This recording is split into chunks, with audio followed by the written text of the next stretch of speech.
After leaving the Azure Profound Hall, you adjusted your condition within your spiritual abode. A few days later, the Qingxuan Holy Land was bustling with activity as your coronation ceremony as the Holy Sun officially began. On this day, extraordinary phenomena filled the entire Holy Land. Distinguished guests from the 10 Holy Lands lined the welcoming avenue paved with 9 heavenly steps. Radiant light spread for billions of miles, auspicious clouds encircled the 9 heavens, mythical birds and beasts danced in the clouds, and melodious celestial music echoed among the mountains.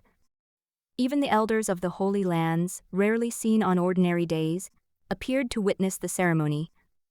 When you stepped onto the sacrificial altar amidst the clamor of the crowd, the entire arena fell silent. You wore the Holy Sun's robe embroidered with the sun, moon, and stars. With each step you took, golden lotuses bloomed. The elders from the various Holy Lands were all astonished. They had never seen such a young cultivator at the void refinement realm. As some whispered among themselves, sighing, judging from the life marks on this boy's body, he's no more than 100,000 years old, yet he's already broken through to the void refinement stage. Such talent is probably beyond the reach of even the so-called immortal spiritual root. The grand ceremony lasted for 3 days. The first day was the sacrificial ceremony to heaven, where you made a vow before the statues of the human race's many tribulation-transcending celestial venerables to protect the human race according to the heavenly Tao. The second day was a grand discussion on the Tao, where you exchanged sparring and debated with the prodigies of various sects, displaying profound cultivation that impressed everyone present. The official coronation ceremony was on the 3rd day. When the Azure Profound Saint Lord placed the mysterious jade crown, symbolizing your status as the Holy Sun, on your head, phantom images of dragons and phoenixes hovered in the heavens above, and this extraordinary phenomenon lasted for a full hour. After ascending to the position of Holy Sun, you clearly felt an immense aura of fortune bestowed upon you. This fortune, like a vast galaxy, continuously nourished your primordial spirit and physical body. Compared to your time as a candidate for Holy Sun, your current blessing of fortune is more than 10 times stronger. Using the art of observing fortune, you discover that the power of fortune has condensed into a golden Tao seal hovering above your head. This Tao seal can not only help you comprehend the laws, but also automatically protect you in times of crisis. You understand that from this moment on, your destiny is inextricably linked to that of the Azure Profound Holy Land. Their fortunes are intertwined, one's prosperity and the other's loss. Having just been named a Holy Sun, the Azure Profound Holy Lord bestowed upon you a vast amount of fortune. This fortune feels strangely familiar to you, identical to the fortune of the evil spirit clan that you once seized. Can you guess which unfortunate race's fortune was severed from them? That this clan fortune directly brought your spiritual root to the limit of the heavenly rank, EEAs for the celestial grade and above, the immortal grade spirits. They are only born that way, they cannot be created later. Concept of immortal grade spiritual roots is actually quite recent. It emerged as a new type of multi-elemental root after the appearance of the tribulation-transcending celestial venerable. Those who possess celestial grade spiritual roots are born with a primordial energy, enabling them to easily overcome numerous obstacles on the path of cultivation and directly reach the realm of a tribulation-transcending celestial venerable. Since the beginning of the celestial era, the number of people with celestial-grade spiritual roots born throughout the entire history of humanity can be counted on one hand, less than 10. And without exception, all of these people eventually achieved the realm of transcending tribulation celestial venerable. This spiritual root is named immortal grade, primarily because the enhancement it provides to cultivators is indeed powerful, potentially enabling the holder to break through to the tribulation transcending stage, hence the title Immortal. For years, humanity has been researching how to upgrade celestial grade spiritual roots to immortal grade, but unfortunately, they have yet to succeed. At 97,000 years old, with the support of the Holy Land and all conditions maxed out, your understanding of the laws of the mind and the 5 elements has greatly improved, reaching what is called 93% comprehension. You've also reached 80% in all your other laws, including the law of destiny. However, after reaching this stage with the 5 elements, laws, difficulty of further improvement has increased significantly. Coupled with the Heavenly Pride Tournament and other competitions like alchemy and weapon crafting, you decided to dedicate most of your time to the laws of creation. At 102,000 years old, your mastery of the law of creation has reached over 90%. With this level of mastery, you are now capable of refining pills at the void refinement level and creating heaven-reaching spiritual treasures. At 113,000 years old, your comprehension of the mind and the 5 elements has reached 94%, which can be considered the mid-stage of the void refinement realm. As far as you know, only a very few contestants in the past generations of the Prodigy Tournament have reached the mid-stage of the void refinement realm. In addition, your comprehension of the laws of creation has reached 92%, and your comprehension of other laws from the early stages has also reached over 90%. With over 90% mastery of the laws of cause and effect and destiny, coupled with your own talent, you easily became a top-tier celestial strategist. The law of cause and effect allows you to trace the origins of things, while the law of destiny allows you to glimpse the trajectory of fate. Therefore, the power of a top-tier celestial master far exceeds ordinary people's imagination. If a high-level celestial master merely studies destiny and fortune and can graph destinies, then a top-tier celestial master can influence the fate of a small race. As long as there is no one in this race who has reached the Tao integration realm, the entire race could become your pawn in a single thought, without them even realizing it. If you had possessed the skills of a top-tier celestial strategist when you plundered the evil spirit race's destiny, the gains from that scheme would have been several times greater. With the methods of a top-tier celestial master, under such clan turmoil, at least 1/10 of the evil spirit clan's fate could be diverted. The methods of a top-tier celestial master can silently alter the rise and fall of a race, even leading them to their unnoticed demise. At 146,000 years old, your understanding of the 3 great laws of mind, the 5 elements, and creation has reached 95%. In this year, the highly anticipated Tournament of Prodigies once again begins, a grand event that has been held countless times since ancient times.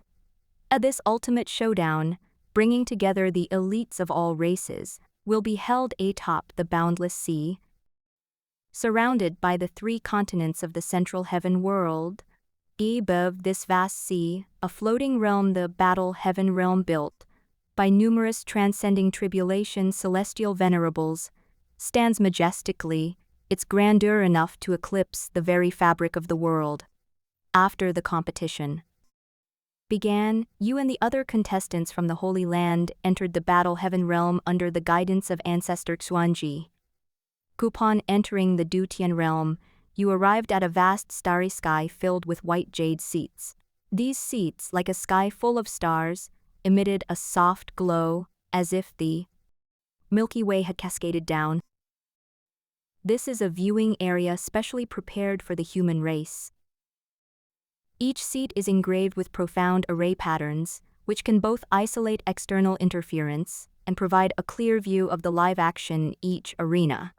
You glanced around and noticed that several holy lands, including the Heavenly Path Holy Land and the Yin-Yang Holy Land, as well as top sects, like the Profound Heaven Sword Sect and the Spring Breeze and Rain sect, which each had multiple Dao integration realm experts, were already present. The disciples they brought to the competition all possessed extraordinary bearing, surrounded by the radiance of laws. What's even more noticeable is that each Holy Land's leader was an avatar of a tribulation transcending celestial venerable. These avatars, whether seated or standing, though merely projections, still exuded a chilling pressure. As far as you know, in addition to the celestial venerable avatar from each Holy Land, the human race also sends at least one celestial venerable in their true form to oversee each heavenly pride tournament. Your gaze falls upon the golden sun at the highest point of the starry sky, and you sense within it a power beyond reason, which must be the abode of the human race's celestial venerable. The reason for dispatching so many forces is naturally to guard against any unwarranted ambitions that might arise from certain foolish foreign tribes. As time went on, the Terran viewing area filled up, and it was time for the match to begin. Just then, a deafening announcement suddenly resounded throughout the Dutian realm. The tournament of the prodigies of all races has officially begun. The voice, like a resounding bell, echoed in everyone's ears, seemingly causing even the heavens and earth to tremble.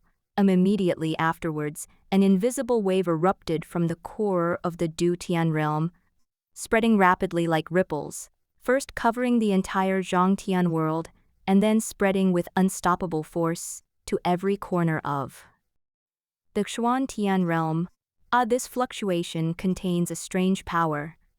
Any cultivator whose cultivation has reached the golden core true monarch level or above can clearly see the grand occasion of the heavenly pride competition through their mental perception.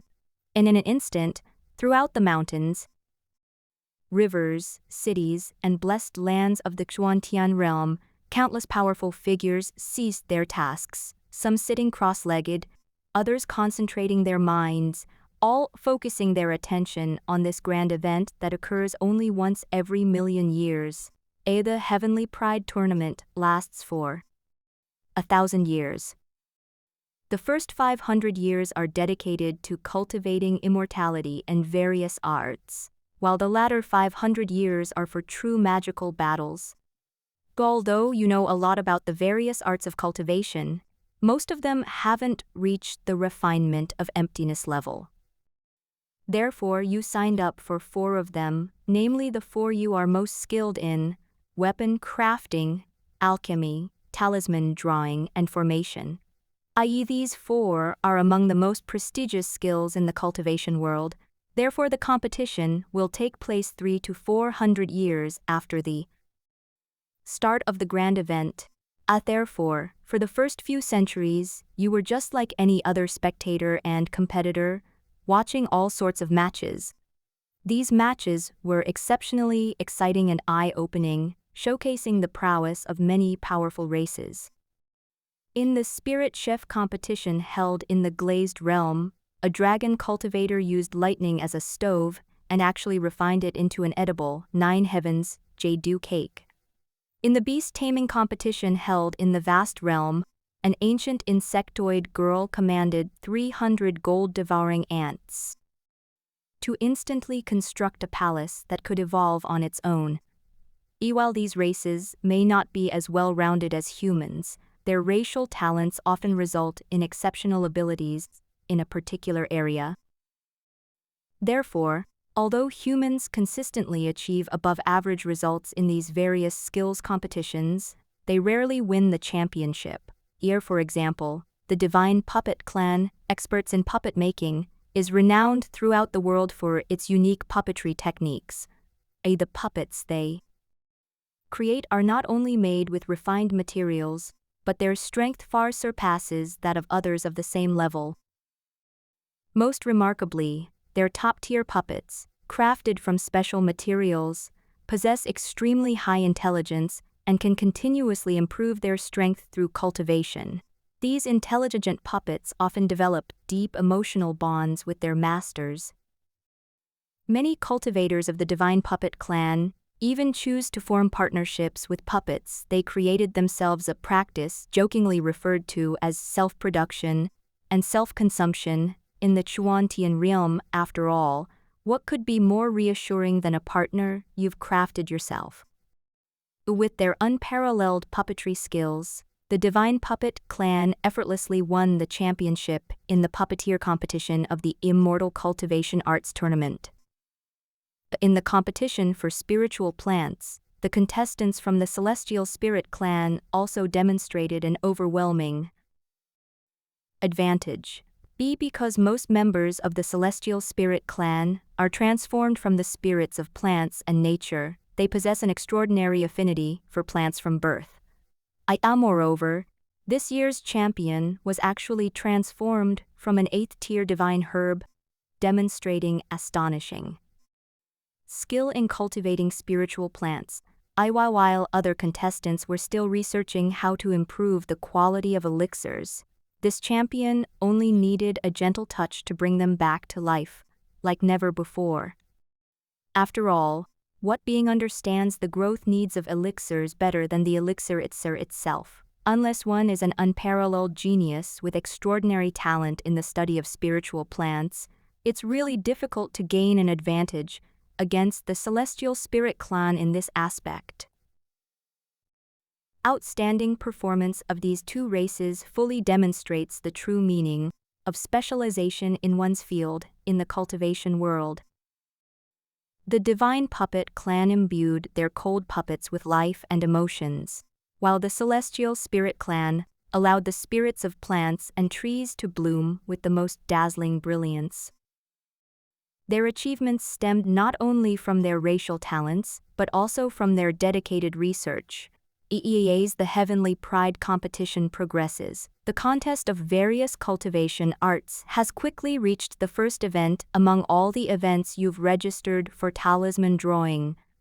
The first and second rounds of the competition required everyone to draw a talisman representing the peak of the nascent soul stage, and a talisman representing the void refinement stage, respectively. After the two events, very few people remained. The final competition will be a free-for-all, where everyone can freely create their own talismans. The one with the highest level and best effect will be the champion. Although there are still many races with expertise in talisman drawing, you don't think they can compare to you? Because I'm not bragging, but aside from a genius like you with a bit of a cheat code, it's already very difficult for a normal cultivator to reach the void refinement stage before the age of 10 million. And to also reach the corresponding level in their cultivation technique is even more difficult. As expected, you won the championship with your self-created, fate-changing talisman. The fate-changing talisman is a powerful talisman you created based on your understanding of and effect and the laws of destiny, combined with the skills of a top-tier celestial master. It grants one a powerful destiny and fortune at the refinement of emptiness level. While possessing the destiny and fortune of the refinement void level doesn't guarantee reaching the refinement void stage, reaching the peak of the nascent soul stage is still quite easy. The talisman drawing competition quickly followed the formation-making competition. In this competition, you use the laws of space, time, yin and yang as a foundation to set up the two elements microcosm array, which reach the level of refining emptiness. The two elements microcosmic dust array at the refinement void level possesses multiple functions, including trapping, killing, and defending against enemies. This formation can transform particles into vast spaces, making those trapped within feel as if they are in an independent dimension, unable to escape. In addition, the space within the array can be folded and divided at will, forming multiple illusions and even simulating the chaotic state at the beginning of time. In terms of killing enemies, the formation operates according to the principles of yin and yang. The gate of life and the gate of death are constantly changing. If one mistakenly enters the gate of death, one will encounter fatal attacks, such as the annihilation of the 5 elements and the strangulation of sword energy. The gate of life is hidden in an extremely dangerous place, and one must be proficient in the principles of the I Ching to break through it. It can even manipulate the yin and yang energies to erode the enemy's physical body and primordial spirit within the formation, ultimately reducing them to dust, annihilating both form and soul. ADAs for defense. Once the formation is deployed, external attacks will be dispersed into the microscopic world, like a mud ox sinking into the sea, unable to shake the foundation of the formation. As such, a powerful and perfect formation naturally made it easy for you to win the championship. In the subsequent alchemy competition, you won the championship again, because you refined a pill that reached the peak of the void refinement stage. Your 3 consecutive victories made you the center of attention. The final weapon forging competition propelled your reputation to its peak. Under the watchful eyes of everyone, you first forged 10 low-grade heavenly treasures and hundreds of high-grade spiritual treasures. Then, you combined these treasures together to create a destiny-type spiritual treasure, Heavenly Evolution Fate Pivot, whose level was close to that of a mid-grade heavenly treasure. This top-grade low-level heavenly treasure is shaped like a compass, with mysterious astrological patterns flowing across its surface. It contains the laws of cause and effect, destiny, and so on. The holder of this treasure can glimpse a sliver of heavenly secrets, predict fortune and misfortune, and even manipulate the strings of destiny. A high-level heavenly master who possesses this treasure can rival a top-level heavenly master. When you've won all 4 championship titles, even those cultivators from races opposed to humans will have to acknowledge your prodigious talent. Your name will be forever etched in their memories. With the weapon refining competition over, the competitions for all the arts of cultivation have come to an end. Next up is the most exciting event, the Battle of the Prodigies. The Battle of Geniuses begins. As the majestic voice of the tribulation transcending celestial venerable resounded throughout heaven and earth, you felt a blur before your eyes, and the space around you violently distorted. When your vision clears again, you find yourself on a vast, ancient continent. The reddish-brown earth beneath your feet exudes an ancient aura, and the distant, continuous mountain ranges resemble a sleeping dragon. Incredibly, 3 suns of different colors hang in the sky simultaneously. This continent is the core of the Du Tian realm. Compared to the Zhangtian world, the suppression of heaven and earth here is much stronger, and the spatial constraints are also more intense. Presumably, this was intentionally created by the various tribulation, transcending celestial venerables who created this realm, in order to test the true strength of the participants. The rules of the prodigy battle are simple. All participants will be randomly placed on this continent to engage in a life-or-death battle. The longer they survive, the higher their ranking. During the 500 years of the competition, every 100 years, a terrifying aura of annihilation would surge from the edge of this continent, spreading towards the center like a tide. In your previous life's words, this was a survival game of shrinking circles. In this arena, all anyone has to do is demonstrate what they've learned and survive to the end. As for those who just survive to the end, even if they win the championship, it's meaningless. Admittedly, the prize money for the Heavenly Pride competition is incredibly tempting, but who among those who stand on this stage isn't a person of exceptional talent?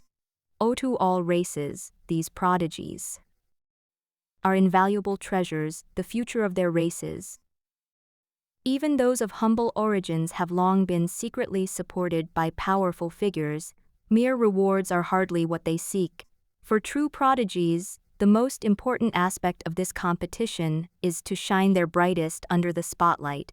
because almost all living beings admire strength. When the time is right, heaven and earth will lend their support.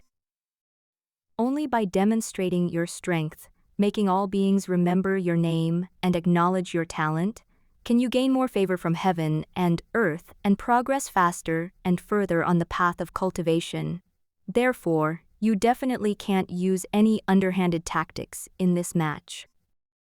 However, even without resorting to those dirty tricks, you're confident you can crush them with your superior strength. You slowly close your eyes, and the laws of the mind begin to radiate brilliant light. Then, all the laws you have comprehended perfectly merge under the illumination of this spiritual light. All paths belong to my Dharma form, the void behind you twisted, and an all-encompassing, supreme Dharma form instantly manifested. Within it, myriad paths flowed endlessly, and boundless Taoist energy swirled around you.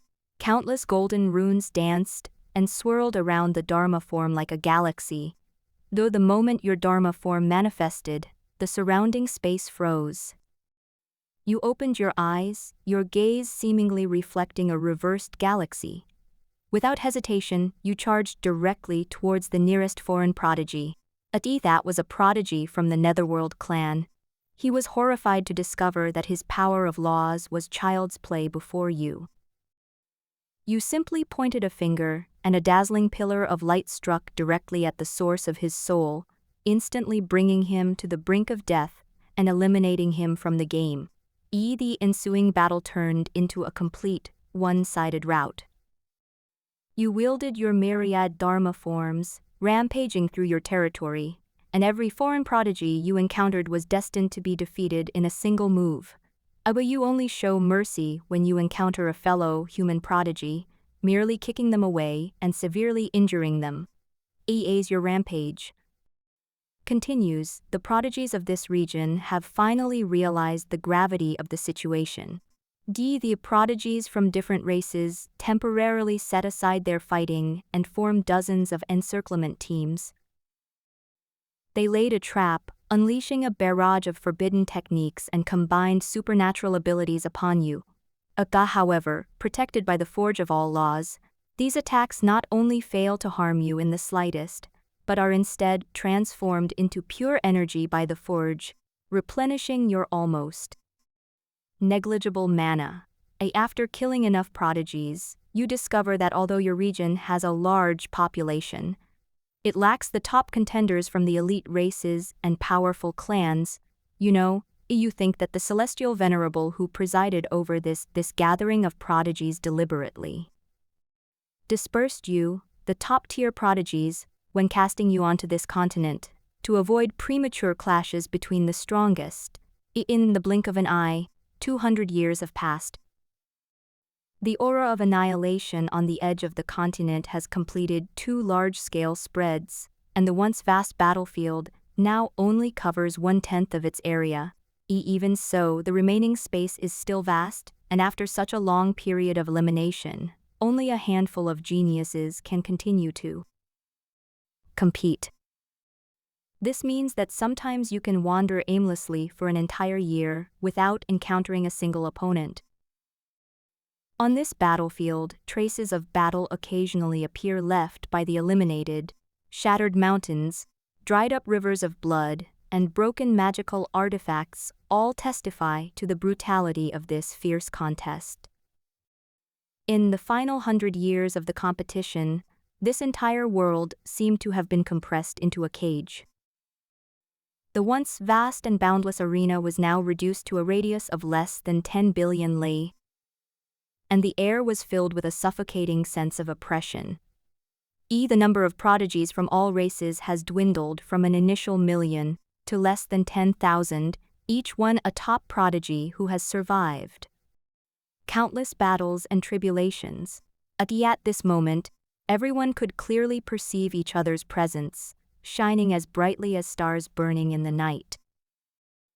This epic battle, which had lasted for 400 years, had finally come to its final chapter. You and some other top-tier prodigies seemed to have a tacit understanding, choosing to eliminate the weaker prodigies first. And in an instant, countless dazzling lights erupted between heaven and earth, and the booming sound of colliding laws resounded throughout the 9 heavens. This massive battle lasted for an entire day. When the last shockwave dissipated, fewer than 100 figures remained on the battlefield, each a peerless genius capable of dominating an entire era. My true destiny. You feel that this competition of prodigies is coming to an end, so you decide to go all out, how your myriad paths of self.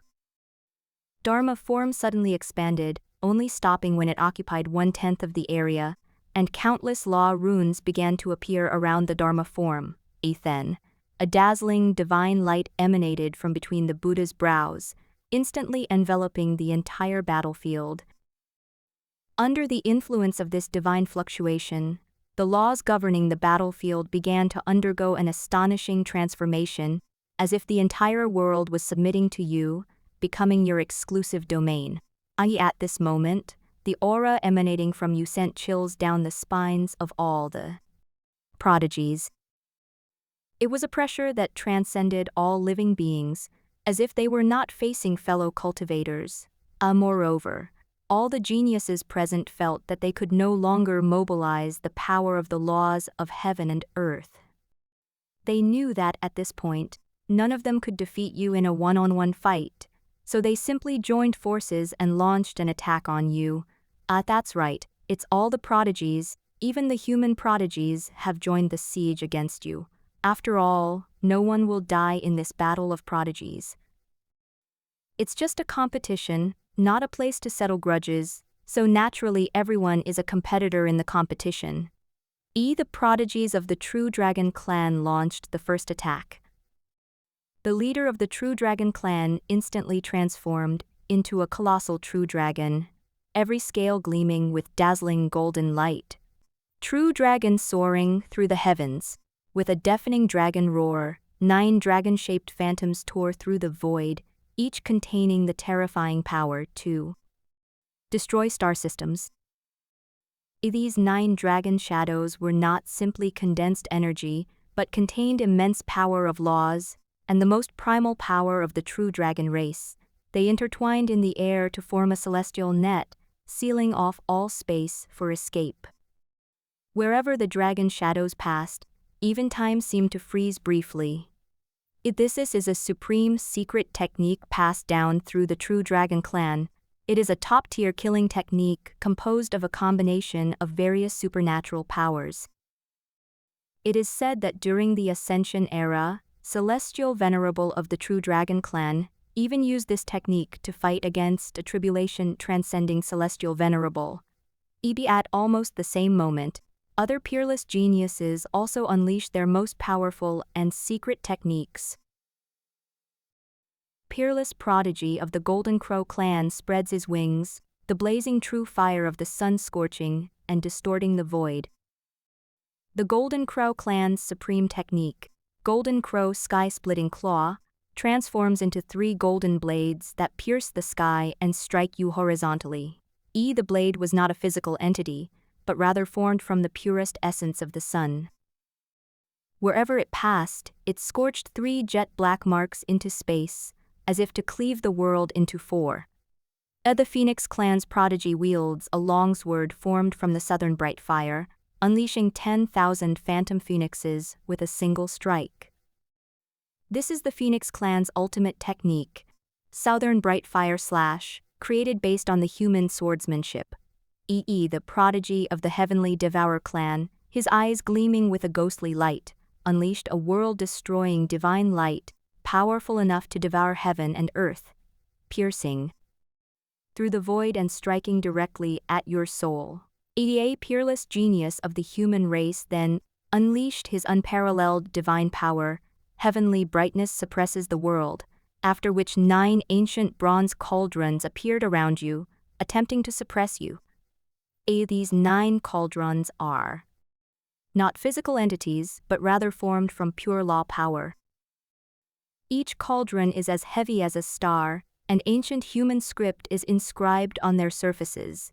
They exude an aura of ancient times, suppressing countless ages. They are arranged according to the 9 palaces, forming a perfect ceiling array. The number 1 prodigy of the demon race unleashed the forbidden secret technique of the demon race, heavenly demon devouring the sky, causing a massive demon god image to emerge behind him, blotting out the sky and the sun. This image had 9 heads and 18 arms, each arm wielding a different demon weapon, radiating a ferocious aura that could change the very fabric of the world. Faced with this devastating attack, a calm smile appeared on your lips. With the blessing of the myriad paths of self and the true self of destiny, this entire world was now under your control. Your figure became both incredibly tall and incredibly small at this moment. You stood there, yet seemed omnipresent. These attacks, enough to drive ordinary geniuses to despair, were not enough to move you at this moment. With a flick of your left hand, the 9 dragon-shaped phantoms that had torn through the void vanished like bubbles. Then, with a slight spread of your fingers, a colossal hand grasped the roaring golden dragon in its palm and slammed down. The dragon let out a mournful cry and was slammed into the earth, shattering it instantly and kicking up clouds of dust. With a flick of his right hand, a cold glint flashed from his fingertips, and the Golden Clan's prized sky-splitting claw strike instantly shattered. Before the Golden Crow prodigy could react, he was blasted away by an invisible shockwave, his wings scattering blood like rain, leaving a trail of crimson. A gentle breeze blows, and the Phoenix Clan's southern bright fire, capable of scorching the heavens and boiling the seas, is instantly extinguished like a candle flame meeting the wind, leaving only wisps of blue smoke. With a single glance, the devouring world divine light of the heavenly devouring clan crumbled, its dharma image trembled slightly, and the bronze cauldrons of the human race's prodigies shattered completely. The caster suffered a backlash, coughing up blood and flying backward. Even the sky-covering demon god dharma image was crushed into dust by the vast power of heaven and earth in a single thought. Although these prodigies were severely injured by you, they recovered completely in the blink of an eye thanks to their powerful cultivation at the void refinement realm. Afterwards, you didn't instantly kill them, but instead fought them off for a long time. Although they couldn't harm you in the slightest, each of these prodigies displayed their full strength. Seeing that their performance was almost over, you decided to settle the matter with a single blow. Destroy. You with your soft shout, this simple word seemed to contain supreme power. In an instant, the world changed color, and the surrounding laws converged on you like a tide, transforming into invisible ripples that spread in all directions. The space trembled slightly where the ripples passed. Before any of the other prodigies could react, their figures began to gradually fade into nothingness. Their expressions shifted from shock to resentment, and they were all ultimately carried off the arena by a burst of white light. None of them could withstand this attack, and therefore, they were all immediately eliminated. You have won the championship of this Heavenly Pride tournament. At the moment of your final battle, the audience outside was stunned. No one expected that this year's prodigy competition would produce such a peerless prodigy who could fight against all odds. Your final strike swept across the entire arena. The entire viewing platform erupted in cheers. Countless human cultivators from the Xuan Tian realm were moved to tears, their shouts echoing through the heavens. At this moment, everyone realized they were witnessing the birth of history. Your unparalleled talent in suppressing the geniuses of your generation is unprecedented, if not unmatched in the future. Even some of the transcending tribulation celestial venerables on the field exclaimed, "This young man should be the number 1 among the younger generation." Some of the major human powers, even those in the Holy Land, have already decided to send their own goddesses and saintesses to seduce you. Even on the viewing platform right now, countless female cultivators are captivated by you, while male cultivators see you as their lifelong goal. After you teleported back to the human race's viewing area, all the participating prodigies of the human race, as well as the elders of various sects and holy lands, and the avatars of the celestial venerables, offered their congratulations. Even the human celestial being who manifested in his true form personally appeared to praise you. He stroked his beard and laughed. I have cultivated for countless eons, and your talent is the highest I have ever seen.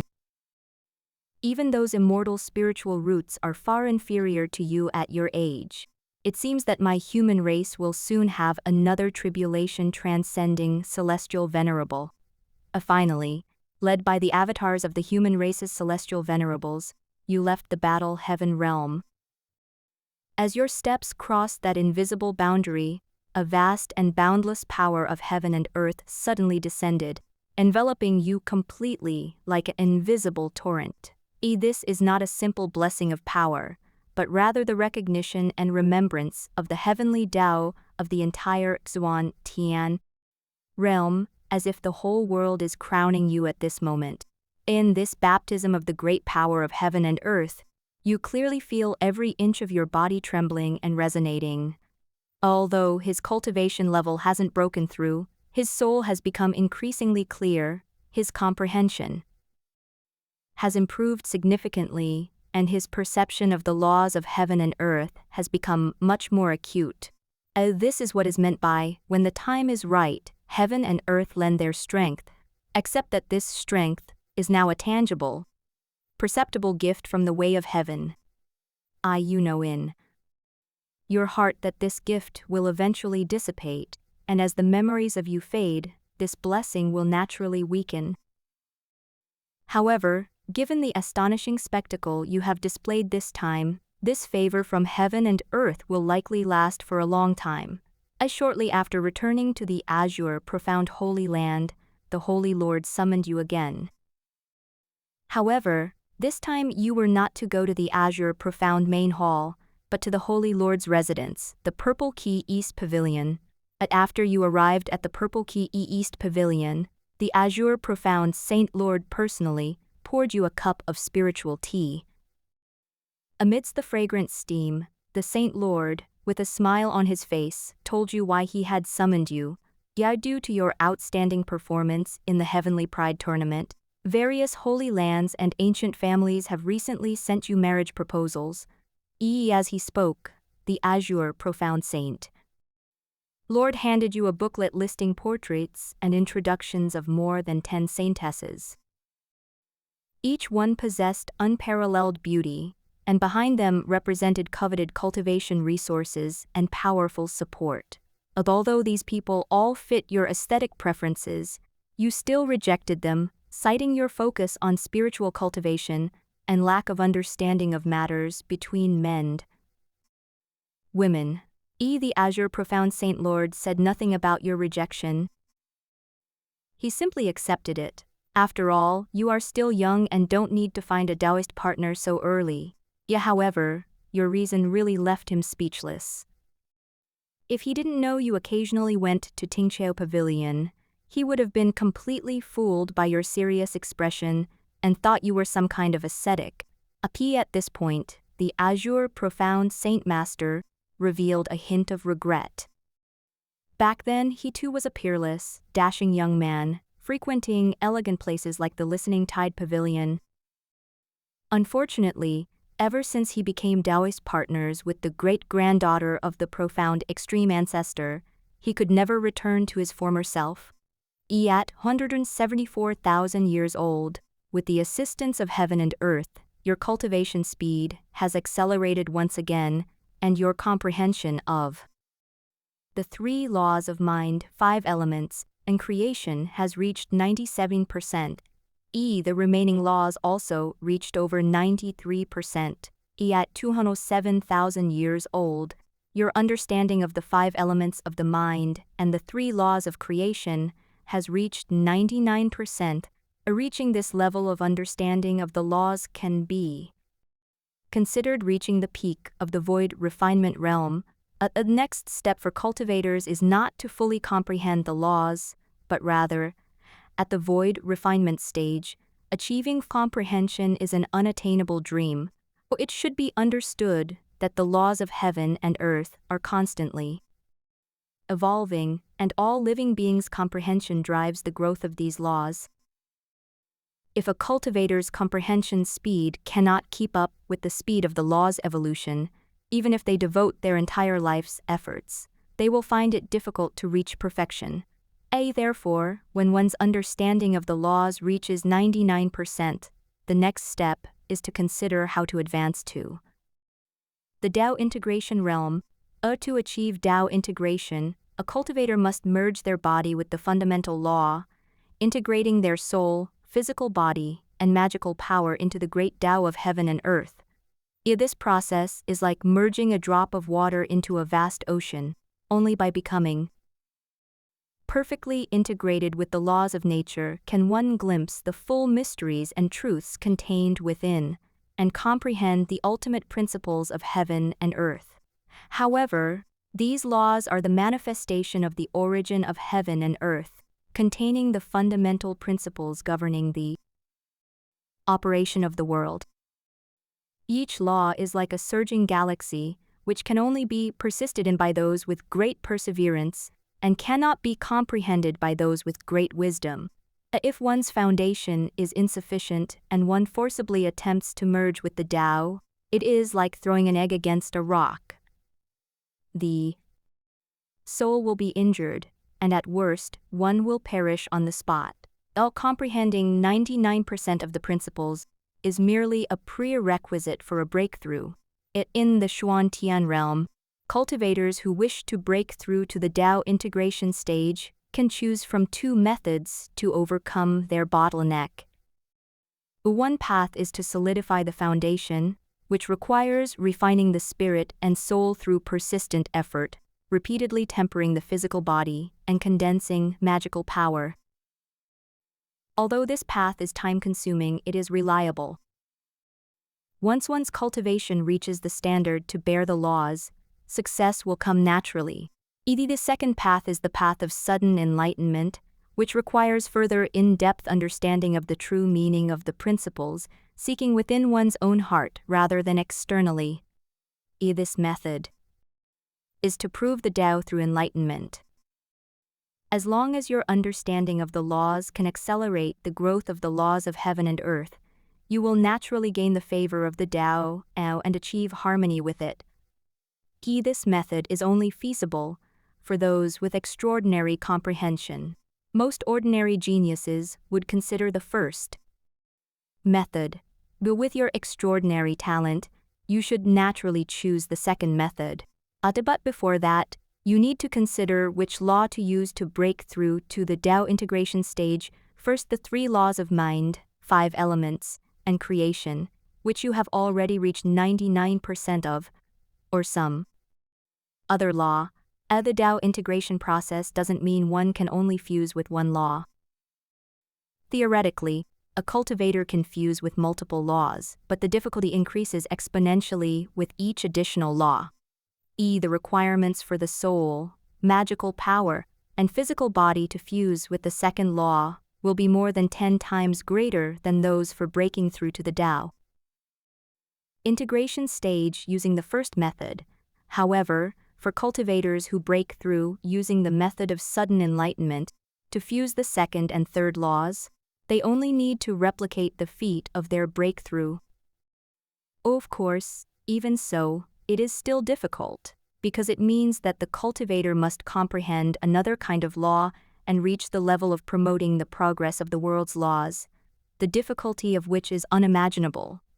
However, once successful, the rewards will be exceptionally astonishing. Because the breakthrough will be achieved through personal enlightenment, thus granting the cultivator greater control over this law. In fact, even cultivators who break through using the first method can, after successfully achieving Tao integration, quite easily integrate the second law if they, like those who break through sudden enlightenment, use the method of comprehending the laws to advance the laws of heaven and earth.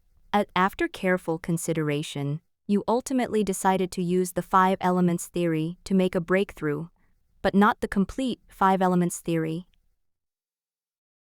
Specifically the fire theory, the five elements unified principle, along with other profound principles such as creation and the mind, possesses immense power, but its comprehension is far more difficult than that of ordinary principles. Even with your extraordinary comprehension, it would take an unimaginable amount of time to comprehend it to the point of breaking through the standard. In comparison, specializing in the single element of fire among the five elements is obviously much easier. Since I can still combine with other laws after breaking through, I should choose the simpler one first and break through that first. Most importantly, the speed at which a Tao integration realm cultivator comprehends the laws far surpasses that of a void refinement realm cultivator. Many Tao integration realm cultivators who break through painstaking effort also choose to fuse their second law by comprehending the laws after their breakthrough. Therefore, in the years that follow, you will temporarily set aside your comprehension of other laws and devote yourself entirely to understanding the law of fire. You meticulously examined every subtle change in the laws of fire, from the most basic forms of flame to the profound origins of fire, from the raging fire of destruction to the gentle fire of life. You peeled back the layers of each flame's characteristics and pondered them repeatedly. And not only that, you will also dissect these mysteries about fire one by one, and then integrate them with your own understanding. As time goes by, your understanding of the laws of fire deepens, and at 286,000 years old, as your understanding of the law of fire has once again crossed a threshold, in an instant, a dazzling golden light descended from the heavens, completely enveloping you. This is the heavenly Tao's recognition of you.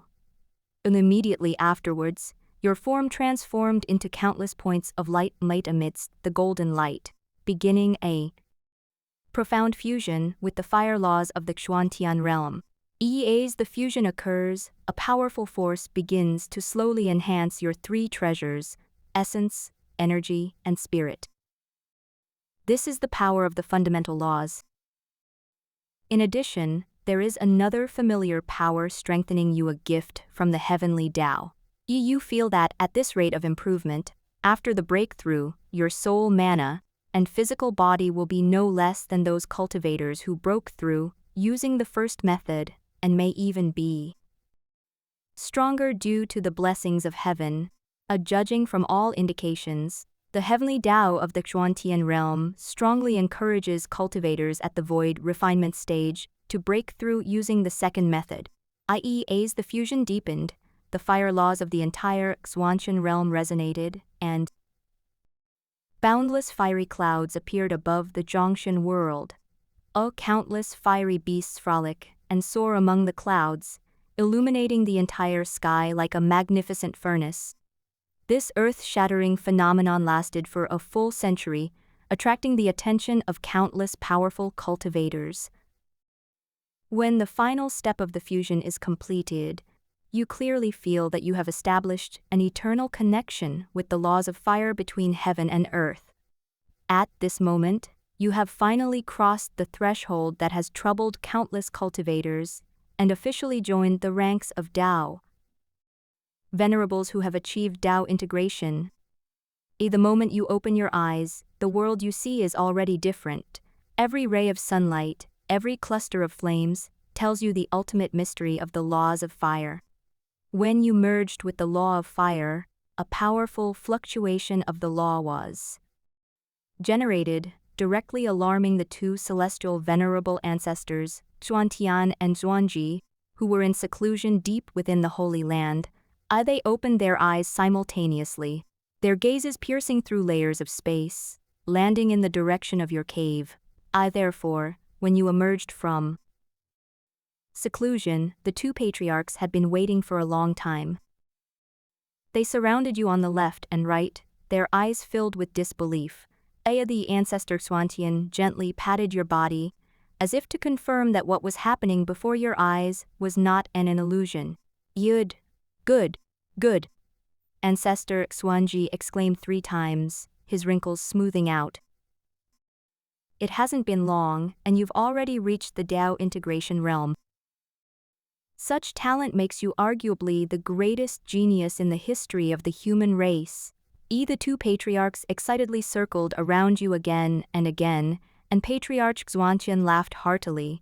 It seems that we 2 old fellows will soon have company. He patted your shoulder again, his eyes full of satisfaction. With your talent, breaking through to the tribulation transcending realm is just around the corner. At that time, our Qingxuan Holy Land will have 3 tribulation transcending heavenly venerables overseeing it. In the time that followed, the 2 patriarchs spared no praise, showering you with compliments. When they got excited, Patriarch Zhuangji even took out his treasured immortal wine, insisting on drinking 3 cups with you. Finally, he shared some information known only to the higher echelons of the human race. Before leaving, Ancestor Xuantian solemnly took out a crystal-clear jade tablet. The tablet felt warm to the touch, its surface shimmering with mysterious runes, and one could vaguely sense the powerful spiritual energy it contained. The token is called the Dao Inquiry Token. Holders of this token can enter the Dao Inquiry Realm, a spiritual world jointly constructed by the various celestial venerables of the human race. Only cultivators at the Dao Integration Realm or above can enter. After the 2 patriarchs disappeared, you carefully examined the token in your hand. In the center of the jade tablet was an ancient character for Dao, surrounded by 37 star patterns, symbolizing the 37 current tribulation transcending celestial venerables of the human race. However, what surprised you most during our conversation was that Ancestor Xuanji said that because of your breakthrough, the human race has decided to hold a meeting in the Dao-seeking realm. All the celestial venerables and their avatars will be present, and as the protagonist, you are naturally among those invited. With this in mind, you didn't hesitate and chose to probe the inquiry token with your divine sense. Soon, a fragment of your consciousness found itself in a vast, boundless spiritual world. The sky here was a dreamlike purple, with countless stars interwoven into a net, and beneath your feet lay a boundless sea of stars. In the distance, a majestic palace floats amidst the clouds, its entire structure constructed of white jade, exuding an aura of solemnity and holiness. This is none other than the ancestral temple of the human race in the realm of seeking the Dao. The moment you stepped into the ancestral hall, 37 powerful auras simultaneously locked onto you. 38 futons floated in the center of the main hall, and on 37 of these futons sat a figure. They were of varying ages and genders, but without exception, they all exuded a suffocating pressure.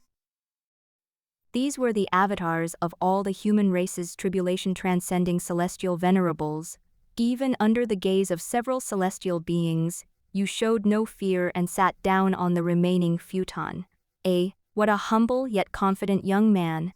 An elderly man, in a purple gold, droist, stroked his beard and smiled, his eyes gleaming with approval. Your actions not only did not incur the displeasure of the celestial venerables, but they all looked at you with approval. Mainly, in their view, you've achieved the Dao integration realm at such a young age. Anyone would become arrogant with such an accomplishment. Your actions here are already quite humble. In the eyes of these powerful beings who have lived for countless years, a true prodigy should be like this, neither shrinking back from the might of others nor becoming arrogant, because of one's own talent. Although they themselves didn't quite achieve this when they were young, it was true that they wouldn't shrink back, but it was truly difficult not to become arrogant.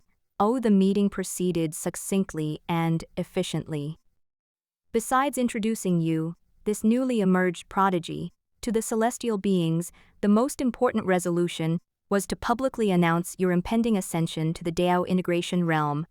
The celestial venerables unanimously believe that, given your deeds and achievements, you will undoubtedly become a role model to inspire future generations of humanity.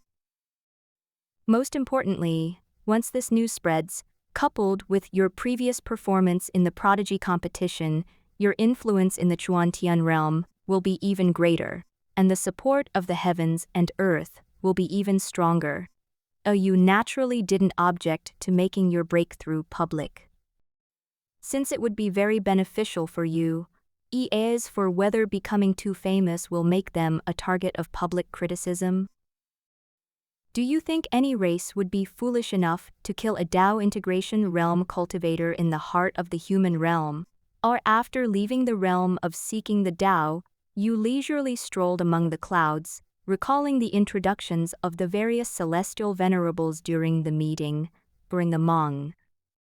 So many celestial venerables, the one who interests you most is the first celestial venerable of the human race, eternal celestial venerable, and the two celestial venerables of the misty Holy Land. The deeds of Hengxianzun are widely known among the human race, and the harmonious atmosphere of the human race today is entirely due to Hengxianzun. Hengxianzun was born at the end of the Desolate Era, a time of constant warfare among various races. This led to an exceptional unity among the human race, and Hengxianzun's growth was inseparable from the selfless dedication of the human ancestors. That this experience filled Hengxianzun with deep affection for the human race and made him cherish that atmosphere of unity and solidarity. In this world where strength reigns supreme, the power possessed by Hengxian Venerable allows him to force humanity to develop according to his will. Although undercurrents still exist among humans, they generally maintain a rare harmony. Even the highest-ranking celestial beings, though occasionally experiencing ideological clashes, ultimately reach a consensus for the benefit of humanity. As for why the two celestial venerables of the misty Holy Land aroused your interest, it's naturally because their experiences are far more fantastical than the legendary experiences of other celestial venerables. They're practically characters straight out of a novel, i.e. the misty Holy Land is one of the most recently established Holy Lands, and its two celestial venerables are a Daoist couple. Among them, the male celestial venerables are called the ethereal celestial venerables, and the female celestial venerables are called the dream soul celestial venerables. Through the narration of Ancestor Xuanji, you learn that the ethereal dream soul celestial venerable was actually the tribulation transcending celestial venerable who was besieged and killed by the soul spirit clan back then. That's right, you were surprised too. You never expected that the former supreme powerhouse of the soul spirit clan was actually a peerless female celestial venerable. And she didn't die after being surrounded and attacked, but was reincarnated as a human. What will surprise you most is that when the misty celestial venerable was still young, he encountered the dream soul celestial venerable, who was reincarnated as a human. After going through countless hardships, the two finally ascended to the position of celestial venerable together. They are considered the only celestial venerable couple among the human race. As for why the celestial venerable of the soul spirit clan reincarnated as a human, you wouldn't believe it if I said there wasn't a human celestial venerable's scheming involved. Unfortunately, Ancestor Xuanji didn't tell you much about this. However, based on your understanding, it was most likely done by a celestial venerable of the human race. But judging from the attitude of the dream soul celestial venerable, after regaining her memories, she doesn't seem to hold a grudge about this past event. Even after regaining her memories of her past life, she and the misty celestial venerable remained a harmonious couple. This might be because the human race was merely going with the flow back then, and did not cause any real harm to the soul spirit race, even preserving a core group of the soul spirit race, From what you know, the group of soul spirits that the human race brought back then seems to have been settled within the jurisdiction of the misty Holy Land.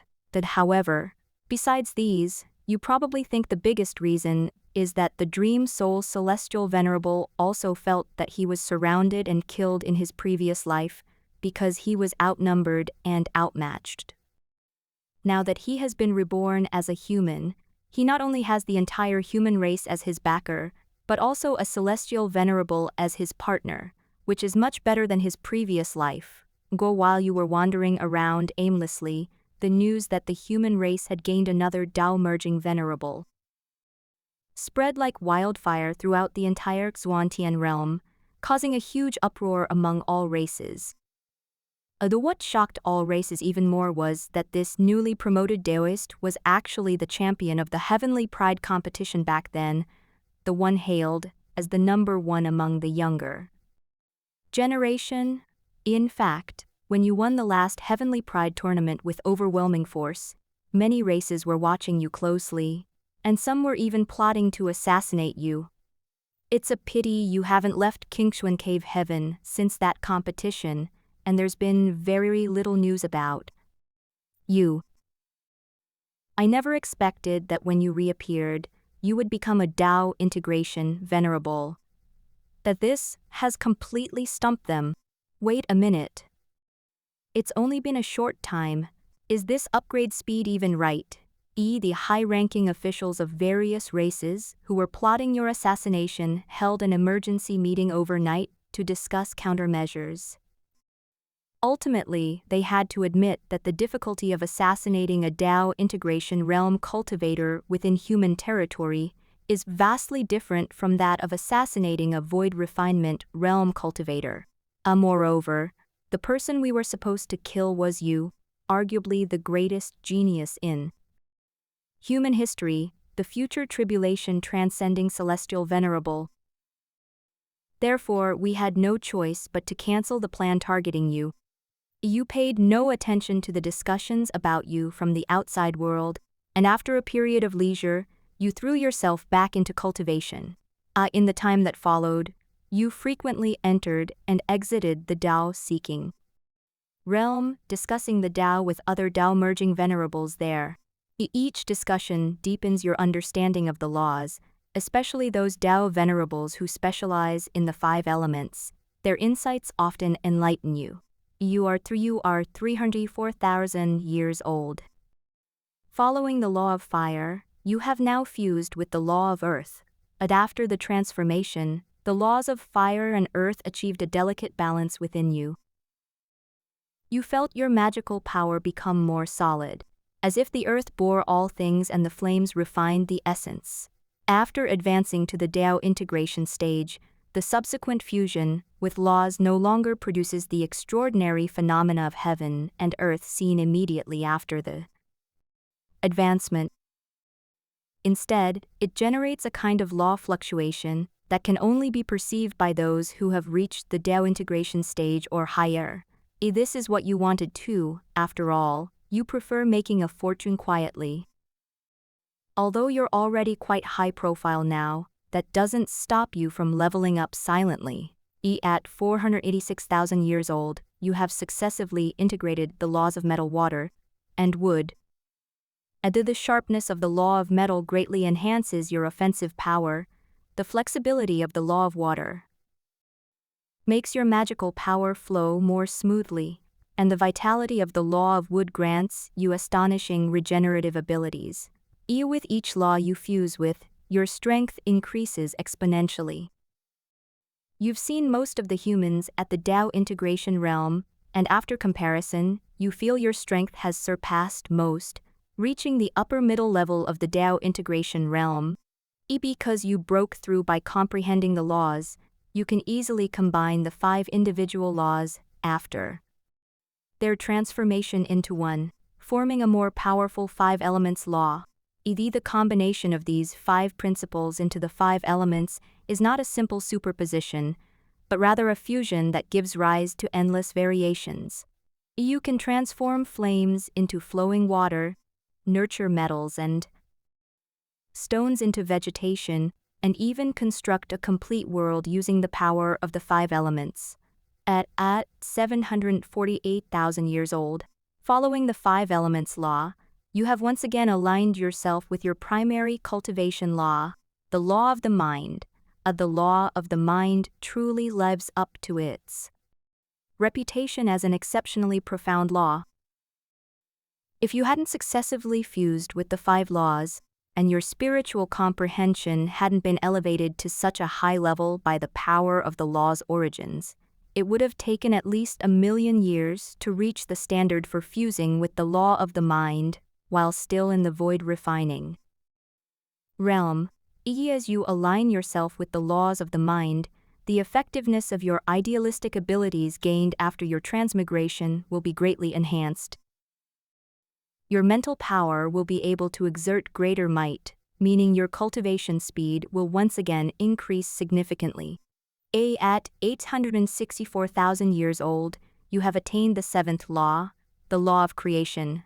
After merging with the laws of creation, your ability to manipulate creation finally began to show signs of what is called a great supernatural power. At this point, you can create a completely new race out of nothing. However, due to the nature of the world, the newly created race may not be able to pursue the path of cultivation. Only through a long period of evolution can one cultivate immortality, and their talent is far inferior to that of the native races of the Chuantian realm. As far as you know, most people who cultivate the laws of creation rarely create new races. Even if they do, they only place them within their own small worlds, because the karma created by these creatures in the Chuantian realm will be attributed to the creator. At the age of 1,338,000, you have successively combined the laws of yin and yang, the laws of time, and the laws of space. The fusion of yin and yang principles allows you to grasp the balance of birth and death of all things, harmonizing the yin and yang energies of heaven and earth with every gesture. The fusion of the laws of time allows you to glimpse deeper mysteries of time, enabling you to travel back to the distant past or glimpse the future in an instant. And those who are in harmony with the laws of space can instantly appear anywhere in the Xuantian realm. The commotion caused by your repeated attempts to merge with the Tao has attracted the attention of almost all the upper-level cultivators in the Xuantian realm. Each fluctuation of the laws reverberates like thunder throughout the heavens and earth, awakening countless powerful figures from their seclusion. They all unleash their supernatural abilities in an attempt to find the source of this phenomenon. After all, normally even every few million years, there wouldn't be a single fluctuation in the laws caused by merging with the Tao. But because of you, there have been 9 such fluctuations in just over 1,000,000 years. This is truly astonishing. The preceding 5 elements principle is reasonable, and this situation has occurred before. The 5 elements metal, wood, water, fire, and earth generate and restrain each other. This is one of the most fundamental laws of the universe. With more people cultivating, this phenomenon occasionally occurs. But the subsequent laws of mind, creation, time, and space, all extremely powerful laws, also exhibited Tao-aligning fluctuations, and the time intervals between them were so short. This abnormal situation caused the same figure to simultaneously appear in the minds of those powerful foreign warriors. Any cultivator capable of reaching the Tao integration realm is exceptionally intelligent. If there's one thing that's most unusual in recent years, it's you. Considering your astonishing age when you broke through, a quick calculation immediately leads them to conclude that you are most likely the culprit behind this strange phenomenon. This realization plunged the powerful outsiders into deep self-doubt. Were they truly just mediocre? But then they thought, wait a minute, before your sudden appearance, the cultivation logic of the Xuantian realm was perfectly normal. Even the most outstanding geniuses adhered to the fundamental principles of cultivation. It seems the problem wasn't with them, but with you being far too defying the heavens. Their biggest thought right now is probably this: whether it's open or not, you know the answer yourself, and so does the heavenly Tao. If they don't ban accounts, what's the point of playing this game? EA is for the human race. Since you didn't hide anything, they all know you caused the commotion. Although your monstrous cultivation speed has made even the human celestial venerables question their common sense about cultivation, they are mostly overjoyed. The true forms of all the human celestial venerables have emerged from their seclusion, eagerly awaiting the moment you become the 38th celestial venerable of the human race. In their eyes, with your current unstoppable pace of advancement, achieving the position of celestial venerable is only a matter of tens of millions of years. For celestial venerables with their long lifespans, tens of millions of years is but a fleeting moment, the time it takes to take a nap. ADAs for breaking through the bottleneck to the celestial venerable realm, they don't believe they can stop you, who seems to be the favored son of heaven. They even think that with your cultivation speed, you might not even know what the bottleneck is. At the age of 5,042,000, you have successively embodied the laws of cause and effect and the laws of destiny. The cause and effect of all things in the Xuantian realm transforms into clearly visible threads in your eyes. You have grasped your own destiny, and from now on, no one can pry into your fate. And having merged with these two laws, you will naturally become the celestial mystery venerable. With a little caution, you might even be able to outwit the tribulation-crossing celestial venerable. But after that, you didn't rush to integrate more laws into your body, because you were preparing to break through to the tribulation realm, and breaking through to the tribulation realm doesn't necessarily require a large number of laws integrated into your body. The key to breaking through from the Tao integration realm to the tribulation transcending realm lies in cultivating power that surpasses the level of the laws of the profound heaven realm. The essence of this power is the manifestation of the cultivator's own path, a perfect crystallization of cultivation philosophy and the power of laws. Therefore, the heavenly venerables of the Xuantian realm name this power the Tao principle. At least 3 laws are needed as a foundation for condensing the Tao. The quality and quantity of these laws directly determine the power of the Tao. The more powerful the laws and the more of them are integrated, the more perfect and powerful the final Tao will be. Of course, after condensing the Tao principles, one can continue to integrate other laws, but trying to integrate other laws after the Tao principles have been formed is like inserting a beam into a perfect building.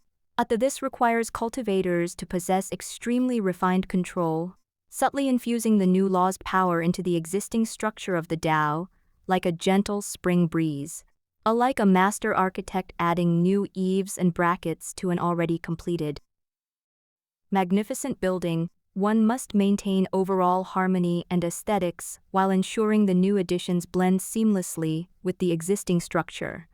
This process often requires cultivators to carefully consider each step. Every integration of laws is like dancing on a knife's edge, and the slightest carelessness can damage the Tao.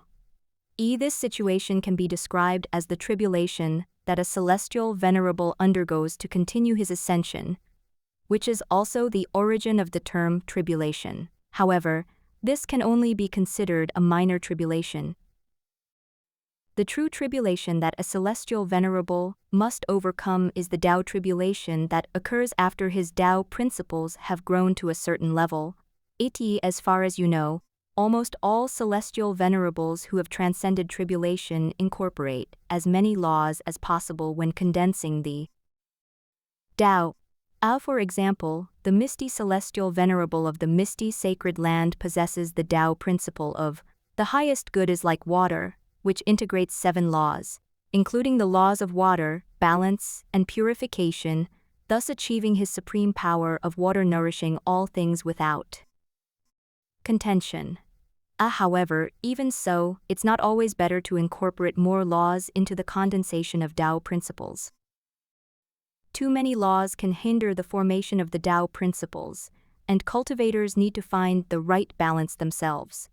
And at this moment, the laws that you are in harmony with, according to your calculations, can perfectly merge into your own Tao, the Tao of self-cultivation. If the 5 elements are considered as 5 laws, then your Tao principles have already incorporated 12 laws, including powerful laws such as mind, destiny, time, and creation. You feel that once your Tao principles are fully formed, their power could even rank among the top of all transcending tribulation celestial venerables. Of course, this is mainly due to the fact that the appearance of tribulation crossing celestial venerables is relatively recent compared to the history of the Xuantian realm, and most of them haven't grown much in their Tao principles. Because you had previously engaged in numerous attempts to integrate laws, you successfully combined your own cultivation philosophy with the laws of the mind to perfectly integrate the 5 elements, yin and yang, creation, times, space, destiny, and cause and effect laws in less than 100 years. The 5 elements, like 5 swimming dragons, coil and intertwine. Yin and yang, transformed into a Tai Chi diagram, slowly rotate. The law of creation radiates a brilliant light of life. The laws of time and space construct a mysterious dimensional network, and the laws of destiny and cause and effect weave an invisible river of fate.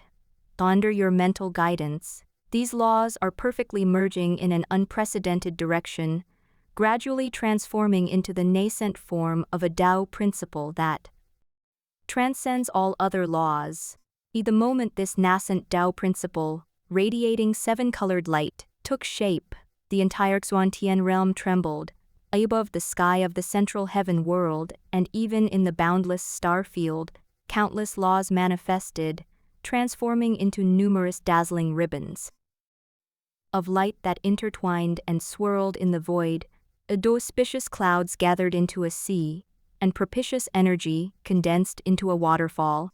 Mystical celestial music resounded throughout heaven and earth, as if the entire world was celebrating the birth of this supreme principle.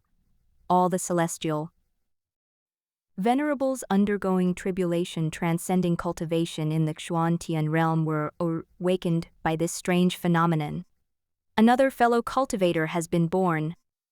The human race's celestial venerables were also extremely excited upon witnessing this extraordinary phenomenon. They knew you were capable, but they never imagined you were this capable. At that very moment, a gift from heaven, far greater than any of your previous breakthroughs, descended, a massive golden pillar of light, almost illuminating the entire central heaven world, pierced through the azure profound cave heaven, completely enveloping you. The pillar of light contains the purest essence of the heavenly Tao. Your divine soul, magical power, and physical body begin to continuously improve, and your comprehension also rises steadily under the nourishment of this power, reaching an unprecedented level. And with this level of comprehension, you rapidly absorb the insights gained from the gifts of heaven, and the nascent form of your Tao is becoming more perfect and powerful every moment. The extraordinary phenomena triggered by this breakthrough lasted for a full 1,000 years. When you finally awakened from your profound state of enlightenment, an indescribable and mysterious feeling welled up in your heart, and your Tao principles were complete. Then you feel your soul being lifted by an invisible force, and your perception instantly breaks through its original limits. At this moment, your perception was able to cover the entire Xuantian realm. Although this state only lasted for a brief instant, it allowed you to glimpse many of the mysteries of heaven and earth, and see things at a deeper level. Furthermore, at the moment your breakthrough ended, a powerful pressure suddenly erupted from your location, causing the heavens and earth to change color. This oppressive force was so strong that it not only enveloped the entire Zhongshan world, but also broke through the world's constraints, spreading towards the starry sky. All cultivators who felt this oppressive force, regardless of their cultivation level, felt an instinctive awe rising deep within their souls as long as they were below the tribulation transcending realm. Even more miraculously, the instant you completed your breakthrough, every living being in the entire Xuantian realm who embarked on the path of cultivation received a clear message. Another tribulation transcending celestial venerable had been born. This phenomenon of resonance between heaven and earth is a sign of the celestial venerable's birth. Your name will surely be recorded in the annals of cultivation in the Xuantian realm, becoming a legend to be revered by future generations, i.e., at this moment, you stand at a new starting point on the path of cultivation. The perfect formation of the Tao of self-cultivation not only signifies a leap in strength, but also represents a completely new height in your understanding of the great Tao. This Tao principle, which integrates 12 laws, will become the foundation for your ascent to higher realms. 3 months after your breakthrough, following discussions with the other celestial venerables, the human race convened a grand celestial venerable ceremony. This celebration is not only a grand announcement of your advancement to the tribulation transcending stage, but also a moment for humanity to once again demonstrate its strength to the entire Xuantian realm. On the day of the celebration, in the central region, the birthplace of the human race and the location of their ancestral temple, a radiant glow instantly filled the sky, and auspicious omens abounded beyond the 9 heavens. 36 floating immortal islands surrounded the ancestral temple, each island blooming with flowers of different elemental laws. The 5 elements of metal, wood, water, fire, and earth flowed, and wind, thunder, light, darkness and time intertwined, illuminating the entire sky in a dreamlike and ethereal way. 72 rainbow bridges stretched across the sky, welcoming the processions from all races. Each rainbow bridge was personally guarded by the Taoist master of the harmonious Tao. Historically, every heavenly venerable ceremony of the human race has been exceptionally grand, attracting many races to attend. This particular heavenly venerable ceremony is especially significant, as it was established for you, who can be considered the youngest heavenly venerable in the history of the Xuantian realm. Therefore, in order to meet you, this renowned and monstrous existence, almost every race in the Xuantian realm that is known has come. Even the heavenly devouring clan, a race that has an antagonistic relationship with the human race, has sent a tribulation transcending celestial venerable. These tribulation transcending celestial venerables are not here to cause trouble, but to meet you, this monstrous fellow cultivator. All 38 celestial venerables of the human race, including yourself, were present at the ceremony. You sit regally on lotus platforms formed of condensed magical power, each with a divine wheel representing their respective Tao principles floating behind their head. When the 38 golden suns simultaneously radiate their brilliance, the spiritual energy of the entire central heaven world trembles. At this moment, many races that had come from the depths of space to witness the ceremony truly recognized the immense power of the human race for the first time. Their first reaction was, "No wonder the human race is the strongest of all races in the Xuantian realm, possess so many transcending tribulation celestial venerables. Such strength is probably enough to easily crush us. If we only consider the number of transcending tribulation celestial venerables, the human race almost rivals the combined number of the 4 peak races." After the celestial ceremony concluded, you arrived in the world you had created. Carefully examining the gifts presented by various races, a dazzling array of rare and precious materials shone brightly throughout the world. Looking at these treasures piled up like mountains, you suddenly understood why the human race could possess so many top-grade, heaven-reaching spiritual treasures. It was all accumulated through such grand ceremonies. Because these treasures contain many precious materials that can reach the tribulation transcending level, you begin to examine these high-level materials one by one. First, there was a piece of 9 heaven star iron, its surface shimmering with starlight like a miniature Milky Way, and one could faintly hear the rumble of stars in motion. There are also several pieces of celestial jade, which are translucent and seem to contain countless folded spaces within. With the slightest activation, they will ripple with breathtaking spatial waves.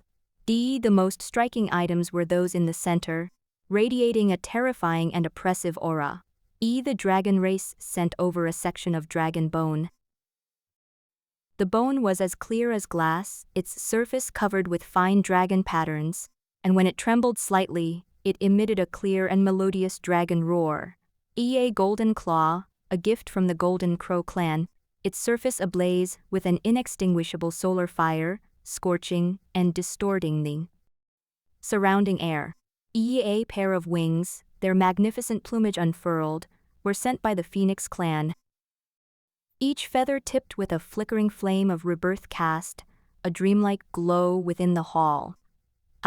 These things exuded a vibrant power and emanated a strong pressure, but no will existed within them. Could these be parts that these races tribulation transcending celestial venerables took off themselves? Considering the regenerative abilities of tribulation transcending celestial venerables, it seems quite possible. After all, once one reaches the tribulation transcending celestial venerable level, as long as their physical form isn't obliterated, they can instantly recover. Of course, these are body parts given as congratulatory gifts, because the will of the tribulation crossing celestial venerable no longer exists within them, and even the causal destiny between them and the original body has been severed, essentially obliterated. However, even so, they can recover after a period of time. You suspect that the transcending tribulation celestial venerables of these races might have been selling or exchanging parts of their bodies in private. Your rough estimate suggests that the items collected at this celebration have gathered about 2/3 of the materials needed to forge a high-grade, heavenly treasure. You're planning that once you obtain some more materials from the other celestial venerables of the human race, you can begin preparing to forge your own heaven-reaching spiritual treasure. In Tian realm, there are only 2 transcending tribulation celestial venerables capable of refining top-grade, heaven-reaching spiritual treasures.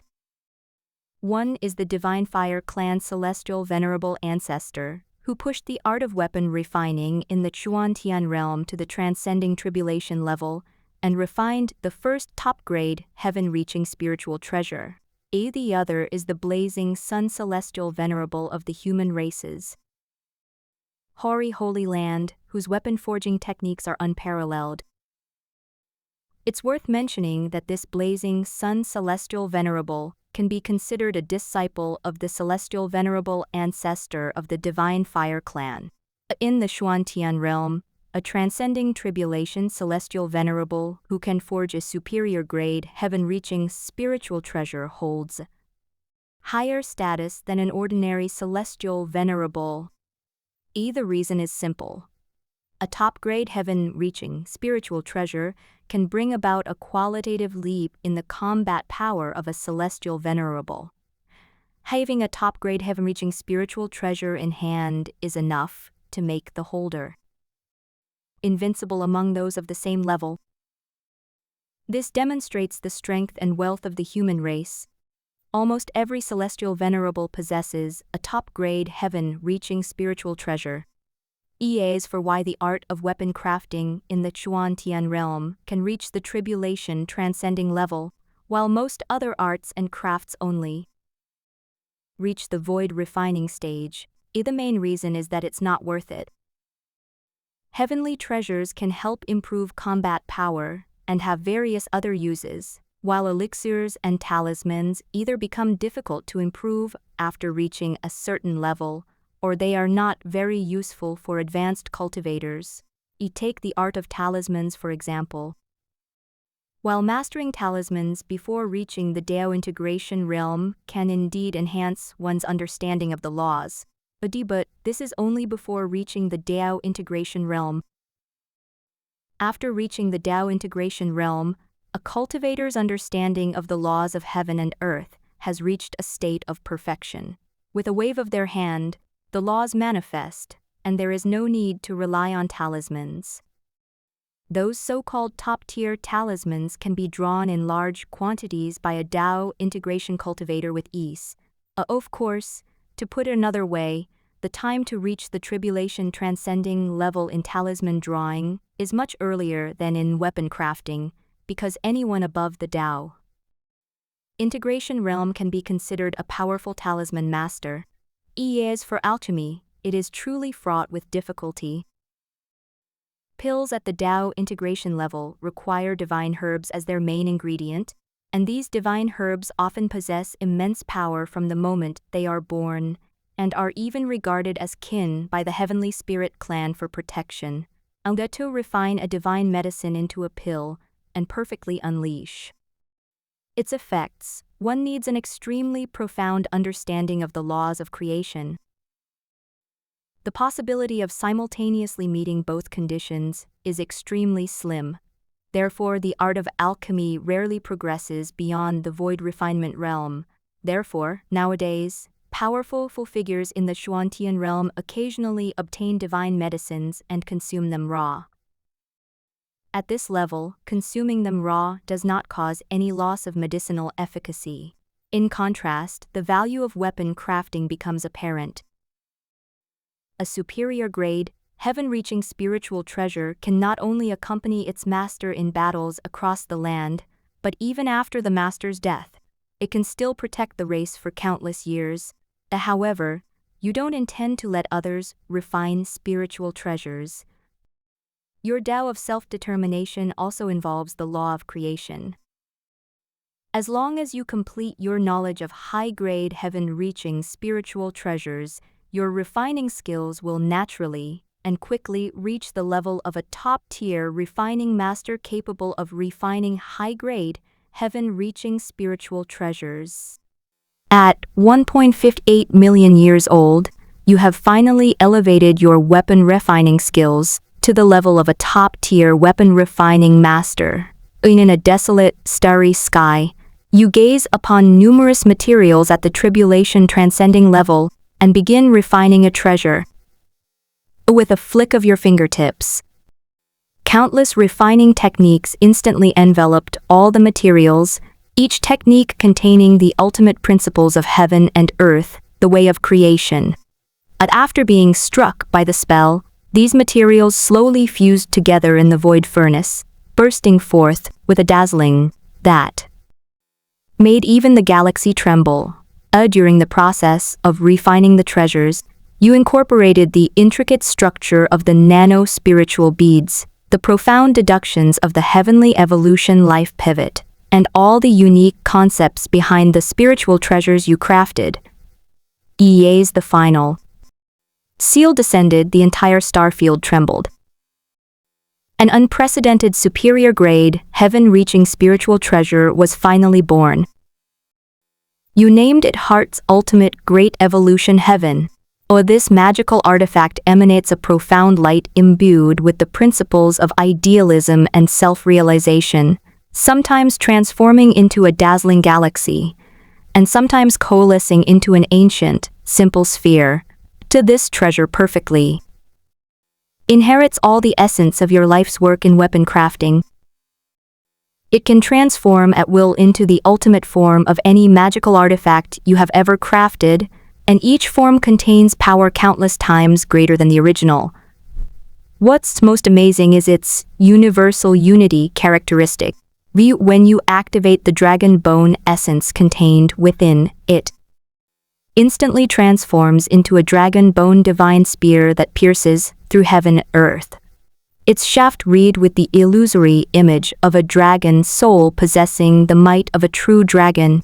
When the essence of the phoenix is activated, it transforms into a pair of sky-covering divine wings, each feather burning with the true fire of rebirth. The power of the golden crow condensed into a crimson sun claw that tore through the void, its tip crackling with true solar fire powerful enough to incinerate the entire world. Every transformation of this treasure seems to reveal the ultimate mystery of the laws of heaven and earth. At 2.28 million years old, over the past million years, you have integrated more than a dozen different laws into your Tao of self-cultivation.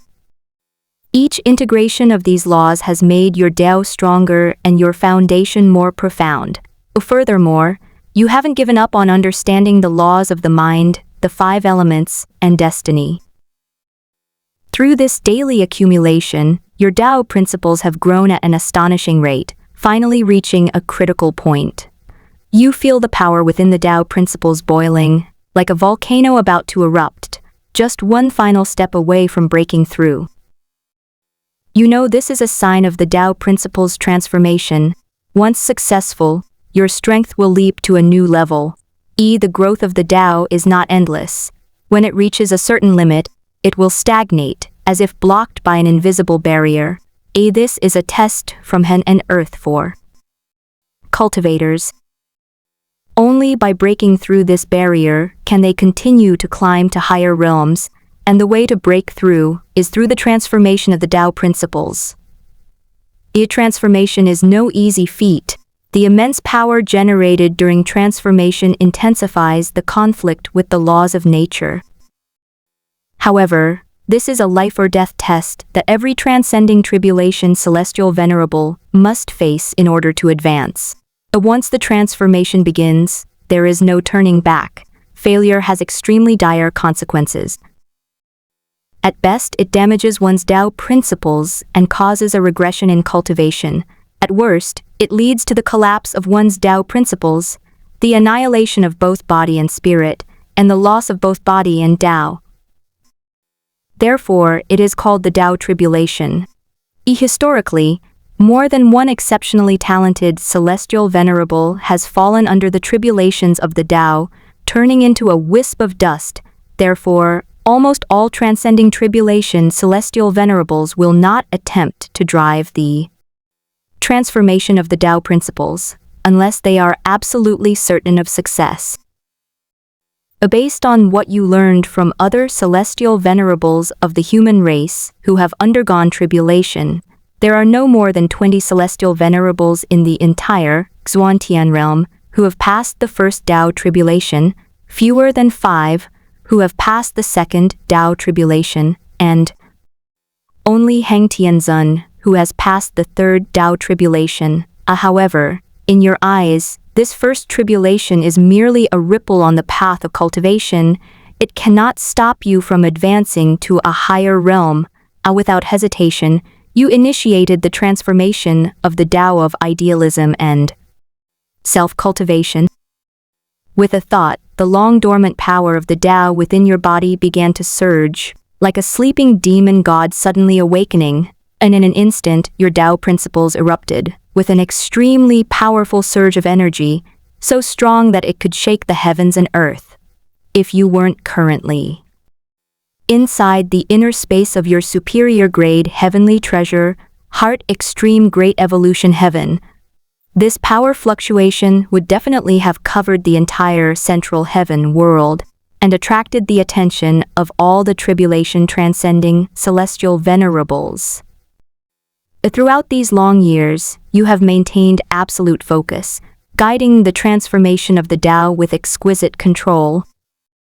Although the many laws that make up the Tao are restless, they ultimately cannot cause any trouble under the suppression of your powerful will. You are like a skilled musician, plucking every string of the law perfectly. Finally, when the last trace of Tao power completes its transformation, your Tao shines with an unprecedented brilliance. At this moment, you clearly feel a closer connection between yourself and the heavens and earth, and your understanding of the Tao reaches a whole new level. You have perfectly overcome your first tribulation, laying a more solid foundation for your future cultivation path. After surviving the first Tao tribulation, you asked Hengxianzhen how many Tao tribulations one must undergo to reach the transcendent realm, but unfortunately, Hengxianzhen didn't know the answer either. At 10,000 years old, you have once again successfully passed your second tribulation. At 7,530,000 years old, your cultivation level surpasses that of everyone in the Xuantian realm. You have survived your fourth Tao tribulation. After surviving the fourth Tao tribulation, your perception underwent a dramatic transformation. You discovered that, with the blessing of the Tao principles, you could enter a profound realm at any time, the same perspective you briefly had when you broke through to the tribulation transcending realm, perceiving the entire Xuan Tian realm. This perspective is no longer a fleeting experience, but a controllable ability. You seem to become one with the universe itself. In an instant, mountains and rivers, plants and living beings, even the breath of cultivators, are all within your perception. As you become more familiar with this perspective, you begin to extend your perception, exploring deeper into the Xuantian realm.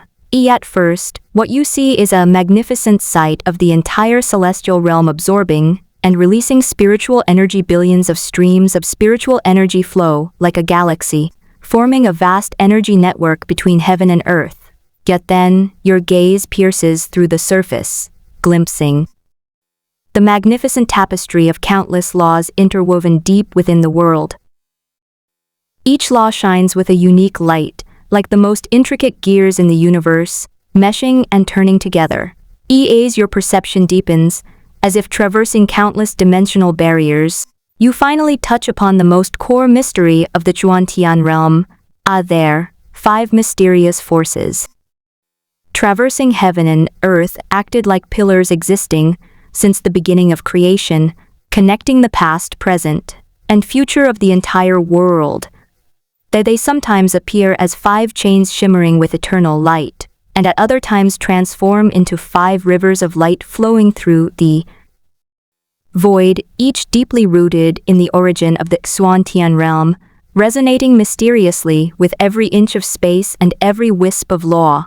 The aura emanating from these 5 forces is awe-inspiring, surpassing the realm of ordinary laws. Each one seems to contain the power of creation, as if it were the very source code of this world. When you gaze at them, the word rules naturally comes to mind. Rules are the core of the Xuantian realm, a supreme existence that transcends all laws. They are intertwined, jointly maintaining the balance of this world. Based on the aura of these 5 rules, you can roughly categorize them into the 5 elements: rules, life rules, energy rules, space-time rules, and destiny rules. As you study the rules, you discover that the relationship between rules and laws is like that of a tree and its branches. The rules are the trunk, and the laws are the branches. For example, the 5 elements theory encompasses the fundamental elemental laws of metal, wood, water, fire, earth, wind, light, and darkness, yet it is also the foundation of the material existence system derived from the Xuantian realm. The rules of life are the foundation of the reproduction of all things, encompassing the laws of creation, life, and reincarnation, and sustaining the continuation of countless races. Energy rules are fundamental to maintaining the spiritual energy of heaven and earth, and the circulation of various energies.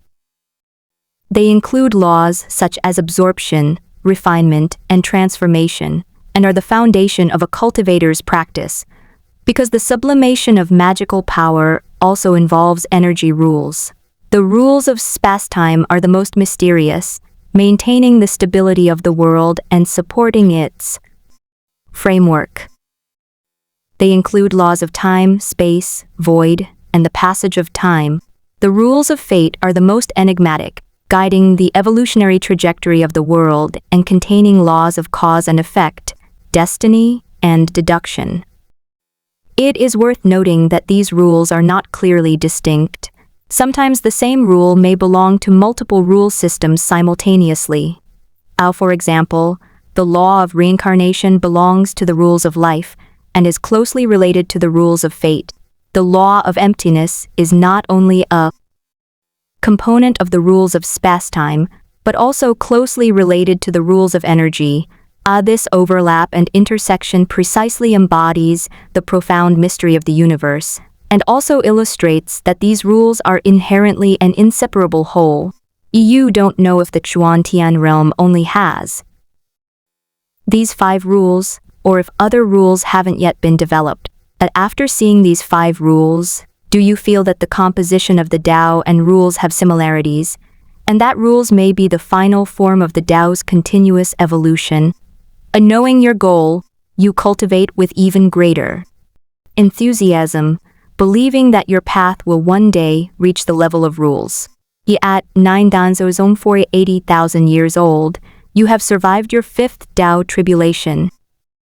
Throughout your cultivation, you continue to integrate more and more laws into the Tao of self-nature. After all, your Tao has the characteristic of embracing all things, and this method can accelerate the growth of your Tao, allowing you to reach the threshold for the next transformation more quickly. After surviving the 5th tribulation, the most significant change is the perspective from which one looks down upon all living beings. Previously, this perspective could only be maintained for a few days, followed by a long recovery period.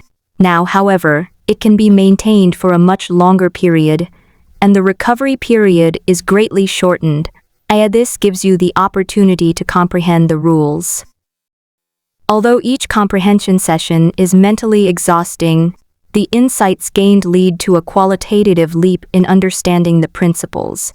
At the age of 14,630,000, you have successfully survived your 6th and 7th tribulations thanks to your understanding of the rules. In the Xuantian realm, a celestial venerable who has successfully overcome one tribulation can be called a 1st tribulation celestial venerable. Before you appeared, the most powerful was the Hangtian venerable, a 3rd tribulation celestial venerable. Now you have reached the 7th tribulation celestial venerable realm. Having reached the 7th tribulation celestial venerable level, your perspective of looking down upon all living beings can now be maintained indefinitely. If you wish, you can know anything in the Xuantian realm with a single thought, because currently there is no power in the Xuantian realm of your level that can hinder your investigation. At the age of 14,800,000, you sold a secret treasure called the Breaking Limit Pearl to all cultivators above the Tao integration realm in the Xuantian realm. This crystal clear pearl has a star-like halo flowing across its surface, and contains a mysterious and awe-inspiring aura within. You claim that this item can greatly enhance a cultivator's comprehension, and has an astonishing amplifying effect on understanding the laws of heaven and earth. The reason you've cultivated so quickly is due to this treasure.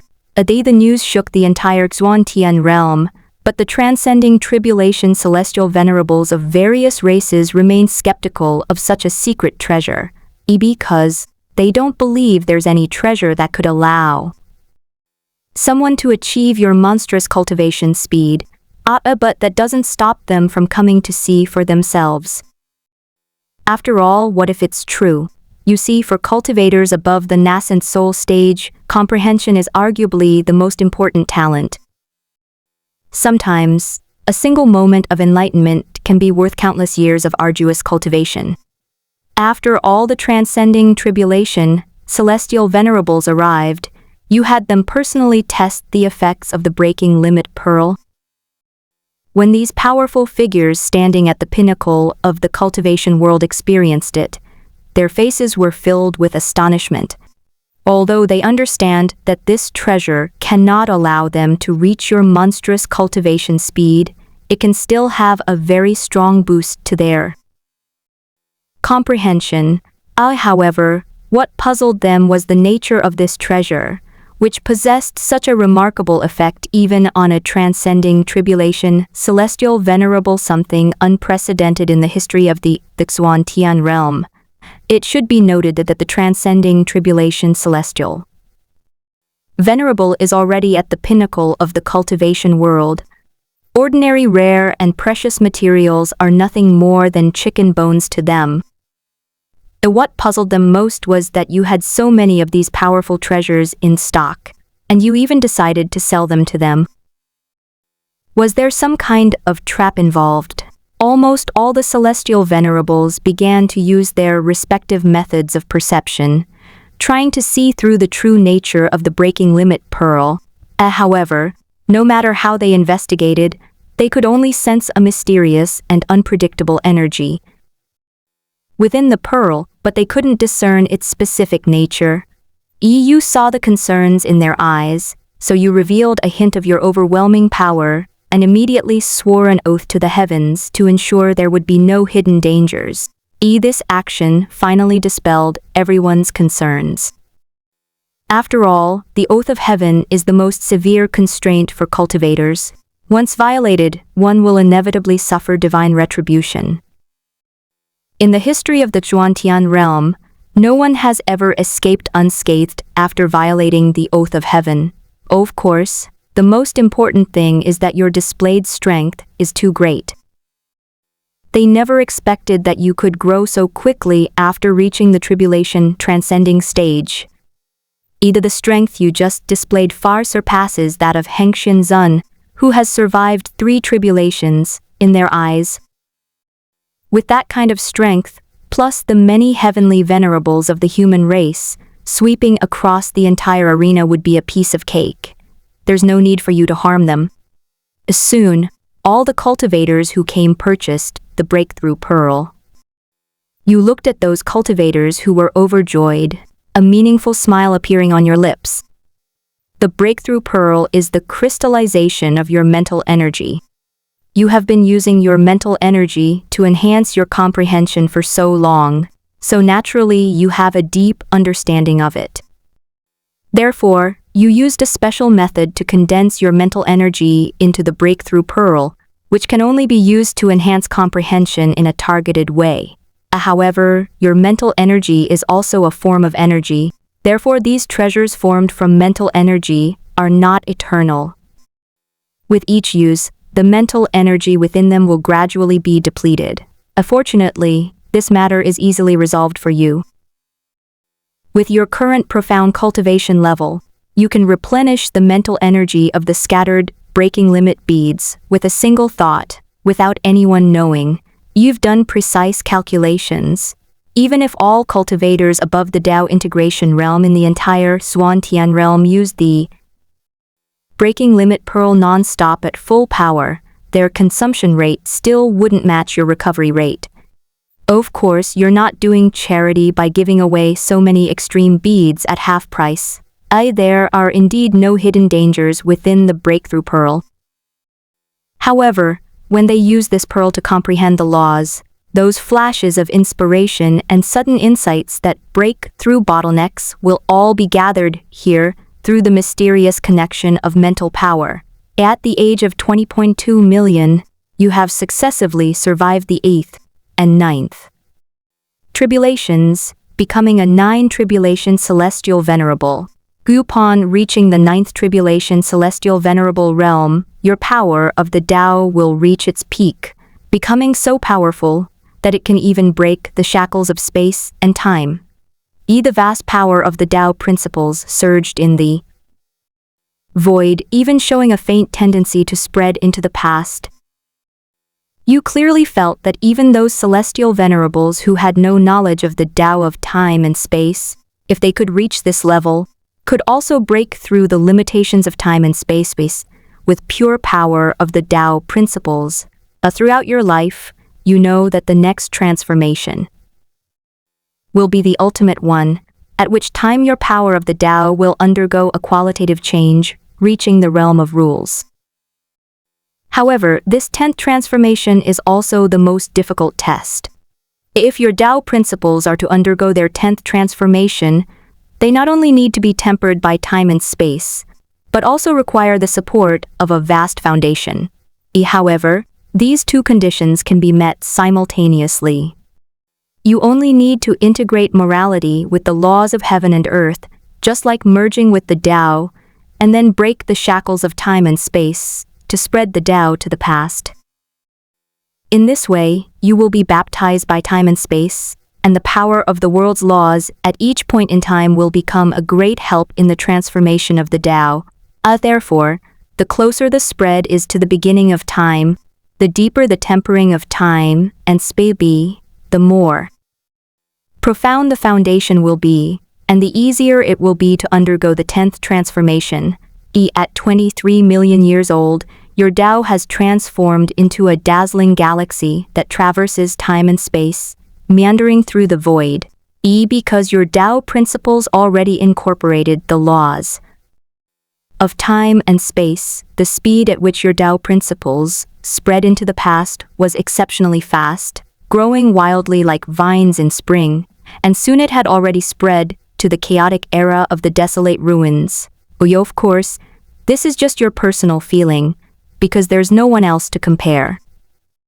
You too, in the Ascension era, you witnessed humanity's rise to the pinnacle of power among all races. You saw countless celestial venerables of all races emerge like bamboo shoots after a spring rain. You personally witnessed countless prodigies weaving their own legends in the Xuantian realm. In the era of desolate ruins, you witnessed a bloody war that engulfed the entire Xuantian realm, an era of the survival of the fittest, where humanity surged forward. Could you watch as they break through their limitations in countless life-or-death situations, witnessing their growth from a mediocre race to a being revered by all races? What moved you most was Heng Tianzun's rise to power. You witnessed firsthand his magnificent epic journey from an unknown tribal youth, through countless near-death experiences, to finally becoming the first heavenly venerable of the Xuantian realm. Those blood-stained battle flags and shattered mountains and rivers have all left an indelible mark on your principles. Unfortunately, you can't interfere with the past. Every time you try, you feel a strong threat of death. You feel that if you interfere, the heavens will definitely punish you severely. At 27 million years old, your principles have spread to the primordial era. In the era of eternal gods, you witnessed the birth of the first divine transformation Lord, and saw the unparalleled arrogance of this era, and in the even more distant era of the path of pursuit, you were fortunate enough to witness a golden age of harmonious coexistence among all races. At that time, myriad paths resonated throughout the world, and cultivators of all races sat and discussed the Tao, jointly pursuing the true meaning of the great Tao. Although the cultivators of that time had lower cultivation levels, their thoughts were ingenious, and you can still benefit greatly from them. Finally, you even witnessed in the primordial era how the path to immortality was established step by step. You witnessed the first ancestor achieving enlightenment amidst a tribulation of lightning, and see the earliest cultivation methods perfected through countless failures. Those groundbreaking moments, like sparks in the darkness, illuminated the path of development for the entire cultivation civilization. Spanning 6 eras and countless years, you have witnessed how the cultivation system was established and perfected step by step to its present state. At 29 million years old, your Tao seems to have touched the end of time, extending to the very beginning of the world before all races were born. At this point in time, even the laws themselves haven't manifested. There are only 5 rules spanning the past, present, and future. You feel you've reached your limit. One more step forward, and you seem to see a void abyss, filled with terrifying power that sends shivers down your spine. Even with your current cultivation level, you wouldn't dare to easily venture into that unknown territory, so you wisely chose to stop. Having traversed such a vast period of time, your Tao principles have reached an indescribably terrifying level. You feel it's time for your 10th transformation. You withdraw your consciousness from the past, then take a deep breath, mobilizing the power of the laws governing the space-time covered by your Tao. This power, like a trickle converging into a vast ocean, begins to propel your Tao to complete its most crucial transformation. While under the impetus of this immense power, your Tao principles rapidly spread, piercing through the clouds, penetrating deep into the earth, intertwining with the 5 supreme rules of the 5 elements, destiny, and so on, ultimately perfectly merging into every inch of space in the Chuan Tian realm. The mountains, rivers, flowers, trees, and even the spiritual energy floating in the air of the Chuan Tian realm have all been imbued with the unique aura of your Tao principles. Then, your principles began to resonate with those 5 rules, which, like 5 colorful ribbons, spiraled and intertwined in deeper dimensions. Each intersection bursts forth with dazzling light, and the power of the Tao principles steadily rises, advancing towards the true level of rules. The entire transformation process was as subtle and gradual as a spring breeze and gentle rain. Only cultivators at the Tao integration realm or higher could perceive the subtle changes in the world. Yet they were astonished to discover that the growth rate of the Xuantian realm seemed to have been stimulated and accelerated significantly, and the spatial strength had also increased dramatically, with the concentration of spiritual energy quietly rising as well. At 30 million years old, and after consuming a full million years, your Tao has finally broken through its shackles, completed its 10th transformation, and reached the realm of rules. At this moment, your Tao power is like a galaxy traversing heaven and earth, stretching from the very beginning of the Xuantian realm to the distant future, running parallel to the rules of the 5 elements and destiny. When your Tao completed its final transformation, the entire Xuantian realm trembled. All living beings felt their strength inexplicably increase.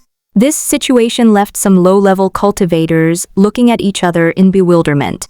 However, those cultivators at the Tao integration level and above who had lived for countless years were shocked. They clearly sensed that the strength of some laws in the Xuantian realm had suddenly increased significantly. Although they knew that the growth of the Xuantian realm would also drive the growth of its laws, the previous increases were always gradual, never as sudden and massive as this. It was as if some supreme being had injected a new origin into the world. Just as everyone was puzzled, the entire space of the Xuantian realm seemed to be torn apart by an invisible giant hand, and billions of 7-colored rays of light poured down like a celestial river, dyeing the boundless starry sky into a magnificent brocade. Amidst the shimmering glow of the sunset, countless golden lotuses bloomed from the void, each petal engraved with profound Taoist patterns, emitting a refreshing fragrance. Then a vast, star-like pressure suddenly enveloped the surrounding area, causing mountains and rivers to tremble, and ancient trees and spiritual herbs to bend low. All the cultivators felt their internal energy stagnate and involuntarily knelt in worship. Even the tribulation-crossing celestial venerable, who usually looked down on all living beings, changed his expression drastically. Their prideful strength was as thin as paper under this pressure, forcing them to bow their heads. Amidst this extraordinary phenomenon, a realization dawned on the hearts of all living beings. A ruler of the rules had been born in the Xuantian realm. Although they couldn't grasp the true meaning of rule controller, the awe that emanated from the depths of their souls, and the oppressive aura that even a tribulation transcending celestial venerable couldn't resist, made them realize that the rule controller was far beyond the tribulation transcending level. The several celestial beings, skilled in divination, attempted to glimpse the secrets of heaven, only to find the river of destiny suddenly boiling.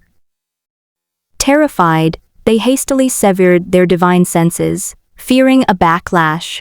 This strange phenomenon and oppressive aura came and went quickly, receding like the tide in just 3 days, into just as the tribulation transcending celestial venerables of all races were preparing to gather and discuss this earth-shattering event. They suddenly felt a dizzying sensation. When they regained their senses, they found themselves in a boundless, platinum gold space.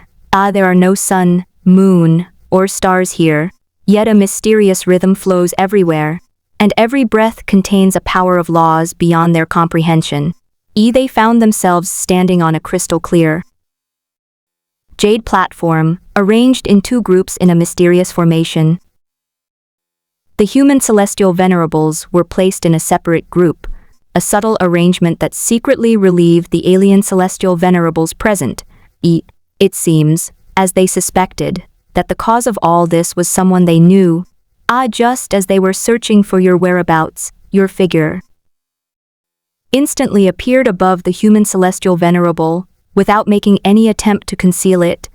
When the gazes of all the celestial beings converged on you, the sight that greeted them shook them to their core. The moment they saw you, you were still the same enchanting celestial being they knew, a long, plain white robe fluttering in the wind, an air of otherworldly grace between your brows, and eyes as calm as still water, gazing upon everyone with equal deference. Yet then, your figure suddenly blurred, replaced by the vast historical scroll of the Xuantian realm, the chain of Tao. Principles spanning heaven and earth, a microcosm of all things in the universe. Several heavenly venerables with shallower cultivation even groaned, a trace of blood spilling from the corner of their mouths. You first nodded gently to the human celestial venerables, then your gaze swept across the celestial venerables of the other races with lightning speed. Everyone surely recognize me. Your voice was calm and unhurried, yet it seemed to resonate directly in everyone's hearts.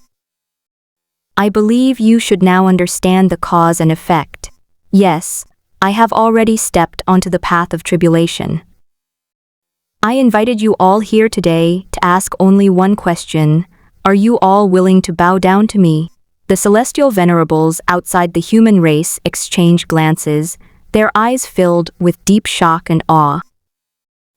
After a brief silence, a true dragon celestial venerable was the first to bow in respect, followed by the other celestial venerables, their unified voices echoing through the space. We pay our respects to the Supreme Xuantian. Faced with the respectful address from the crowd, although you were ecstatic, your expression remained calm. Very well. Since you have submitted to me, I am not one to be stingy. Today I will preach and reveal to you the secrets of the rules. As soon as you finished speaking, you said no more. Suddenly, countless Tao patterns appeared around your body. These Tao patterns flowed endlessly like living things, sometimes transforming into the rotation of star rivers, demonstrating the birth and death of the universe, sometimes condensing into the growth of grass and trees, interpreting the true meaning of life, and in an instant, they transformed into thunderbolts, demonstrating the majesty of the heavenly Tao. Each line of the pattern contained the most fundamental principles and rules, leaving the transcending tribulation celestial venerables present completely mesmerized. The transcending tribulation celestial venerables present reacted swiftly, immediately taking out the limit-breaking pearl they had obtained from you and placing it between their brows, listening intently to this unprecedented sermon. The entire Lingbao space rippled with your sermon, as if even the laws of heaven and earth were rearranging themselves. During your sermon, you didn't forget to give the heavenly venerables of the human race a little boost. using your inner strength to elevate their comprehension to the limit they could handle. This sermon lasted for a full 100,000 years. During these 100,000 years, Heng Qianzhen successfully passed his fourth Tao tribulation. In addition, many other heavenly venerables passed their first and second Tao tribulations. After the lecture, all the celestial venerables, including the human race, left your spiritual treasure space with a sense of lingering reluctance. After the alien celestial being returned to his tribe, he discovered that they had only been missing for less than a day, but they themselves knew very well that they had spent a full 100,000 years in the spirit treasure space. Your terrifying methods inspire their longing, truly worthy of someone at the Mahayana realm who has transcended the tribulation. That's right, based on your previous life's cultivation novels, you named the realm after transcending tribulation, the Great Ascension Realm, signifying the great completion of the Tao and its transformation into rules. After all the celestial venerables departed, you arrived at the core of the Zhuantian realm, the place where the 5 principles of law are rooted. After reaching the Mahayana realm, you discover that although your idealistic and self-centered principles, having reached the realm of rules, permeate the past, present, and future, you still cannot significantly alter the past, nor can you explore the distant future. It's not that you fear divine retribution. This is mainly because the space-time river in the Xuantian realm is somewhat fragile, and there is no concept of a time loop. In the present Xuantian realm, there is absolutely no possibility for someone from the future to travel to the present by reversing the flow of time. Furthermore, if you significantly influence the past, it could even cause the collapse of the river of time. As for the reasons, you've probably guessed them. Although the Xuantian realm is vast and its cultivation system is relatively complete, it still has many shortcomings compared to the magnificent worlds you saw in the novels of your previous life. It's possible that Xuantian realm's strength is insufficient to withstand such destruction, which could cause a space-time collapse during time travel, potentially even severely damaging the Xuantian realm. The only way to solve this problem is to strengthen the Xuantian realm, and the emergence of advanced cultivators will drive its growth. This is why you are preaching to the celestial venerables. Most importantly, your idealistic and self-centered principles have become an important part of the Xuantian realm. Since other rules have no controller, you can even mobilize the power of the entire Xuantian realm. Therefore, the stronger the Xuantian realm is, the stronger you become. While you were in seclusion in the core of the Xuantian realm, news of your attainment of the Mahayana realm quickly spread throughout the entire Xuantian realm, thanks to the efforts of the celestial venerables of myriad races. Furthermore, with all the celestial venerables of all races submitting to you, the Xuantian realm can truly be described as a place where all races revere the supreme Xuantian. At 50 million years old, with you as our leader, the Xuantian realm has begun to possess the atmosphere you witnessed during the Tao Pursuit era, 100 million years old. With your help, the celestial venerables of all races have made rapid progress. The eternal celestial venerable has already reached the realm of the 5th tribulation celestial venerable, and many other celestial venerables have also reached the realm of the 4th tribulation celestial venerable. Meanwhile, you have conducted in-depth research on the immortal spiritual roots of the human race over the years. You discover that the primordial energy possessed by the immortal spirit root is actually the power of rules. There are only immortal spiritual roots that possess all 5 elements. There are no single attribute immortal spiritual roots. Therefore, the power of rules within an immortal spiritual root is naturally the power of the 5 elements. Although it is only a small amount, it is enough to ensure that a person can easily overcome tribulation. However, as your research deepens, you discover that all spiritual roots are actually intricately connected to the rules of life. Whenever you use your divine sense to probe the deepest structure of your spiritual root, you can feel the intricate network woven within it by the rules of life. This discovery confirms your initial conjecture. When you first encountered the rules of life, the spiritual root is indeed an innate racial talent of humanity, bestowed upon this race by the rules of life. From this perspective, the foundation upon which all races are capable of cultivating immortality may all stem from the rules of life, and their essence is the manifestation of these rules in different races. This discovery makes you realize that the power of rules is indeed the absolute pillar supporting the operation of the Xuantian realm and the fundamental source of maintaining the balance of all things. At 150 million years old, after a long period of time, your understanding of the Tao of self-cultivation and the Tao of the rule realm has undergone significant improvement. At this point, you can vaguely sense the idealistic power you possessed after transmigrating. At 200 million years old, through special means and countless attempts, you finally condensed that ethereal, idealistic power into a crystal-clear seed. This seed of infinite possibilities has been carefully integrated into the principles idealism and self-realization. By you, then, imitating the method of generating spiritual roots using the rules of life, you manipulated the Tao of self-cultivation, and instantly a wave of energy spread throughout the entire Xuantian realm. You have planted a seed in the hearts of all beings in the Xuantian realm. You call this seed the heart seed, and every newborn being will possess it. To enable all beings to better utilize this gift, you created a unique system of mental cultivation. This practice takes the seed of the heart as its foundation and intention as its bridge, using meditation and mind cultivation to gather miraculous mental power.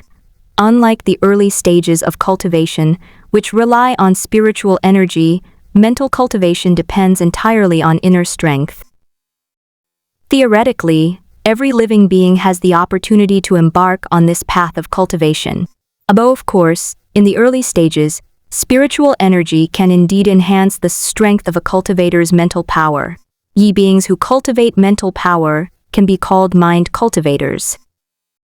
You divide mind cultivators into 10 levels, corresponding to the Kai refining realm to the Mahayana realm.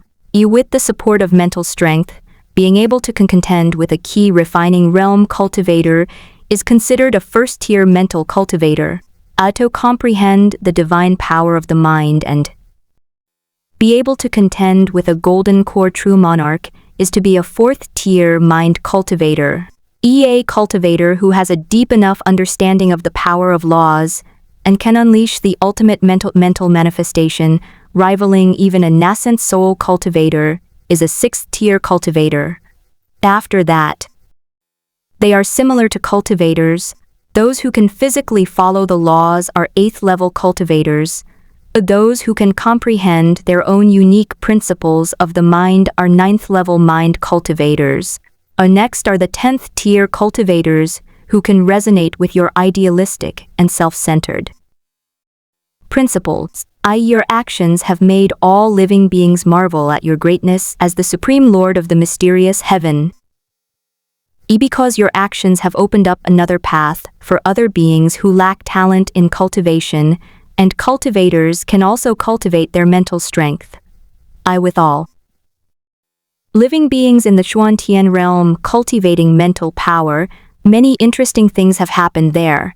Since the strength of one's mental power is related to willpower to some extent, many cultivators can experience a sudden surge in their mental power and strength simply by chanting phrases like friendship, bonds, or the height of a fountain will not exceed its source, and the mental power of a cultivator will not exceed the will of a cultivator. Although it can only be maintained for a short time, it is still a way to turn the tide. From now on, the ability to unleash one's full potential will no longer be the exclusive domain of the chosen ones in the Xuan-Tian realm. Someone in any corner of the Xuan-Tian realm may possess this skill. At 270 million years old, the celestial venerables of all races, having transcended tribulation, have made rapid progress in the path of mental cultivation, thanks to their profound foundation of cultivation. They broke through layers of barriers at an astonishing speed, ultimately pushing their mental strength to the 9th level. Of course, the main reason for this was that these celestial venerables' growth experiences and the accumulation of knowledge over a long period endowed them with powerful inner strength, naturally allowing them to cultivate mental strength very quickly, helping them overcome their tribulations. With your own mental strength will make things much easier. At 310 million years old, you have made a great breakthrough in the Tao of creation.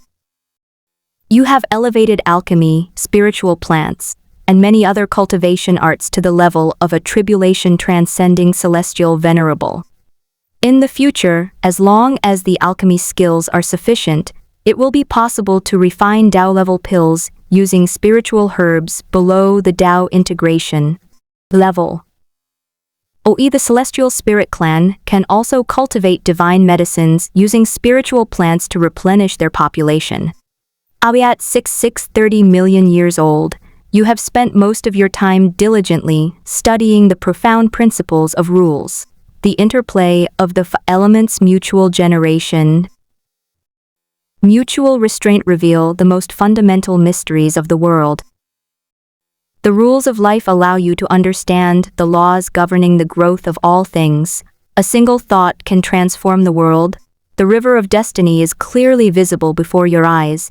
The past and future are entirely in your grasp. You gradually brought the 5 elements, life, destiny, and other 5 principles under your control.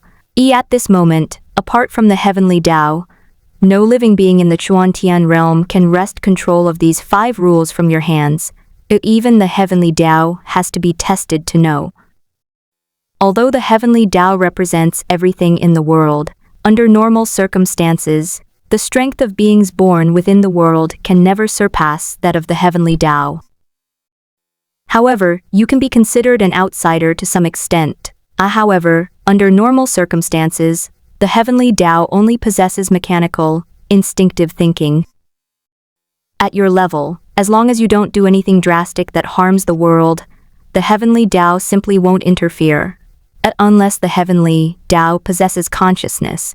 But if it did, it would no longer be aloof and supreme, losing its powerful dominance. In that case, it's uncertain who would defeat whom.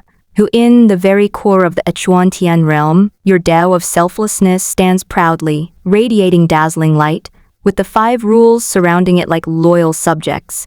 The 5 elements transformed into a 5-colored halo, the life rules blossomed.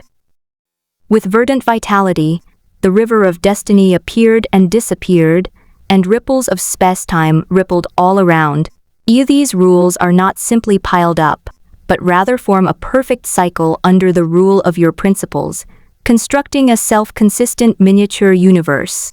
You can now be considered the ruler of the world. At 820 million years old, your spiritual treasure, heart's ultimate great evolution heaven, tempered by your Tao principles, has finally undergone a transformative metamorphosis. This unique, top-grade heaven-reaching spiritual treasure you forged is now radiating dazzling divine light that shakes the universe. Its power far surpasses the scope of a top-grade, heaven-reaching spiritual treasure.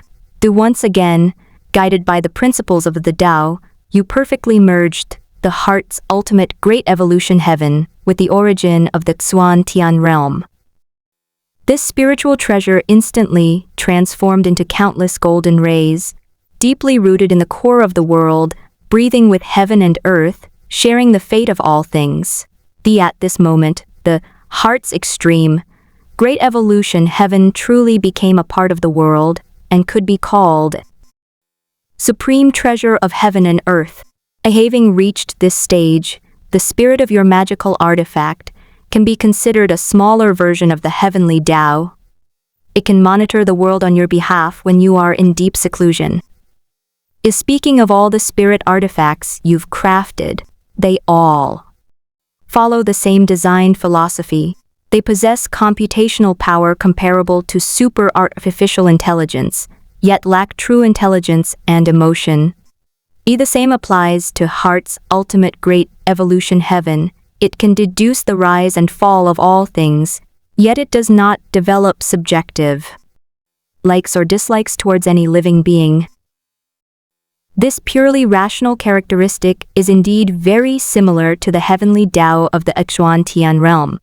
In some ways, the artifact spirit is even more impartial than the heavenly Tao, because the heavenly Tao is somewhat lenient towards high-level cultivators, while your artifact spirit, unless you specifically configure it, will only execute what it considers absolute fairness. If a golden core true monarch commits acts deserving of divine retribution, even a tribulation crossing celestial venerable would be struck by lightning. Therefore, you only allowed Heart's extreme evolution heaven to monitor the world, but did not give it the power of judgment. That's right, after controlling all the rules of the Xuantian realm, you also controlled the power of heaven to judge all living beings. Yet 990 million years old, you have expanded the upper limit of all cultivation arts and refined supreme treasures of heaven and earth, deepening your understanding of the Tao of creation. Through this period of deduction, you have successfully pushed the Tao of creation to the realm of rules. The birth of the rules of creation resonated with heaven and earth, causing a qualitative leap in the origin of the Xuantian realm. Mountains and rivers all possess the essence of the Tao, and plants, trees, bamboo, and rocks all contained spirituality. The cultivators found themselves divinely aided when comprehending cultivation techniques, breaking through bottlenecks effortlessly. Even more astonishingly, their talents all saw a certain degree of improvement, and the concentration of spiritual energy in the world once again increased significantly. The emergence of the rules of creation has led to a significant increase in top-tier weapon refining masters and top-tier alchemy masters at the tribulation transcending level in the Xuantian realm. At the age of 1.75 billion, you have conducted in-depth research on the sun and moon, which are suspended in the unknown space of the mid-sky world. Later, based on your own understanding of the principles of yin and yang, you successfully elevated the laws of yin and yang to the realm of rules. The emergence of the yin-yang rules has made the Xuantian realm stronger once again, and the cultivation of all beings in the Xuantian realm has become easier. In addition, the birth rate of all races has increased, and the average talent of newborns is better than before. The three transcending tribulation celestial venerables of the yin-yang sacred land experienced a significant increase in cultivation as a result, successfully passing their fifth Tao tribulation and becoming rare 5 tribulation celestial venerables in the current Xuantian realm. Even the ancestor of the Hehuan sect, who had already become a transcending tribulation celestial venerable, took this opportunity to pass his second Tao tribulation. The successive advancements in 2 laws, coupled with the promotion of the path of mental cultivation, have greatly enhanced your idealistic and self-centered approach. Through the feedback from the Tao principles, your divine soul, magical power, and physical body have reached an extremely terrifying level. The range of your divine sense now even exceeds the size of the Xuantian realm. At this point, the size of the Xuantian realm, enhanced by the 3 rules, is nearly half again as large as previously estimated by the human race.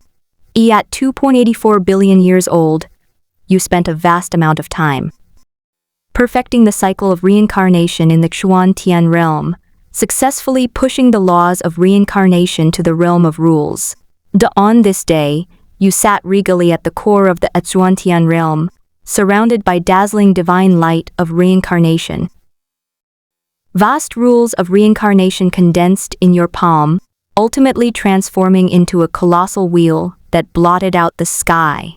This roulette wheel is covered in mysterious runes. The trajectory of the 6 realms of reincarnation is clearly visible on it, and it exudes an aura of majesty that shakes the ages.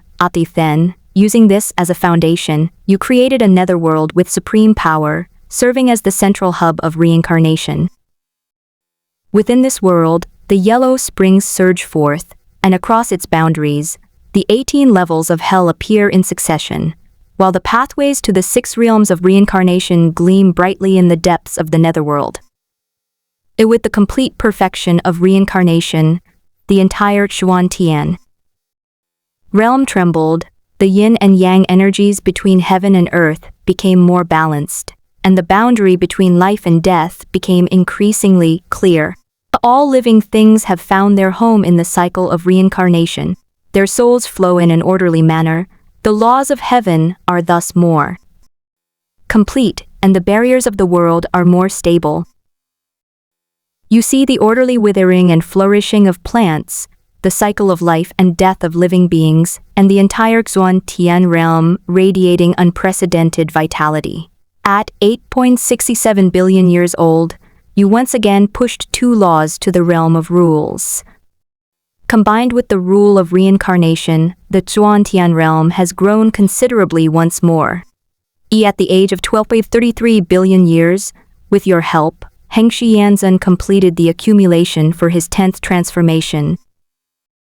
Afterwards, you used the Tao of self-cultivation as a guide to trigger the eruption of the heart seed, pushing Hengshi Yanzhen, who was otherwise unable to reach the Mahayana realm, to the Mahayana stage. Because he reached the Mahayana realm with your help, in the core of the Xuan Tian realm. Newly born Tao of the Supreme City, like other rules, revolves around your Tao of selflessness and devotion, like stars surrounding the moon. At 26.7 billion years old, more and more celestial venerables have advanced to the Mahayana realm with your help. Although you have continued to push different laws to the realm of rules over the years, the number of Mahayana Tao principles protecting you in the core area has gradually caught up with the rules. These Tao principles intertwine to form a network, outlining a magnificent pattern in the core of this Xuan Tian realm. Among these principles, more than a dozen are deeply connected to yours. They emanate unique mental energy fluctuations, and the owners of these principles are 10th-level mental cultivators who follow the path of mental energy cultivation. Because these 10th-level cultivators practice the cultivation system you created, and their breakthroughs involved resonating with your Tao principles, you have absolute control over them. With just a thought, you can sever their resonance with the Tao, causing these 10th-tier powerhouses to instantly plummet to the 9th tier. This suppressive power is absolute. In contrast, those cultivators who broke through to the Mahayana stage with your help, while still subject to your suppression, at least retain some power to resist. But although the limitations are greater, the difficulty for a cultivator to break through to 10th level is much lower than the difficulty for a cultivator to break through to the Great Ascension stage. If breaking through to the 10th level is considered easy, then breaking through to the Mahayana stage with your help is considered difficult, and breaking through to the Mahayana stage alone is considered hellish. In the time that followed, with the emergence of more and more rules and Mahayana cultivators, the Xuan Tian realm began to grow at an astonishing rate. At the age of 37.84 billion, you suddenly sensed a mysterious and profound rhythm emanating from the Xuan Tian realm. You understood. This was because the Xuan Tian realm, after countless years of accumulation, had gathered enough power to usher in a leap in its world status. However, you did not allow this instinct for the ascension of heaven and earth to run rampant. Instead, you suppressed it with supreme power, because as you continued to understand the essence of the world, you realized that the ascension of the world could fail, and a world as vast as the Xuantian realm, if its ascension fails, there is a very high probability that all its paths will collapse, returning to nothingness. So you decided to continue to mature, allowing this place to steep itself in the long river of time until its essence was even deeper, before finally breaking free from its cocoon and transforming into a butterfly. Most importantly, with the offerings from all the beings of the Xuantian realm over the years, your Tao principles have grown to an extremely terrifying level, and you have even taken a half step towards a higher level.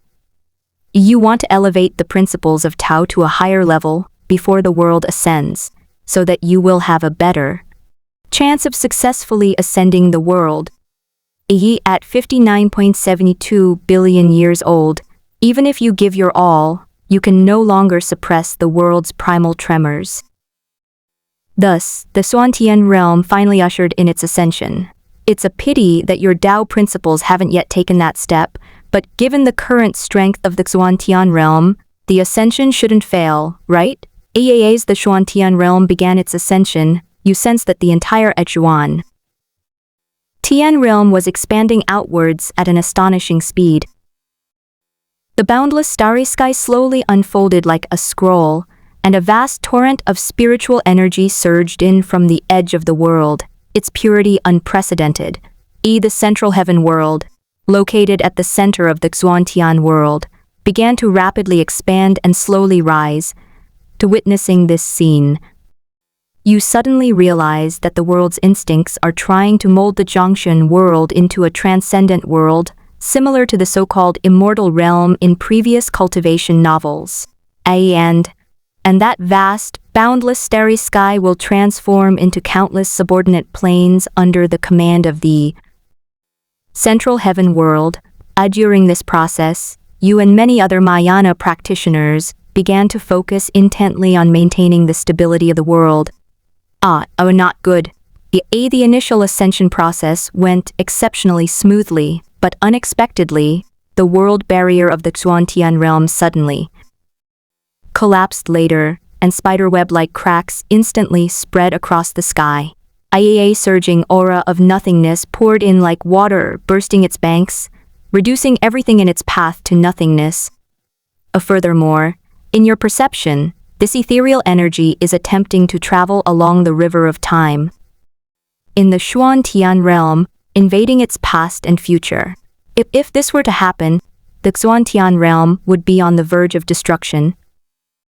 Therefore, you mobilized half of the power maintaining the world's stability and burned your mental energy to amplify the Tao principles, blocking the void energy outside the world's rift. At this point, the ascension of the Xuantian realm was on the verge of failure, but unfortunately, ascension cannot be stopped at will. As the Xuantian realm's ascension continues, the cracks in the world's barriers increase. Even with your utmost efforts, it will be difficult to maintain order, and the ascension will ultimately fail. The price will be the complete annihilation of the Xuantian realm. Looks like my otherworldly life is coming to an end. I'm just a baby who's only lived for billions of years. Go, you think you're doomed this time, not from nothingness, but from sacrifice. Since you're gonna die anyway when the world ends, you might as well try to save it. A silvery white flame erupted from your body, and then you summoned back the Heart Extreme, Great Evolution Heaven that had merged with the Xuantian realm, instantly integrating it into your body and burning along with you. Then it extracted most of the Xuantian realm's primordial essence, forcibly halting the ascension process even though destruction was already inevitable. You used everything you had as fuel, borrowed the resources of the Xuantian realm as fuel, and pushed the power of idealism to its extreme, finally allowing the Tao to briefly touch upon a higher realm. This fleeting moment of enlightenment may only last for a brief instant, but for you it is enough. All things originate from the mind. Heaven and earth return to stillness. A silvery white radiance burst forth from your body, sweeping across the entire Xuantian realm like a tidal wave. Wherever it touched, time and space froze, and all things stood still. The last wisp of nothingness was expelled from the boundary. The entire Xuantian realm fell into eternal stillness. From the outside, the Xuantian realm appeared as a piece of crystalline amber suspended in nothingness, and the surrounding nothingness could no longer penetrate into the amber. Although I don't know if my intuition is right, I still want to say, I freeze the world in this moment, waiting for a ferryman. Waiting for a journey home. Then you completely vanished from the Xuantian realm. The host perished during the simulation.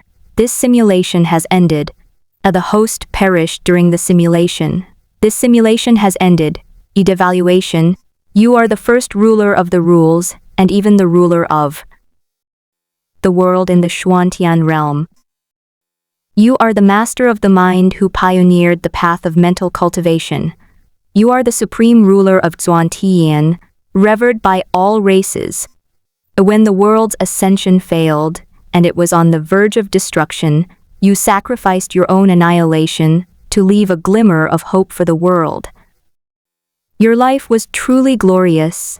Congratulations, host, you have successfully completed this vast world, and have gained one opportunity to simulate the real world. Your life score, 90,000. You can use ratings to purchase the following items. The supreme treasure of heaven and earth, hearts. Ultimate Great Evolution Heaven, 5,000. 2. The Transformed Battle Realm, 5,000. 3. The 6 Paths of Reincarnation, formed by the rules of reincarnation, contains an entire netherworld, 25,000. A detection has indicated you have completed this world. Do you wish to inherit all your strength and memories from the simulation, as well as the attribute, where the heart leads? This simulation has finally come to an end. I never imagined that only a short time has passed in the real world, but hundreds of billions of years have passed in the simulation. Lin Yu stared at the simulator interface and couldn't help but sigh. Hundreds of billions of years, even several times longer than the Earth he lived on in his previous life. Right, simulators. Lin Yu suddenly thought of an important question. Are these simulated worlds close to the real world?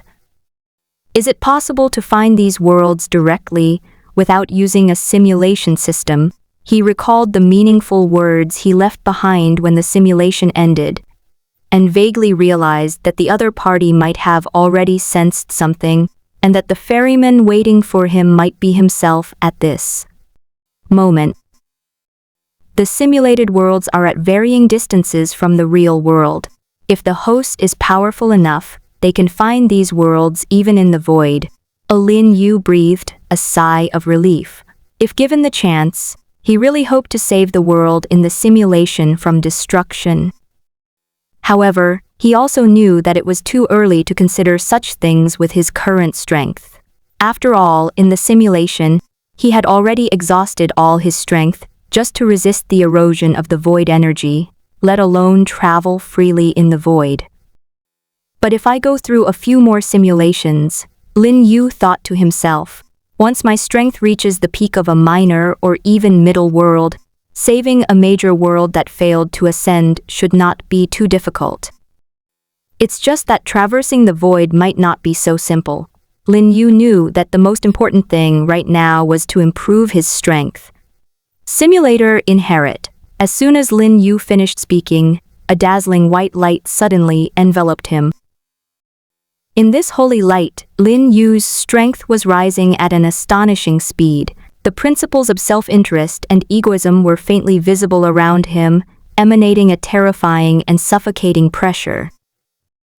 Fortunately, the simulator's light formed a perfect barrier, firmly imprisoning this power within 3 inches of Lin Yu's body.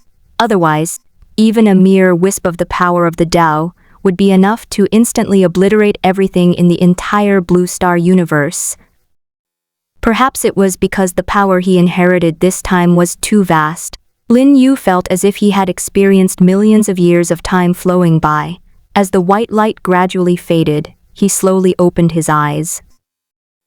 The power of the Tao flowing around him was perfectly contained, under his exquisite control, without any fluctuations leaking out. This is the wonder of the simulator's ability to transfer power, inheriting all strength, including the control of that strength.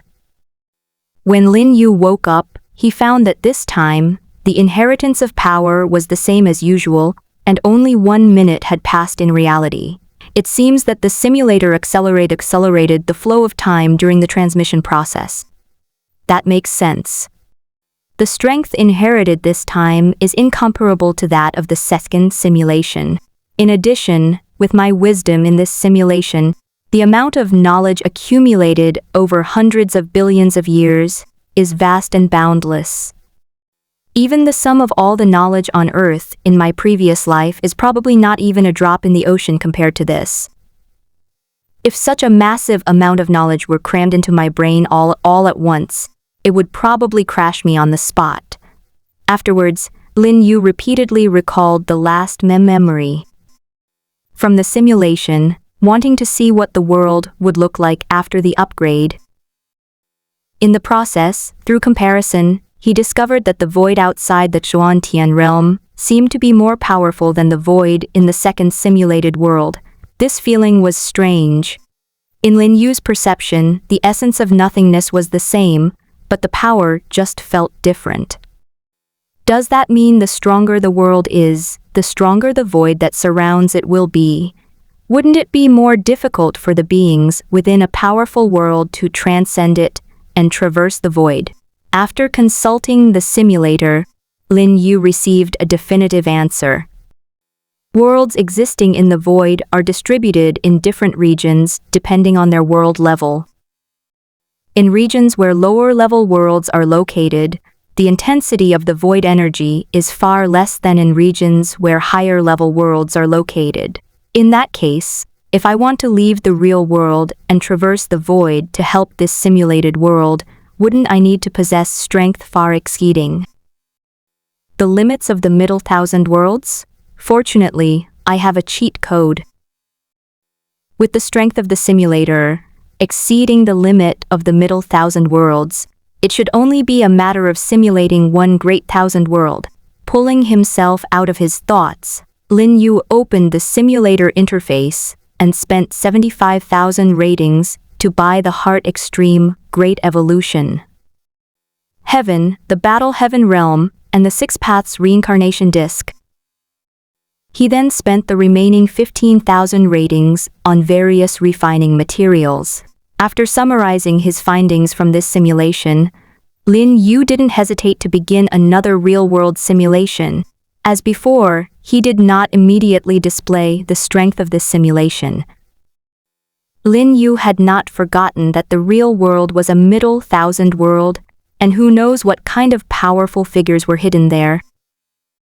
Although no threat appeared in the Blue Star universe during the last simulation, and he didn't encounter any powerful beings while drifting in the chaos for so many years, this might simply be because his strength at the time was not enough to attract the attention of powerful beings in the real world. After all, the cultivation level at the end of the last simulation was at most equivalent to the nascent soul stage in this simulated world.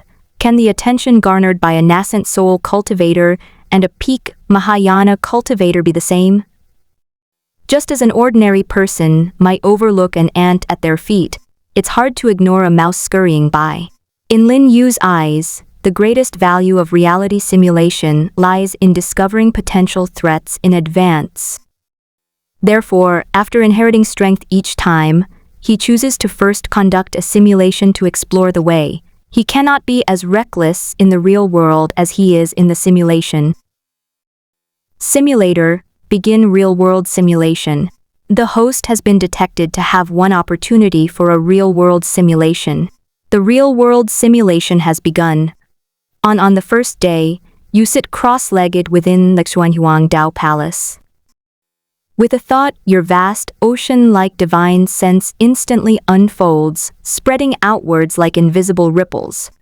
In an instant, every corner of the entire blue star universe was enveloped by your divine sense, from the smallest quantum fluctuations to the grandest galactic movements, from the mountains and rivers of the material plane to the ocean of laws at the energy level. Everything was within your perception. Immediately afterwards, your divine sense instantly broke through the world barrier of the blue star universe. The instant your divine sense crossed the boundary of the universe, you felt a vast and ancient aura rushing towards you, the very chaos that surrounded the blue star universe. Although you discover that the chaotic energy is indeed different from the void energy, the chaotic energy outside the blue star universe cannot diminish your current divine consciousness at all. And in the instant your divine sense spread across the chaos, you perceived the essence of chaos. The chaos beyond Earth was also a world, which you called the chaotic world. If chaos is likened to the celestial realm, then the blue star universe is a planet suspended within that chaos. Furthermore, you discovered that while the chaotic world is much stronger than the Xuantian realm, it's only one level stronger. In other words, the chaotic world is merely a lesser thousand world. According to the simulator, the real world is a middle thousand world, so there must be even stronger worlds above the chaotic world. However, that's too far removed from your current situation. What you should be concerned about now is your position within the chaotic world. After testing, you discovered that you should be able to enter the core origin of the chaos world using the principles of Tao, but doing so would create a significant disturbance that would be noticeable to those of your level. From this perspective, your strength should also be among the top tier in the chaos world. Afterwards, you tried to extend your divine sense into the depths of chaos, but found that you couldn't reach the boundary of the chaotic world at all. You should know that your divine sense can easily cover thousands of Xuantianhuan realms that are on the verge of advancement. The difference between the vast world and the microcosm is truly immense. Without the power of the Tao, relying solely on divine sense, you might not even be able to discern directions in the chaos. However, your exploration was not without its rewards. You discovered that within the range of your divine sense, besides the blue star universe, there are many other worlds. A casual glance reveals that you are very familiar with these worlds. Closest to blue star is the world of the sea races, shimmering with a ghostly blue light. Floating beside it is the dark sphere where the shadow race resides, and floating next to them are the worlds connected to them. It seems the world connectivity still follows the principle of proximity.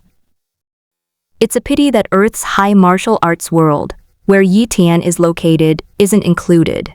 However, based on the timeline of the global network, Yitian's world should not be far from the blue star universe.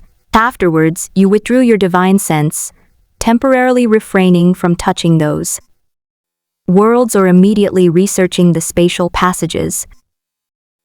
You wanted to conduct an experiment first. After withdrawing your divine sense, you directly used the Tao principles to plant seeds of spiritual roots in the hearts of everyone on Earth. Do you want to see what kind of sparks the cultivation system of the Xuantian realm would ignite in the real world?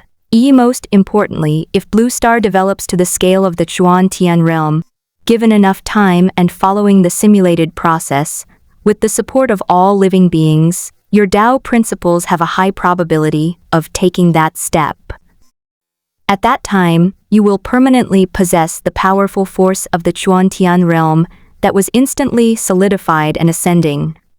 After bestowing upon you the foundation for cultivation and imparting basic cultivation methods, with a thought, time within the solar system began to surge and roar. The stars streaked across the sky at a visible speed, and the sun and moon alternated like a revolving lantern. In just a moment, Blue Star had traversed more than 10 years, arriving at the year 122 of dawn. During this time, in the year 112 of dawn, you even manually created a spiritual energy tide. At the appointed time, you intently perceived the changes in the world, only to find that the spatial passage that should have appeared remains completely still. And this result made you raise an eyebrow. Slightly, but you didn't pay it any mind.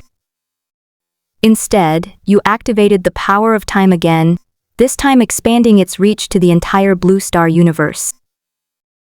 The vast galaxy flowed in your palm, and time in the universe accelerated rapidly. The next second, time in the Blue Star universe also arrived at the moment the spatial channel appeared.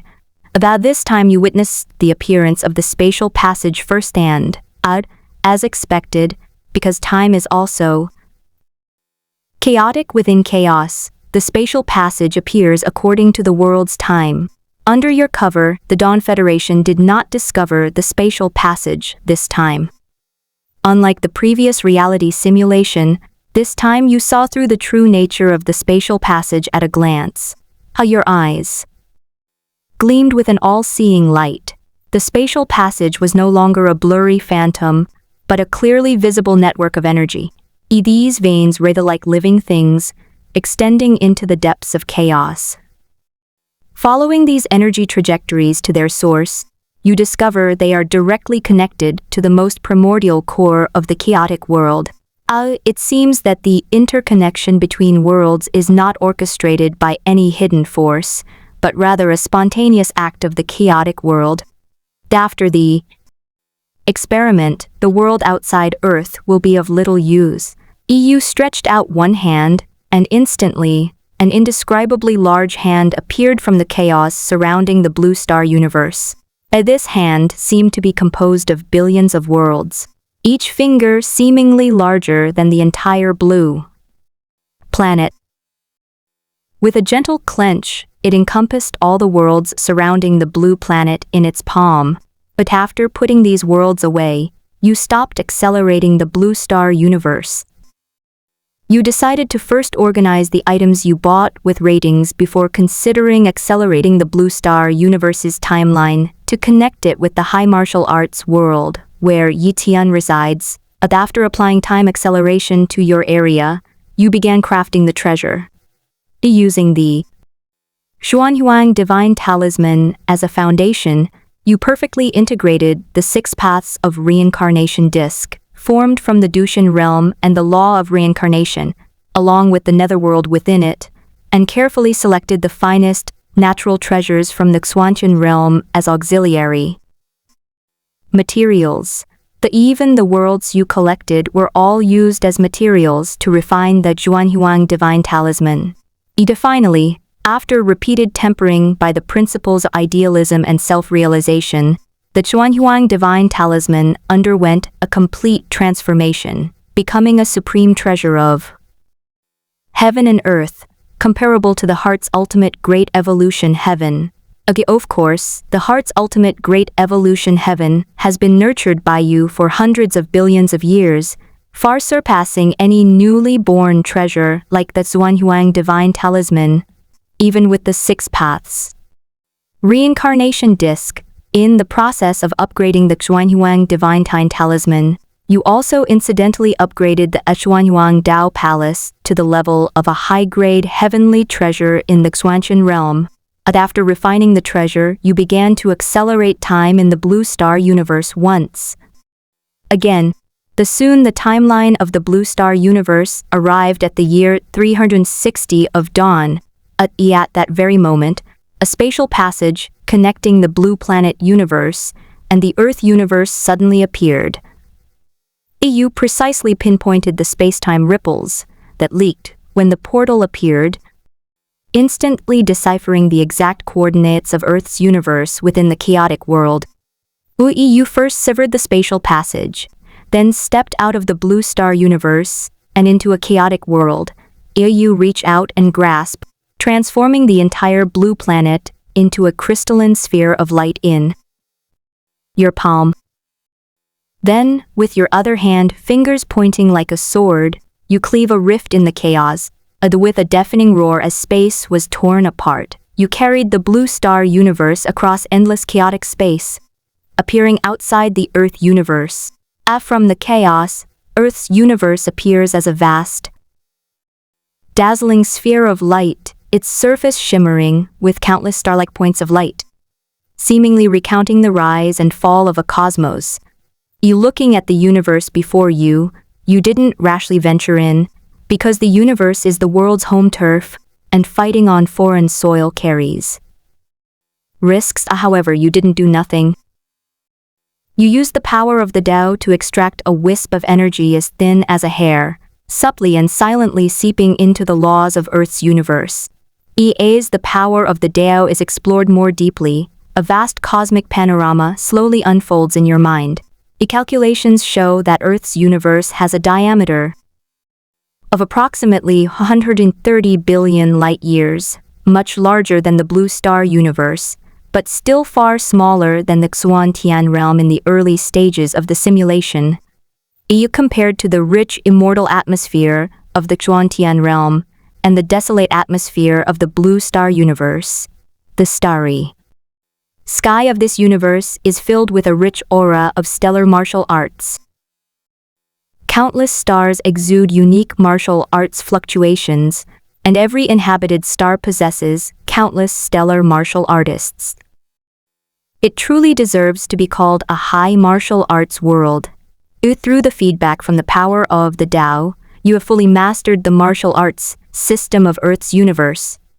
In the starry sky martial arts, above the realm lord, there are 4 more realms: realm venerable, true king, celestial, universe, and supreme powerhouse. Details of the early stages of the starry sky martial arts are in chapters 78 and 80.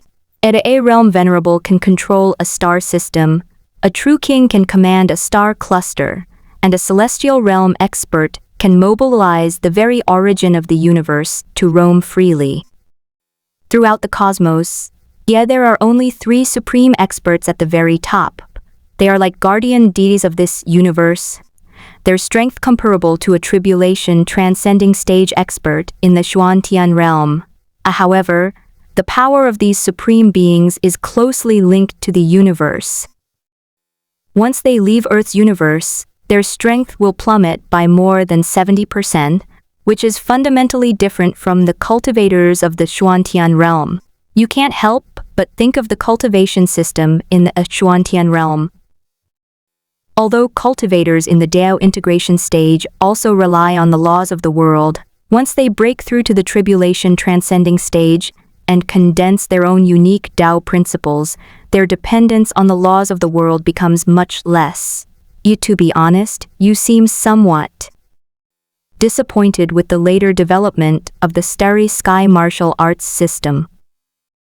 Unlike the martial arts system you envisioned, which focus on fighting against heaven and earth, the later starry sky martial arts system seems to emphasize resonance with the origin of the universe, lacking the sense of returning great power to oneself.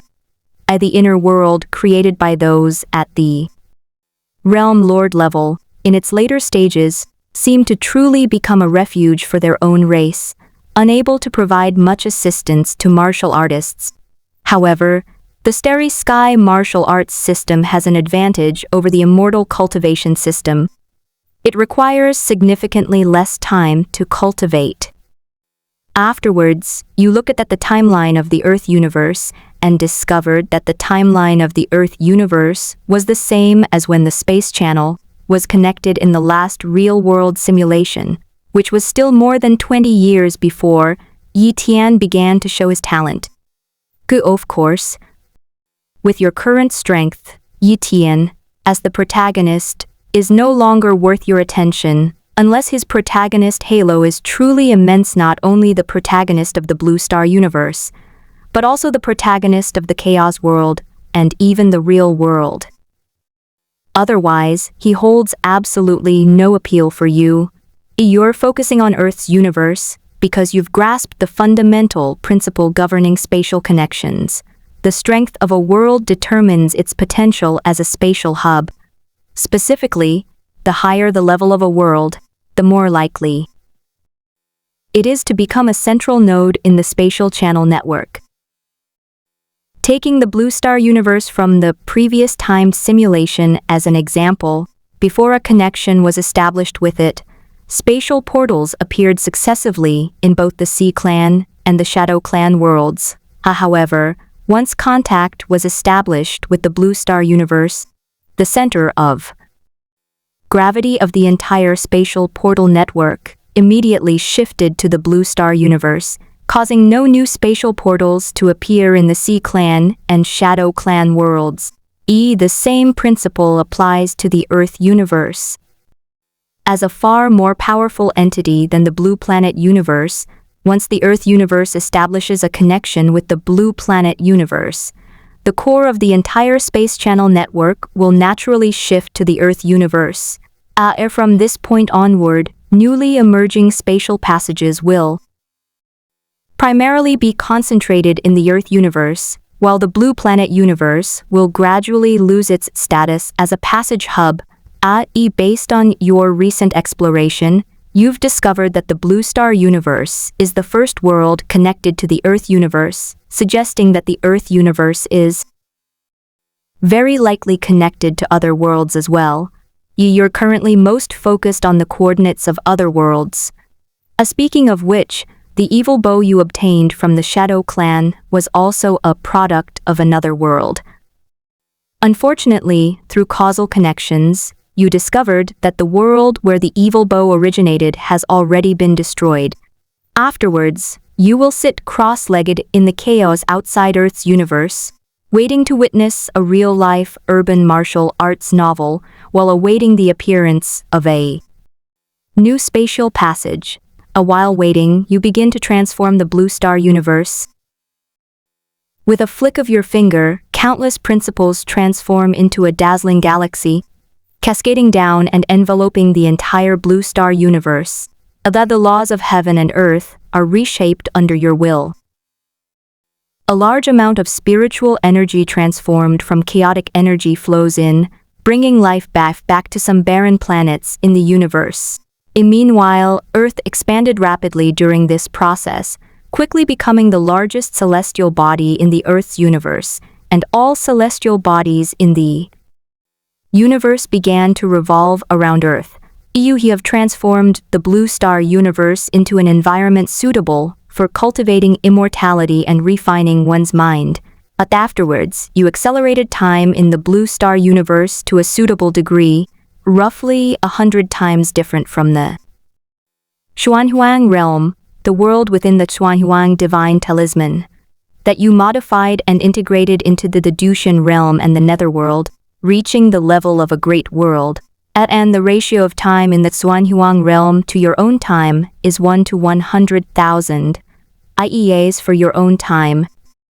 It is synchronized with the Earth universe. 1 year on Earth is equivalent to 100,000 years in the Xuanhuang realm, while the Blue Star world will experience tens of millions of years. Unfortunately, the Earth universe is far larger than the Blue Star universe, and its time cannot be easily accelerated. Otherwise, it might encounter resistance from the heavenly Tao of the Earth universe. Otherwise, you could use time acceleration to quickly acquire more worlds. Then, with a thought, countless avatars of your spirit, separated from your main body, transforming into streams of light that tore through space and rushed towards various parts of the chaos. These avatars all carried your will, searching for other worlds in the vast chaos. And of course, you also know that the chances of finding a new world in the boundless chaos are very small. Currently, finding a new world still depends on spatial passages. Your next plan is to spread the path of self-cultivation throughout more worlds, accelerating the transformation of your principles. In your setting, the Xuanhuang realm is the upper realm of other worlds. After beings from other worlds cultivate to the upper limit of their world's cultivation, they will ascend to the Xuanhuang realm under your guidance. At 48 years old, 24 years had passed, and the timeline of the Earth's universe finally reached the day when Tian distinguished himself and won the top score in the college entrance examination. During this time, you witnessed the entire process of Tian's appearance on Earth. You witness a couple dressed in star-patterned robes carrying an infant through the barrier surrounding Blue Star. With tears in her eyes, the mother pressed an ancient cauldron, equivalent to a world-class treasure, into the infant's chest. Although Tian's parents may not have known the treasure's level, the father bit his finger and drew 72 runes in the air, burying them deep within the earth. After placing the infant at the orphanage's entrance, they hurriedly left. As time progresses, you witness how that half-damaged world treasure, through a series of coincidences, came to recognize him as its master. That's right, that treasure isn't complete. Although it looks fine on the outside, it's severely damaged internally, and the power it can display is less than 1/1,000,000th of that of a complete treasure. Even so, this treasure is undoubtedly the most precious artifact in the Earth universe, because it doesn't even originate from the Earth universe. The cauldron of supreme treasures carries a causal link pointing to a certain point in chaos, but you did not travel to the other side of causality. Because there were traces of human refining on that ancient cauldron, and the fact that it could be used to forge a supreme treasure of heaven and earth indicates that the other party's strength was at least equivalent to the great ascension realm of the profound heaven realm. The one who could have such a strong karmic connection with this treasure is either its owner or the person who destroyed it in this way. Must at least be a powerful expert equivalent to the Mahayana stage. Although this treasure, in its prime, couldn't even compare to your Xuanhuang divine talisman, the person who allowed it to escape and couldn't be traced back through cause and effect is insignificant to you, but you don't want to come into contact with those top experts in the chaos world right now. Who knows what karmic entanglements might arise from their relationship. However, this treasure alone shows that Tian will definitely not stop at Earth and the universe. However, what may puzzle you is that Tian's aura of luck is not particularly strong. Then you reconsider and realize that the true fortune of a protagonist like Tian must be latent. After all, if the protagonist's luck in a novel were so obvious, how could they possibly develop their power in secret? They would have been detected and killed by the main villain long ago.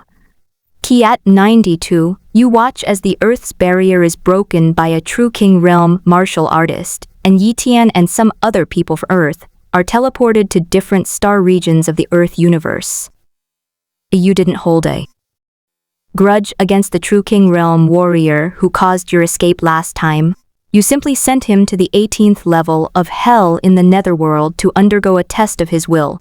Your target, this true King Realm expert, and the person behind him is only Tian, not Earth. Tian's parents probably only placed him there because Earth was so remote. The teleportation array deep within the Earth's core was also set up by Tian's father. Looking at it this way, the creatures on Earth are really wronged. They just died for no reason. As for the barrier on Earth, it was created by the Earthlings themselves. By tracing back to Earth's past, you can see that many powerful individuals emerged from Earth in the distant past. The strongest of these powerful individuals reached the peak of the true King Realm. Before his death, this true king returned to Earth, where he exhausted his life's cultivation to condense this barrier. Even though this true king has long since perished, his will continues to flow within the barrier, silently guarding this remote planet for countless years. Unfortunately, fate played a cruel trick, and Earth was inexplicably destroyed. Earth can be considered a parallel world to Earth in its previous life, so you intervened and reversed Earth's timeline back to before its destruction. Of course, you didn't bring back those who were teleported away. Instead, you released them into the Blue Star universe. As time passed, you saw that a small portion of the Earthlings who were teleported away joined powerful forces in space, some even possessing true kings or celestial realm. Experts, among them were Yi Tian's confidantess. These women were all found to have special physiques, and many were directly accepted as disciples by true kings. Yi Tian's sister was even accepted as a personal disciple by a celestial realm expert. To be honest, do you think that deceased true king of Earth ever dreamed that Earth could give birth to so many powerful and unique physiques? To be honest, this is truly the protagonist's starting village. You wouldn't believe these people didn't benefit from Yi Tian's influence. But Yi Tian, on the other hand, continues his loser trope in his star field, experiencing a recurring cycle of chance encounters with the eldest daughter of a powerful family, feigning weakness to exploit others, and ultimately getting his face slapped in the face. Over the years, aside from watching plays, you've spent the rest of your time subtly and silently eroding Earth's universe with the principles of the Tao. You've quietly transformed the power of the Tao into a gentle rain, silently permeating every inch of Earth's universe. Your Tao has spread like vines, entwining itself around the very foundation of Earth's universe's laws. In fact, with your strength, you could have forcefully suppressed the heavenly Tao will of Earth's universe using swift and decisive methods outside of Earth's universe. Although the heavenly Tao only possesses instincts, it also has slight personality tendencies. What if the heavenly Tao of the Earth's core universe has an impatient temperament and simply explodes against you? Wouldn't that be a huge loss? At the age of 139, on a planet where a civilization had just entered the cosmos, the second spatial portal to Earth's universe finally appeared.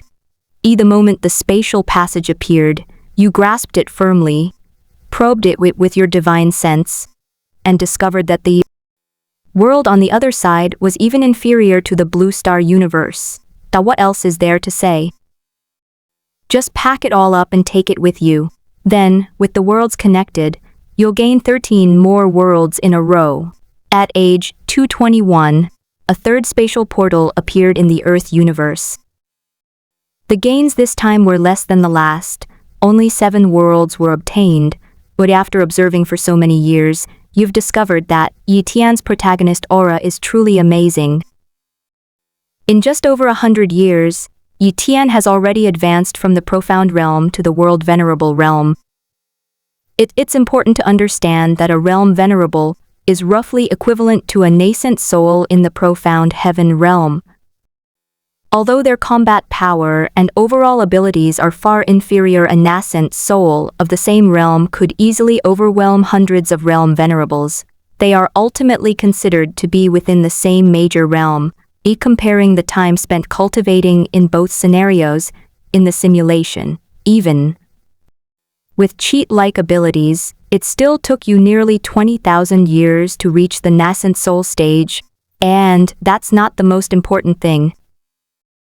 The important thing is that even excluding Yi Tian, the protagonist, there are many geniuses in the Earth universe who reached the world venerable level before they were 1,000 years old. It can be said that in terms of the speed of advancement in cultivation realms, the martial arts system completely surpasses the cultivation system.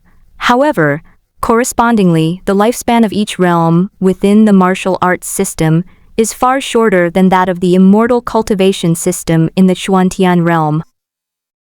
Even the strongest beings can only live for a few million years.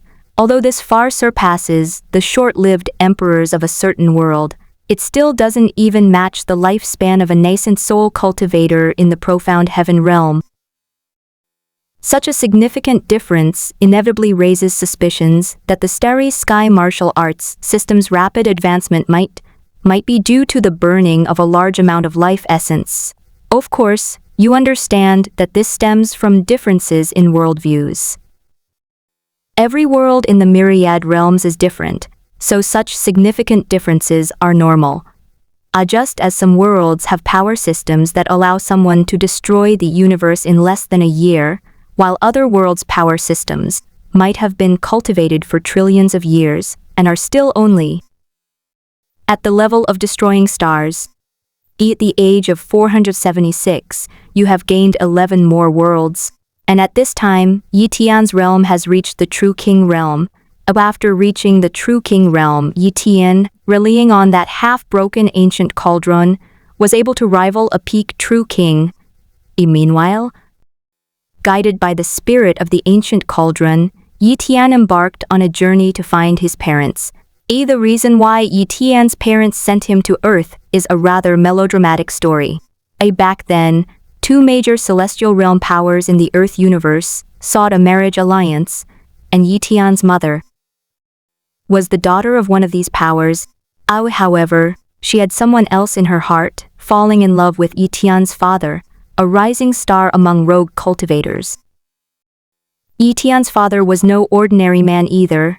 At a young age, he had already reached the True King realm, possessing extraordinary strength. Ultimately, this forced the woman's family to cancel the marriage. However, the failed marriage angered another faction. It turned out that the marriage was a carefully orchestrated conspiracy to annex Yi Tian's mother's family and seize their most prized treasure, the ancient cauldron within Yi Tian's body. Although the marriage alliance failed, the other side did not give up. Coincidentally, Yi Tian's mother's family patriarch suffered a severe injury after a failed breakthrough, so the southern forces, in alliance with others, seized the opportunity to launch an attack and annihilate Yi Tian's mother's family. It was during their escape that Yi Tian's parents, heavy hearts, left their infant son on a remote planet, hoping for a chance at survival. As for why the people tracking them didn't notice Earth, you think it might just be a coincidence. But Yi Tian's parents were not dead. They were trapped in a dangerous cosmic location, awaiting Yi Tian's rescue. At 1,000 years old, the spatial passage has reopened twice in the past 500 years, and you have gained 21 more worlds. In addition, your divided spirits have also found 4 more worlds in the chaos. These worlds, like the Blue Star universe, allow you to accelerate time, serving as the lower realms of the Xuanyuan realm. Over the years, many beings have ascended to immortality in various worlds, including the Blue Star universe. In the Blue Star universe, ascension requires reaching the nascent soul stage, while the conditions for ascension differ in other worlds. After these ascendants reached the Xuanyuan realm, they were all assigned to different places according to their world. So far, no two people from different worlds have met. Within the Xuanyuan realm, the operation of heaven and earth, and the alternation of the sun and moon are controlled by the spirit of the heart's extreme, great evolution heaven. Your 4 maids have been granted a portion of the authority of the Xuanyuan realm to assist in governing the world. At 1,300 years old, it's clear that even though Yi Tian is the protagonist, his cultivation speed slowed down after reaching the True King realm. It took him nearly 1,000 years to reach the heavenly universe realm. At 3,100 years old, although you know that spatial passages appear over increasingly longer periods of time, I never expected them to appear only once every few thousand years. At the age of 371, Yi Tian's cultivation level reached the late stage of the heavenly realm. In that same year, Yi Tian, along with his rescued parents, fought against the forces that were destroying his mother's family. With the aid of the supreme treasure, the ancient cauldron, Yi Tian fought against 3 opponents, including one at the peak of the heavenly universe realm and 2 at the late stage. The result was unsurprising. With the treasure's enhancement, Yi Tian easily killed the 3 heavenly universe realm experts, ultimately annihilating the entire force. At 4,300 years old, After years of Taoist influence, your will has become like a celestial net, encompassing the entire Earth universe. The trajectory of every star and the flow of every wisp of spiritual energy are all under your control. Having gained complete control of the Earth's universe, you begin to implement the long-planned scheme. You first dedicate a portion of your Taoist power to form a pillar supporting universe's operation and ensuring space-time stability. The other portion transforms into a small boat in the long river of time in Earth's universe, carrying your consciousness upstream, traversing layers of space-time mist, and finally arriving at the crucial node of Earth's world, the primordial era, when star martial arts first appeared.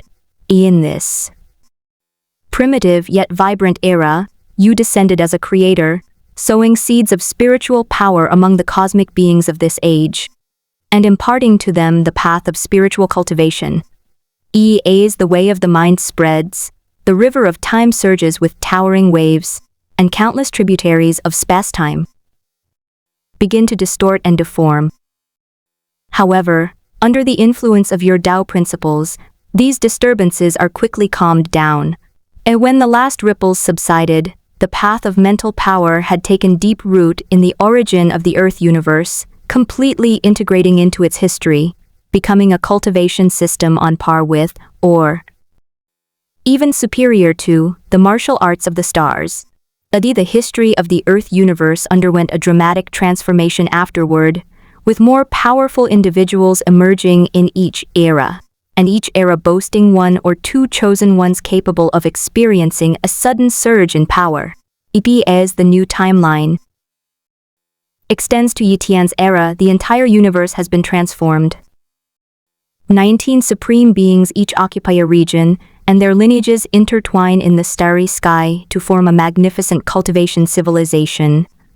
As you observe Yi Tian's life trajectory, you discover that his ability to fight beyond his level no longer relies entirely on the ancient treasure cauldron, but rather on his masterful use of mental power. In numerous life or death crises, he often manages to turn misfortune into good fortune by unleashing his inner strength.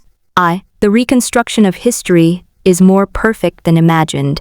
You gently stroke the long river of time in Earth's universe, watching the new tributaries of destiny surge within it.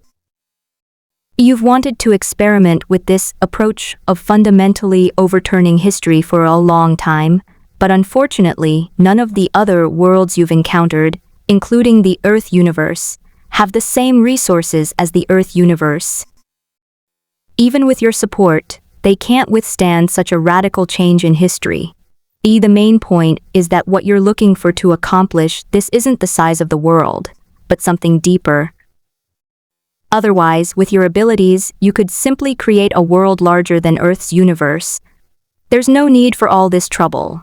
What you really want to know now is, with an additional cultivation system, how will Yi Tian's growth process unfold? The mental cultivation system you taught in the Earth universe can only be cultivated up to the 9th level. You want to see if Yi Tian can break through to the 10th level of mental cultivation on his own, relying on the protagonist's halo. After all, for you right now, 100 cultivators who resonate with your Tao principles and break through to the 10th level are not as beneficial as one cultivator who breaks through to the 10th level alone. At age 6243, the delivery person for Yi Tian has arrived. On this day, beyond the world barrier of Earth's universe, a colossal golden ship, obscuring the sky, broke through the chaos and arrived. On this ancient vessel, hundreds of cultivators from another realm were watching with predatory eyes. 5 of them exuded an aura equivalent to the tribulation transcending level, and 2 of them were even stronger than the 3 supreme beings before the Earth's universe was revamped. As for why these people are said to be delivering takeout to Yi Tian, it's mainly because if Earth's universe were the force you had before your modifications, under normal circumstances, these people could easily have invaded it. By then, Yi Tian, having reached the peak of the celestial realm, will definitely level up during the battle. With the power of the supreme treasure, these people will be nothing more than delivery men. Etienne, having already reached the peak of the current map, is now able to use the golden ancient ship to traverse the chaos and reach a higher level map. And this ancient ship is also a great gift for you. You instantly access the memories of these people, as well as the coordinates of numerous worlds recorded within the ancient ship. The memories of these people have finally unveiled a part of the mystery surrounding the real world for you. First, let's talk about the origins of these people.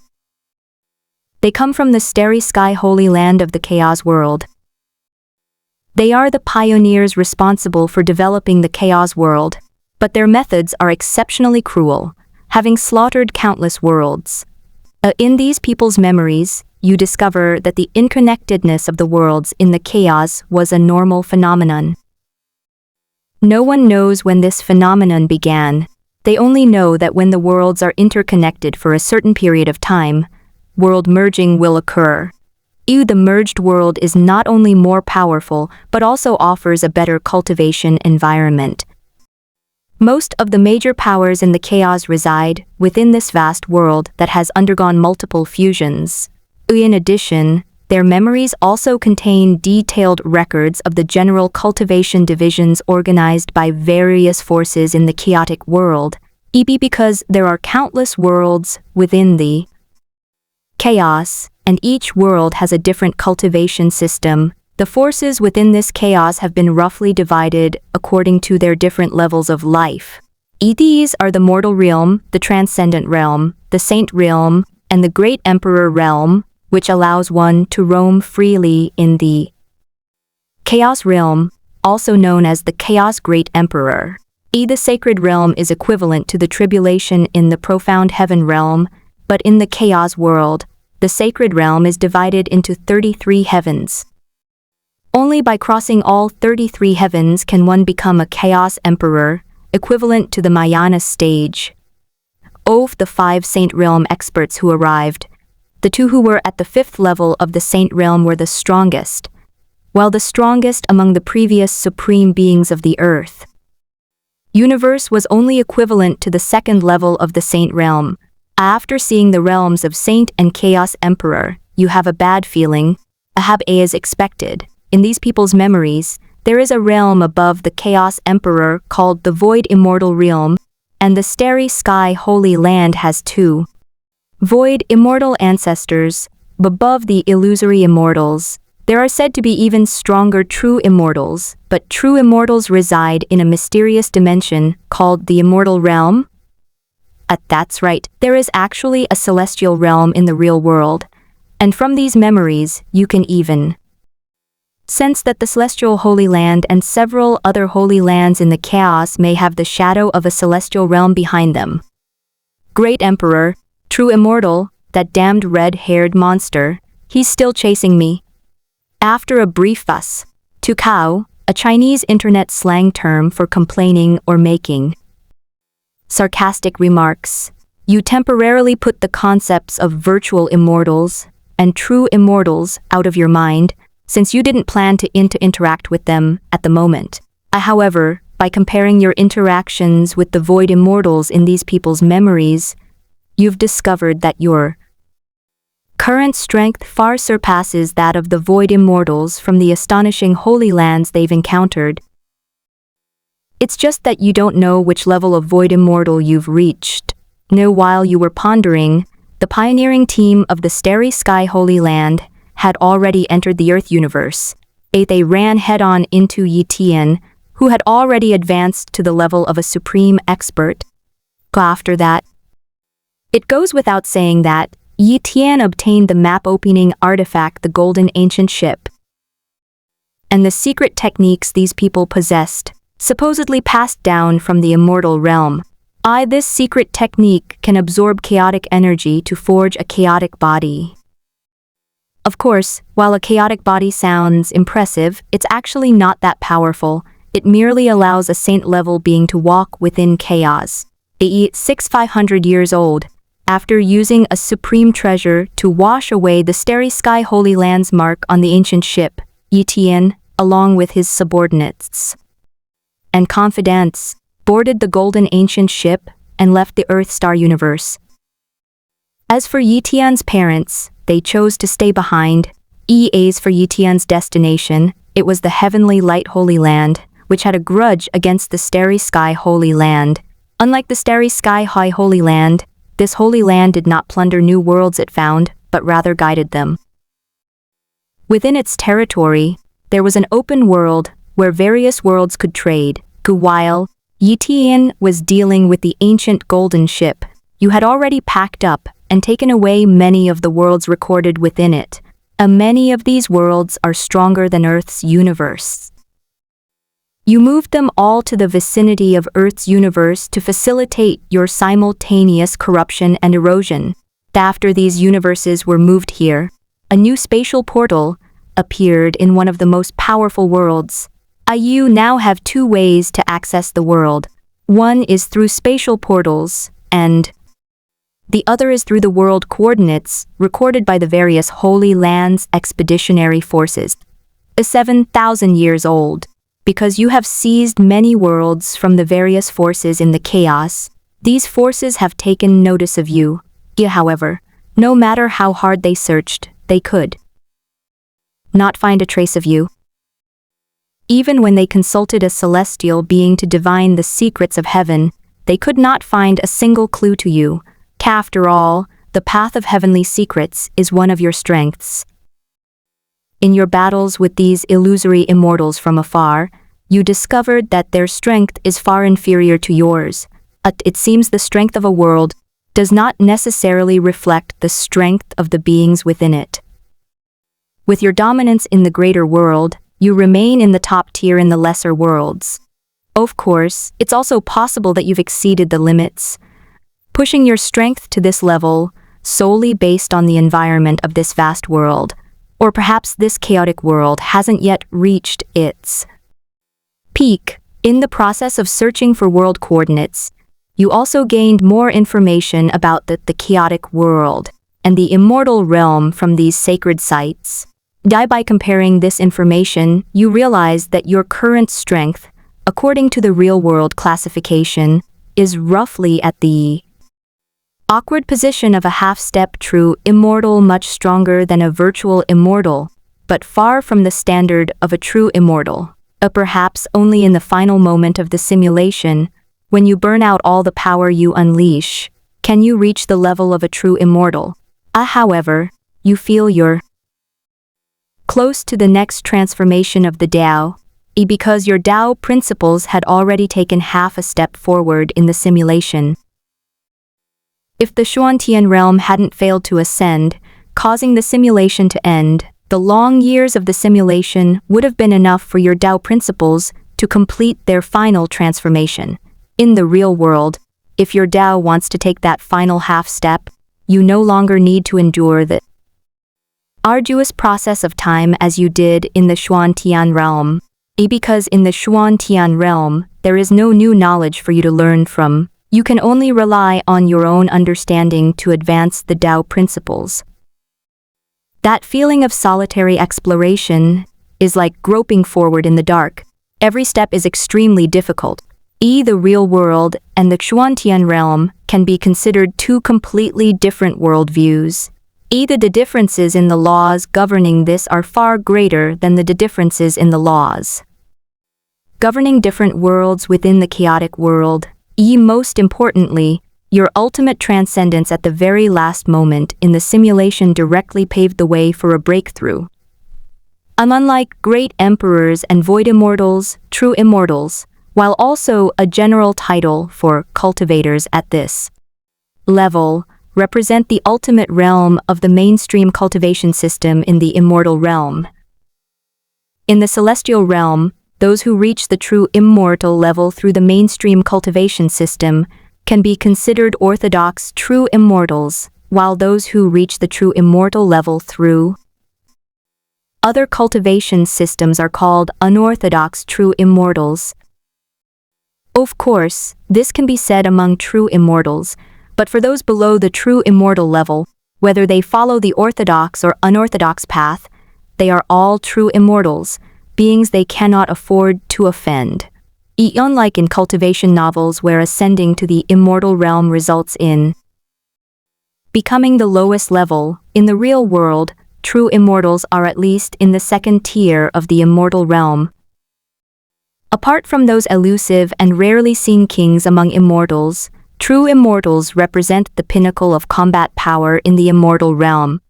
These sacred sites in the chaotic world all have the shadow of true immortals from the celestial realm behind them. However, these true immortals only projected a portion of their will into the chaos world through special means. Their true forms couldn't come, and even intervening was difficult. This is because the celestial realm exists in a higher dimension, making it difficult for true immortals to truly cross its boundaries. They can only influence the development of the lower realms in subtle ways. Below the immortal realm, countless worlds, vast as primordial chaos, are scattered like grains of sand in a galaxy within a mysterious, unknown space.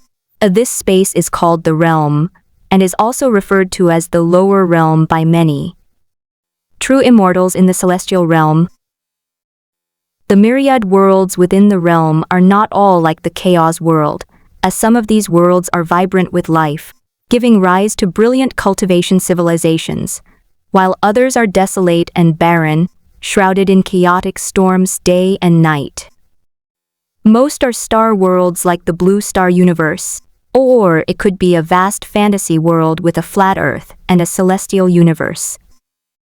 A world like the Chaos world, filled with chaotic energy and containing smaller worlds within it, is quite rare. For the worlds within the realm, the greatest danger lies with those true immortals who have not entered the immortal realm. These true immortals all chose not to enter the immortal realm for various reasons and instead remained in the lower realm. Regarding these true immortals wandering in the realms, no one knows their character or whether they will harm their own worlds. After all, there are true immortals who cultivate the path of destruction, although a world as vast as the chaos world is equivalent to a colossal true immortal. The consciousness of the vast majority of these worlds remains in a state of ignorance. Like sleeping giants, they might instinctively resist when faced with a deadly threat, but they wouldn't resist the entry of a true immortal from elsewhere. As some worlds might even unknowingly accept a true immortal from elsewhere. If that immortal harbors malice, they might not realize it until the world is destroyed, and only then will they begin to resist. Only extremely xenophobic worlds would constantly be on guard against these dangerous extraterrestrial demons. King of immortals? Immortal king? Could there be an immortal emperor above that? I wonder if there are any alien realms or strange races. The more you know, the more dangerous the real world seems to you. You feel that your most urgent task now is to take that half step towards the Tao, reaching the level of a true immortal. At that time, even if you reach the immortal realm, you will be a hegemon ruling over a region. Most importantly, with increased strength, you won't be swept away as cannon fodder by unexpected aftershocks of battle. At 13,000 years old, the Xuanhuang realm has already passed through billions of years due to time acceleration, while the lower realms of the Blue Star universe have passed through hundreds of billions of years. Throughout these long ages, countless civilizations have risen and fallen, stars have been born and vanished. And you, as the witness and master of all this, silently watch as time flows ceaselessly through these worlds.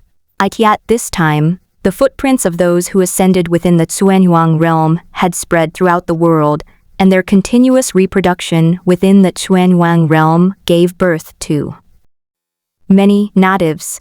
These people gradually evolved unique forms of civilization in the Xuanhuang realm.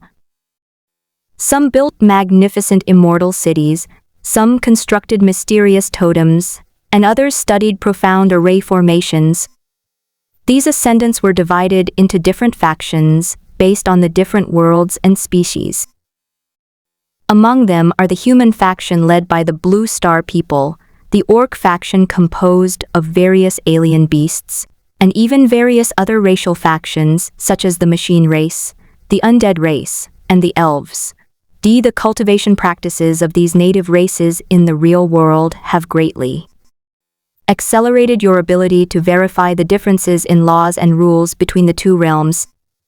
Your principles, like divine iron forged through countless trials, have been refined in the sparks of wisdom from numerous civilizations. Finally, your idealistic and egoistic principles have broken free of their shackles and reached a higher level. At the moment of breakthrough in your Tao principles, a dazzling, supremely white light suddenly surges from the depths of your soul, a light that seems to contain boundless energy. The instant the white light bursts forth, your consciousness is drawn into a mystical realm where time and space lose their meaning, and only the eternal Taoist rhythm flows.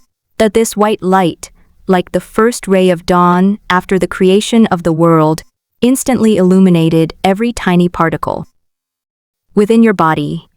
You feel an unprecedented surge of energy coursing through your body, an energy that is both gentle and violent, both ancient and new. It propels your magical power to continuously transform, each strand beginning to shine with starlight. Your soul is constantly sublimated under the flow of energy, and a vast and boundless starry sky evolves in your sea of consciousness, each star representing a different insight. Your physical body is undergoing a complete transformation. Every cell is rejoicing, unleashing a power powerful enough to destroy the heavens and earth. This breakthrough process seemed to have lasted for billions of years at the level of consciousness. You witnessed the rise and fall of countless civilizations and comprehended the true meaning of countless laws. But in the real world, all of this happens in the blink of an eye.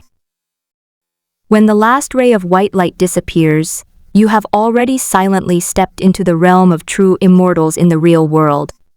At this moment, you have finally reached the realm you briefly touched upon in the simulation by burning everything, and this time you are eternally here. You have now transcended the chaotic world. The essence of your life has reached the same level as the chaotic world. The boundless chaos can no longer bind you. Your gaze can pierce through the past, present, and future of the chaotic world. In the blink of an eye, you can see every corner of the chaotic world, whether it be the civilizations that have vanished in the past or the possible evolutions of the future, all are within your perception. You feel that if you go all out now, you could directly shatter the chaotic world. After reaching the true immortal level, you felt a call from a higher dimension, an attraction from beyond the realms. You now possess the ability to escape the chaos world, travel to other realms, and even ascend to the immortal realm. However, you currently have no intention of going to the immortal realm. Although the immortal realm may be more conducive to the advancement of true immortals, that's for others. For you, the lower realm is more beneficial for your advancement for now, as the immortal realm is far more dangerous than the lower realm. At the age of 34,000, you imitated the transformation of Earth's universe, overturning the entire history of the chaotic world. All living beings in the worlds existing within chaos, in addition to their existing cultivation systems, also cultivate a system of mental power cultivation. Even the void immortals within those holy lands were no exception.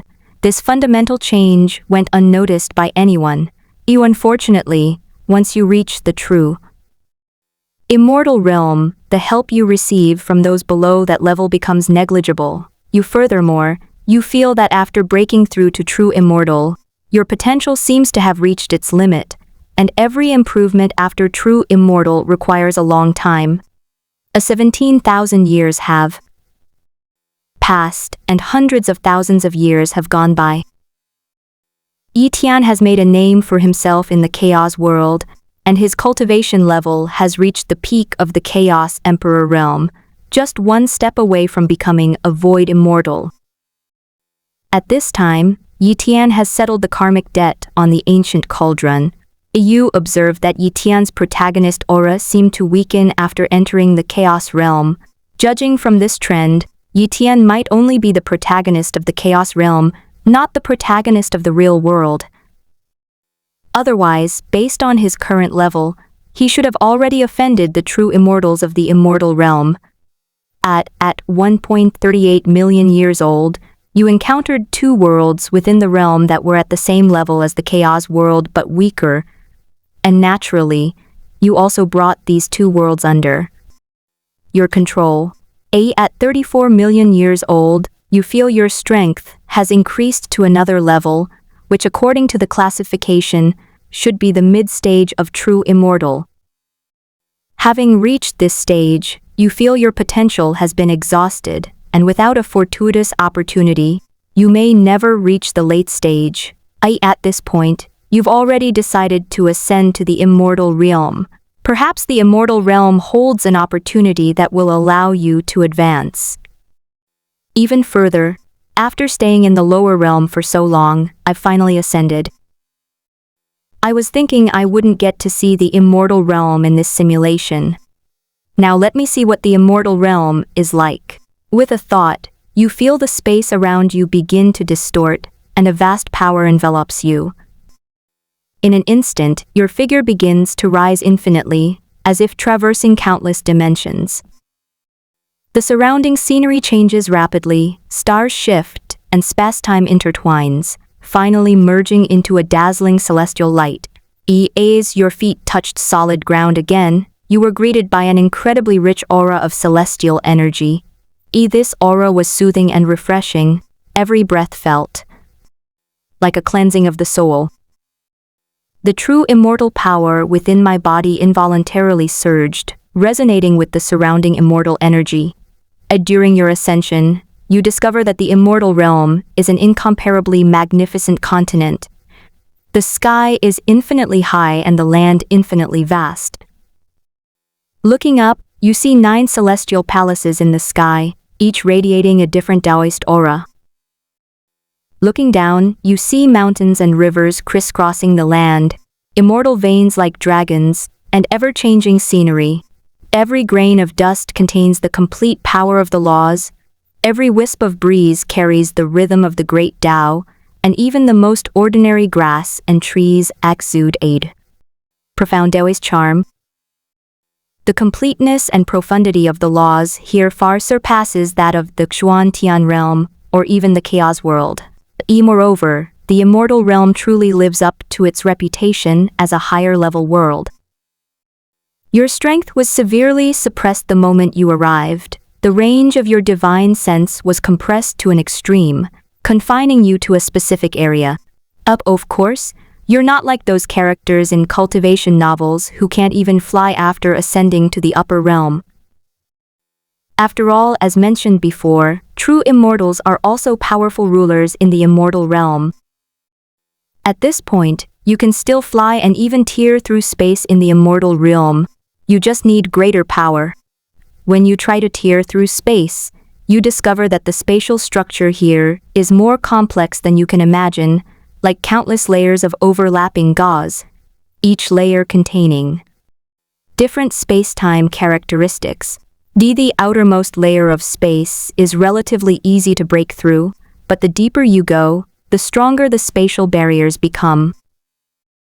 After the 7th layer, even with your true immortal cultivation, you will find it difficult to budge them in the slightest. Seeing these spaces gives you a strange feeling. You always feel that these spaces are battlegrounds, specifically designed for powerhouses above the true immortal level. After all, even with restrictions, a true immortal can still cause immense destruction. After arriving in the immortal realm, you spent some time figuring out the general power structure there. The entire immortal realm is openly ruled by over 20 immortal kings, each a powerful figure who governs a region. The number of true immortals is as high as several thousand. Some live in seclusion in blessed lands to cultivate diligently, while others establish sects and recruit disciples. Some true immortals also serve under the tutelage of immortal kings. These celestial kings and true immortals are roughly divided into two major factions. The native faction, mainly composed of the original inhabitants of the celestial realm, and the ascended faction, who ascended from the lower realms. Among them, the ascended faction had a numerical advantage, with 30% more celestial kings and nearly half as many true immortals as the native faction. However, the connections between members of the ascended faction were far less close than those among the native faction. This may be related to the fact that the ascended beings came from different lower realms, each bringing their own unique cultivation philosophies. Furthermore, because battles at the true immortal level are enough to destroy the heavens and the earth, and clashes between immortal kings could even cause the collapse of realms, there wasn't much conflict between the two factions. Furthermore, after countless years of development, the distinction between the two factions has become very blurred, and many local factions actively recruit exceptionally talented ascendants. Some ascended powerhouses also choose to form marriage alliances with local forces, since the overall talent of the native beings in the immortal realm is indeed better than that of those in the lower realms, and the ascendants only have an advantage in numbers. Now, you understand one thing. It's not only those who reach the true immortal level who can ascend to the immortal realm. The requirements for ascending to the immortal realm are not fixed. When the connection between a lower realm and the immortal realm becomes closer, the ascension conditions will be relaxed accordingly. The best way to deepen this connection is to spread the knowledge of the celestial realm to the lower realms, which is why there are so many traces of true immortals in the chaotic world. However, from the current perspective, the connection between the chaos world and the immortal realm is still in its nascent stage. After all, the conditions for ascension have not yet been relaxed to the level of a void immortal. During this time, you also discovered a strange phenomenon in the immortal realm. Beneath the true immortal realm, the immortal realm still adheres to the cruel law of the jungle, where the strong prey on the weak and treacherous schemes unfold daily. However, upon reaching the level of true immortals, the atmosphere of the entire world undergoes a subtle change, and conflicts between true immortals become extremely rare. The reasons for this are twofold. Firstly, it's difficult for true immortals to kill each other unless the difference in skill level is particularly significant. Secondly, each cultivator who achieves true immortality has already forged their own unique path, just as no two leaves in the world are exactly alike. The cultivation path of every true immortal contains unique principles of heaven and earth. The unique nature of this path leads to a cautious mutual respect among true immortals, as none can predict what profound laws and methods the other has mastered. Moreover, true immortals possess eternal lifespans, and in the vast expanse of time, temporary gains, losses, honors, and disgraces seem insignificant. After all, for beings with infinite lifespans, no hatred can withstand the erosion of time. Rather than wasting time in endless battles, it is better to calmly comprehend the great Tao and pursue a higher realm. The reason why true immortals are reluctant to make enemies is not only due to caution, but also to a transcendent wisdom. Faced with eternal life, they preferred to focus their energy on exploring the mysteries of the great Tao. For example, some ancient immortals said, "Only by living can one have infinite possibilities. Why ruin the path to immortality for a moment of impulsiveness?" This deep respect for life is perhaps the biggest difference between true immortals and mortal cultivators.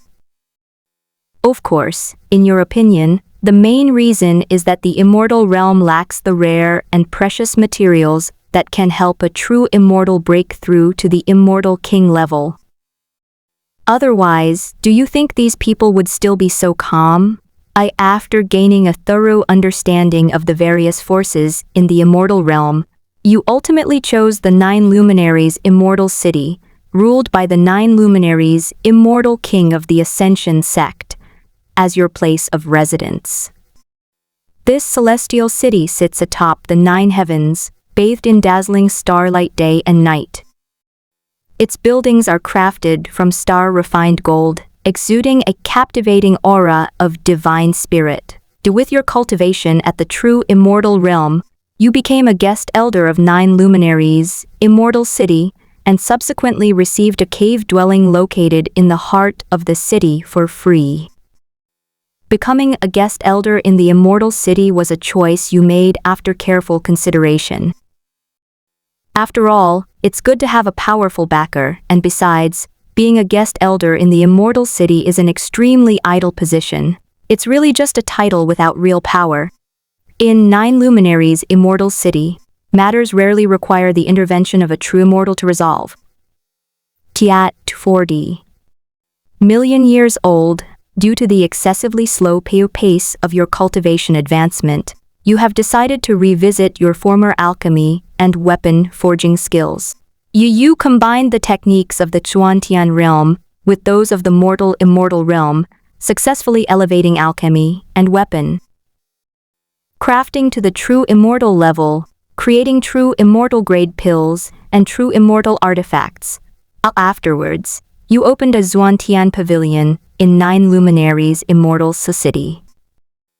The Xuantian pavilion sells various elixirs and accepts custom orders for magical artifacts from true immortals and below, at 330 million years old.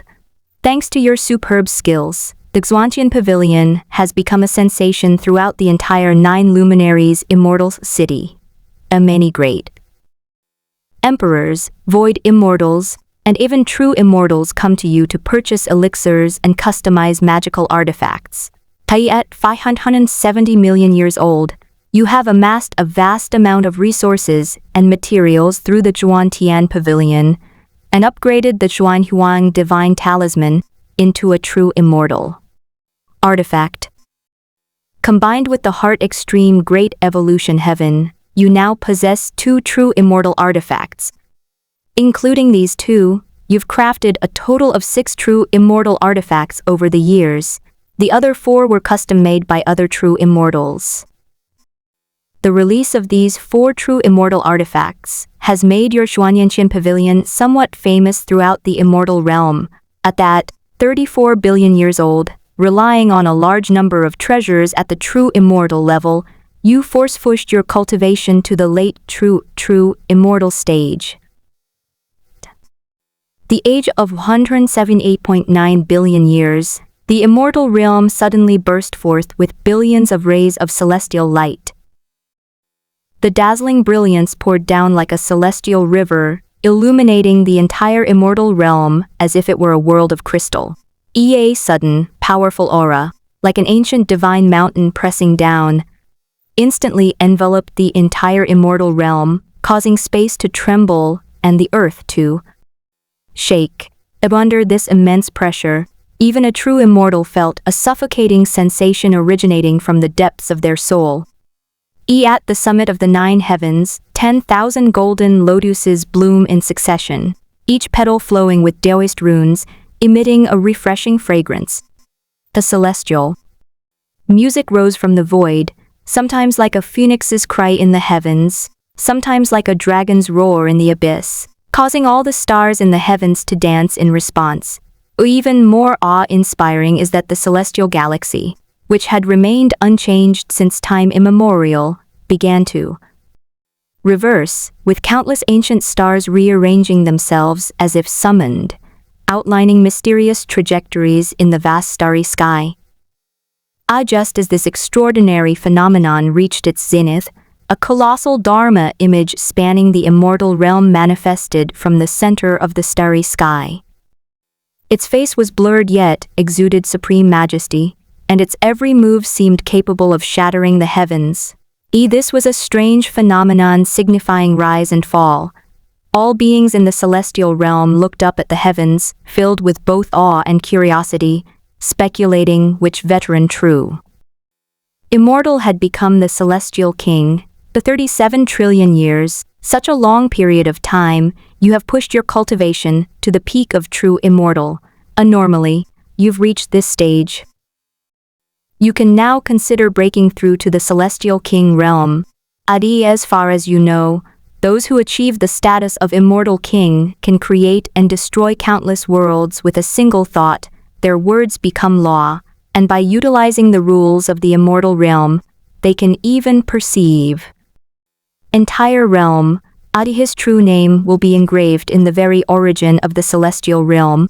Whenever a living being recites his title, he will be able to unleash immense power across endless time and space. Furthermore, one can transcend the constraints of the river of time, though one will suffer the backlash of heaven's will. One will be able to glimpse the mysteries of the past and future. Unfortunately, after so many years, the immortal realm still lacks a concrete method for breaking through to the immortal king level. Countless brilliant minds have stopped here, never able to glimpse the higher realms of beauty in their entire lives. In the immortal realm, there's no such thing as a true immortal undergoing tribulations to break through to the immortal king realm. The immortal king is merely a title. There are no abilities unique to that realm. Once a cultivator reaches the limit of true immortal, breaking through that limit makes them a celestial king. Only by reaching that level of strength can they gain the recognition of the celestial realm and possess the abilities that mortals consider to be those of a celestial king. It's not that you survived a tribulation and the celestial realm elevated your strength to celestial king. In the celestial realm, one must first possess the substance of a celestial king before receiving the title. There are no shortcuts on this path, no fixed methods to follow. Everything depends on one's own understanding and opportunity. However, in your view, the main problem is that the cultivation system in the real world is imperfect. In your opinion, a perfect cultivation system should be as clear and obvious as the great path to heaven. Not only should there be a systematic training procedure, but also detailed precautions and breakthrough techniques. As such a system, while not guaranteeing everyone can become a celestial king, can at least significantly reduce the difficulty of achieving that goal, allowing cultivators to avoid many detours.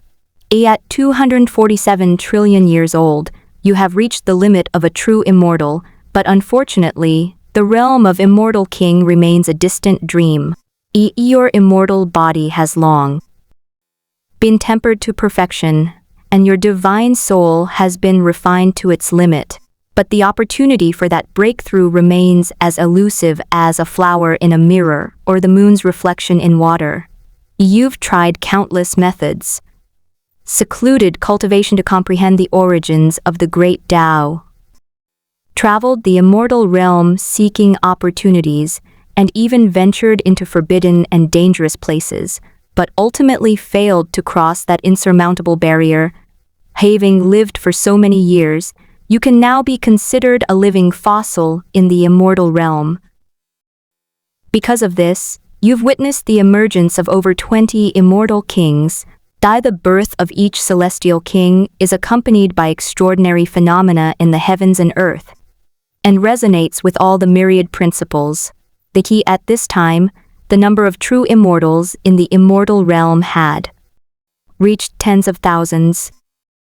During this long period, several small-scale conflicts broke out in the immortal realm, the struggle for resources, the struggle for lineage, and even simple conflicts of pride have stirred up undercurrents in this otherwise peaceful immortal realm.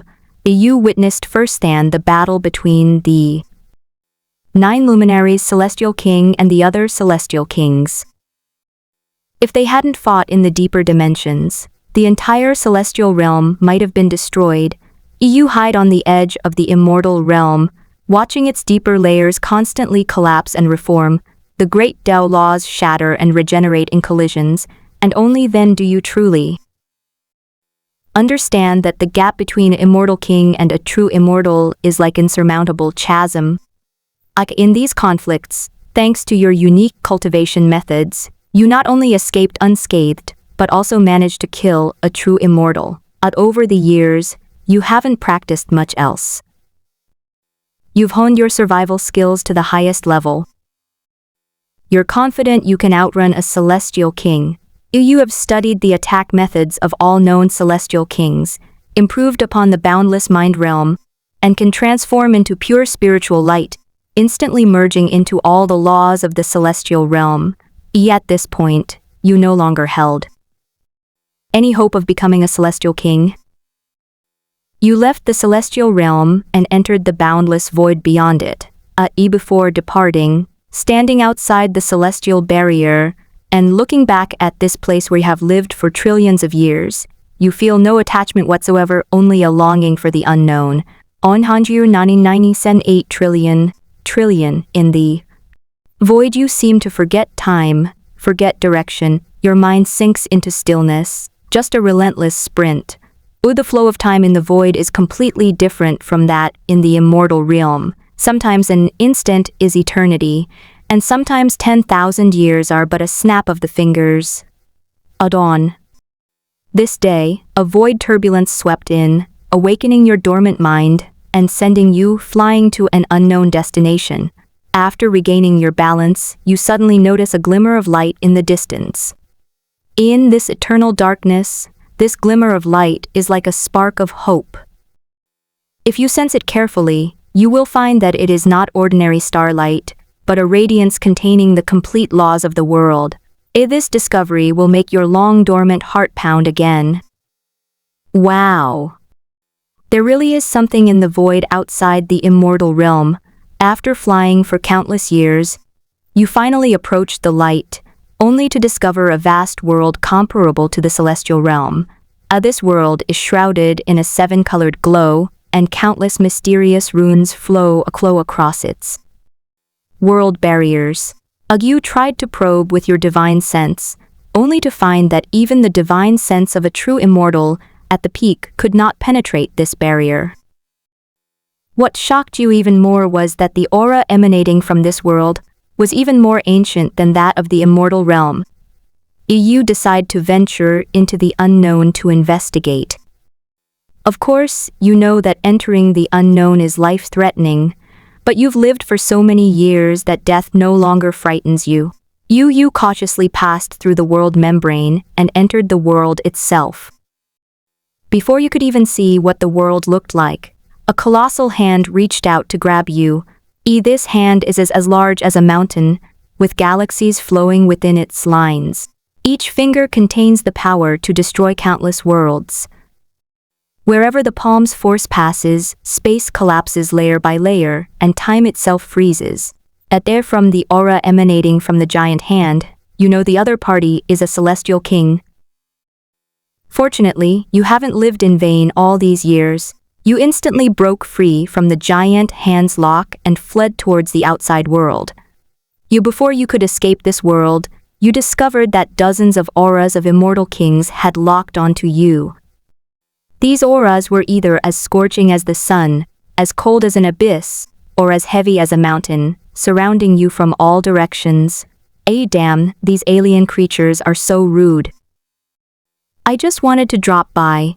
Did they have to make such a fuss? With that, you gave the middle finger to the immortal kings who were surrounding you, and then vanished. Your actions have puzzled the celestial kings. They felt they hadn't done anything wrong, had they? They just wanted to capture you alive. Are all true immortals this resolute these days? The host committed suicide during the simulation. Simulation ends. A reality simulation ended. Will the host inherit the memories? Inheriting memories. As Lin Yu confirmed, a vast torrent of information instantly surged into his soul.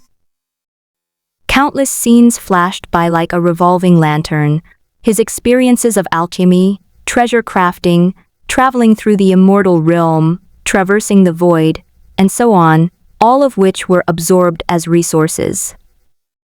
1 minute later, as the last trace of memory fully merged, Lin Yu slowly opened his eyes. In an instant, Taoist energy flowed around him, and the power of Tao principles surged like a tide. Lin Yu could clearly sense that his understanding of Tao principles had reached a new level, and he could break through the shackles at any time. Without the slightest hesitation, Lin Yu immediately sat cross-legged and mobilized all the resources he had accumulated in the simulated world, continuously refining and sublimating the Tao principles within his body. In an instant, the Tao principles were broken, and endless power surged within his mind, allowing Lin Yu to break through to the true immortal level.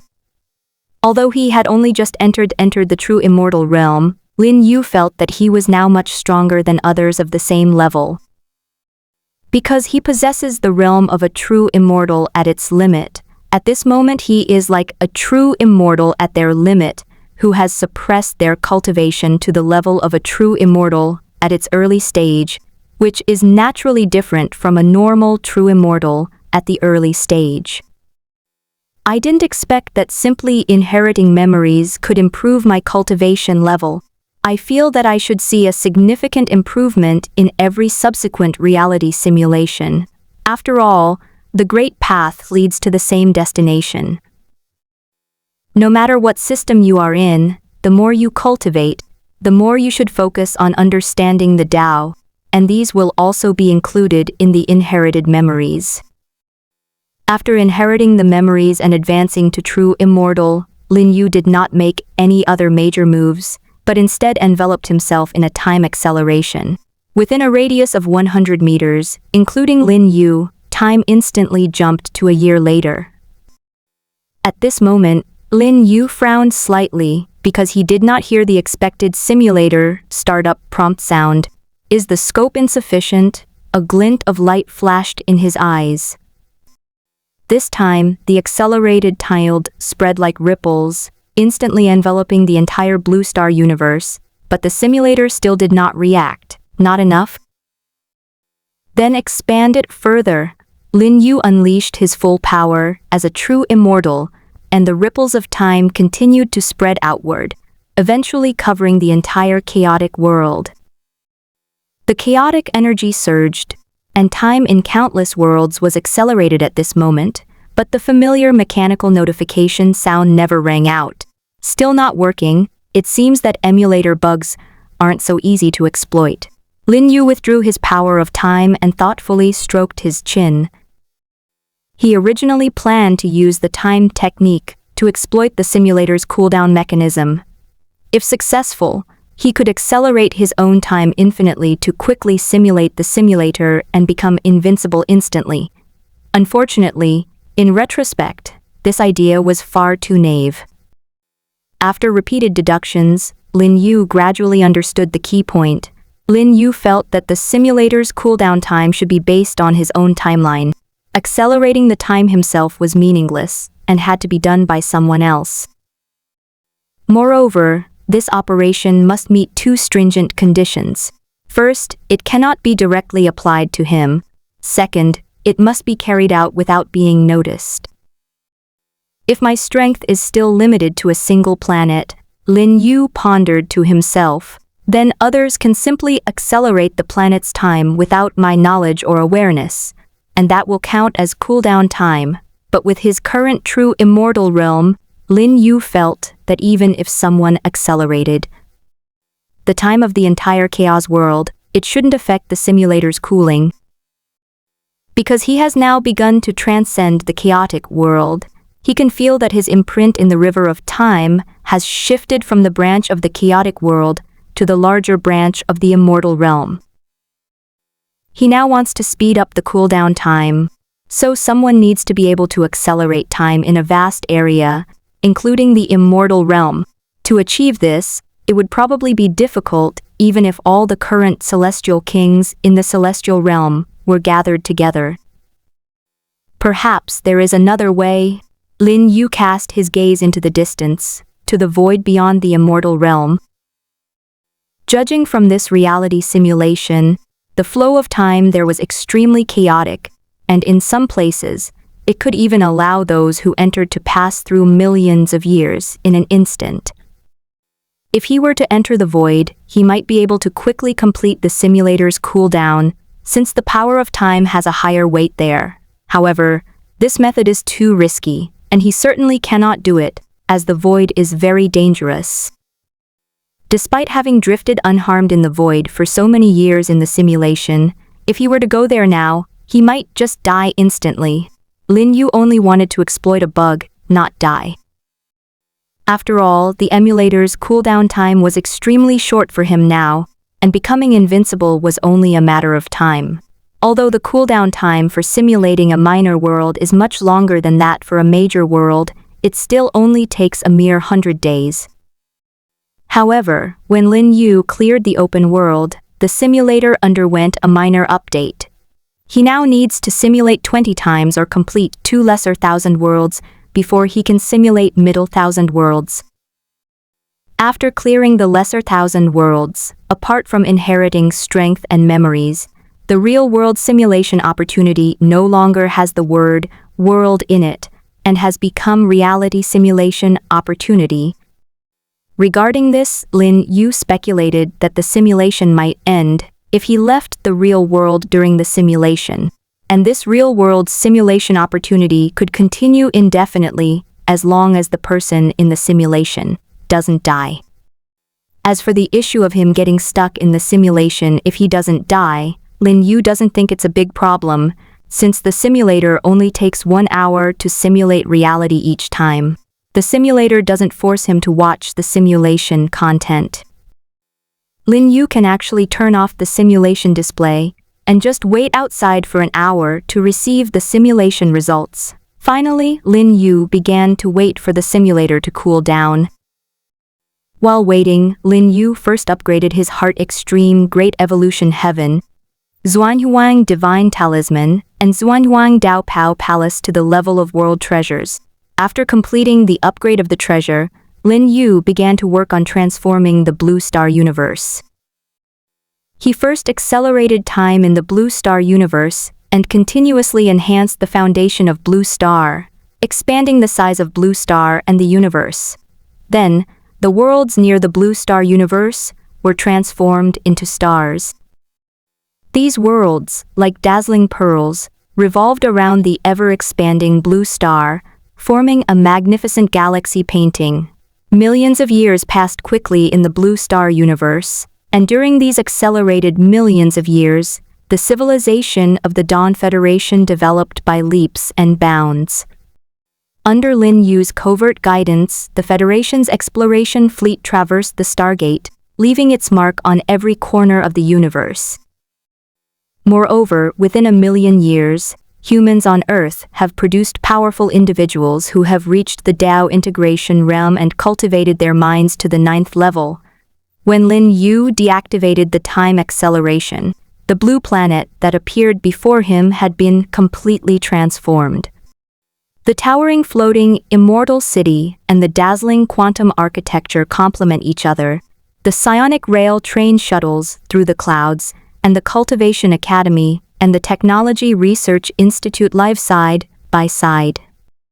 The entire civilization presents a mysterious and harmonious beauty that blends technology and cultivation. In his spare time, Lin Yu often travels around the planet Blue Star with 5 stunningly beautiful maids. That's right, there are 5 maids. In addition to the 4 that Lin Yu had previously enlightened, he also catalyzed the planetary will of Blue Star during the time acceleration and enlightened it into a star spirit. Lin Yu named this star spirit maid Xingxi. They might stroll through the spiritual plant garden, which is 10,000 meters high, admiring the exotic flowers and plants that have been nurtured by the array, or visit the underwater palace to watch the transformed sea creatures. Sometimes they would traverse the chaos to travel to worlds with unique landscapes, where they would witness the blooming of the immortal fire lotus in the world of eternal flame, and listen to the whispers of ancient star souls in the starry sands. Occasionally, he would also check on Blue Star's poverty alleviation efforts for Earth. That's right, after Lin Yu stopped accelerating time in the Blue Star universe, he reconnected it with the Earth universe.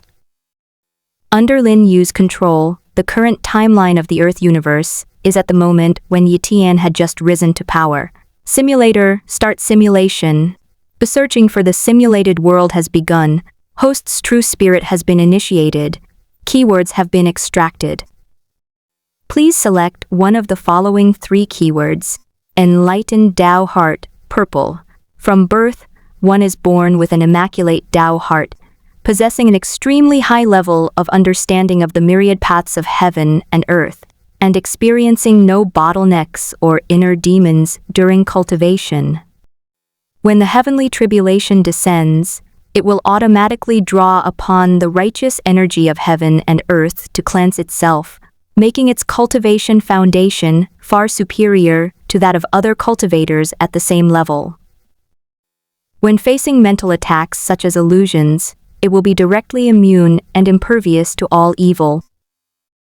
Born with a demonic heart, purple, born with an indestructible demonic heart, proving the Tao through killing and tempering the body through tribulations, and will receive a strong boost when cultivating demonic techniques. When trapped in a desperate situation, the demon heart will unleash the burning heart explosion, increasing combat power tenfold in a short period of time, at the cost of needing to sleep to recover afterwards. Master of Imperial Weapons, purple, a natural weapon-wielding physique that greatly enhances affinity with Imperial weapons, significantly reducing the energy consumption of using them. It allows for the perfect utilization of the characteristics of Imperial weapons and lower-level weapons, and the ability to absorb the power of Imperial weapons to temper the body. This entry includes an initial Imperial weapon. Looking at the 3 purple entries in front of him, Lin Yu immediately ruled out the one with a natural demonic heart. After all, how could someone as upright and righteous as him choose to become a demonic cultivator? Most importantly, there is some overlap between the innate demonic heart and the innate Tao heart, but in terms of function, the innate Tao heart is stronger. After careful consideration, Lin Yu finally chose the entry, Master of Imperial Weapons. Because Lin Yu had consulted the simulator, and with his current true immortal cultivation, the talent of the wisp of true spirit projected into the other world couldn't be too low.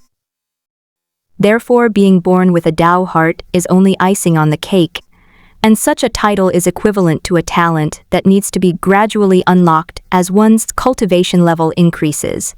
However, being the master of an imperial weapon is different. The master of imperial weapons is equivalent to a max level account, starting with an imperial weapon.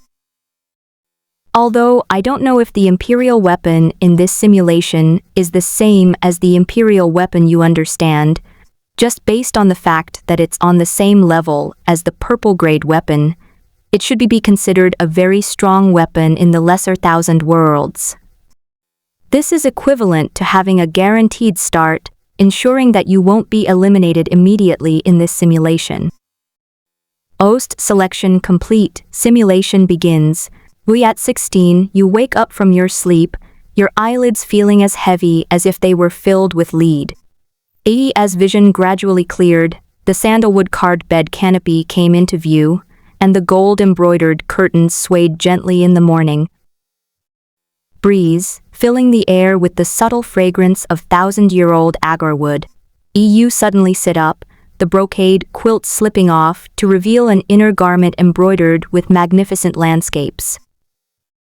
Your fingertips touch the bed, and upon closer inspection, you discover it's carved from a single piece of jade. Where have you come from? Suddenly, a flood of memories rushes into your mind like a burst dam. You see yourself standing on a towering altar, receiving the worship of millions, wielding terrifying power that could shatter mountains with a wave of your hand, and witnessing the resentful eyes of those peerless geniuses kneeling below the cloud-like steps. You know you've transmigrated. Your current identity is the Holy Son of the primordial Holy Land in the extreme spirit domain of the heavenly Azure Great World, one of the 3,000 great worlds. Oh no, I've got the villain template. You secretly groaned, after all. In the countless time travel novels you'd read, characters with such illustrious starting identities were most likely just stepping stones for the protagonist. Just as you were worrying about possibly becoming cannon fodder, boundless divine light suddenly burst forth from the depths of your consciousness. A crystal clear mirror slowly emerged, its surface shimmering with chaotic energy, its frame engraved with profound Taoist patterns. This is definitely not an item from the original owner's memories, but a special perk for you, a transmigrator. You discover that you have an extremely strong control over this mirror. As you touch the mirror with your divine sense, a vast amount of information floods into your mind in an instant. From this information, you understand the origin of this mirror. This mirror is called the Great Void Mirror, and it is the Tao-proving imperial weapon of the Void Emperor of the Great Void World in the 3,000 Great Worlds. With the death of the Void Emperor, the Taixu realm disappeared without a trace. I never expected it to appear in your hands now. The imperial might emanating from the Taixu mirror rippled through your sea of consciousness, as if telling you of the countless ages of vicissitudes it had witnessed. During the process of receiving information, you also discover that as you establish a connection with the imperial weapon, wisps of mystical energy continuously emanate from the mirror, quietly tempering your physical body. If you can persevere, given time, your physique could even reach a terrifying strength comparable to an emperor-level weapon. This ability was something the original owner didn't possess. It's probably a perk you get from transmigrating. That's it. I was wondering why transmigrators didn't have any cheat codes. Now I don't have to worry about becoming a minor villain who gets crushed by the protagonist so easily. You let out a long sigh of relief, your tense nerves finally relaxing. With the supreme divine weapon of the Taixu realm protecting you, you'll have a fighting chance, even against the protagonist destined for greatness. At worst, you can just destroy him. After all, as far as you know, there are no great emperors in the current era of the heavenly Azure Great World. The strongest are only the supreme beings who are asleep in the various holy lands. The supreme being is one realm lower than the great emperor. Of course, as you know, if this were truly a world from a novel, following the tropes of fantasy stories, countless hidden powerhouses would be lurking in the shadows right now, and perhaps after a while, even great emperors wouldn't be anything special. However, based on the information you currently possess, the heavenly Azure Great World has not yet shown any signs of the Golden Age, commonly depicted in novels. No prodigies emerged like bamboo shoots after a spring rain, no ancient relics appeared one after another, and there was no so-called path to immortality about to open. During this relatively peaceful period, imperial weapons remain the ultimate weapons to intimidate all sides. The major holy lands regard them as their last trump card and rarely use them. This delicate balance makes the world feel exceptionally real, rather than just a fictional setting. Of course you wish the world were a normal world, but you always feel that the world won't develop in the direction you expect. Fortunately, you now possess an emperor-level weapon. With its power, you can remain carefree for a long time. Of course, you haven't offended the Chosen One yet. You still harbor a sliver of hope for a friendly relationship with them. After your consciousness withdrew from your sea of consciousness, you began to carefully examine the cultivation system of this world. According to inherited memories, the cultivation system of this world is rigorous and profound, divided into 13 major realms: body tempering realm, spirit gathering realm, Key C realm, spirit platform realm, Dharma aspect realm, void penetration realm, unity realm, king conferment realm, saint realm, including saint, saint king, and great saint, supreme, quasi-emperor, and great emperor. Each realm is like a stairway to heaven, with each step leading to a new level.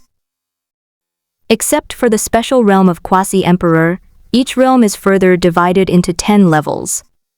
A quasi-emperor is a special state that surpasses the supreme level by half, but does not reach the great emperor level. This is mainly because the gap between the supreme and the great emperor is too large, hence the existence of the title quasi-emperor. Therefore, quasi-emperor is not considered a complete realm. The body-tempering realm, as the beginning of cultivation, is a crucial stage for laying a foundation. Cultivators need to use potent medicinal baths and special breathing techniques to temper their muscles and bones day and night. At the first level of body tempering, one's single arm possesses the strength of 1,000 jin.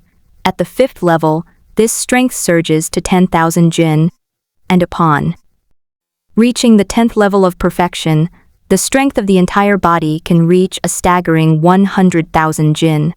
At this moment, his physical body was like copper skin and iron bones. His skin was as translucent as jade, and his bones as hard as metal. Ordinary swords and blades could only leave faint white marks, and even arrows made of fine iron could hardly penetrate them. This spirit-gathering realm is the key to communicating with heaven and earth. Cultivators need to open spiritual apertures in 365 major acupoints throughout their bodies to draw spiritual energy into them.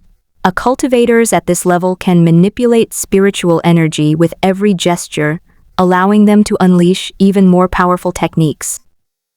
Once spiritual energy has been gathered to a certain extent and the spiritual apertures are more than half opened, one can open the key C in the Danshin. A cultivator at the key C realm can traverse the air, instantly covering 100 shang, and can also mobilize the spiritual energy of heaven and earth within a certain range. A cultivation at the spirit platform realm then shifts to the spiritual soul. Cultivators must construct 9 layers of spirit platforms within their sea of consciousness using their spiritual power. With each layer completed, their spiritual strength increases, and when one reaches the peak of the spiritual platform realm, their divine sense can extend outwards to probe within a radius of 1,000 miles, and they can even predict their opponent's moves. After comprehending the essence of heaven and earth, one can then begin to condense a Dharma form. The Dharma aspect realm is a cultivator's first qualitative leap, combining the comprehended understanding with spiritual power and manifesting it as a Dharma aspect, according to the cultivation method. In the early stages, the Dharma aspect is ethereal and unstable, gradually solidifying as the cultivation level increases. A powerful Dharma form can reach tens of thousands of feet in height, causing mountains to collapse and the earth to split with a mere gesture.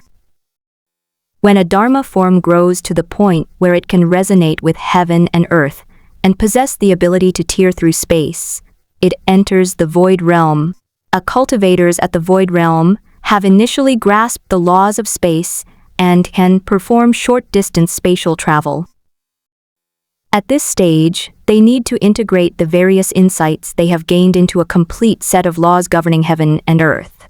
It is said that some exceptionally talented individuals can comprehend 2 or 3 different laws even at the void realm. To reach the unity realm, cultivators must base their cultivation on their primary law and perfectly unify essence, energy, and spirit. Those who reach this level can be considered great powers in the 3,000 great worlds, capable of founding their own sects. The leaders of many small and medium-sized sects are often at this level. The King Sealing realm is a crucial watershed on the path of cultivation, requiring the sublimation and transformation of the laws one has mastered into kingly laws. and thereby condensing one's own exclusive kingly domain, i.e. within their domain, those who have attained the rank of king are absolute rulers, their words carrying the weight of law. Even in sacred lands, cultivators at this level hold a revered position, i.e., the next level of advancement is the comprehension of the Tao. The laws of the kingly path transform into the laws of the saintly path, which is the saintly realm. The saint realm has 3 levels: saint, saint king, and great saint. Each advancement to a higher level represents an ultimate sublimation of the saintly laws, EDEAs for how the great sage will achieve supreme status. You have little knowledge of that, after all. You've only been a holy son for a short time. In the current Tiankang great world, even among the major holy lands, those at the king realm are already considered top-tier combat power. Saints and supremes haven't shown their faces for a long time. You carefully sensed your own cultivation level. The surging spiritual power within your body was like a rushing river, and the majestic illusory image of the Dharma image was clearly visible in your sea of consciousness. Your current realm is the 5th level of the Dharma image realm. This level of cultivation is quite astonishing, considering that, as far as you know, the original owner started cultivating at the age of 10 and is only 16 now. That is to say, in just 6 years, the original body broke through the 4 major realms of body tempering, spirit gathering, Qi, and spirit platform in quick succession, directly reaching the 5th level of the Dharma aspect. The original form directly broke the record for the youngest Dharma body in the primordial Holy Land. No wonder the original owner was able to overpower so many geniuses and become the holy son of the primordial Holy Land at such a young age. As you delve deeper into your memories, you'll discover that the original owner's growth trajectory was unbelievably smooth. Although an orphan in his childhood, he was cared for by the kind-hearted villagers in turns.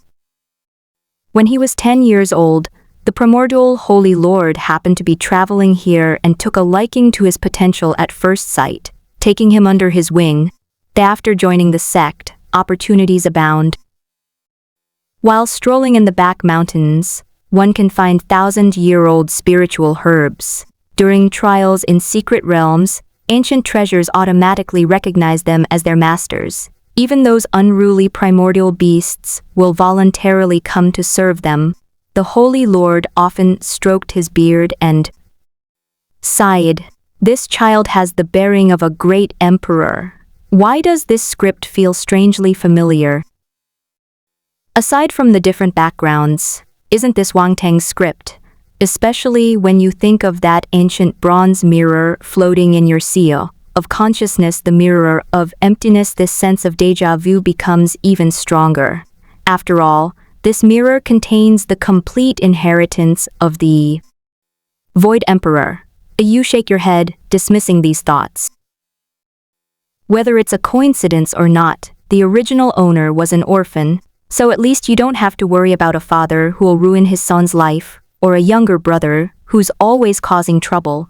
After carefully reviewing all your memories, you have to admit that if this were a normal world, it would be an absolutely dreamlike start. Top-tier cultivation talent, the prestigious status of a holy son of a sacred land, inexhaustible cultivation resources, and even luck is on your side.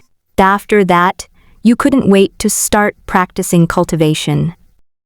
After all, back on Earth, you often fantasized about the feeling of cultivation, and occasionally you would unconsciously practice some moves. You try to circulate the cultivation technique, and to your surprise, every bit of spiritual energy in this body moves with perfect ease. Those obscure and difficult to understand incantations flow smoothly, even surpassing the performance in the original owner's memories. You think this must be a special benefit brought about by time travel. Otherwise, how could you, with the soul strength of an ordinary person in your previous life, so perfectly control such a profound level of cultivation? The cultivation technique you are currently practicing is called the Primordial Emperor Scripture, an emperor-level cultivation technique. This cultivation technique has an extraordinary origin. It is the most core technique of the primordial Holy Land inherited from ancient times and contains the Supreme Tao's true meaning. Those who cultivate this technique can glimpse the origin of heaven and earth and comprehend the wonders of the primordial beginning. Abin the 3,000 great worlds, everything from weapons and cultivation techniques to spiritual herbs has different levels. These levels are not arbitrary, but have been verified by countless sages and correspond one-to-one with cultivation realms, forming a complete system. From lowest to highest, mortal rank, spirit rank, profound rank, earth rank, heaven rank, king rank, saint rank, venerable rank, emperor rank. The mortal rank corresponds to body tempering, the spirit rank to key gathering and key see, the profound rank to spiritual platform, the earth rank to dharma form, the heaven rank to void penetration and unity, the king rank to conferring of kingship, the saint rank to the three realms of sainthood, the venerable rank to supreme and quasi-emperor, and the emperor rank to great emperor. Only great emperors can create emperor-level cultivation techniques. In the 3,000 great worlds, emperor-level cultivation techniques are called emperor scriptures. The primordial emperor's scripture is an emperor-level cultivation technique created by the primordial ancient emperor, the founder of the primordial Holy Land. The primordial emperor was an unparalleled emperor who dominated the 3,000 great worlds in ancient times. It is said that the primordial emperor scripture was created by him after contemplating the scene at the beginning of heaven and earth, comprehending the primordial origin, and spending 10,000 years of painstaking effort.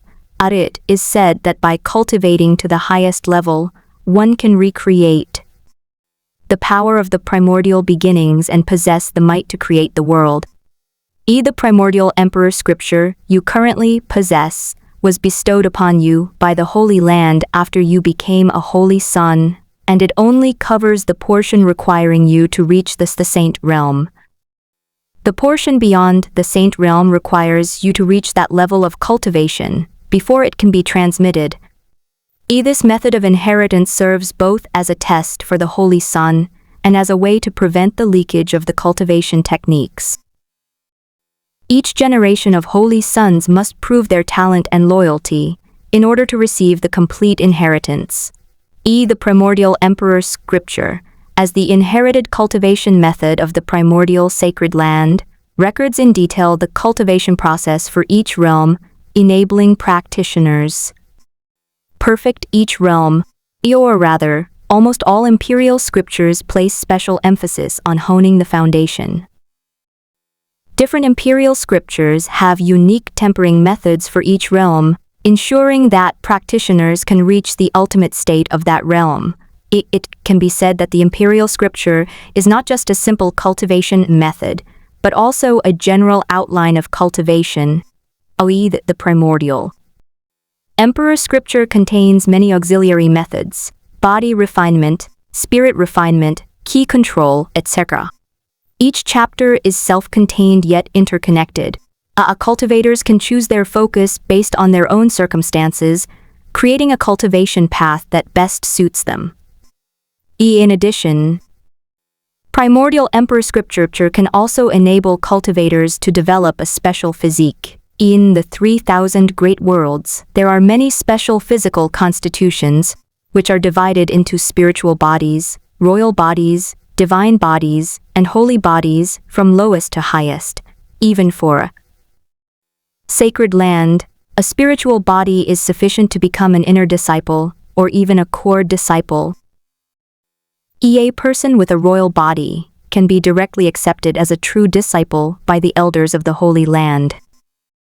As for a divine body, not every holy son of the primordial Holy Land possesses one, and the sacred body is among the most elite physiques in the 3,000 great worlds. Some sacred bodies are even powerful enough to defeat great emperors while at the quasi-emperor level. Theoretically, the primordial emperor scripture can enable one to forge a primordial sacred body, even though in the history of the primordial sacred land, only the primordial ancient emperor possessed this body. No one else has succeeded. The original owner of this body had just obtained the primordial emperor scripture and was only at the beginning of cultivation. She hadn't even had time to transform her foundation yet. Changing one's foundation means replacing the original cultivation method with the primordial emperor scripture. This process is equivalent to starting the cultivation process all over again from scratch. But this is not a simple repetition. Rather, it involves refining each realm with higher-level techniques, making up for previous shortcomings, and solidifying the foundation of cultivation. This process requires immense patience and perseverance. The slightest mistake lead to complete failure. Of course, this doesn't mean you have to start over after losing all your cultivation. Your strength won't decrease during the transition. On the contrary, your foundation from each cultivation level before the transition will become stronger, and your strength will also increase. Furthermore, the primordial emperor scripture possesses a unique return to the origin characteristic, making the transformation process safer and more efficient than other cultivation methods, an advantage unmatched by other techniques. The original owner of this body hasn't cultivated for the past few days, focusing instead on conserving energy and preparing to complete the foundation transformation in one go. You are now also preparing to proceed according to the original owner's plan, striving to complete the foundation transformation in the shortest possible time so as to rapidly improve your cultivation. Because your position as the Son of God is not yet secure. After all, no matter how talented someone is, their age is a factor. Even the core disciples and true disciples of the primordial Holy Land would be considered geniuses in the outside world. Although their talent may not match yours, they have cultivated for much longer. The disciples qualified to compete for the position of Holy Son have cultivated for at least a dozen years longer than you. So many of them are at the 8th or 9th level of the Dharma aspect realm, and some have even stepped into the void realm. Your current strength is far inferior to theirs. Your ascension to the position of Holy Son was not due to overwhelming strength, but rather to your unparalleled talent that even the higher-ups of the Holy Land take notice of. Currently, you are still in the Holy Son's newbie protection period. The Holy Land's rules clearly stipulate that no other disciple may challenge you within 10 years. 10 years from now, this protective barrier will disappear. At that time, those core disciples and true disciples who still meet the requirements to become a Holy Son will inevitably rush to challenge you. If you lose the challenge, the position of Holy Son will change hands. Although your talent won't deprive you of resources, you will certainly lose the rights of a Holy Son. For you, having finally transmigrated once, and with such a setup, the position of Holy Son should only be considered for passing on to someone else after you've grown tired of it. Until then, anyone who tries to take it is an enemy. 3 days later, you are currently sitting cross-legged in a cultivation chamber deep within the sacred land, surrounded by abundant spiritual energy, with the text of the primordial emperor scripture flowing through your sea of consciousness. Each word exudes an ancient and weathered aura, as if telling the mysteries of the beginning of time. Following the guidance of the scriptures, you begin to slowly circulate the energy. The spiritual power within your body gradually follows a new trajectory, and subtle changes are occurring in every meridian and every acupoint. As your cultivation deepens, you feel a qualitative change occurring within your body's spiritual energy. The original spiritual energy is being refined to a higher purity, and your meridians are continuously expanding. This change, though subtle, is ongoing, subtly altering your constitution like spring rain nourishing the earth. This is just the beginning of the fundamental transformation. The real metamorphosis is yet to come. Besides transforming your foundation, you are also using your cultivation technique to transform your physical body into a primordial spiritual body. And although you currently possess strong cultivation talent, you don't have any special physique. This is one of the reasons why the Holy Land values you.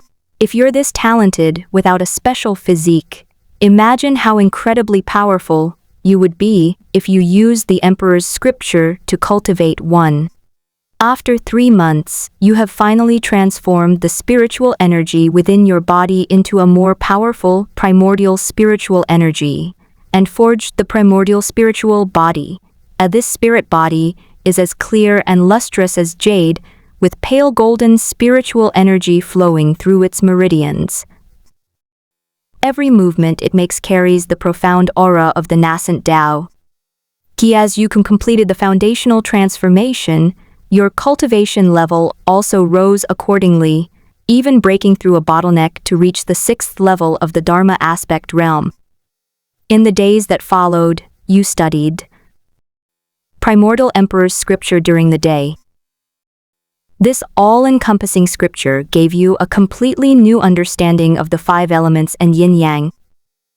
At night, he would immerse himself in the mirror of emptiness, studying the scripture of emptiness left behind by the great Emperor of Emptiness, unlike the comprehensive Taichu Emperor.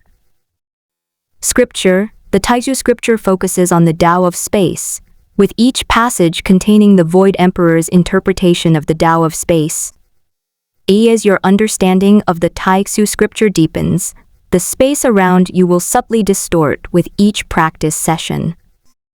This is a sign that you are beginning to grasp the power of space.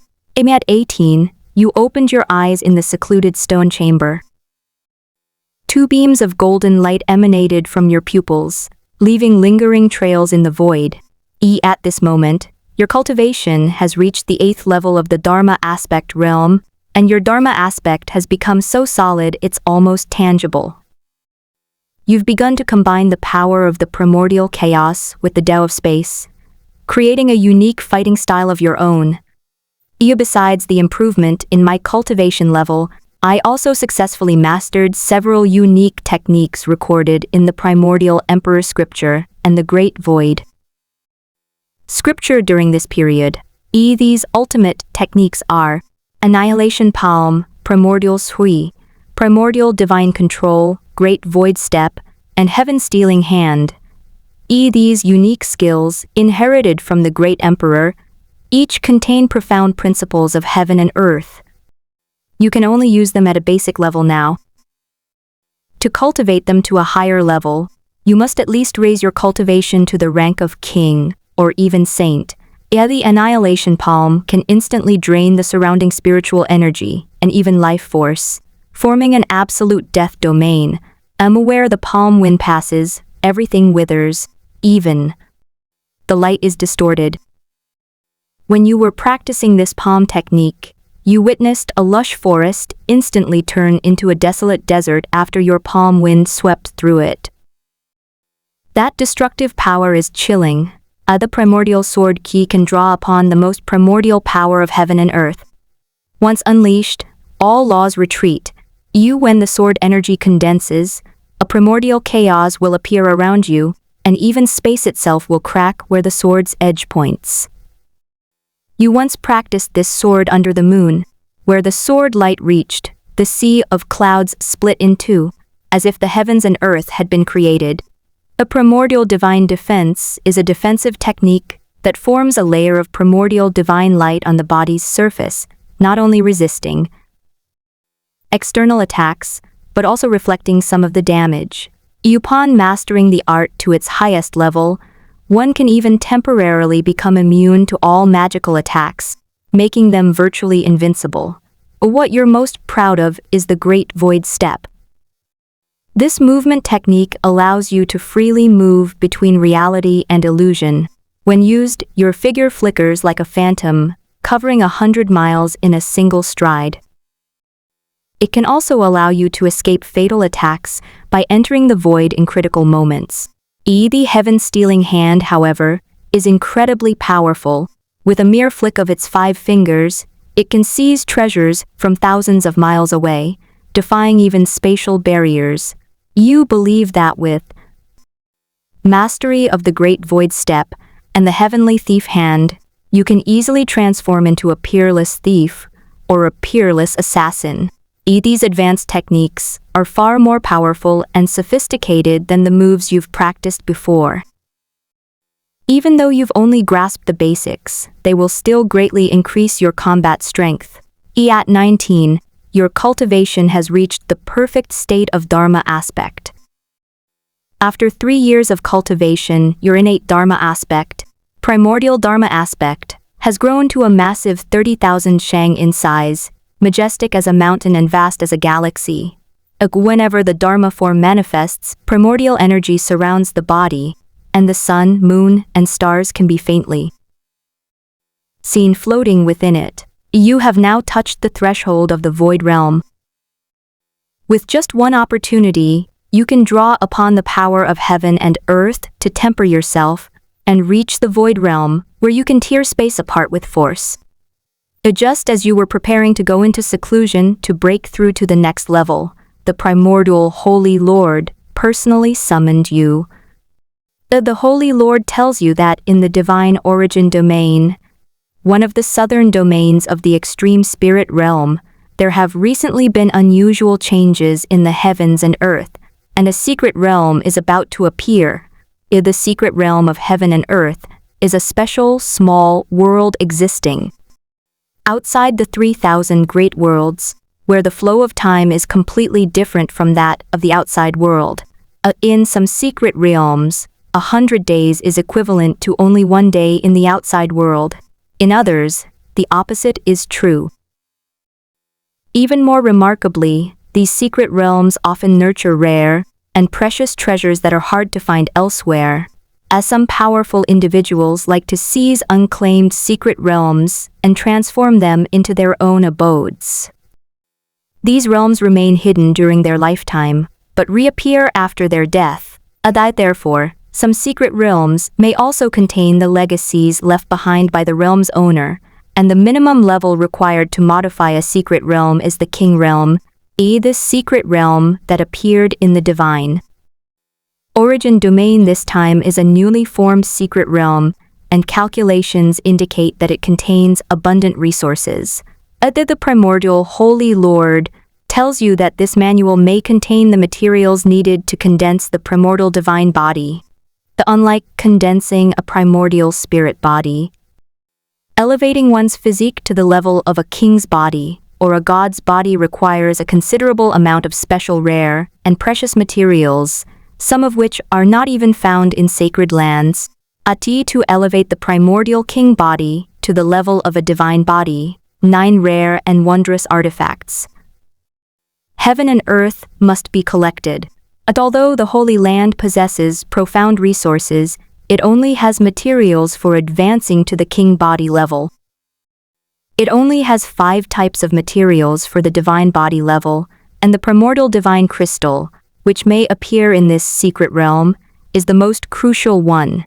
The secret realms of heaven and earth have realm restrictions, and this time the secret realm of the Divine Origin Domain can only accommodate those below the void transformation stage.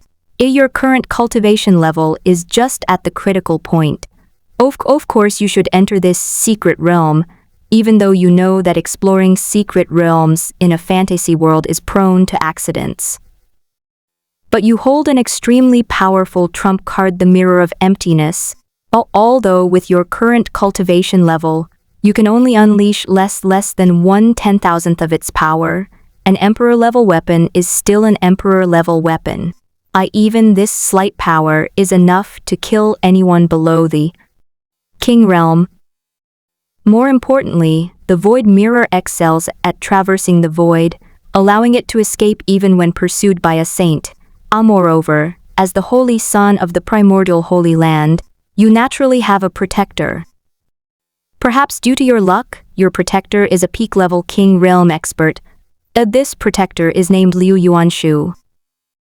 In his youth, he was a prodigy with the potential to become a saint, but unfortunately, for some unknown reason, his foundation was damaged, and his cultivation level has remained at the king level.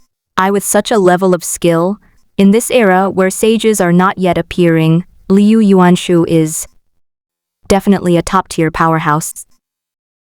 With this setup, you don't believe anything could kill you. 2 months have passed quickly, and during this time you have brought yourself to your peak condition. When the summons from the primordial Holy Land sounded, you and other qualified disciples boarded a majestic, floating celestial vessel. The entire skyboat is crafted from 10,000-year-old black gold, its surface engraved with intricate array patterns, gleaming with a deep blue luster under the sunlight. Afterwards, you felt intense fluctuations in space. This was the floating cloud sky ship initiating spatial travel. Each crossing of space felt like passing through a thin veil, and the scenery before your eyes changed rapidly. As you traverse several vast regions, you notice that the flying ship sometimes skims past mountain ranges stretching for thousands of miles and sometimes soars over turbulent oceans. During the 3-day, 3-night journey, you and your disciples either admired the wonders of nature on the deck or meditated and regulated your breathing in the quiet room. After arriving in the divine origin domain, the sky ship did not linger, but sped straight towards the heavenly secret realm. Upon arriving at your destination, you'll notice a distorted space. That should be where the secret passage opens. Many forces had already arrived on the field, each occupying a side, their banners waving, exuding an imposing aura. You discover that the spiritual energy around you is now more concentrated and active than in your Holy Son's cave, likely due to the eruption of spiritual energy caused by the birth of a secret realm. Then you turn your attention to the forces that were already present. Through their banners, you discover the other emperor-level forces besides the primordial Holy Land, the Heavenly Pivot Holy Land, and the Heavenly Qian Extreme family. Their airships varied in design, yet all exuded a chilling aura of power. As for the native forces of the divine origin domain, although they are slightly smaller in scale, they are all first-rate sects with profound foundations. You noticed that those disciples from the imperial clans and holy lands all possessed extraordinary bearing, their brows radiating arrogance. They were dressed in magnificent robes, and their waists were adorned with magical artifacts that shimmered with spiritual light. They were clearly the elite members of their respective factions. The disciples of the local faction, on the other hand, appeared much more low-key, but their eyes revealed determination and longing. This time, the secret realm can only accommodate a maximum of 1,000 people. The primordial Holy Land, the Heavenly Pivot Holy Land, and the Yang family of Heavenly Qian each occupy 300 slots, while the remaining 100 slots are divided among the local forces. This allocation plan may seem unfair, but in this dog-eat-dog world of cultivation, it's already quite an achievement for the divine origin domain, which lacks an emperor-level power, to receive even these slots. If they didn't have some strength, they wouldn't have been given a single slot. The extreme spirit domain and the divine origin domain are located in the eastern part of the heavenly azure great world. This vast region contains only 4 holy lands and 2 imperial clans. These forces have all produced great emperor-level powerhouses, and their sects still retain imperial-level weapons for protection. As for why the other 3 emperor-level forces didn't come, it's because the primordial Holy Land, in conjunction with the other 2 forces, sealed off news of the heavenly secret realm. You used the power of the void mirror to scan everyone present. You discovered that the leaders of all the forces present were at the king level, or at most, The leaders of emperor-level forces were stronger than those of other forces. The leader of the primordial Holy Land was a Holy Land elder at the peak of the King Realm, named Zhuangxiazi. You're not surprised by this. You've learned about the reasons why those sages don't appear in the world during this time. It is said that tens of thousands of years ago, the laws of heaven and earth of the 3,000 great worlds began to fall silent, and the spiritual energy also began to slowly decline. In this environment, high-level cultivators have no choice but to enter a state of slumber to slow the depletion of their life force, awaiting the arrival of a better era. But in the last few hundred years, signs of revival have appeared in the world. The concentration of spiritual energy is increasing, and the fluctuations of the laws are becoming more active. Many supreme beings, using imperial weapons, deduced celestial secrets and believed that an unprecedented golden age was about to arrive. It is said that this great era will give rise to opportunities for immortality. Therefore, the patriarchs of various sects are all conserving their energy and awaiting the arrival of this great era, rarely appearing in the world. These people don't aspire to become immortals. They merely crave to reap more benefits during this golden age. The great sage desires to become the supreme being, and the supreme being desires to become the great emperor. As for immortals, they are said to be beings a realm higher than emperors. Many emperors have appeared in the 3,000 great worlds, but immortals have always remained a vague and ethereal legend. Almost all high-level cultivators in the 3 great worlds believe that becoming an immortal grants eternal life. All cultivators in the 3,000 great worlds have limited lifespans. Even great emperors can only live for 1,000,000 years. After 1,000,000 years, even the strongest great emperor cannot escape the coming calamity. Standing on the deck of the floating cloud sky ship, you gaze at the increasingly violent spatial fluctuations in the distance, feeling both nervous and expectant. The frequent appearance of mysterious realms in recent years may be a sign that a golden age is about to begin. As you sense the mirror of the void in your mind, in this momentous time, everyone has the potential to become a trendsetter. With the secret realm about to open, Zhuangxiazi's gaze sharpened, and he said to you in a deep voice, "The secret realm is about to open." You must all remember that while opportunities are important, life is even more precious. If you encounter any force that cannot be resisted, withdraw immediately and do not act recklessly. Then Zhuangxiazi told you that, according to calculations, the flow of time inside the secret realm is 3 times that of the outside world. The gate to the secret realm will last for about a month, meaning you only have 3 months to explore it. You must come out before the gate closes. Soon, the sky suddenly darkened, and in that distorted space, a massive rift slowly unfolded, as if torn apart by an invisible hand. A dazzling light shines through the crack, faintly revealing the illusory silhouettes of mountains and rivers within. The entrance to the secret realm has finally opened. Zhuangxiazi shouted, "Everyone prepare, enter in turn." Before his words even finished, you had already transformed into a streak of light and rushed into the crevice first. Disciples from other factions were not to be outdone, and they too took to the air. At the moment you pass through the crack, you feel a dizzying sensation, as if you've been thrown into another world. The scene before them suddenly changed, revealing a vast, boundless primeval forest. Ancient trees reached for the sky, vines intertwined, and the air was filled with a rich spiritual energy, several times purer than that of the outside world.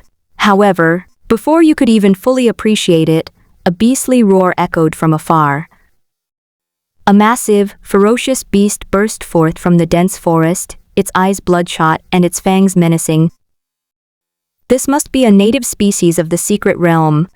This ferocious beast, clearly startled by the presence of a living person, roared and pounced on you, As seeing the charging beast, you remained calm, slowly raising your right hand, fingers slightly spread, palm facing down, and gently pressing down the annihilation palm. Aura. For a fleeting moment, the world seemed to freeze, even the sound of the wind seemed to stop. An invisible aura burst forth from your palm like a cascading waterfall from the heavens, sweeping away with overwhelming force. The ferocious beast's Zhengning. Ferocious, hideous, face froze instantly. Its massive body was as fragile as paper before this power, and it didn't even have time to let out a howl before being reduced to nothingness by this earth-shattering palm strike.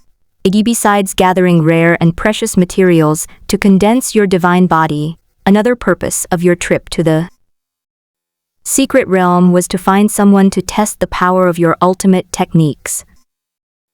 Unexpectedly, a target has already come knocking on your door the moment you land. After slaying the behemoth, you gently stroke the beast-taming ring on your left wrist. A dazzling golden light flashed, and a nimble rat with golden fur and eyes that shone like stars landed lightly in your palm. It nuzzled your fingers affectionately, making a crisp squeaking sound, as if expressing the joy of a long-awaited reunion. This is a primordial creature, a treasure-hunting rat drawn by your luck, and willingly acknowledging you as its master. This little fellow has an extraordinary origin. It is said that its bloodline originates from a wondrous beast born from heaven and earth in ancient times, and its bloodline contains the power of laws that allow it to traverse the void. Though what's most astonishing is its innate ability, treasure hunting, which not only allows it to clearly sense where opportunities lie, but also allows it to ignore ordinary, restrictive formations. The treasure hunting hat has an ancient rune that appears and disappears on its forehead. It is a bloodline mark unique to this primordial species. Whenever it discovers a rare treasure, this mark will glow with a 7-colored light. As soon, a month passed in the secret realm. Guided by the treasure-hunting rat, you quickly collected dozens of rare and precious natural treasures. During the treasure hunt, you feel a strange resonance between your own luck and the treasure-hunting rat, resulting in unexpected gains wherever you go. While collecting treasures, you also gathered together the disciples of the primordial Holy Land who had been scattered after entering the secret realm, guided by the sacred land's tokens. As your team grows stronger, your treasure-hunting efficiency will also increase significantly. However, the secret realm is fraught with danger. Because your target was obvious, you encountered several ferocious beasts whose strength had reached the peak of the Dharma aspect realm, or even the half-step void realm. These beasts all possessed extraordinary bloodlines, and their strength far surpassed that of human cultivators at the terror level. But before you, they were as vulnerable as clay chickens and earthenware dogs. Not one of them could withstand a second attack from you, and they were all annihilated by a single palm strike. Witnessing your overwhelming strength among your peers, the disciples gradually revealed reverence in their eyes, secretly rejoicing to be able to travel with you. You're naturally pleased with this. These people sent by the Holy Land to explore the secret realm are the best among the Holy Land's disciples. You're essentially building your foundation in advance for when you ascend to the position of Holy Son. During your exploration, you encountered the Tianxuan Holy Land and the Yang family's forces multiple times. Although both sides were wary each time they met, they adhered to the principle of whoever finds it first keeps it, and avoided unnecessary fighting. After all, the true treasures of the secret realm had not yet appeared, and there was no need for conflict at this moment. The area you are currently in is merely the outer perimeter of the secret realm. The true core area is shrouded by a powerful barrier. This barrier exudes a chilling pressure, so powerful that even a peak Void Realm expert would find it difficult to budge it in the slightest. Unfortunately, Your treasure-seeking rat is not yet at the Dharma aspect realm, and its treasure-seeking abilities are insufficient to deal with such a powerful barrier. However, you notice that the barrier's energy is decreasing at a visible rate. It will probably only take about 20 days for the barrier to weaken to a level that you can break together. The waiting wasn't boring. You set up a temporary camp outside the barrier and spent your days either cultivating or observing the changes in the barrier. During this time, you also encountered several groups of spies from other factions, but you easily dealt with them all. As the barrier weakened, the core of the secret realm became visible through the light barrier. There, clouds and mist swirl, and towering ancient trees can be vaguely seen piercing the sky, with cascading waterfalls dotting the landscape. Moreover, this secret realm truly lives up to its reputation as an undeveloped, nascent realm. Resources are abundant. Hundreds of different rare spiritual herbs grow just near the barrier. Each plant exudes an alluring spiritual light. There is the 9-turn spiritual essence grass, entirely emerald green, the crimson flame flower, its petals dancing like flames, and the mysterious ice spiritual fruit, bearing crystalline fruit.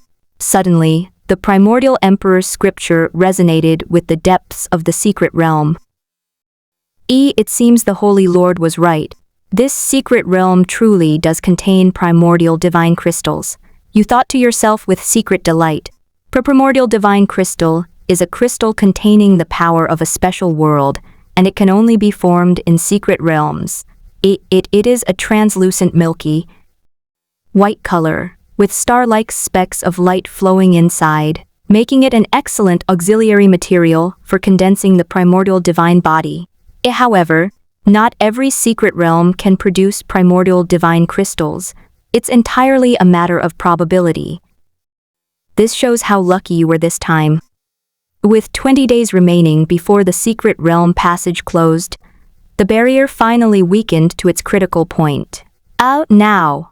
Everyone attacked simultaneously, and various colored spiritual energies intertwined in the air, forming a dazzling pillar of light that crashed towards the barrier.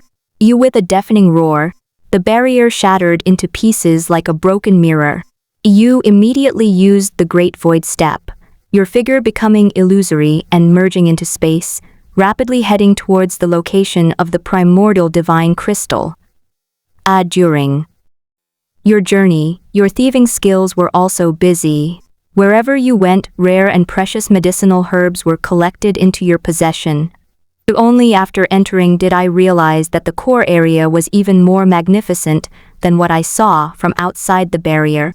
A glistening spiritual liquid dripped from the branches and leaves of towering ancient trees, and gleaming minerals were scattered across the ground. You quickly found the primordial divine crystal beside a spiritual spring. It floated in midair, surrounded by faint fluctuations of world power.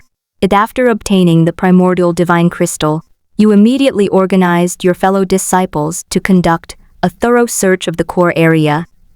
Every inch of this land holds astonishing opportunities. The quality of its rare and precious materials far surpasses that of the surrounding areas. The situation is different now compared to when you were on the periphery. During the search, you've had several clashes with other teams, until you were vying for a 10,000-year-old fusion grass that could help someone break through to the Unity Realm. You encountered a joint attack from the Tianxuan Holy Land and the Yang family. However, you didn't take this to heart. Although the other side had many people, none of them were of equal status to you, the Holy Sun, and therefore none of them had cultivated the Emperor's scripture. After that, you showed them the difference between ordinary cultivation techniques and imperial scriptures. The atop your head stands the primordial returning to origin Dharma image, your entire body enveloped in the golden light of the primordial divine guardian. The divine sword, formed from primordial sword energy in his hand, emitted a chilling light, its edge unstoppable. With just one sword and one man, he felled all the others.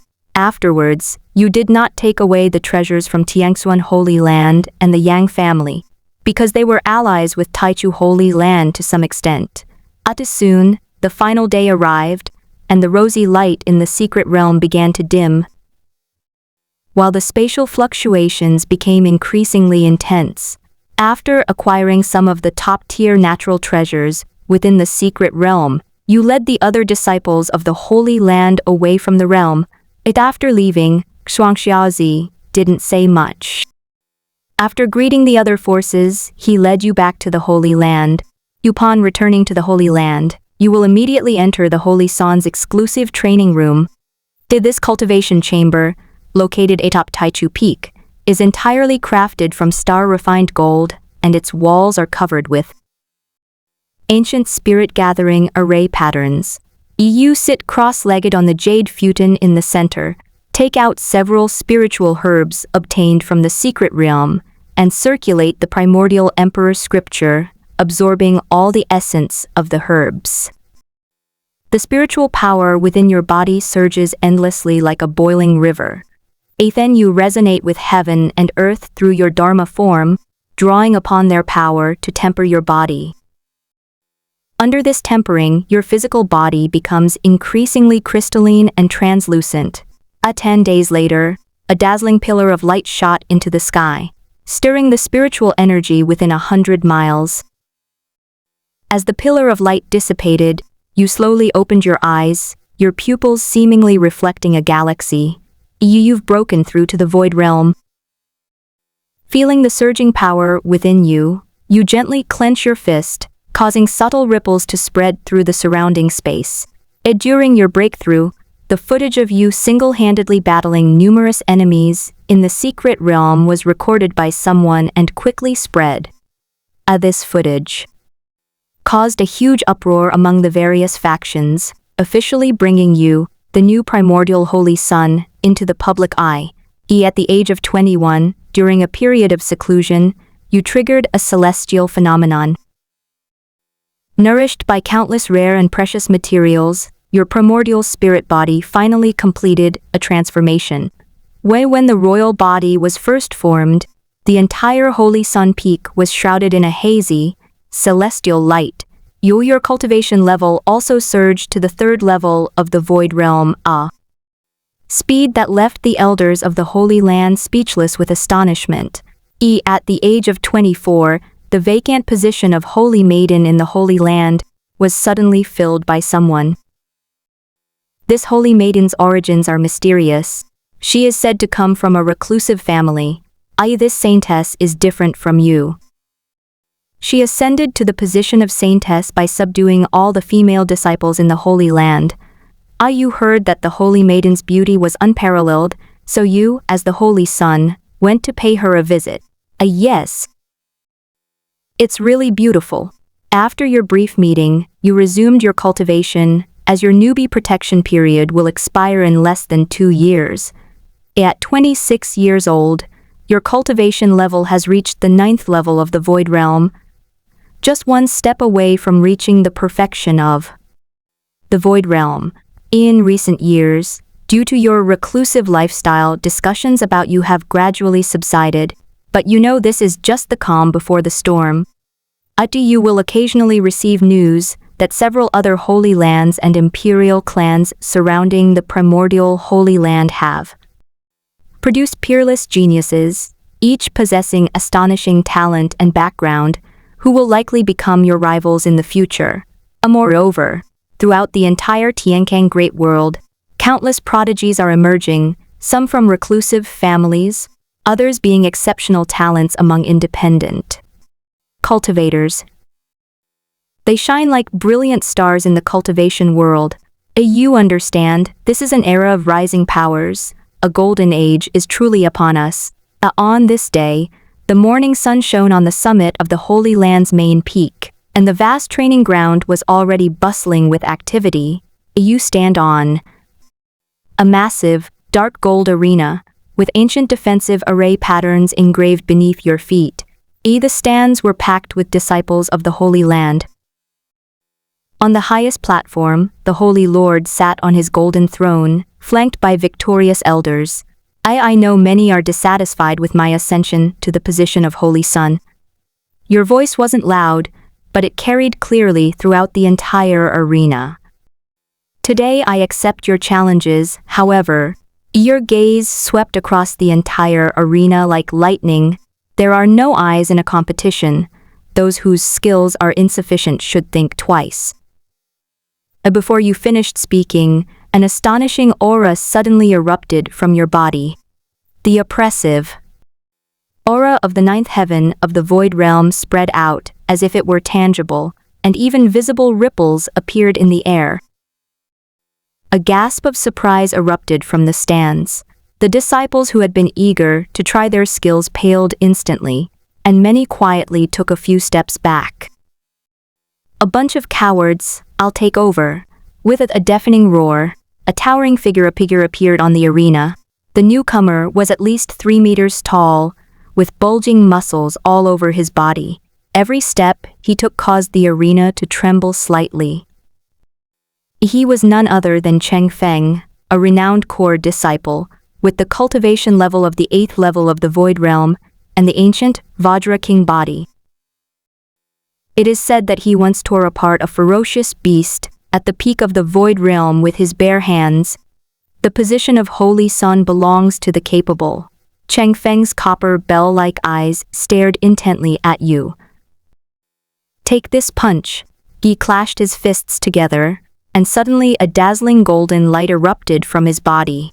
To the astonishment of the crowd, his figure rapidly expanded, transforming in the blink of an eye into a golden giant tens of feet tall. That enormous fist, imbued with the power to shatter the void, hurtled towards you with a deafening roar.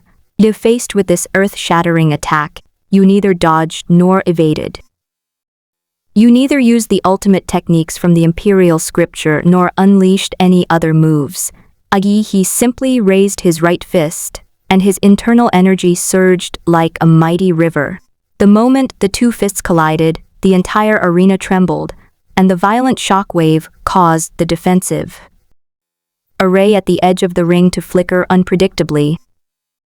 To everyone's astonishment, the seemingly unstoppable golden giant was forced to retreat repeatedly by your punch, and fine cracks even appeared on its indestructible body. Cheng Feng stared wide-eyed in disbelief. Before he could react, your second punch had already followed like a shadow. The ensuing battle became completely one-sided. Each of your punches, though seemingly simple, contained terrifying power capable of shattering mountains. Cheng Feng's prized Vajra body was like paper before you. After only 10 moves, this top disciple was coughing up blood and was ultimately sent flying by your straight punch, crashing heavily to the edge of the ring and losing consciousness. The rest of the match was one-sided. You used your fists alone to beat Cheng Feng unconscious. That feels great. You flicked your wrist, feeling the surging power within you. This pure, brute force fighting style brought back the most primal thrill of combat. Through this battle, you have gained a clearer understanding of your own abilities. Under the tempering of the Void Mirror, your physical strength has far surpassed your current cultivation level. The ordinary Void Realm cultivators are no match for you. Even experts newly entering the Unity Realm might not be able to withstand your full force attack. You secretly estimated that your current physical strength alone was enough to contend with cultivators below the 4th level of the Unity Realm. Seeing that you easily defeated Cheng Feng with your physical strength alone, many people in the audience who thought they were not as strong as him gave up their idea of going on stage. Cheng Feng was renowned within the sect for his formidable physical strength, yet he couldn't withstand 3 moves from you, forcing them to reassess the Holy Son's abilities. However, Cheng Feng is not the strongest among all the disciples who challenge you. Deep within the crowd of Onlookers, several discreet gazes remained fixed on you. Their auras were restrained, but those who knew them understood that these were among the top-ranking core disciples, even the true disciples. They are secretly observing your weaknesses. Soon another person emerged from the crowd. This person wore a blue robe, had a stern face, and walked with a steady and powerful gait. The spectators quickly made way, and someone exclaimed in a low voice, "It's Senior Brother Lin. He's been in seclusion for 3 years, and it's said that his cultivation has reached the peak of the Void Realm. Those who stepped forward at this moment are all far stronger than Cheng Feng. All this, Senior Brother Lin does not possess the king's body. It does not mean that his talent is weak. Not only did he master a certain martial art to an unparalleled level, but it is also said that he found a golden god fruit in a secret realm, and after consuming it, the metal type characteristics of his spiritual power became extremely powerful. Most importantly, this Senior Brother Lin's cultivation has reached the 10th level of the Void Realm, and he has even comprehended the law of metal. He is only one step away from breaking through to the Unity Realm. At this moment, he was surrounded by a faint golden aura, and his every movement carried the clanging sound of metal, as if he himself had transformed into an unparalleled divine weapon. In your battle against this disciple, you did not choose to fight solely with your physical strength. Just like in the secret realm, you displayed the primordial returning to origin Dharma image above your head, surrounded by the primordial divine guard, and engaged in combat using primordial sword key. In an instant, the entire arena was divided into 2 worlds. One side shimmered with golden light, its sharp edges gleaming. The other was a primordial chaos, with sword energy crisscrossing the air. In the past few years, besides cultivation, you haven't neglected practicing your ultimate techniques.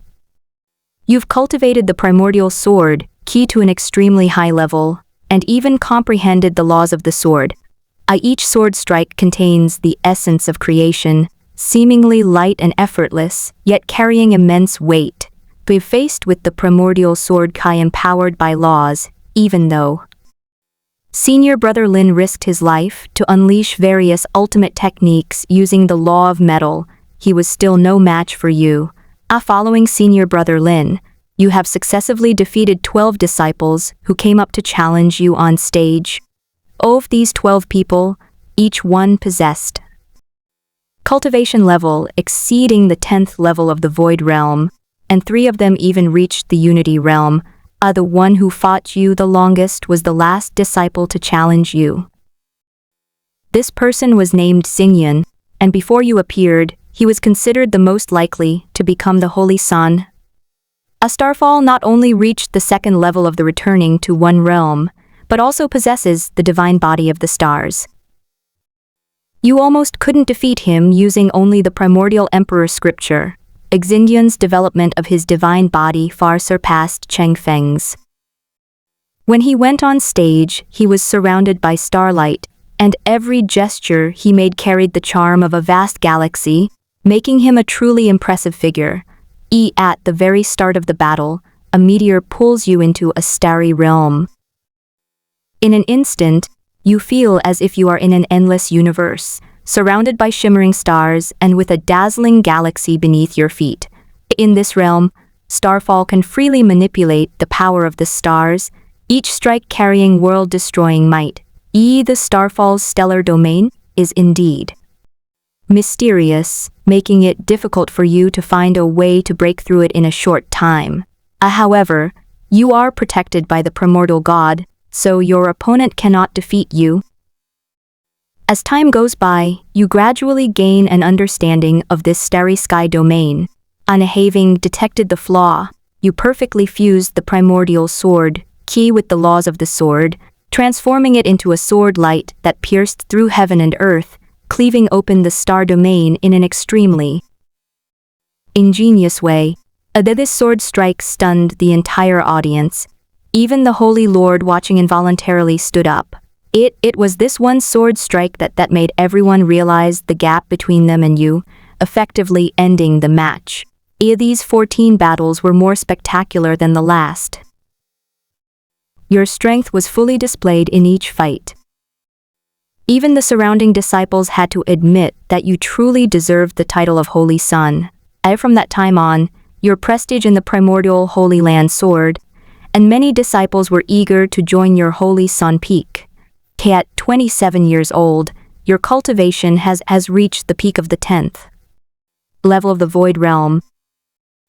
Your spiritual power is as vast as an abyss, and every move you make can trigger extraordinary phenomena in the heavens and earth. On this day, you were practicing the annihilation palm on the enlightenment cliff behind the sacred mountain. The pitch-black palm print lingered in the void, as if to drag this entire world into eternal annihilation. You are attempting to comprehend deeper levels of the laws of destruction, making final preparations for your upcoming breakthrough to the Unity Realm. Just as you were fully focused, golden communication talisman pierced the air, summoning you once again. You withdrew your palm strike, gazing thoughtfully at the dissipating aura of destruction in the air. To be honest, the Holy Lord rarely summons you, and when he does, it's always for something very important. I wonder what it is this time. While thinking this, you tore through space and headed towards the main temple of the Holy Land. Upon entering the magnificent main hall, you immediately see the primordial saintess, Yu Shiyao, seated regally to the side. She wore a long, moon-white dress, the hem embroidered with silver star patterns, which shimmered under the light of the pearls in the palace. Yu keenly sensed that the Taoist aura flowing around her was even more profound than when you last met her, clearly indicating that she had successfully advanced to the Unity Realm. Congratulations, Holy Maiden, on your breakthrough to the One Realm. You offered your congratulations in a clear voice. Yu Xiao looked up, a hint of a smile flashing in her clear, autumn water-like eyes, and nodded slightly in return. You notice a jade hairpin tucked into her hair, the laurel wreath carved on its tip lifelike, gleaming with a warm luster. After taking your seat, you discreetly observed the situation in the hall. The Holy Lord sits in the main seat, his face kind yet dignified, while several elders stand on either side, each wearing a meaningful smile. Then, the primordial Holy Lord went straight to the point and announced the marriage decree. His voice echoed clearly throughout the hall. You two are both outstanding members of the Holy Land's younger generation. If you could become Taoist partners, it would not only benefit your individual cultivation but also promote unity within the Holy Land. As they spoke, a waiter served spirit tea. Amidst the rising aroma, you saw Yu Xiao's fingertips gently caressing the teacup, her expression utterly calm and unwavering. Despite having suspected this beforehand, you still couldn't help but chuckle upon seeing this scene, though you didn't object to it. Because the Holy Land has shown you the grace of spreading its teachings, and you are now a holy son, you naturally have certain obligations. Besides, this won't do you any harm. After all, Yu Xiao is very beautiful. I don't mind, but I still need to ask the Holy Maiden's opinion. You picked up your teacup and took a sip, your tone composed. To your surprise, Yu Xiao didn't hesitate at all. She put down her teacup with a crisp sound, and her raised eyes held a deep meaning you couldn't decipher. Since it's the Holy Land's arrangement, Xiao will naturally obey. As she spoke, the jade hairpin in her hair swayed slightly, reflecting a cool, ethereal light. After some discussion, everyone present decided that once you and Yu Xiao both reached the king-level realm, they would hold a wedding ceremony and officially become husband and wife.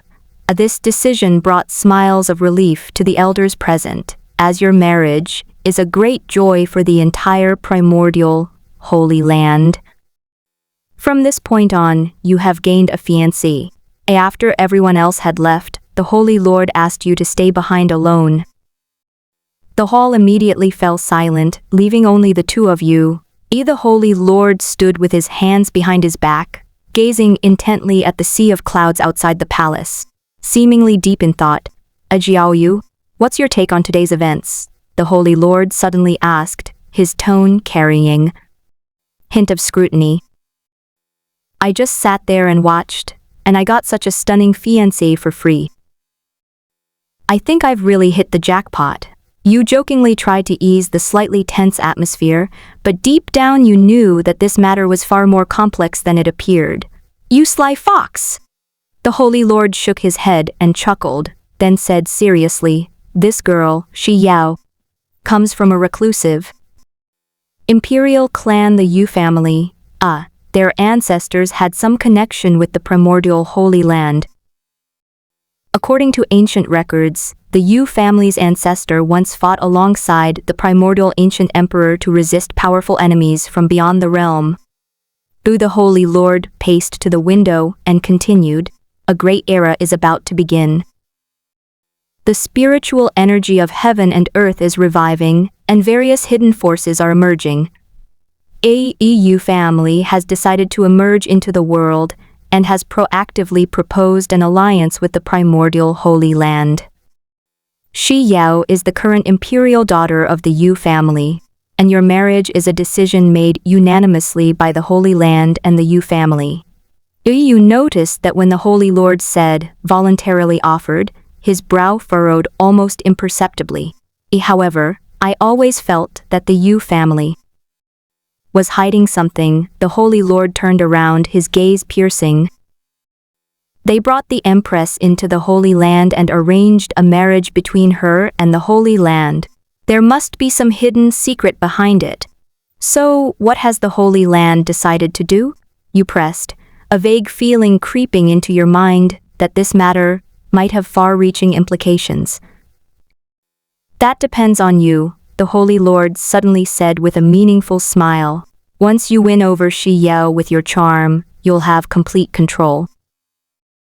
No matter what secrets they have, they won't be able to get past her. Moreover, this way, you'll have two Emperor-level forces standing behind you, which will be able to better assist you in this great era. Me? I know I'm very charming, but Yu Xiao isn't an ordinary woman. How could she be so easily conquered? You said half-jokingly, but you were already making plans in your mind. After all, it's always good to have more help on your cultivation path. Hey! You wouldn't understand. The Holy Lord suddenly lowered his voice, speaking mysteriously. Cultivating the primordial emperor scripture makes one more attractive to the opposite sex, and it can also enhance one's special talents. He winked meaningfully. With your looks and unparalleled talent, what kind of woman can't you handle? You were completely stunned when the usually dignified Holy Lord said something like that. However, as you discovered during your previous cultivation, the primordial emperor scripture does indeed have some special effects, such as making the cultivator's temperament more outstanding and radiating a unique charm. It is clear that the primordial emperor who created this technique was definitely not a respectable person.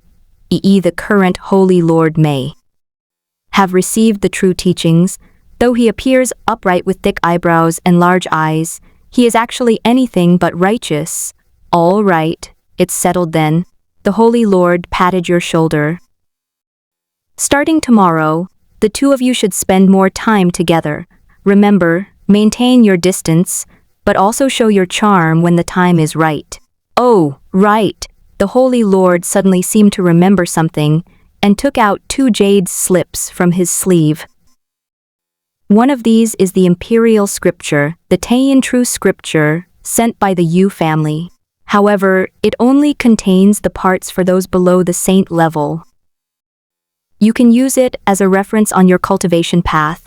Oh, the other one records some insights I gained when I was young. Perhaps it will be useful to you. You took the jade slip, scanned it with your vine sense, and your expression immediately turned strange.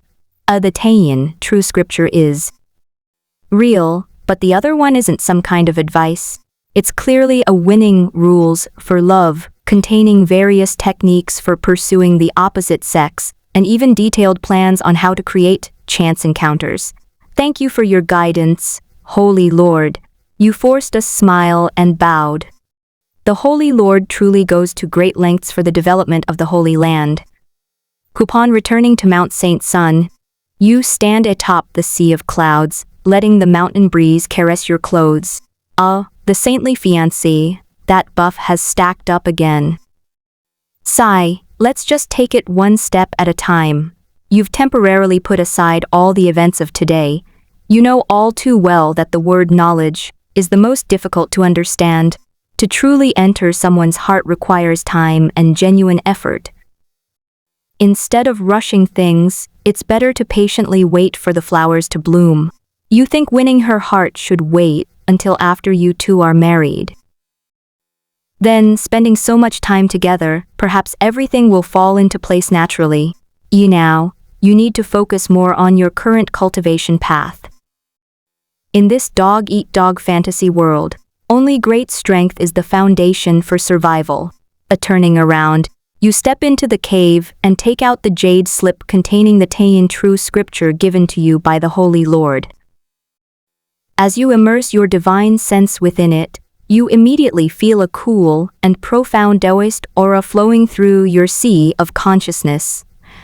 The profound principles of heaven and earth expounded in the Tayin true scripture resonated subtly with the magnificent Tao of the Taichu Emperor scripture and the ethereal mysteries of the Taichu scripture.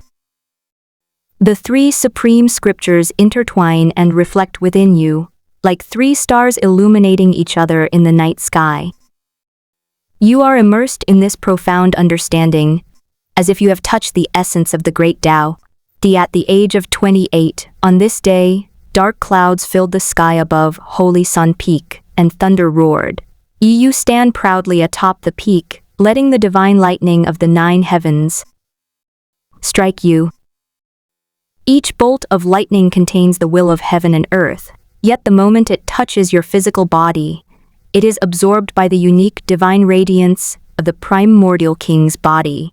As the last bolt of divine lightning dissipated, you were enveloped in brilliant divine light, officially entering the realm of unity. After advancing to the unity realm, your primordial king body finally revealed its true power. Coupled with your strengthened physical body, a single punch from you seemed capable of shaking the heavens and earth. When wielding the primordial divine control, the protective divine light surrounding his body was several times more solid than before, and the primordial sword key was also more ferocious. A single strike could leave a lingering Tao trace in the void. You clearly feel that your connection with this world has become much stronger. At 29 years old, you have just finished your seclusion. You have arranged for your disciple, who is monitoring Yu Xiao's movements, to report to you. It's said that Yu Xiao, who usually doesn't show any interest in other male disciples, has unusually become quite close to an inner disciple of the Holy Land. According to this disciple, Yu Xiao became very close to that inner disciple after returning from outside the Holy Land about a few months ago. I don't know if it's normal friendship or what I'm thinking. Listening to your subordinate's report, you lightly tapped your fingertips on the sandalwood tabletop. A crane flies the sea of clouds side the window, casting a fleeting shadow on the glazed tiles. You pick up the materials this disciple has investigated. The ink on the parchment scroll is still fresh. The inner disciple who's very close to Yu Xiao is named Lin Fan. He's from the same clan as you. Among the tens of thousands of disciples of the primordial Holy Land, there are quite a few with the same name, but this particular name, Lin Fan, carries a rather unusual symbolic meaning. Moreover, these records indicate that Lin Fan was unremarkable a year ago, considered one of the worst among the outer disciples. But however, within that year, it was as if he had suddenly gained enlightenment, and his cultivation level rose steadily, quickly making him an inner disciple. According to the information, you discovered that the relationship between Yu Xiao and Lin Fan wasn't actually that close. It was more of a normal friendship. They've only met a few times in the last 3 months, each time in public, and the conversations were brief. This close relationship only seems so because Yu Xiao is so cold to everyone else. But if it were a different name, that would be fine. You're not that possessive. You wouldn't forbid your partner from having friends. But the fact that they have this name makes you wary. During the past 10 years or so, everything around you has been peaceful and nothing unusual has happened, almost making you think this is a normal fantasy world. The morning bells and evening drums of the primordial Holy Land, the disciples' daily cultivation routines, everything proceeded in a reassuringly orderly fashion, until today, this report, this name shattered your illusions. The classic scenario still unfolded. You've decided to go directly to Yu Xiao. Instead of guessing here, it's better to ask her face to face. Straightened your robes, gathered a wisp of spiritual energy at your fingertips, and drew a communication talisman in the air. The talisman transformed into a stream of light and flew towards Saintess Peak, inviting her to meet as her fiancé. It's perfectly normal for you to inquire about her getting so close to a male disciple. Of course, you're not sure if you'll get a definite answer. Under normal circumstances, the other party, as the heir of an emperor-level power, should be reasonable. In the case of a marriage alliance, they would certainly answer truthfully to avoid misunderstandings and creating a rift between the two powers. But now, you're not sure if the world is still normal or not. If this is truly a world influenced by the protagonist's halo, then common sense may no longer apply. You recall those novels where anyone connected to the protagonist, regardless of their status or position, inexplicably suffers a drop in intelligence. At Saintess Peak, inside a room, you sit opposite Yu Xiao and cut to the chase, asking her about the background of the matter. To your surprise, Yu Xiao answered truthfully. It seems this world is still normal. There's no sign of anyone becoming mentally deficient.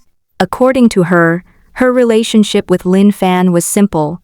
Lin Fan helped her obtain a spiritual herb that was extremely important to her, the true yang fruit. Yu Xiao is a person who always repays kindness, so her attitude towards those who have helped her is naturally different from her attitude towards others. However, one thing might interest you.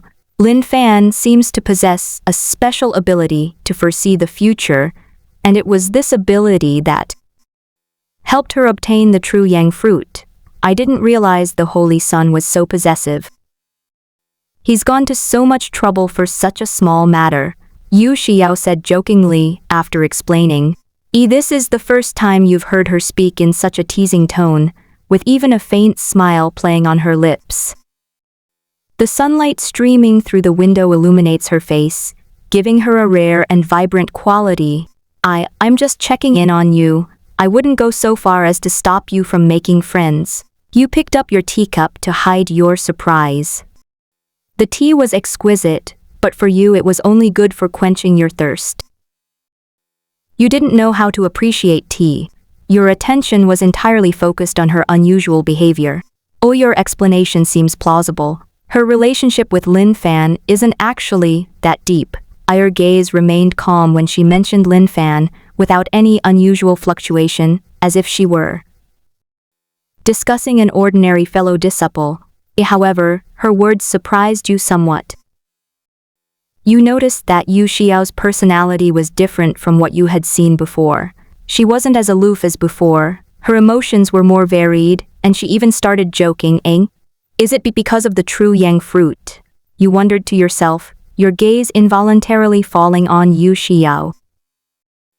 Her demeanor today was indeed quite different from usual. The icy air between her brows had lessened, and a faint, almost imperceptible smile even appeared at the corners of her lips. Agi, the primordial Saint Lord, told you that Yu Xiao possesses the Taiyan saint body, but her saint body is somewhat unstable. The unstable Taiyin sacred body contains extreme coldness that not only makes a person cold and aloof, but also condenses extreme yin power within the cultivator's body. Although it cannot harm their life, it will cause immense suffering. Therefore, before she could perfectly control the sacred body, Yu Xiao needed to suppress it with an extremely yang substance. Now it seems that the true yang fruit truly lives up to its reputation as an extremely rare, potent tonifying medicine. It has indeed greatly alleviated the other party's symptoms, and their personality is no longer so icy. But after talking with Yu Xiao for a while, you left. However, you did not return to Holy Sun Peak, but instead entered the void and went to Lin Fan's residence. As you journeyed along, reflecting on Yu Xiao's description and the information gathered by your subordinates, you realized that Lin Fan's name wasn't given lightly. There was definitely some truth to it. You conceal yourself in the void, activating the powerful eye technique recorded in the primordial emperor scripture, carefully probing without alerting your opponent. However, after investigating, you found nothing. Although Lin Fan's luck is strong, it's only at the average level of an inner disciple of the Holy Land. There's nothing special about him.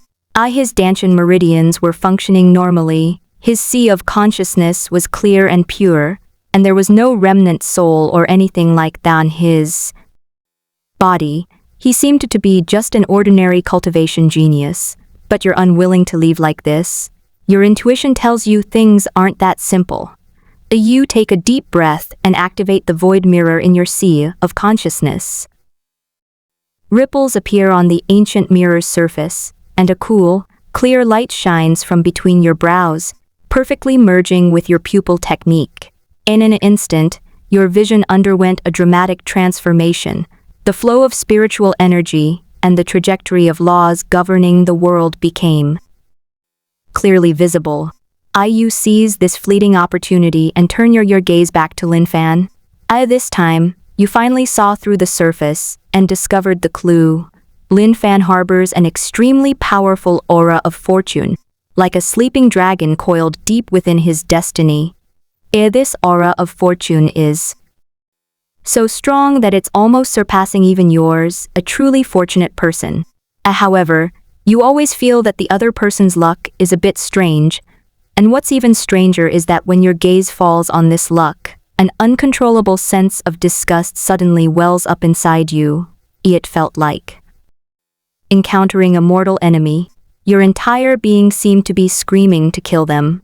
You endure the discomfort and continue your investigation, discovering that this aura was not naturally formed, but rather bore obvious signs of grafting, as if it had been artificially implanted into Lin Fan's body.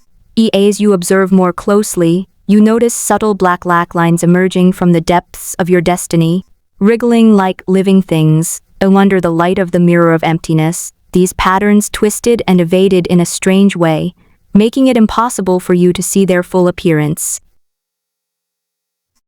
Chill runs through you. Lin Fan is definitely not a normal chosen one. He harbors a huge secret. In this situation, after a moment's thought, you decide to strike first. But after all, you're not like the protagonist in those villainous novels who needs to seize the destiny of the chosen one. You wouldn't dare take the strange destiny emanating from the other party. As for observing secretly, you feel that delay might lead to unforeseen changes.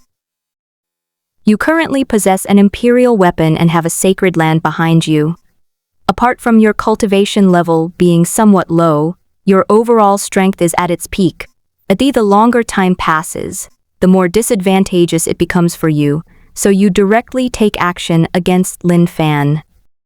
Nothing is easier to understand the situation than capturing him and directly searching his soul. Then you activated the mirror of emptiness again. As the mirror surface swirled, the laws of heaven and earth twisted, and the space where you and Lin Fan were was gently rolled up like a scroll, slowly unfolding on a desolate plain outside the Holy Land.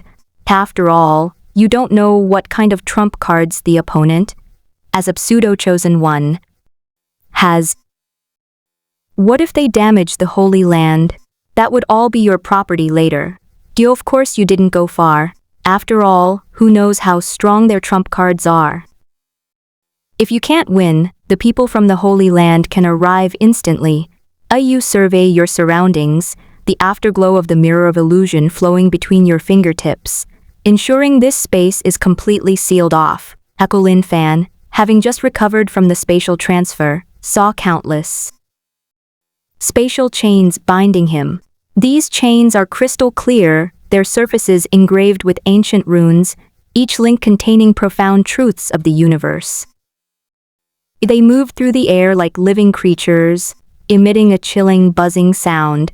Although he didn't know who had attacked him, a ruthless glint flashed in Lin Fan's eyes as he saw the enemy about to capture him alive.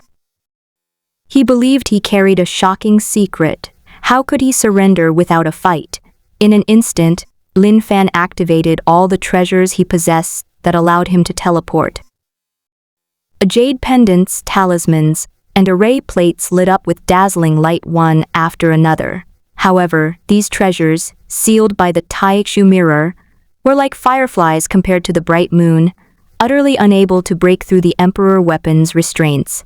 Realizing escape was hopeless, Lin Fan unhesitatingly unleashed all his cultivation-enhancing secret techniques. His aura surged dramatically. His cultivation level, which was originally only at the initial stage of the Dharma aspect realm, instantly leaped across a major realm, reaching the peak of the void transformation realm. Then he pulled out a divine spear radiating a powerful aura. 9 golden dragon phantoms coiled around its shaft, and a cold glint at its tip seemed to pierce the heavens. This divine spear had reached the level of a great saint weapon. However, all of this was in vain before the Emperor-level weapon. The divine spear, at the great sage level, was instantly suppressed. The chains of laws projected by the mirror of emptiness wrapped around the spear, and the menacing golden dragon phantoms let out mournful cries, instantly suppressed and unable to move. The spatial chains bound Lin Fan tightly, and the powerful suppressive force prevented him from even self-destructing. Veins bulged on his zhangning, ferocious, hideous face, yet he couldn't even move a single finger. You instantly stepped forward, preparing to use the soul-searching technique on them. At this critical moment, a sudden change occurred.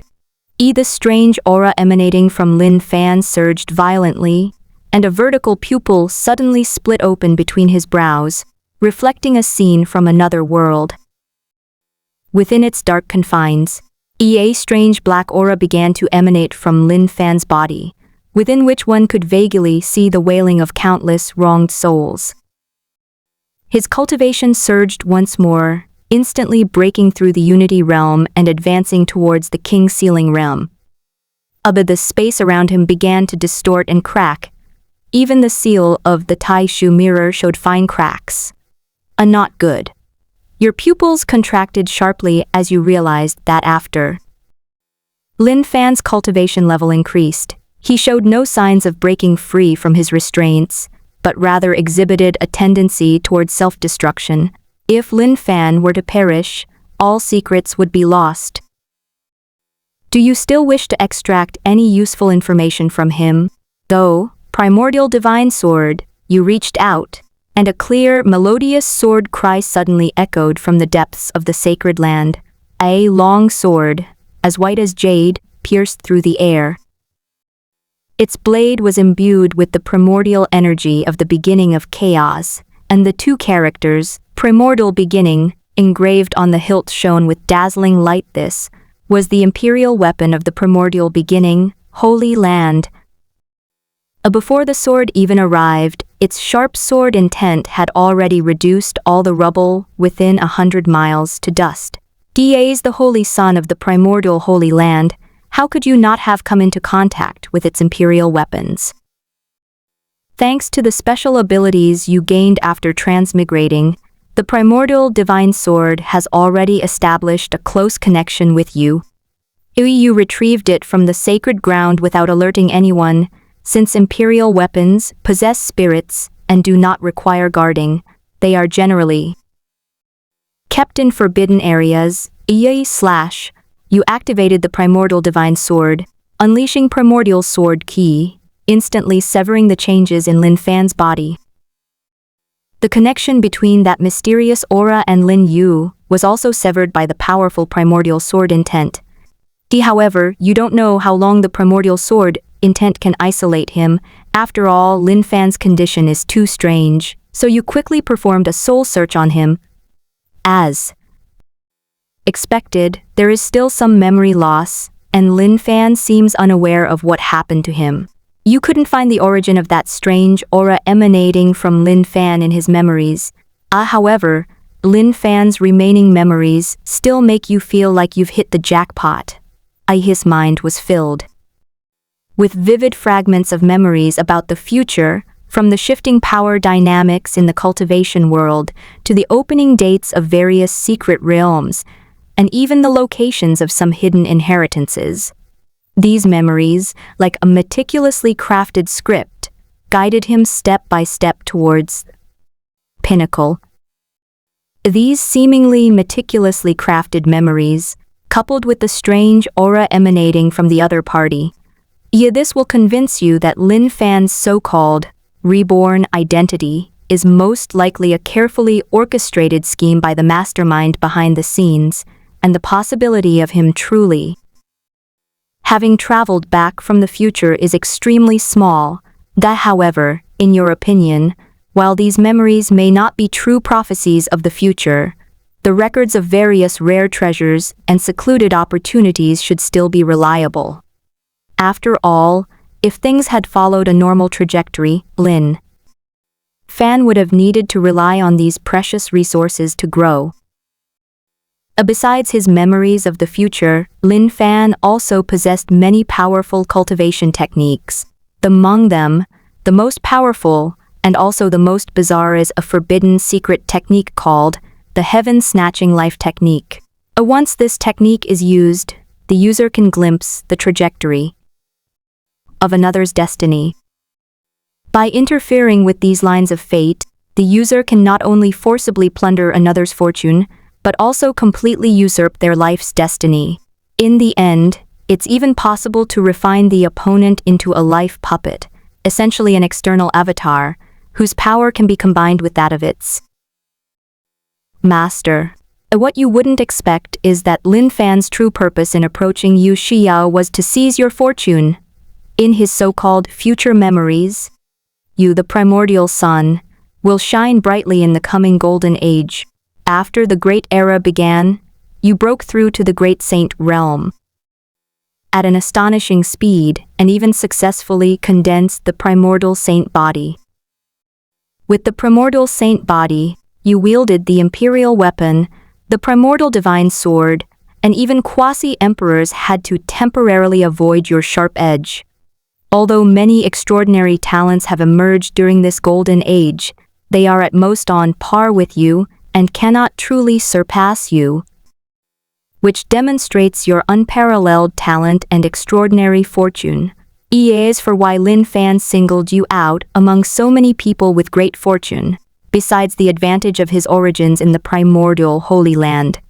The most crucial reason is that the death in his so-called past life is related to you.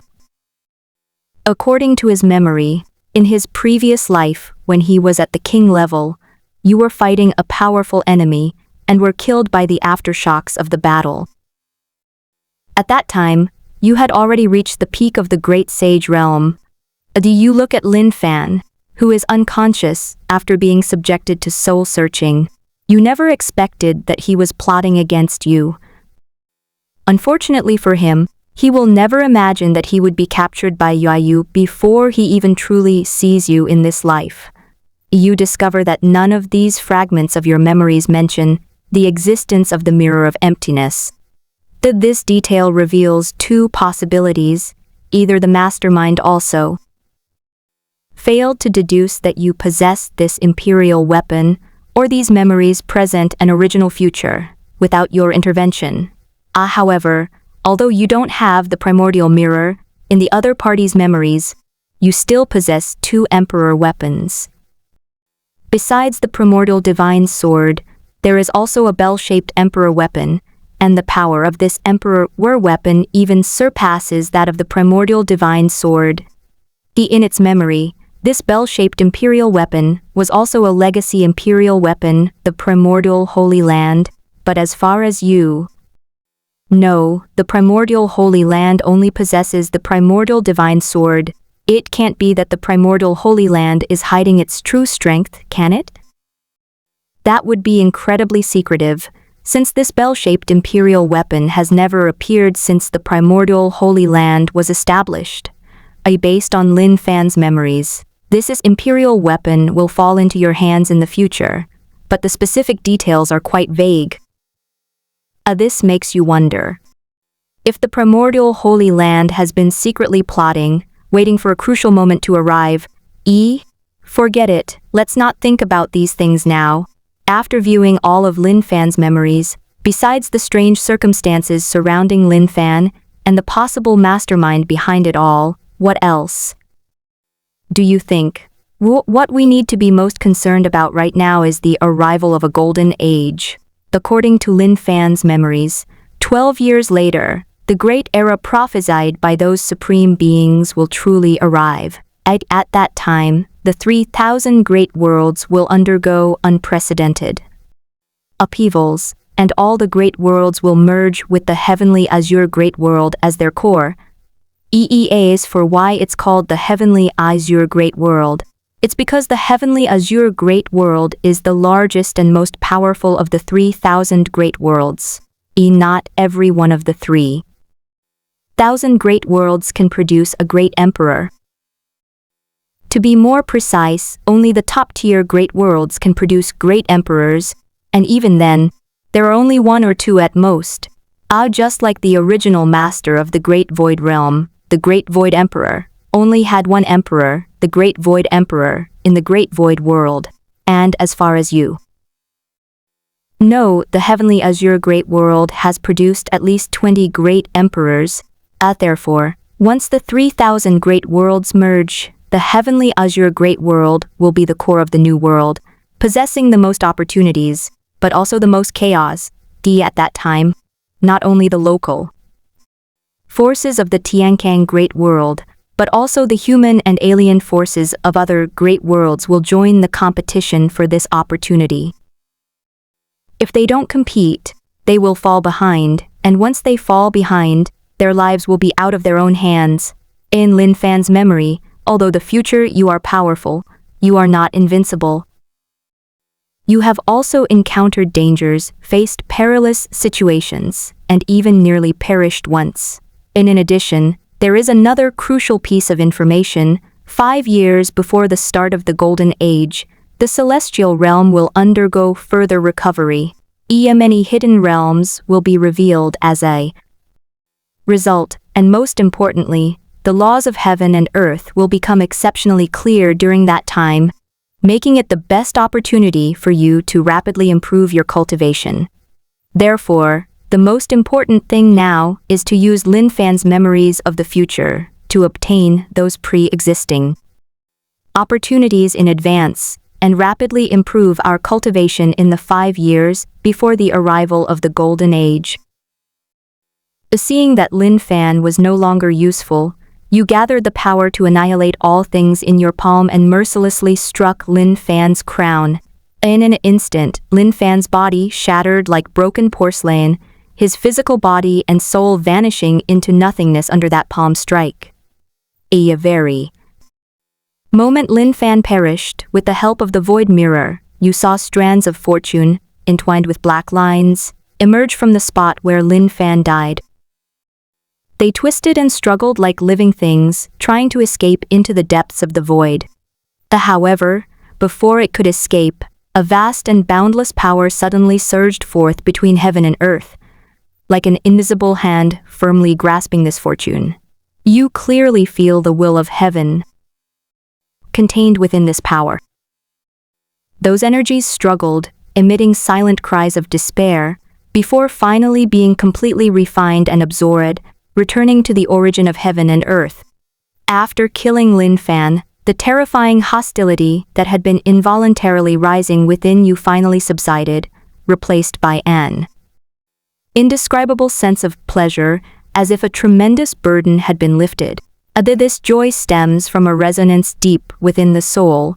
You can sense that some unseen cause and effect has completely vanished at this moment. Immediately afterwards, you notice a sudden surge in your luck, and a faint golden aura surrounds you. The flow of spiritual energy within the body is smoother, and the understanding of the laws of heaven and earth is becoming increasingly clear. You instantly understood that killing someone like Lin Fan was a contribution to the world, increasing its fortune. This increase in fortune is not a simple act of plunder, but rather a recognition and gift from the heavenly Tao. It seems that the mastermind behind Lin Fan is up to no good for the world. However, it's likely that the person behind the scenes, while very powerful and capable of foreseeing the future to some extent, is also wary of divine will. Otherwise, they wouldn't resort to such methods. As long as the other side doesn't intervene personally, there's nothing to be afraid of. A chess piece has died. Should we investigate the cause of its death? He's just a pawn. Once he's dead, he's dead. The most important thing right now is to seize the great opportunity of the new era. This is the most sensitive moment for heaven's will, and we shouldn't make too many moves. In the vast void beyond the boundary, two mysterious figures are communicating with each other through thought. In the dim light and shadow, an eerie aura could be vaguely seen surrounding them, as if they had merged with the void. Wow, it seems like there's more than one person behind this. I wonder if I can handle it. After killing Lin Fan, you used the mirror of illusion to fabricate the scene before Lin Fan's death and distorted the memories of some other people.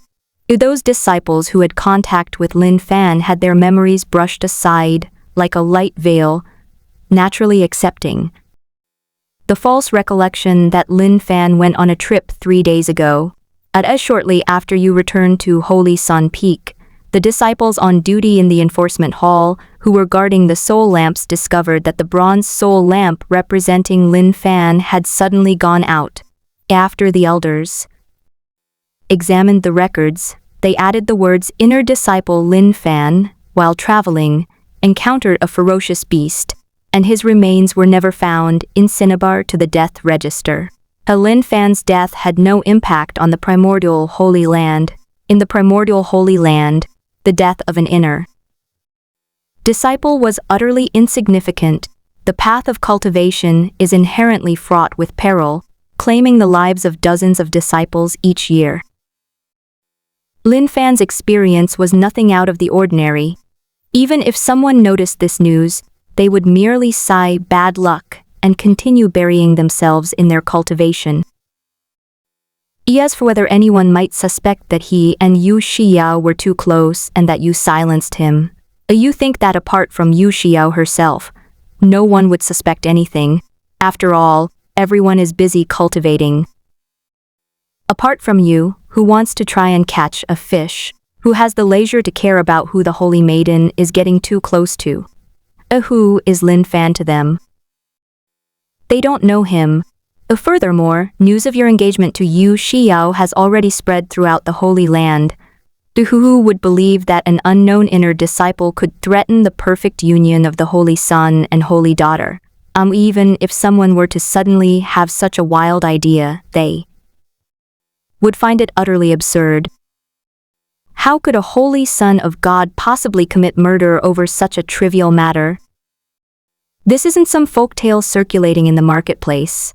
In the eyes of the disciples of the Holy Land, you, the Holy Son, are still quite noble and righteous. As for how Yu Xiao will react after you've just come to her door and Lin Fan has died, that's not something you're considering. If she's not stupid, she's not going to question you. At 32, based on the future memories in Lin Fan's mind, you actually found quite a few rare and precious treasures, adding to your even greater luck. You found the final 3 materials needed to condense the primordial divine body. That's it. 33. You secluded yourself for a year, during which time you triggered extraordinary celestial phenomena. Your body was tempered by divine lightning from the heavens, and your marrow was cleansed by the earth's spiritual springs. After the extraordinary dissipated, your skin shimmered with a glassy luster, and your bones resonated with the sounds of the great Tao. The primordial royal body had finally completed its evolution into a divine body. All 360 spiritual apertures within the body vibrated simultaneously, transforming into a vortex of stars, creating a profound resonance with heaven and earth. And your cultivation has now reached the 7th level of the returning to one realm. You are not far from being crowned a king. Around the middle of this year, the Holy Land summoned all its disciples, saying that a great change was about to occur in the world 3 years from now, and that they should prepare themselves during this time, and not waste this opportunity. At 35, the condensation of the primordial divine body has further accelerated your cultivation speed, and your realm has reached the peak of unity. At 36, the entire sky suddenly burst into a rainbow of colors. Whether they were powerful cultivators hidden deep in the mountains or ordinary people in the city, everyone felt a surge of vibrant life force coursing through their bodies. Withered tree sprouts new buds in spring, and the sick recover without medicine. This is the legendary return of grace from heaven and earth. Withered tree sprouts new buds in spring, the dying are inexplicably healed, and even the millennia-old ice of the far north begins to melt. Standing atop the mountain, you witness firsthand the emergence of golden Tao patterns within the clouds, the resounding tremors from the depths of the earth's veins like a dragon's roar, and the previously thin spiritual energy visibly thickening. The tens of thousands of years of silence between heaven and earth have finally ended. You find that even your breath carries the flow of Taoist principles, and the laws of heaven and earth are several times clearer than before. According to Lin Fan's memories, you know that this revival process will last for 5 years, at which time the spiritual energy of heaven and earth will reach its peak tens of thousands of years ago, followed by the fusion of the 3,000 great worlds.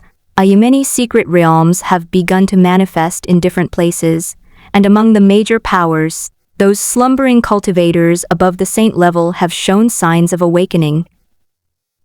And you, taking advantage of the opportunity of the world's revival, fused and condensed numerous laws to create your own kingly law, successfully advancing to the king-sealing realm. The power of the laws revealed by the revival of heaven and earth has greatly benefited you, and the condensed kingly law is exceptionally powerful. At 38, the revival of heaven and earth has completely unleashed your cultivation talent. In these 2 years, you seemed to resonate with the heavens and earth, your cultivation advancing by leaps and bounds, progressing by 1,000 miles a day. In just 24 months, you broke through several realms, reaching the peak of the 4th level of the king-sealing realm. Each breakthrough was accompanied by extraordinary celestial phenomena, with radiant light and lingering Taoist chants, drawing the attention of countless disciples. And Yu Xiao also officially entered the realm of the king this year. Speaking of which, Yu Xiao is actually 2 years younger than you. The reason your cultivation level was lower than hers before was because, as the Taiyan sacred body, she reached the peak of the Qi Si realm right after birth. Furthermore, they started cultivating earlier than you. Overall, your cultivation speed is still faster, and now they are even further behind you.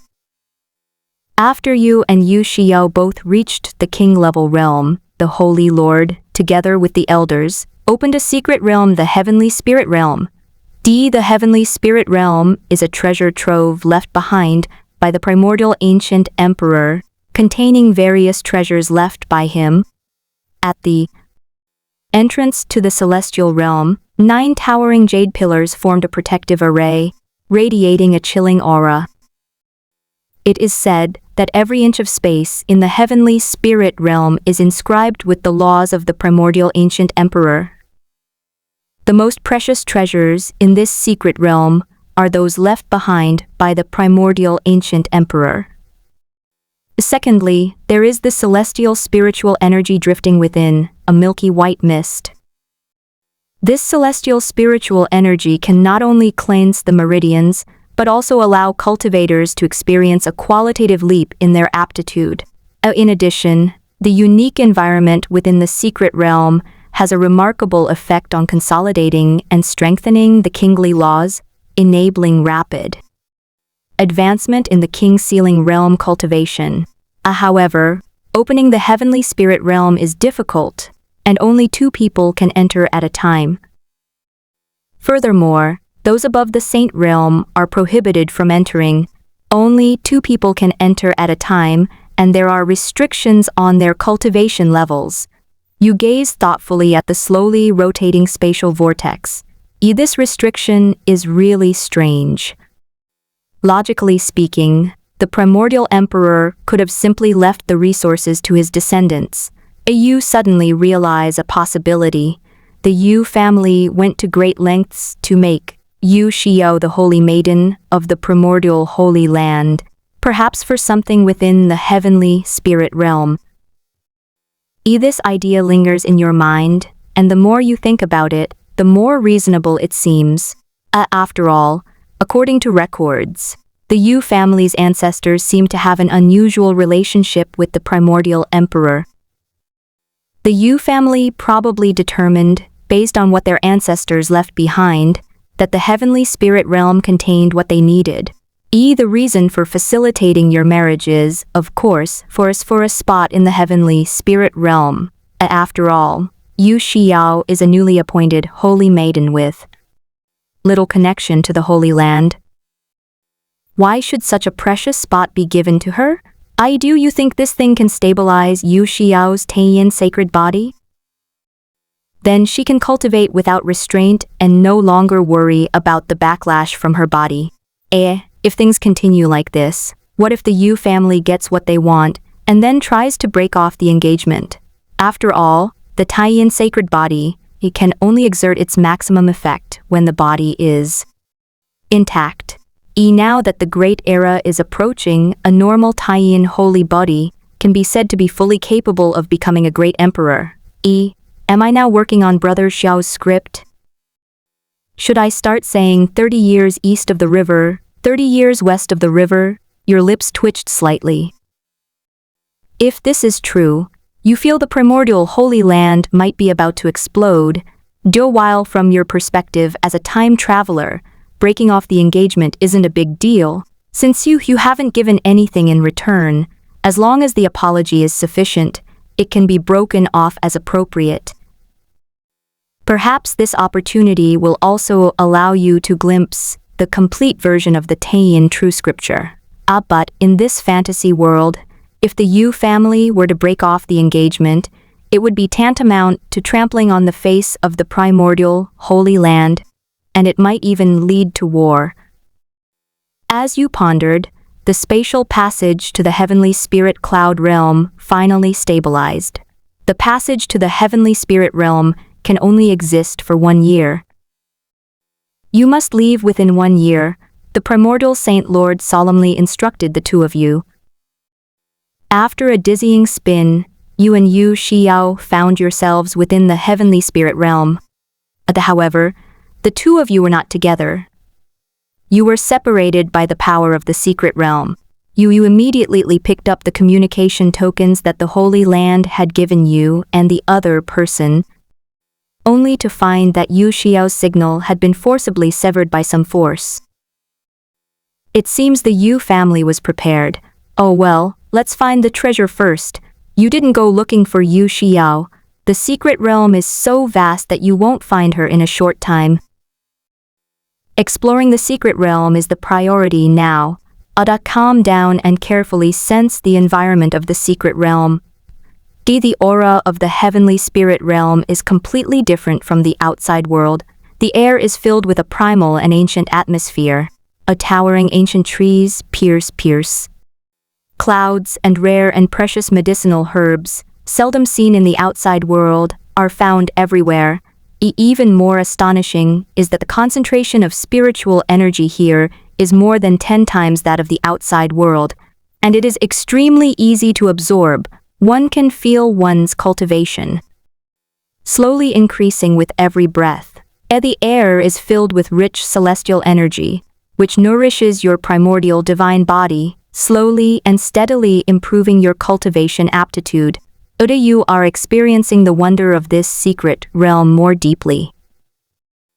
All the laws that constitute this realm are clearly revealed, like an open textbook. No wonder it is said that you can accelerate your cultivation speed to the king realm here.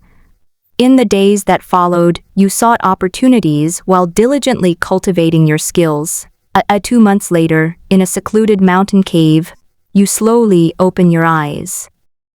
With the help of the many treasures you found in the secret realm and the unique environment here, you have successfully raised your cultivation to the 7th level of the King Ceiling realm. This speed would be unimaginable in the outside world, but it seems perfectly natural in the heavenly spirit realm. Unfortunately, the rules of this secret realm are even stricter. The treasure-hunting rats can't get in. You sighed with some regret. If you could bring the treasure-hunting rat in, with your current luck combined with the rat's talent, you would definitely reap even greater benefits. Just as you hesitated about which direction to explore, a familiar and warm energy fluctuation suddenly rippled out from the depths of the secret realm. This fluctuation is like a gentle spring breeze, carrying a soothing rhythm that causes the primordial emperor scripture within your body to involuntarily begin to circulate. The spiritual energy flowing through his meridians seemed to be summoned by some force, surging joyfully within his body. This commotion, could it be Yu Xiao's doing? You frowned slightly, feeling the increasingly active spiritual energy within your body. Thinking to yourself, you fully activate the Great Void step, drawing your entire body into the void and rapidly heading towards the source of the fluctuations. Upon arrival at your destination, the scene before you will slightly surprise you. There is nothing there but a desolate, flat plain. But soon, you'll feel a strange pulling force coiling around you. What you should be concerned about is that, as the primordial emperor scripture continues to operate at an increasingly faster speed, this pulling force is also constantly strengthening. You feel that at this rate, in about a month, this pulling force should be able to take you to an unknown place. However, you certainly can't wait a whole month for nothing. The mirror of emptiness. A flash of white light illuminated the surrounding area. Irreflected in the mirror's light, you discover that deep within this space lies a magnificent palace. The palace was entirely constructed of white jade, and the 3 gilded characters Tai Chu Dian, Hall of Primordial Beginning, above the gate shone brightly, exuding an aura of antiquity. That pulling force originated from within this palace. A glint flashed in your eyes, and you immediately activated the mirror of emptiness, merging its light with the pulling force. With the blessing of dual powers, you radiated a dazzling light, and as if guided by an invisible hand, you smoothly entered the primordial palace. The moment you step into the primordial palace, a dazzling golden light engulfs you like a tidal wave. You find yourself suspended in a boundless golden space, with no solid ground beneath your feet and no reference points around you, as if you were in an ocean made of pure energy. You try to use your divine sense to explore your surroundings, only to find that this space is unusually clean, without even a speck of dust and without any signs of life. Just as you were about to unleash the mirror of emptiness to forcibly break through this space, the entire golden space suddenly lit with waves. Aves. Mechanical voice echoed through the space. Inheritor, are you willing to accept the primordial trial? This voice tells you that as long as you complete all the trials, you will be able to obtain the most precious treasure left behind by the primordial emperor within the primordial palace. You have a deep feeling that this treasure will be of great help to you. At this, so you agreed without hesitation, and then the golden space suddenly twisted and deformed, instantly transforming into a huge bronze arena. Though what will shock you even more is that a mysterious force instantly sealed your spiritual power and soul, leaving you only able to rely on pure physical strength. Across the arena, a bronze puppet of similar cultivation level to yours slowly takes shape. The first trial tests physical strength. Looking at the puppet before you, you shatter it with a single punch. Over the years, tempered by 2 imperial weapons, your physical strength has far surpassed your cultivation level. You yourself are now unaware of just how strong your physical body is. The puppets that appeared afterward grew increasingly powerful, eventually even including one at the first level of the Saint Realm. The puppets that appeared next increased in strength exponentially, their realms rising higher and higher, from the 9th level of the King Realm to the half-step Saint Realm, and finally, a true first-level Saint Realm puppet appeared.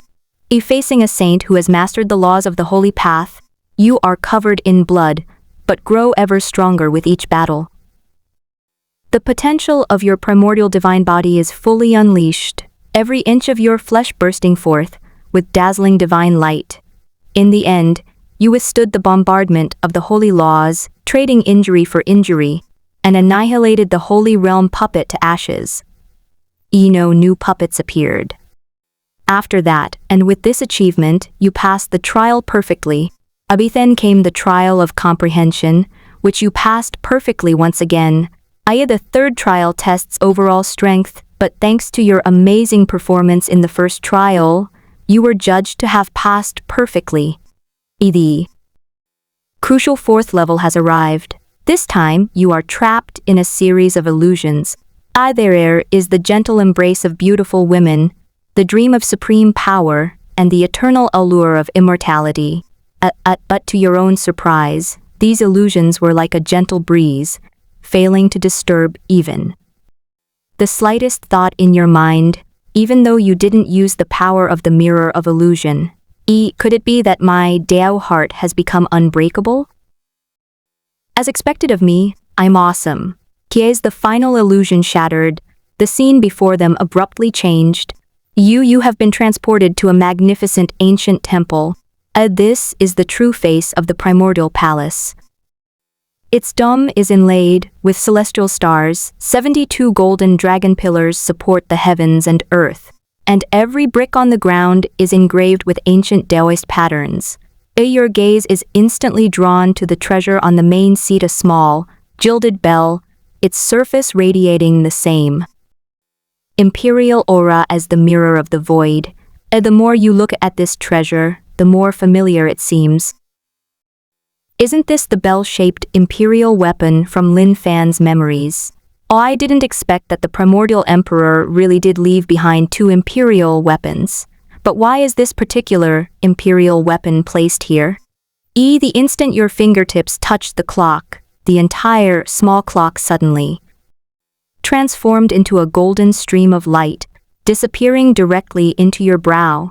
It appeared in your mind, standing side by side with the mirror of emptiness. 2 ancient imperial weapons, dormant for millennia, are now in the hands of a cultivator at the King Realm, yet they harmonize so perfectly. If word were to spread, even the ancient emperors would be astonished. As you absorbed the small bell into your body, a vast stream of information instantly flooded your consciousness, and you clearly learned the true name of this imperial weapon, the boundary-splitting bell. The bell is engraved with ancient, primordial patterns, each line seemingly depicting a scene from the creation of the world. You've discovered some information within this imperial weapon, likely left behind by the primordial ancient emperor. You've decided to examine this information after leaving the secret realm. The instant you took the boundary opening bell, the entire hall suddenly trembled violently. The star patterns on the dome began to swirl, and dazzling array patterns appeared on the ground.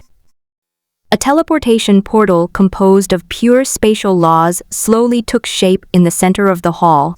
The moment you step into the portal, the surrounding scenery twists and turns like a kaleidoscope. You thought you would return to the heavenly spirit realm, but you are surprised to find yourself in an even more magnificent ice crystal palace.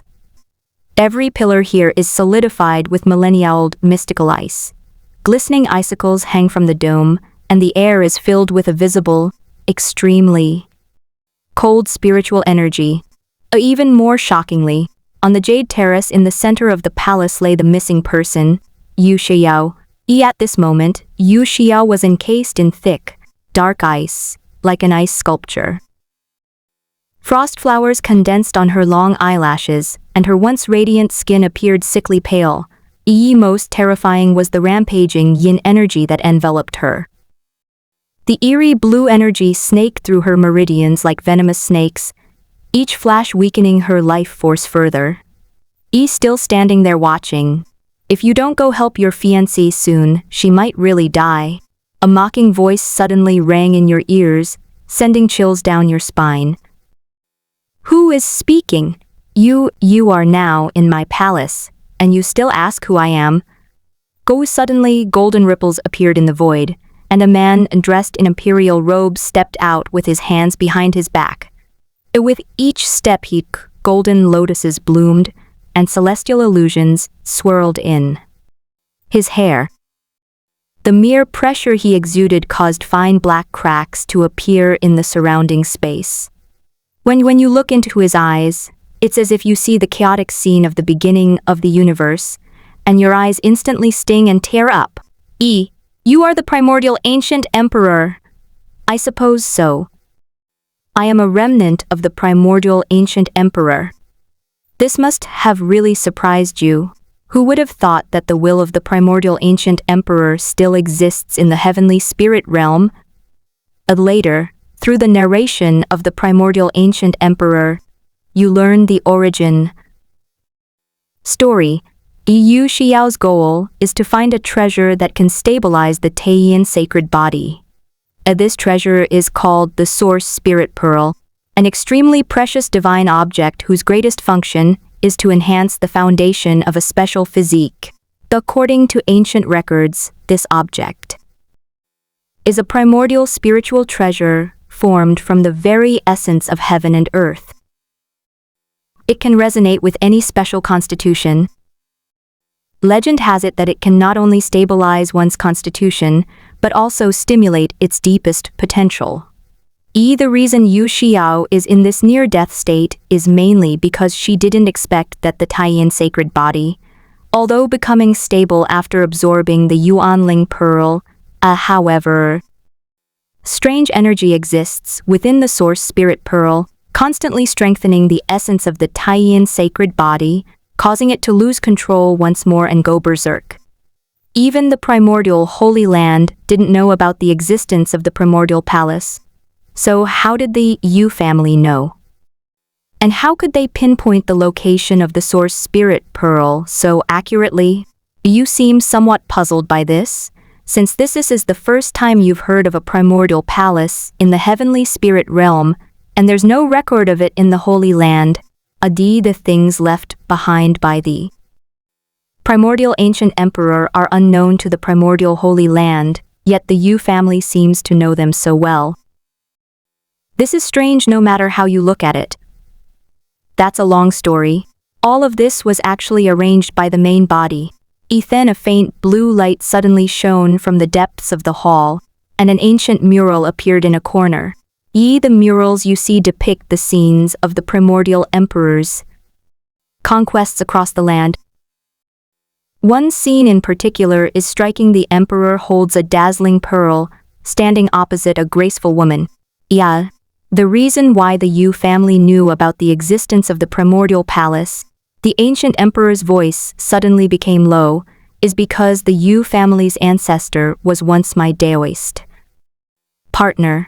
Back then, I foresaw the arrival of the Golden Age, and I also saw the crisis in the primordial Holy Land.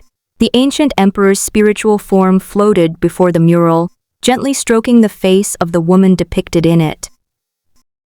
I, together with the ancestors of the Yu family, deduced the secrets of heaven and laid out this scheme that spans millennia.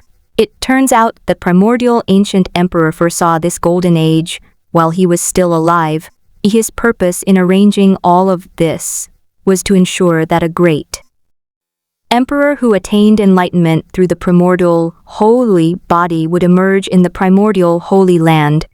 In his process of exploring the future, the primordial ancient emperor learned that many rare and precious materials used to condense the primordial sacred body would gradually disappear over endless time.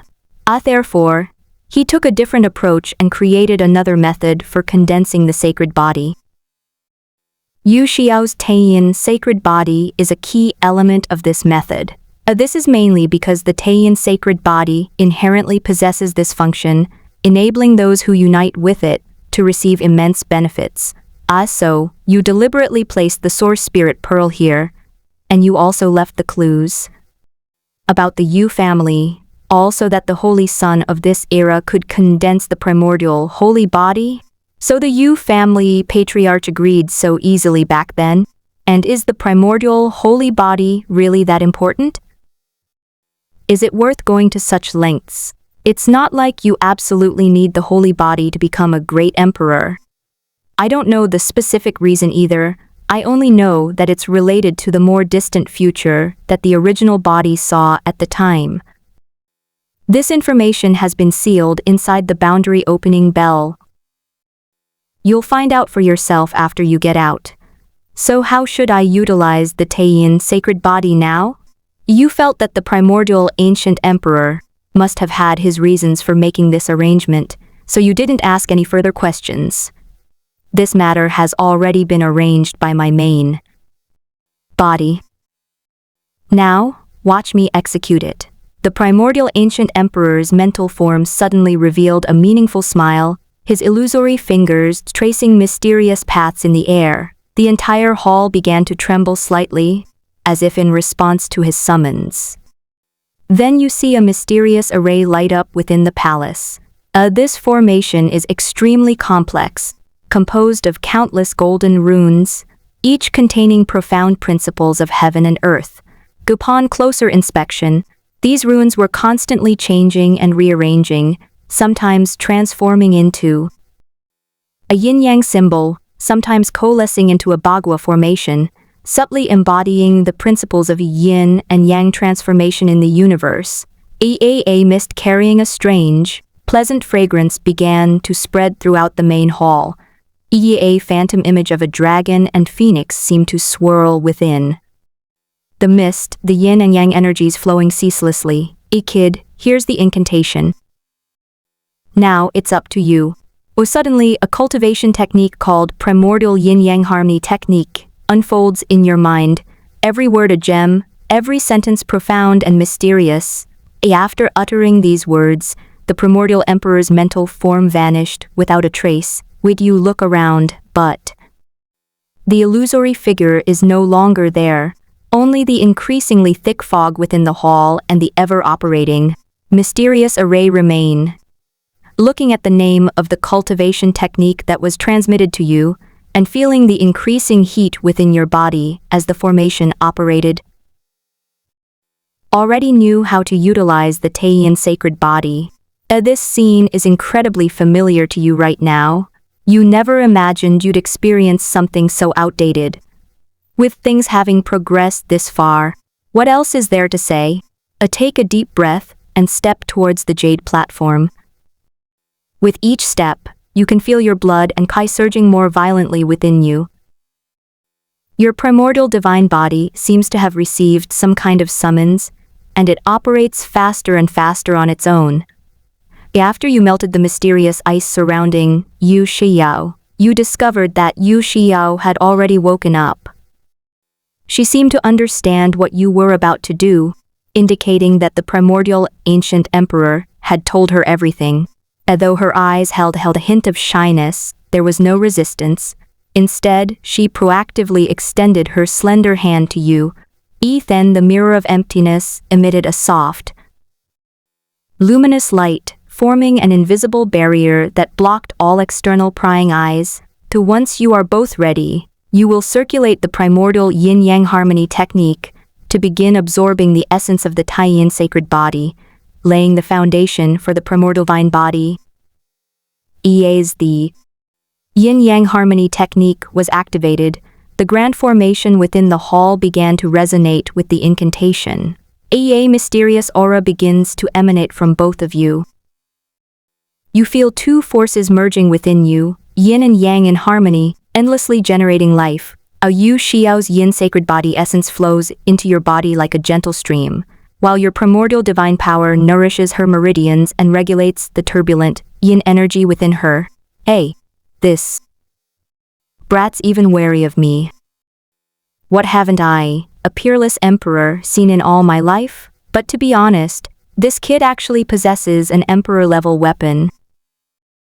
No wonder he was chosen by the original body. He has great fortune and should be able to protect the primordial Holy Land amidst the turmoil. The primordial emperor's consciousness, hidden in the shadows, shook its head and chuckled, looking at the light screen formed by the mirror of emptiness. A look of satisfaction appearing in its eyes. I wonder what information the original body left in the boundary opening bell. Oh well, why bother? Anyway, I'm just a wisp of the original body's will, and it's time for me to dissipate. The figure of the mental entity began to blur, taking one last look at the two figures in the light screen whose auras were constantly rising. It nodded in satisfaction, then transformed into specks of golden light and dissipated into the world. As time went by, the auras emanating from both of you grew stronger and stronger, and your cultivation level seemed to be skyrocketing. You can clearly feel that the spiritual energy within your body is undergoing a qualitative change. Every meridian is being widened, and every acupoint is being activated. Meanwhile, Yu Xiao's cultivation was also rapidly improving. Her Taiyin sacred body, far from being damaged by the fusion of yin and yang, had gained a sense of peace, unlike its previous extreme state. This state of yin and yang harmony lasted for 3 months. After 3 months, the formation stopped operating, and you two withdrew from this state.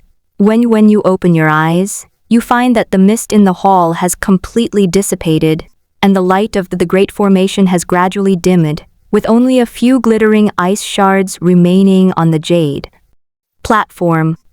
At this point, your cultivation has reached the peak of the king sealing stage, and your primordial divine body has also acquired the foundation of a saintly body. You feel the surging power within you, gently clench your fist, and the surrounding air trembles. Up beside her, Yu Xiao had also completed her transformation. Her eyes shone with a moonlit light, and she was now able to perfectly unleash the power of the Taiyin sacred body. From the information left behind by the ancient emperor's will, you learned that it had already dissipated, and you also learned the location of the control center of the quasi-emperor weapon, the primordial palace. As you process this information, you can't help but feel a surge of emotions. Even a peerless figure like the primordial emperor, whose influence shook the ages, could not escape the erosion of time. At 39 years old, after emerging from the heavenly spirit realm, you immediately entered a state of seclusion. 1 month later, you arrived at a plain outside the Holy Land to begin your holy tribulation. You experienced a humanoid lightning tribulation, a unique feature of the fantasy world. After you shattered the final 10 lightning projections, the sky full of tribulation clouds transformed into sweet rain. After absorbing these sweet dews, your body shines with starlight. and the laws of the holy path flow around you like a galaxy, causing every movement to resonate with the heavens and earth. Auspicious clouds gather in the sky. 9 colored rays of light illuminate the vast land, and the sounds of laws echo in the void. You feel the surging holy power within you, every pore absorbing the spiritual energy of heaven and earth, as if you have merged with this world. At this moment, you have finally stepped into the realm of sainthood in this world, becoming a saintly powerhouse. After discussion, it was decided that your sanctification ceremony and wedding would be held simultaneously, 10 days later. It's impossible for the Yu family to say they have no objections to your wedding with Yu Xiao, as it doesn't align with their previous plans. However, seeing that Yu Xiao's body remained intact even after she lost her virginity, and considering that you became a saint at such a young age, I didn't say anything. This is also why the Yu family is unaware of the whole story. If they knew, I wonder how they would feel. The news of your ascension to sainthood swept across the entire continent like a hurricane, shaking all the surrounding imperial-level forces. The recently awakened saint-level powerhouses from various factions all wanted to witness firsthand the brilliance of this first saint of the new era. And in no time, envoys from various powerful forces arrived in droves, and the entire primordial Holy Land was enveloped in a festive atmosphere. On the eve of your wedding, you specifically sought out the primordial Saint Lord and recounted your encounter with the primordial ancient emperor's spiritual entity. Then you subtly request that he engage with other factions at the wedding banquet to find you more potential marriage partners. This isn't because you're lustful, it's because the primordial emperor left behind a method for condensing the sacred body, which requires using the yin-yang harmony technique to absorb the essence of other special constitutions to promote the condensation of the sacred body. This cultivation technique demonstrates that the primordial ancient emperor, as expected of a peerless emperor, possessed an extremely profound understanding of the principles of yin and yang. And in your opinion, the Moon Clan ancestor was merely the person who could keep up with the primordial ancient emperor and accompany him the longest.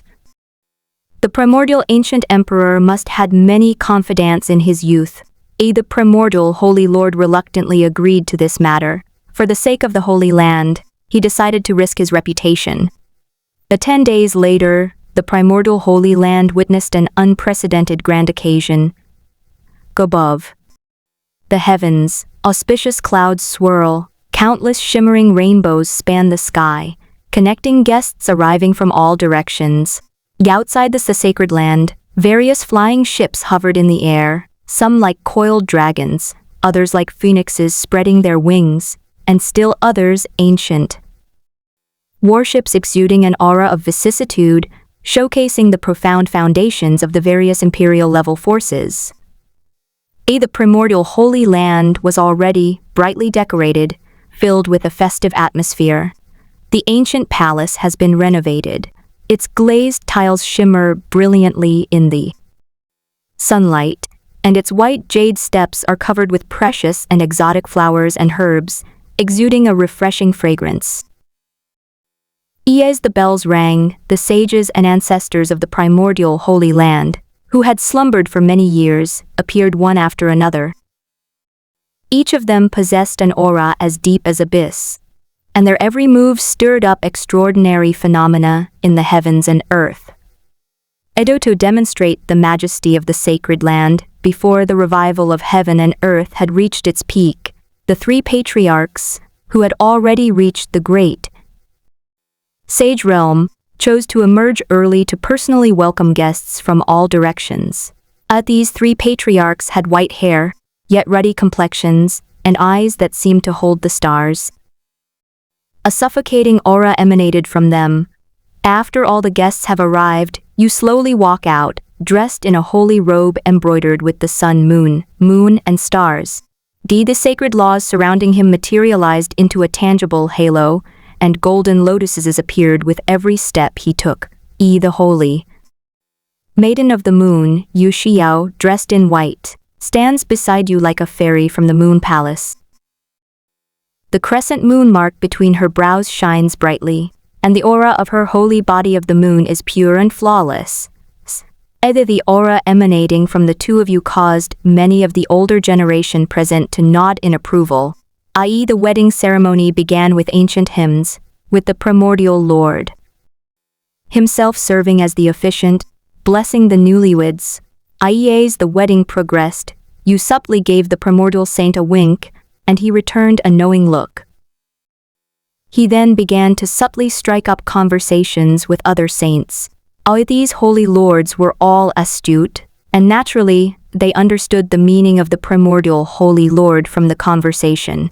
Seeing that you have entered the holy realm at such a young age, and sensing the profound foundation displayed by the primordial holy land, they began to make their own plans. In this era about to usher in a great new age, forming an alliance with a promising new saint who possesses the potential to become an emperor seems like a win-win situation. Shortly after the wedding, the primordial lord brought exciting news. Through his communication, 5 emperor-level forces allied with the primordial Holy Land proactively proposed marriage alliances. As per your requirements, each marriage partner possesses aptitude comparable to a god. You're not surprised by this result, because since the revival of heaven and earth, the vast world of Tiankang has undergone earth-shattering changes. Those who once awakened to divine bodies, a phenomenon once rare in a century, are now emerging like mushrooms after rain. Among the major imperial-level forces, those with divine physical attributes are no longer rare. In this golden age, all powers are pouring their resources into nurturing successors. Even core disciples of emperor-level forces must possess aptitude equivalent to that of a holy body to gain a foothold. While these potential marriage partners are undoubtedly talented, they ultimately fall short, making them perfectly suited for establishing a relationship with a peerless genius like yourself. At this rate, you feel it won't be long before you can condense the primordial holy body. After finishing all these tasks, you took a deep breath and probed your divine sense into the boundary-splitting bell. In an instant, the world spins, and the scenery before you suddenly changes. You find yourself in a completely new world. You find yourself standing on a vast, boundless land. In the distance, majestic mountains rise, shrouded in mist. Nearby, ancient trees reach for the sky, and a babbling brook flows gently. The laws of heaven and earth here are exceptionally complete. Even the air is filled with a rich aura of these laws. With a gentle wave of your hand, you can feel the resonance of the spiritual energy of heaven and earth. This is far beyond the incomplete small worlds of ordinary secret realms. It's practically a miniature version of the heavenly azure world. Upon entering, you saw the message left by the primordial ancient emperor. According to the information provided, this world indeed has an extraordinary origin. When the primordial emperor traveled through the 3,000 great worlds, he accidentally found a perfect world seed in the depths of a chaotic, undeveloped void. This seed contained the purest power of creation, nurtured by the ancient emperor with unparalleled power, ultimately giving birth to this world. Even more astonishing is the world's incredible growth potential. The primordial ancient emperor asserted that, given time, it could even rival top-tier worlds like the heavenly azure great world, capable of nurturing great emperors. Wandering through this world, you can feel the vibrant life force emanating from every inch of land. The grass beneath my feet swayed in the breeze, exuding a faint, ethereal aura. The distant lake shimmered, its surface reflecting a rainbow of colors. A flock of spirit birds flew overhead, their clear and melodious calls filling the air. It was unexpected that these creatures, after countless years, were still alive and well. In the message left behind by the primordial emperor, it was revealed that in the future, he foresaw, the heavenly azure great world, and even the 3,000 great worlds would be reduced to ashes in an unprecedented catastrophe. To cope with this calamity, the ancient emperor painstakingly nurtured this world, regarding it as their last hope. A great calamity also signifies a great opportunity. He deduced that if you could break through to the great emperor realm with your primordial sacred body and reach its pinnacle, you could use that immense opportunity to evolve a new world in this realm. At that time, not only will they have a chance to escape the great calamity, but they may even glimpse a supreme realm surpassing that of an emperor. However, the ancient emperor also admitted that the future is full of uncertainties, and what he saw may not be the final outcome. Whether this method will succeed is uncertain even to him. At the end of the message, the ancient emperor earnestly told you, do your best and leave the rest to fate. If it is impossible, then it is the fate of heaven and earth and all living beings to suffer this calamity. The words convey both expectations for the younger generation and a detached, insightful understanding of the world. You stand atop a towering peak at the center of the world, overlooking a realm brimming with infinite possibilities. A gentle breeze brushed against my clothes, as if whispering the unfinished words of the primordial emperor. Even if you don't know whether the primordial emperor's prediction is true or false, even if things aren't that serious, it will certainly be a catastrophe that sweeps across the entire world. Adding to this the unusual situation surrounding Lin Fan, you feel as if you are caught in the vortex of an era, surrounded by undercurrents and lurking dangers. A single misstep could result in being pulverized by this invisible giant wave, leaving not even a trace.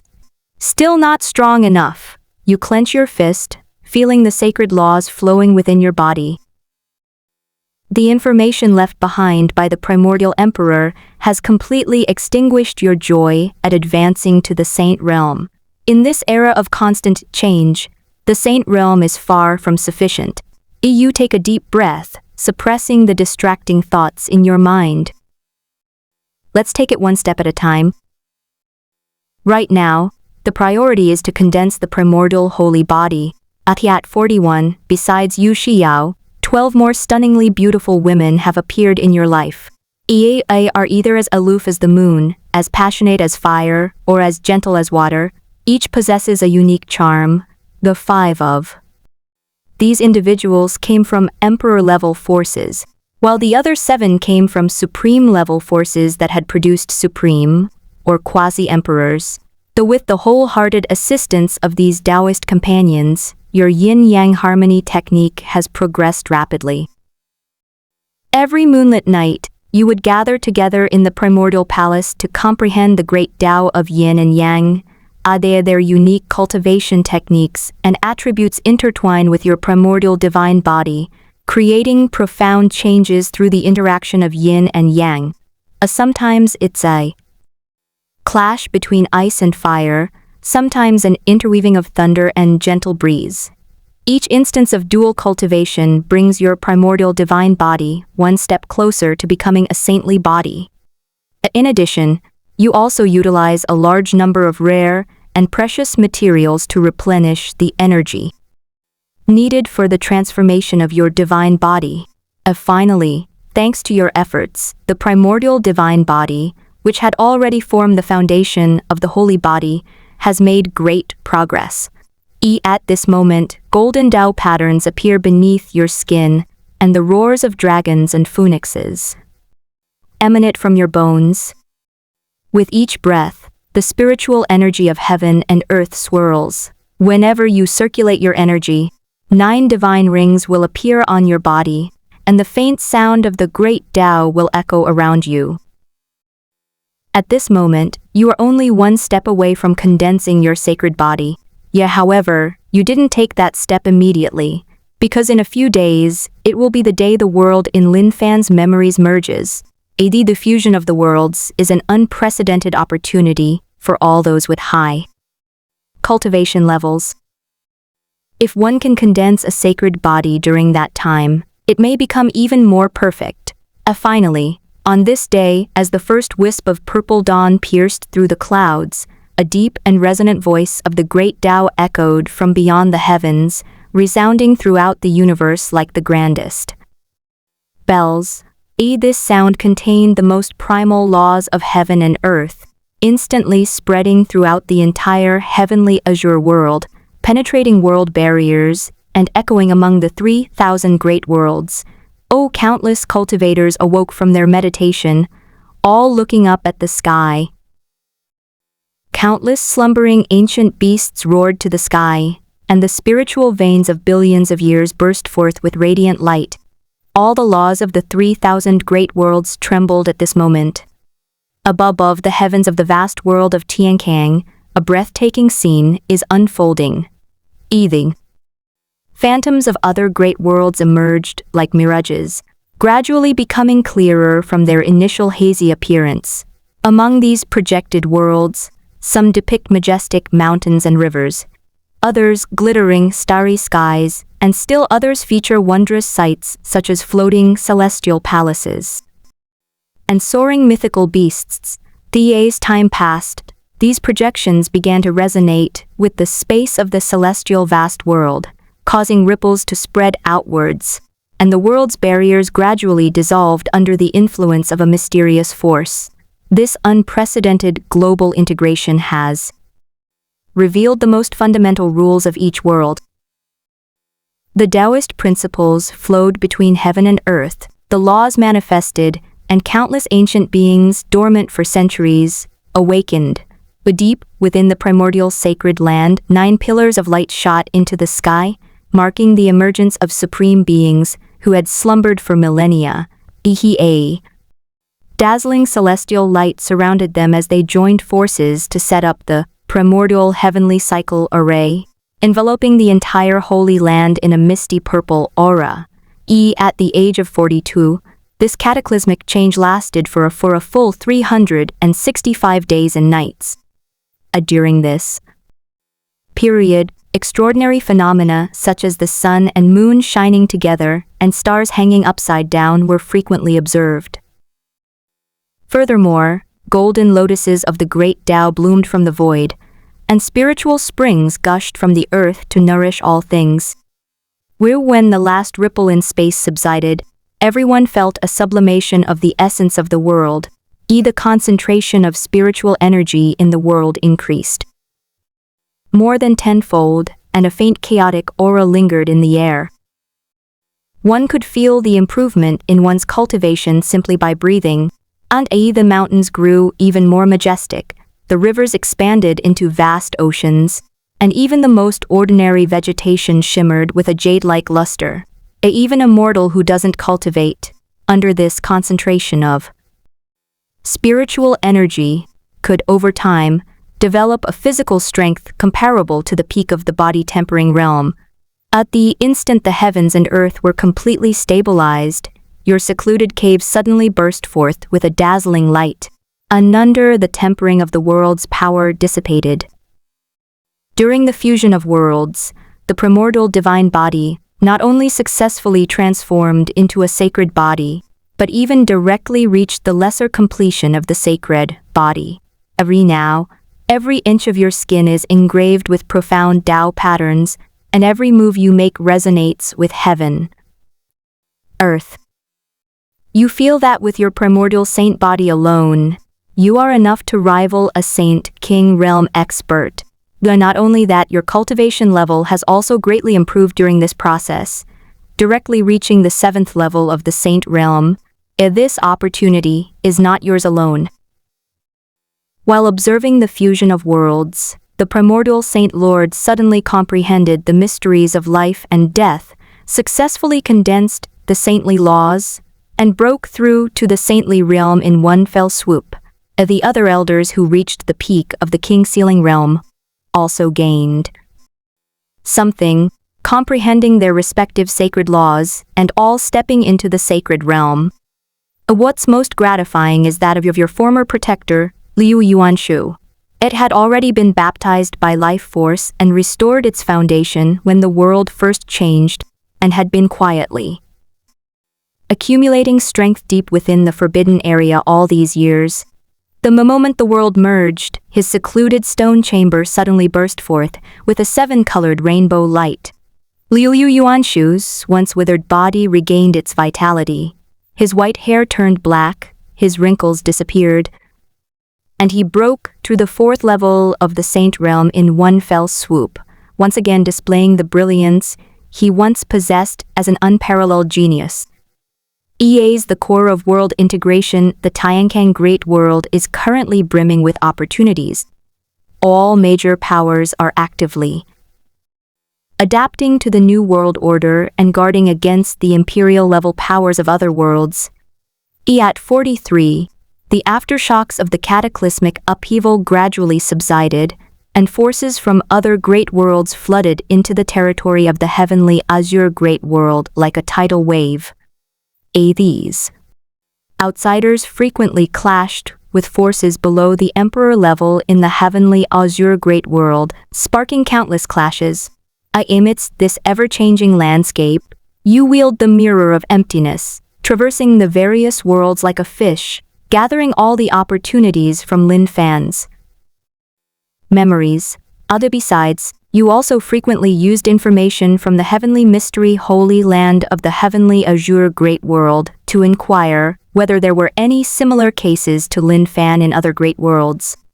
At 45 years old, your cultivation has reached the 10th level of the Saint Realm. After observing for the past few years, you've realized that the heavenly azure great world truly deserves its title as the number one of the 3,000 great worlds.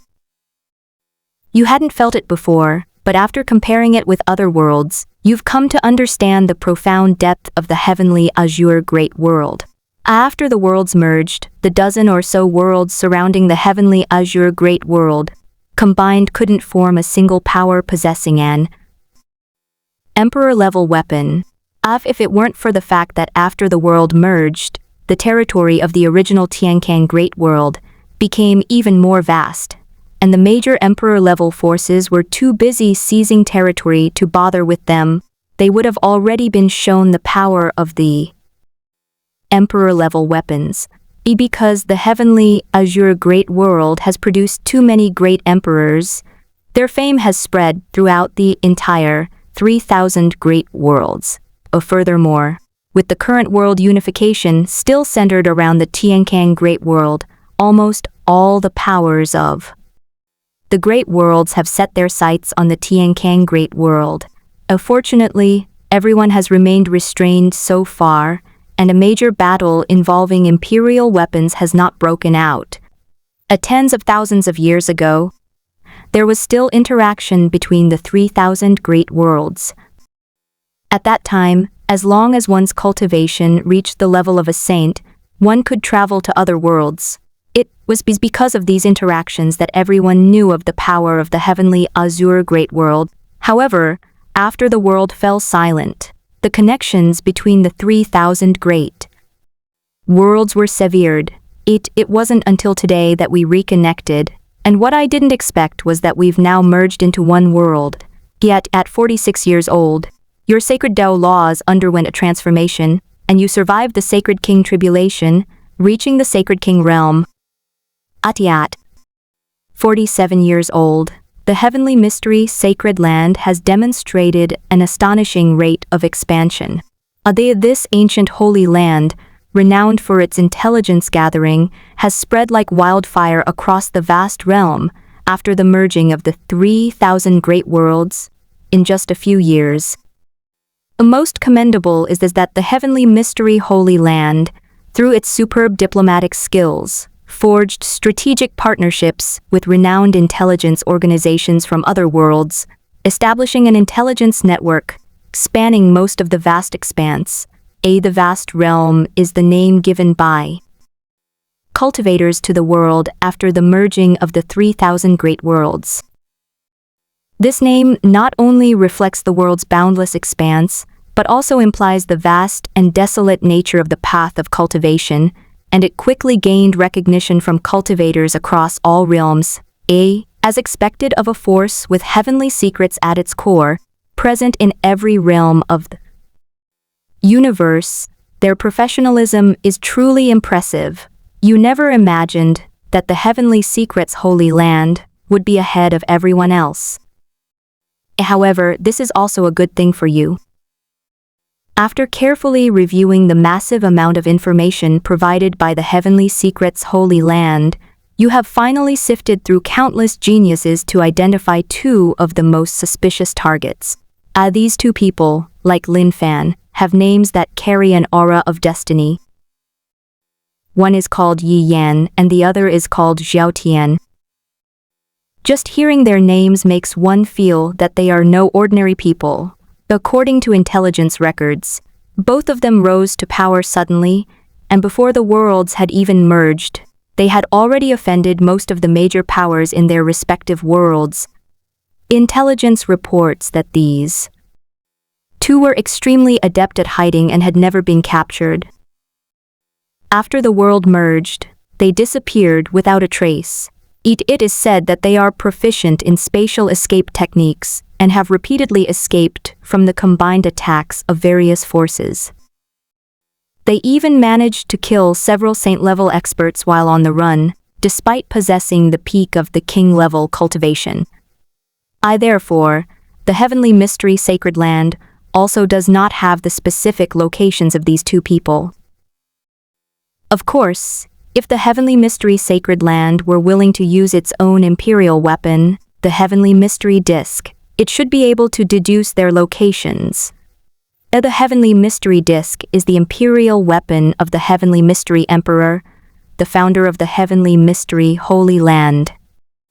It can glimpse the secrets of heaven and deduce all things. As long as the wielder's cultivation is strong enough, even the Emperor's traces will be difficult to conceal. However, that would come at a different price. Even with your current wealth, you'd have to pay a hefty price. As far as you know, the last time the Heavenly Mystery Holy Land used the Heavenly Mystery Disc was tens of thousands of years ago to deduce the whereabouts of an enemy for a certain quasi-emperor. The reward alone was as equivalent to the accumulation of a great saint sect over 10,000 years. This expense, while not crippling, is definitely a huge sum for you. Fortunately, this information is enough for you. The Heavenly Secrets Holy Land has the Heavenly Secrets Disc, and you have the Void Mirror.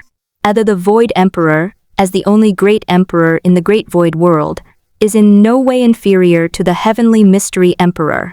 The imperial weapon he forged, the Taishu Mirror, while not as offensively powerful as weapons like the Primordial Divine Sword, boasts exceptional functionality. When it comes to tracing back to the source, the Taikyu Mirror may not necessarily lose to the Tianji Disc. With your current Saint King realm strength and immense fortune, as long as Yi Yan and Xiao Tian don't have emperor-level weapons protecting them, they won't be able to stop you from using the Void Mirror to locate them. As soon, based on the information from the two individuals, you located the area where their worlds merged in the vast realm. Upon investigation, you discovered that these two worlds were among the lowest ranking of the threesand Great Rate worlds, with only the Great Sage as their strongest being. Afterwards, based on the traces left by the two in their respective worlds, you used the Mirror of Emptiness to perceive cause and effect and successfully located their positions.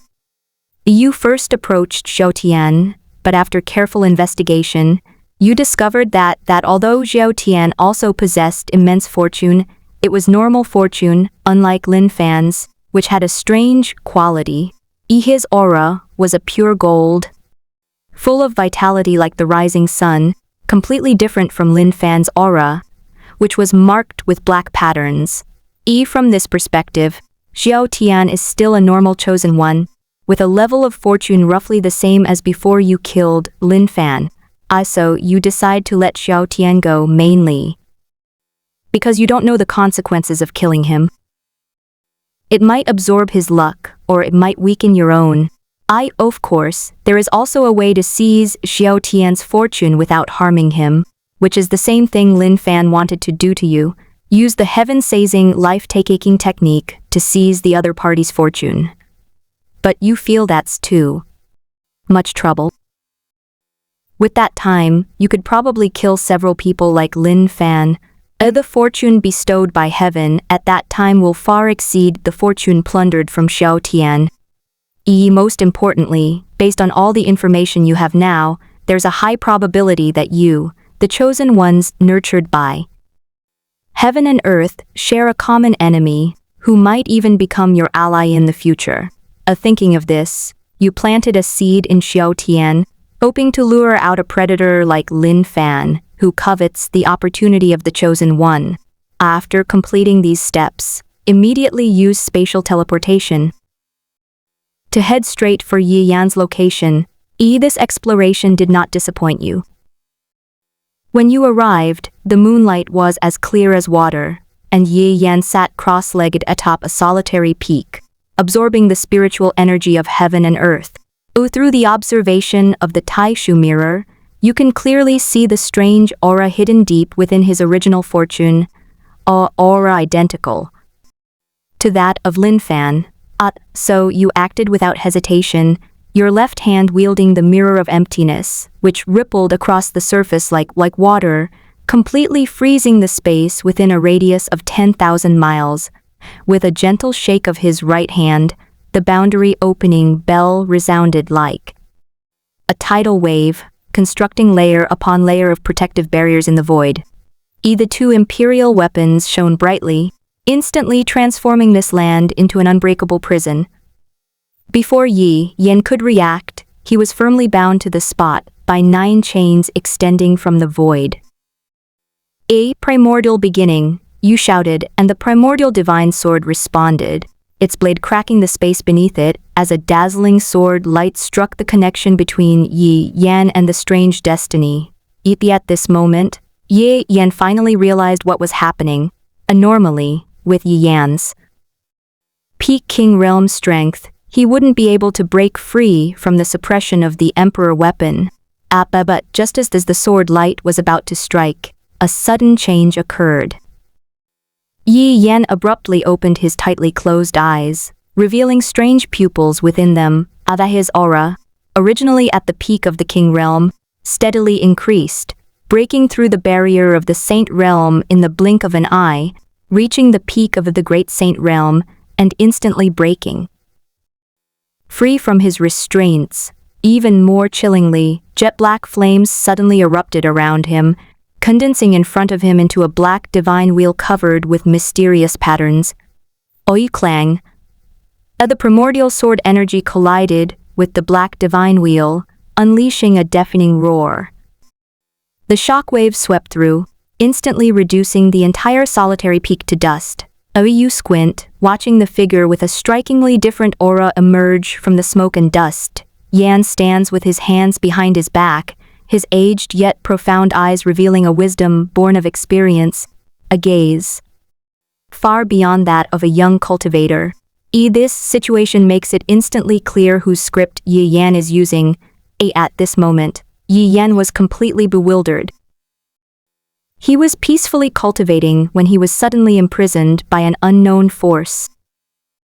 If Elder Mo hadn't instantly sensed the anomaly and attached self to him, he might have been cut down by the other party's sword by now. Thank goodness we blocked it. Otherwise, we would have failed. Mo Yu's feelings at this moment were even more complex than Yi Yan's. Anger, fear, regret intertwined, causing even this once powerful supreme expert to feel a pang of fear. He had nurtured Yan for many years, hoping that one day, Yi Yan could be reborn in his body. If he had been even a fraction slower, all his previous efforts to revive would have been in vain. Damn it, it's an imperial weapon. I've been biding my time for so many years. When did I ever provoke an enemy wielding such an imperial weapon?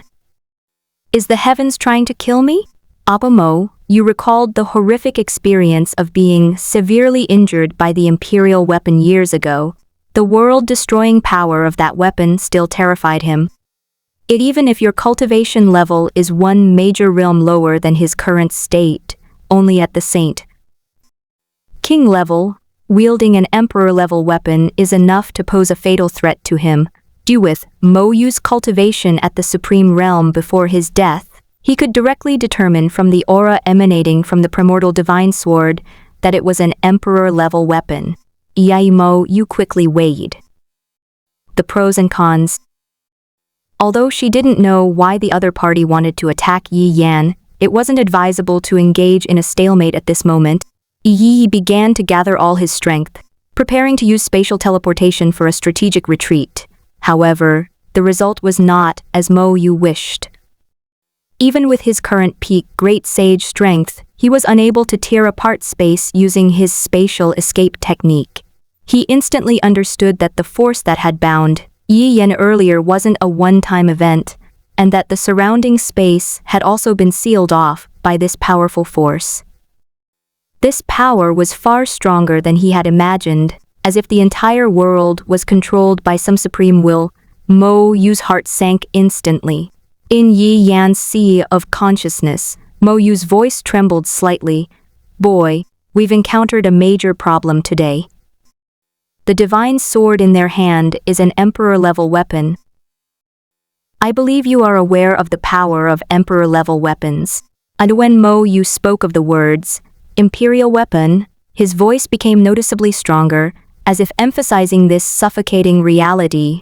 The surrounding space is now sealed off. We can't even run. We have no choice but to fight to the death. What could Yi Yan say about this? He could only place his hopes on Elder Mo.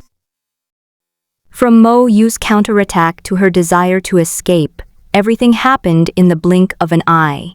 After the first attack was blocked, in order to prevent that strange luck from reacting, you expended a large amount of spiritual power to directly elevate the power of the Void Realm and the world-opening bell to another level. Both Imperial weapons simultaneously unleashed dazzling light. The Void Mirror projected countless illusory worlds, while the world-splitting bell emitted a deafening roar. Even space itself began to distort and deform under this power. Under the combined power of the two Imperial weapons, the Great Saint at the peak of his cultivation was utterly powerless to resist, and was instantly and completely suppressed. Mo Yu felt an irresistible force assail him. His soul was like a small boat in a storm, on the verge of being torn to pieces. And Yu took this opportunity to wield the primordial divine sword once more, striking twice in succession. One strike severed the connection between Mo Yu and Yi Yan, and the other severed the connection between the strange destiny and Yi Yan. These two sword strikes were as fast as lightning, yet incredibly precise. Wherever their light passed, the causal connections of the laws of heaven and earth were temporarily severed, unlike before when he broke free of his restraints. This time, because he in control of his body, Mo Yu clearly sensed that the force binding him consisted of two powers radiating imperial might. These two forces contained an absolute will, as if an ancient emperor were looking down upon him.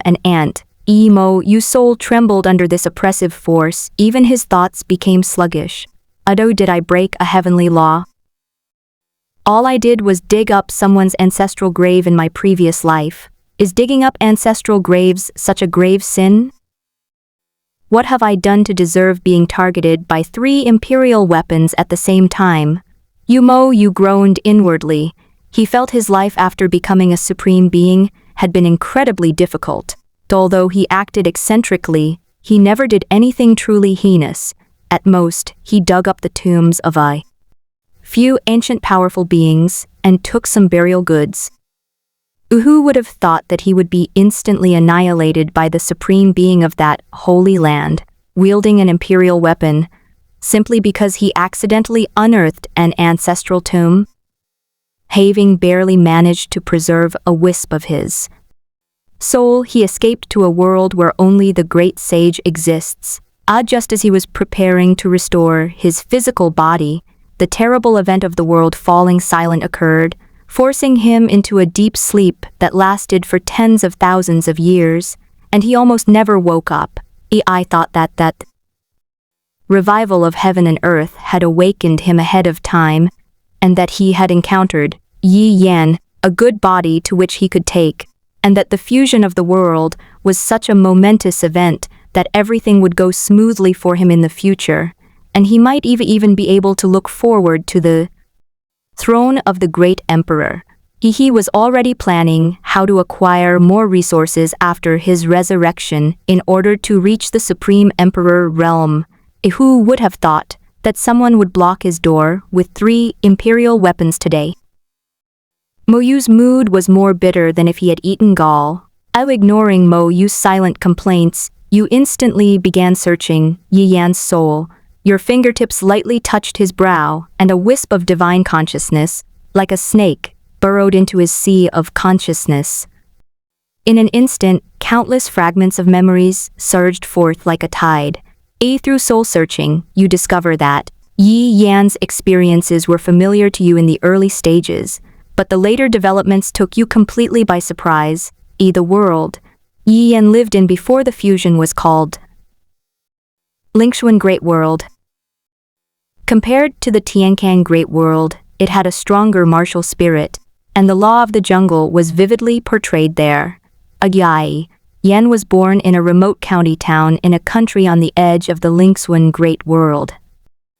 Although his family, the Yi family, was one of the top 3 families in that county, their strongest member was only at the Qi Sea realm. Yan reached the Qi Gathering realm at the age of 13. Although this was nothing special in the Holy Land, in his small town, he was known as a once-in-a-century genius. He was even engaged to a young lady from a family in the county town. Unfortunately, fate played a cruel trick on him. At the age of 14, his cultivation level inexplicably regressed, dropping him back to the body-tempering realm, and he made no further progress for the next 3 years. The person responsible for all of this was naturally Mo Yu. He used some unknown method to plant a restriction within Yi Yan's body, like a blood-sucking leech, constantly devouring his cultivation and the very essence of his body.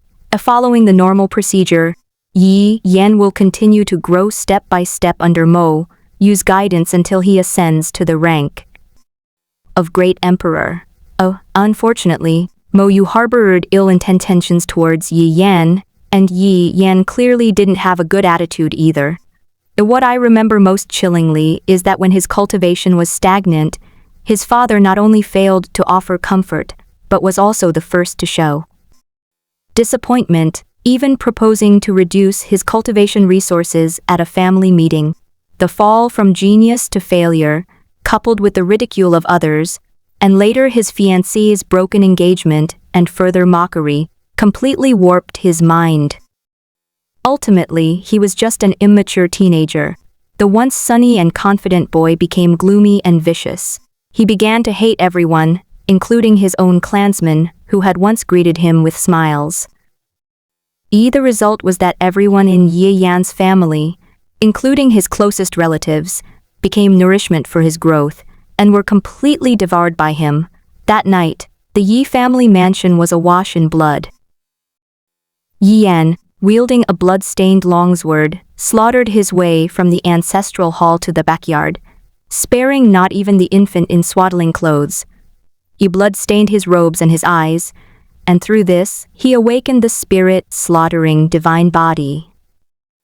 He could grow stronger by killing, and by killing his entire clan, his cultivation level directly rose to the spirit platform realm. Afterwards, Yi Yan completely fell into the demonic path, cultivating the spirit-devouring technique that Mo Yu obtained from an ancient tomb. This technique is extremely evil. It can absorb the cultivation insights and even the physical constitution of others. Using this technique, Yi Yan began a frenzied hunt for cultivators, regardless of their righteousness or evil. Anyone he targeted would eventually become part of his cultivation. His demonic spirit body also upgraded to the demonic spirit saint body through repeated killing and devouring, causing his cultivation speed to skyrocket. Thanks to his sacred body and cultivation techniques, Yi Yan's cultivation progressed rapidly. He reached the peak of the King Sealing realm before the age of 30, much faster than you. However, the price of power is the utter corruption of the soul. Yi Yan has now become a demon driven mad by desire. After reviewing Yi Yan's memories, you fall into a brief silence. Your intuition tells you that this is no accident. Yi Yan has likely been set up by someone else. Of course, whether you feel regret or pity, it's not a reason for you to let the other person go. You slowly raise your right hand, and a dark light gathers in your palm, a power of annihilation, containing the laws of heaven and earth. Rest in peace. With your soft whisper, the annihilation palm struck down with a deafening roar. Yi Yan's body transformed into starlight amidst the dazzling light, scattering with the wind to join Lin Fan in death. As for Mo Yu, this old man, you have temporarily suppressed him within the boundary-splitting bell, and will deal with him later. As Yi Yara completely dissipated, his strange fortune, like Lin Fan's, was forcibly suppressed and absorbed by the power of heaven and earth. At the same time, you felt your own fortune increase once again. After returning to the primordial Holy Land, he immersed his mind in the depths of his consciousness, carefully sorting through the contents of the devouring spirit technique extracted from Yi Fan's memories. As you delve deeper into this wicked and bizarre technique, you increasingly realize that the soul-devouring technique is no ordinary art. The 3,000 great worlds have existed for countless years, and their cultivation systems are already extremely sophisticated. The Emperor's scriptures, as the most advanced cultivation methods, each volume is a perfect interpretation of the existing system, containing profound truths of the Great Tao. And you have cultivated the 3 imperial scriptures, the Taixu scripture, the Taichu Emperor scripture, and the Tai Yin scripture, and believe you possess a profound understanding of the current cultivation system that is beyond the reach of ordinary people. However, Yi Yan's devouring spirit technique completely overturned your understanding. Although this technique could rapidly improve Yi Yan's cultivation level, however, it is fundamentally different from the cultivation methods derived from the current cultivation system. This reminds you of the heaven-seizing technique you obtained from Lin Fan. At the time, you vaguely sensed the special nature of this secret technique, but because it wasn't a cultivation method and didn't have many unique features, you only thought of it as a rare secret technique. Now it seems that the heaven-controlling fortune-stealing technique and the spirit-devouring technique are exactly the same, both existing independently of the current cultivation system. These 2 techniques are highly likely derived from other cultivation systems. Furthermore, while both the heaven-controlling fortune-stealing technique and the spirit-devouring technique involve plunder, their underlying philosophies and methods are completely different.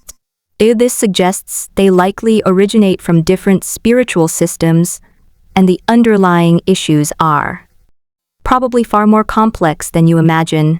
What concerns you most is that the mysterious entities behind Yi Yan and Lin Fan are very likely not the same person, or even 2 different forces.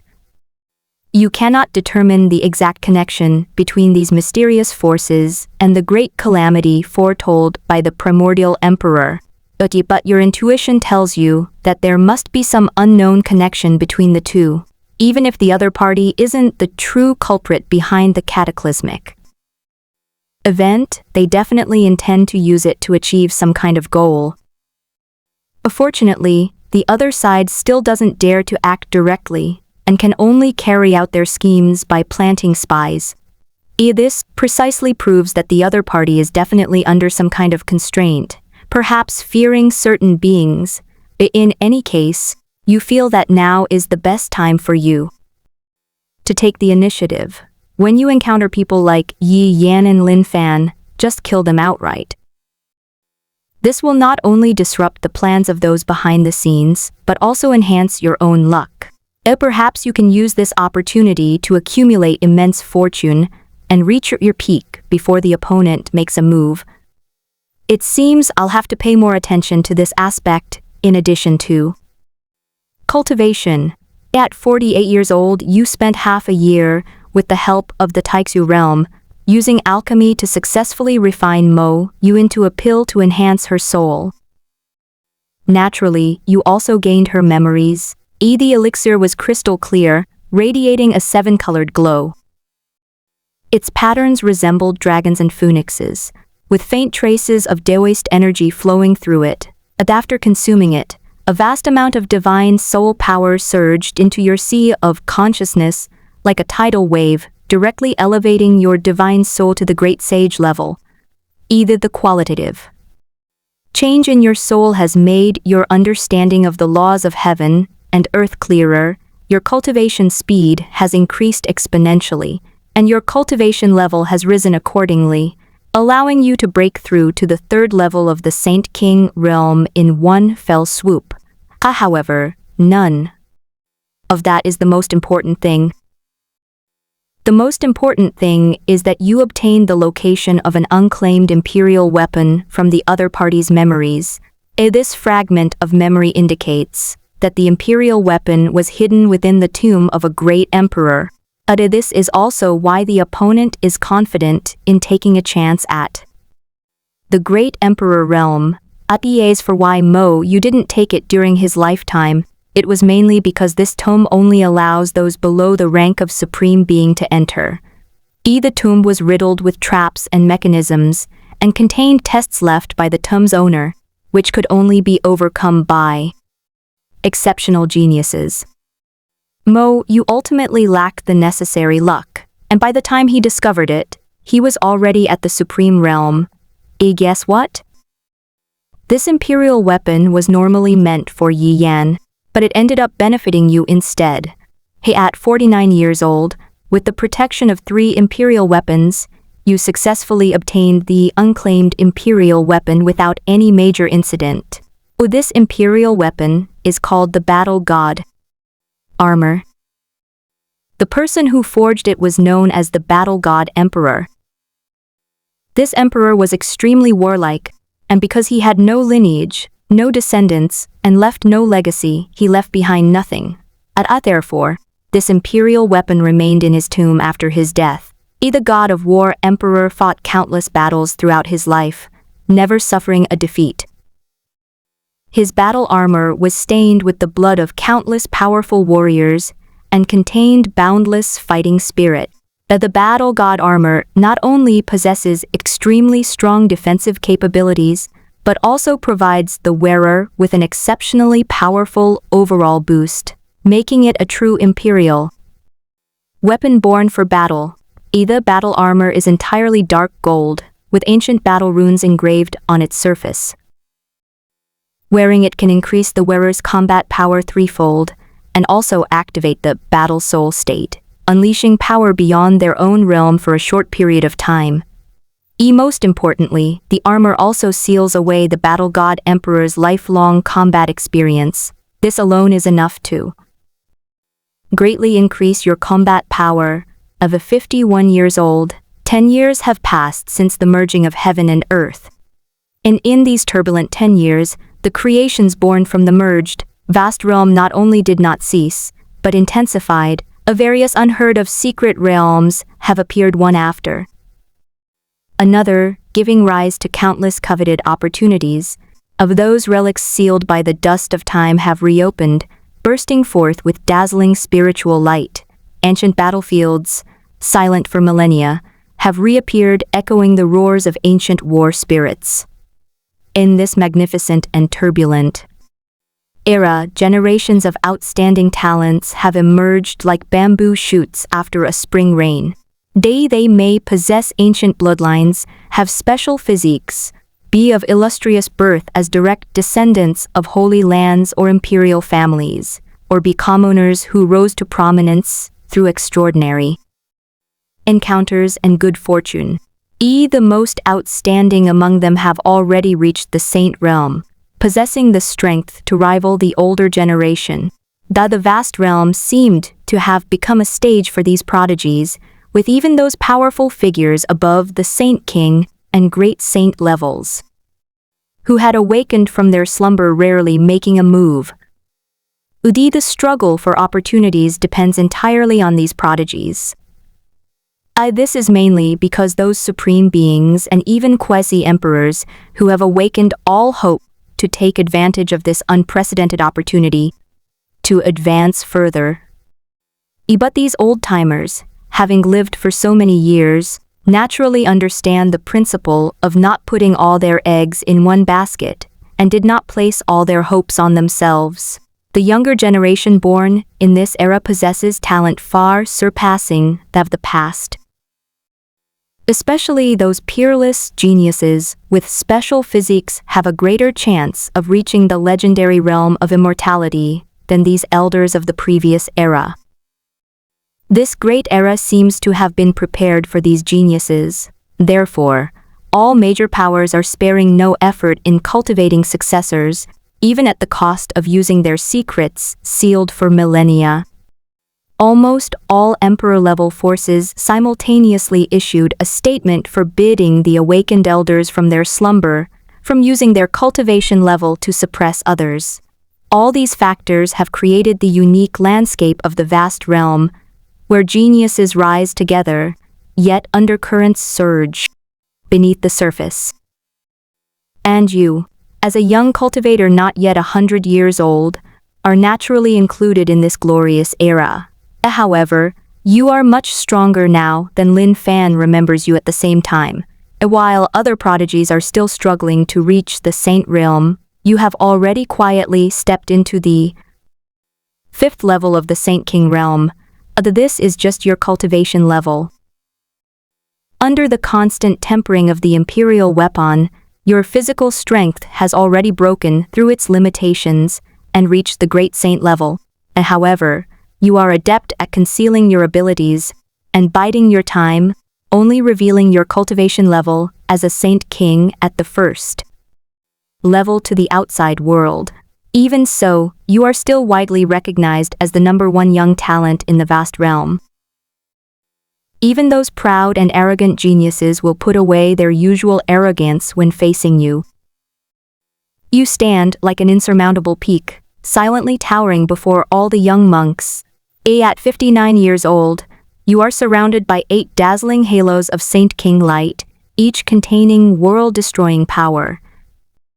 Your cultivation has broken through to the 8th level of the Saint King realm.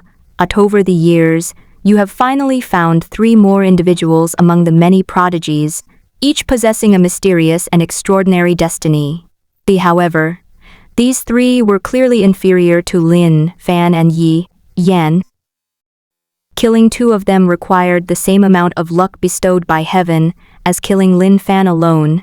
As your fortune accumulates, your cultivation path becomes increasingly smooth. Sometimes, simply strolling through the mountains will lead you to discover a millennia-old medicinal herb hidden in a crevice.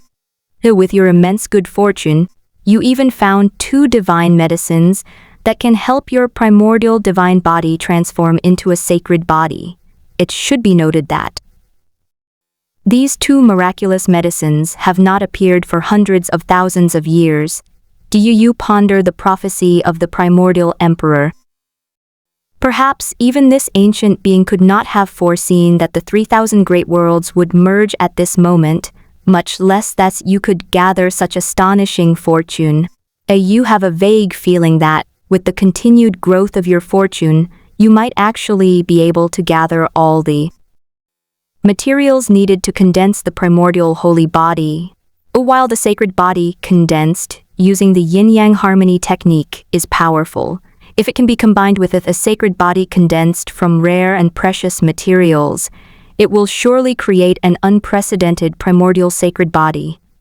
At that time, your physical potential will reach a whole new level. You might even achieve the great perfection of the sacred body and become a great emperor of physical combat. At 63 years old, your sacred laws underwent their second transformation. Relying on your powerful physical body to withstand the heavenly tribulation, you successfully advanced to the great saint realm. At 67 years old, although you haven't encountered anyone with strange luck in recent years, fortunately, heaven and earth have favored you, allowing you to gather all the rare and precious materials needed to condense the primordial sacred body, as you predicted. The primordial holy body, condensed using the primordial emperor scripture, successfully merged with the new primordial holy body condensed using the yin-yang harmony technique. At the moment the two sacred bodies begin to merge, you experience unprecedented pain and pleasure. The primordial holy body is undergoing an unprecedented transformation. Every inch of its skin flows with dazzling divine light. Ancient innate Tao patterns emerge on its bones, and its blood contains a power akin to the creation of the world. This fusion was not a simple addition, but rather triggered a qualitative change. The two different primordial sacred bodies intertwined, and under the guidance of primordial emperor scripture and the yin-yang harmony technique, evolve an even more powerful primordial force. Within your key sea, the originally vast ocean of spiritual energy is undergoing an astonishing transformation. Each drop of spiritual energy is now incredibly heavy, containing boundless power. The profound essence of your sacred body has made your foundation more solid, and now when you unleash the various ultimate techniques recorded in the primordial emperor scripture, their power is several times greater than before. The moment the fusion is complete, boundless spiritual energy surges into your body. Under the enlightenment brought about by the sublimation of your sacred body, your cultivation level rises rapidly like a volcanic eruption. He broke through from the second level of the great sage realm all the way to the sixth level, surrounded by 6 dazzling divine halos.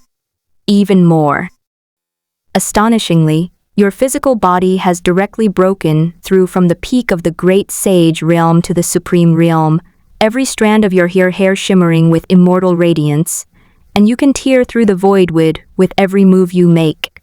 This leap in strength fills you with excitement. The imperial weapon resonates within your sea of consciousness, as if echoing your fighting spirit. You gazed at the heavens, and for the first time felt the urge to challenge the current emperor. After all, with your current strength, enhanced by 4 imperial weapons, quasi-emperors were no longer a threat to you. However, you quickly suppressed this inflated ego. Even if a new great emperor had emerged in the vast realm, you wouldn't be so reckless. Someone who controls several imperial weapons, you understand the power of an emperor better than anyone else. An ordinary quasi-emperor might not even be able to withstand a casual strike from a true emperor. At 72, you have searched almost the entire vast realm, yet you have still failed to find another cultivator with such extraordinary fortune as Lin Fan and his group of 5. It's impossible that the forces behind the scenes only planted these 5 pawns. Right, you guessed that, most likely, as time went by and these people's cultivation levels improved, the strange aura became increasingly hidden. This means that even with your great sage's cultivation level, you wouldn't be able to detect it, even with the help of the mirror of emptiness. But you knew that continuing the search would be a waste of time, so you once again focused all your energy on finding opportunities to improve your cultivation. At 79 years old, on this day, you sat cross-legged atop the sea of clouds, your body radiating boundless light. Your cultivation had reached the peak of the great sage realm. You feel the surging holy power within you, knowing you have touched the limits of the holy path. But looking out, the vast land stretches out beneath your feet. you have taken another step closer to the realm of the Emperor. According to imperial scriptures such as the Taixu Jing and the Taichu Di Ying, the path to supreme power is not simply about accumulating strength, but requires a deeper understanding of the essence of heaven and earth. The first step to advancing to the supreme level is to comprehend the laws governing the operation of heaven and earth. After that, based on one's own cultivation insights, one must create one's own supreme technique, then transform the sacred laws into supreme laws, and undergo the tribulation of lightning. Only then can one be considered a true supreme powerhouse. At 81, you devoted yourself daily to studying the imperial scriptures and comprehending the universe. Finally, after 2.5 years of secluded meditation, you achieved enlightenment on a certain full moon night. At that very moment, a sudden burst of inspiration ignited in your mind, and countless rules of heaven and earth surged into your consciousness like a tidal wave. You see, pulse of mountains and rivers, feel the rhythm of the changing seasons, and even capture the trajectory of the flowing river of time. This sudden enlightenment allows you to successfully grasp the laws governing the universe, and your realm begins to undergo a qualitative change, enabling you to resonate deeply with the universe. At this point, you can mobilize the power of heaven and earth to enhance your own domain, enabling you to change the world with a mere thought. You try waving your hand, and the distant sea of clouds transforms into a giant dragon coiling around you. Single thought, the mountain peak beneath your feet rises abruptly from the ground. This feeling of controlling the world makes you realize that you have already stood on the threshold of supreme power. I wonder if it's because you were the first supreme being born after the revival of heaven and earth, or it's because you've grasped the operating principles of the vast realm, a world formed by the fusion of 3,000 great worlds. But even before truly advancing to the supreme realm, the power of heaven and earth you can mobilize already surpasses that of many veteran supremes who have awakened from their slumber and remained immersed in the supreme realm for many years. At 85 years old, after 4 years of dedicated research, you have finally created your own supreme technique weapon mastery based on your unique ability to control imperial weapons.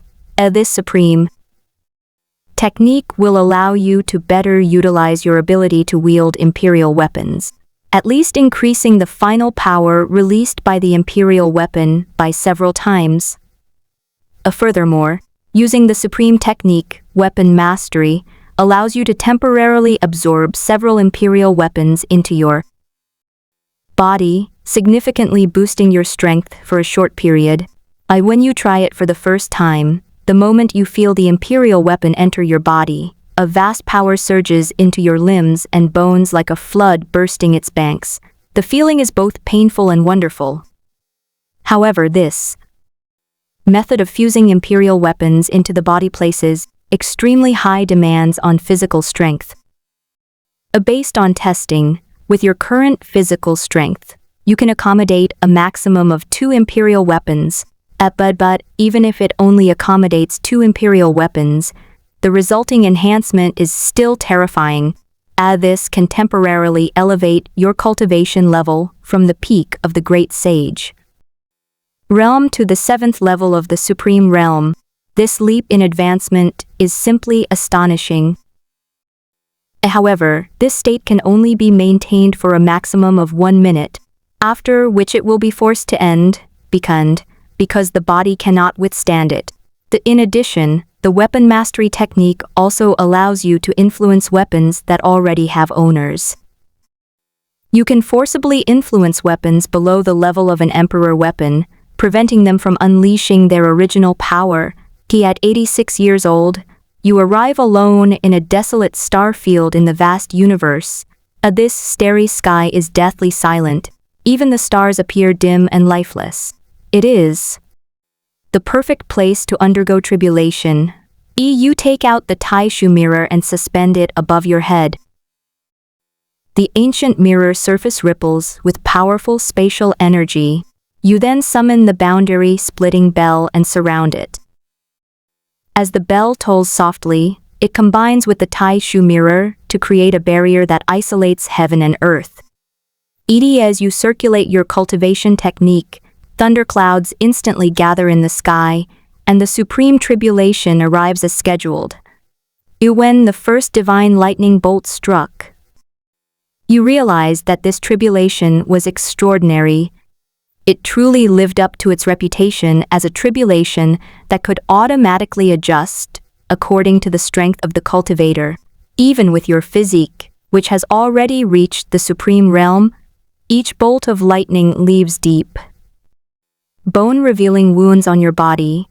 But you are not surprised, but delighted, because these divine lightning bolts contain rich heavenly Dao laws, making them invaluable tempering materials for your primordial divine body. The tribulation lasted for 3 whole months. Your clothes have long since turned to ashes, and your skin is covered with lightning patterns, each pattern shimmering with Dao runes. At 87 years old, this tribulation, which lasted a full year, is finally nearing its end. As the 999th bolt of lightning dissipated, the spiritual energy throughout the entire star field suddenly solidified. A crack appeared in the sky, and 10 figures radiating imperial might emerged, projections of past emperors. They either sat cross-legged in the void or hovered with their hands behind their backs. Each one represented the pinnacle of a certain era. Your eyes gleam with a sharp light. This is the perfect opportunity to test your supreme skill in commanding troops. Without hesitation, you summon the battle god armor. As the dark golden armor covers your entire body, boundless fighting spirit erupts from you. The moment the primordial divine sword was unsheathed, the entire starry sky seemed to be torn apart by its intense sword intent. Seemingly sensing the aura of the imperial weapons, the 10 great emperor projections also conjured their own imperial weapons. The Tuan Tian Tower, the world-burning furnace, the Star River diagram. The power of the heavenly tribulation surged instantly. However, the stronger the heavenly tribulation, the greater the benefits gained after overcoming it, and even the strongest heavenly tribulation has its limits. As long as the heavenly tribulation's intensity doesn't reach the great emperor level, you have nothing to fear. In the ensuing battle, you utilize both imperial-level swords to their fullest potential. At this moment, you seem to be a combination of the fighting god emperor and the primordial ancient emperor. With your unique talent and mastery of weaponry, the battle god armor seems to recreate the glory of the battle god emperor when he conquered all directions. Each armor leaf transforms into a weapon combining offense and defense, capable not only of withstanding attacks from the emperor's projected imperial weapons, but also of reflecting those attacks back. The primordial divine sword resonates with your will. Its sword energy sometimes cascades like the Milky Way, sometimes streaks like a shooting star, fully expressing the true essence of the primordial ancient emperor's swordsmanship. As the battle reached its climax, a sudden thought struck you, and the battle god armor transformed into divine light, merging into your body. Your aura instantly surged to the 4th level of the supreme realm. The primordial divine sword also underwent a transformation, with densely packed innate Dao patterns appearing on its blade. You roared, and the primordial divine sword unleashed a sword light as if splitting the heavens and earth. This sword strike contains your life's cultivation and carries the will of 2 imperial weapons. Wherever the sword light passes, the projections of 10 great emperors vanish one after another, and even the heavenly tribulation is cleaved in 2. When the tribulation clouds dispersed, golden light rained down from the sky. This was a gift from heaven to those undergoing tribulation, each ray of golden light containing the purest primordial power. Your injuries are healing at a visible speed, and your aura is steadily increasing. As the last ray of golden light entered your body, you laughed heartily, becoming the youngest supreme being in all of history. You feel a surging power within you, as vast and boundless as an ocean. With every gesture, the laws of heaven and earth trembled, as if the entire world was under your control. With such formidable strength and mastery of weaponry, even a quasi-emperor wielding an imperial weapon would be no match for you. At this moment, you decide to immediately put your long-held idea into practice to collect all the imperial weapons in the world. Treasures belong to the virtuous. Your perfect talent for mastering imperial weapons is proof that heaven has bestowed upon you the power to command them. Why should these imperial weapons belong to you? After entering the supreme realm, you find that your progress becomes unusually slow, as if you've encountered some invisible constraint. And those imperial weapons, imbued with supreme power, each carry the Tao, an ancient emperor, and are of immense benefit to your cultivation. Of course, even comprehending the great emperor's Tao requires time. The greatest benefit these imperial weapons can provide is that, through the application of your innate talents, they can temper your physical body. At this point, besides the four you possess, there are approximately 20 other imperial weapons whose locations can be pinpointed in the vast realm.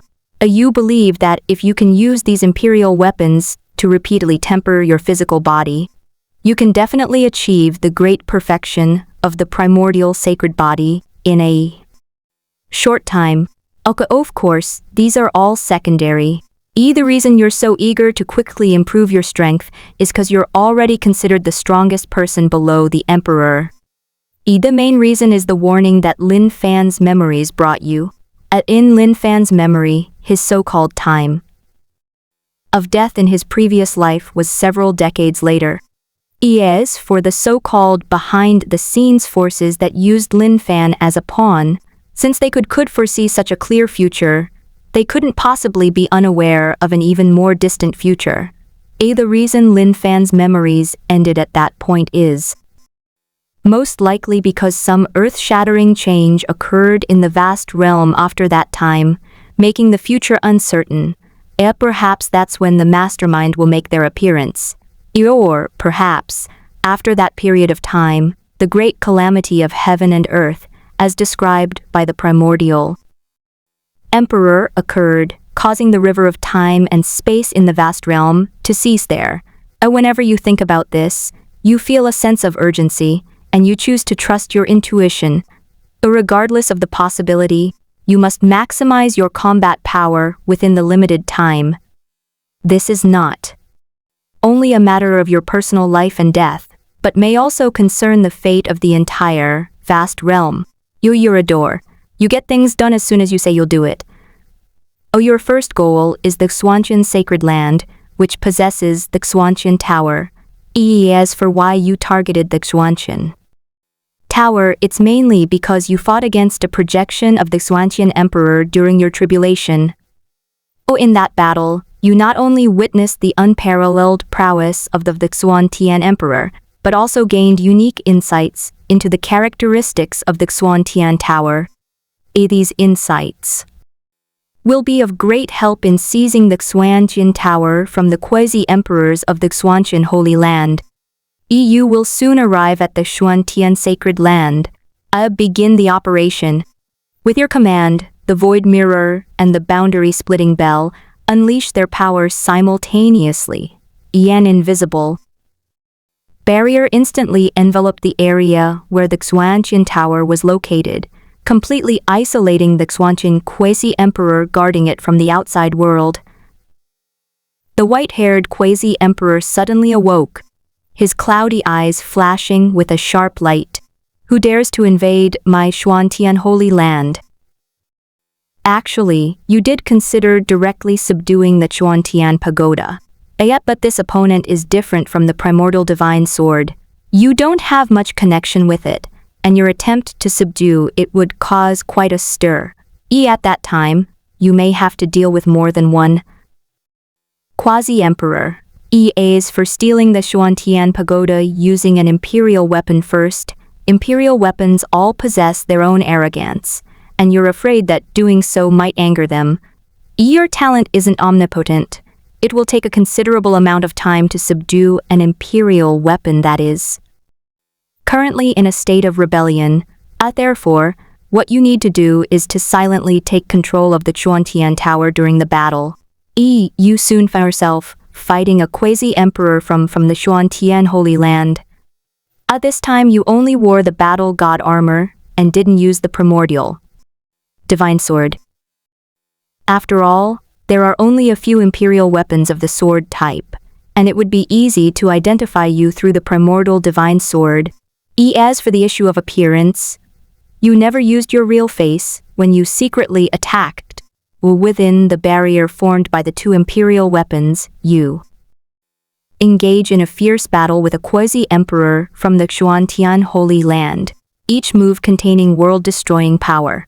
The attacks of the Xuantian quasi-emperor are fierce, but your battle god armor always manages to deflect them in time. In this fierce confrontation, you secretly utilize your military skills and talents to establish a subtle connection with the Xuantian Tower. It's done. The moment you sensed the connection established with the Xuantian Tower, you decisively withdrew the tower and, using the teleportation ability of the Tai Shu Mirror, instantly disappeared from the Xuantian quasi-emperor's perception range.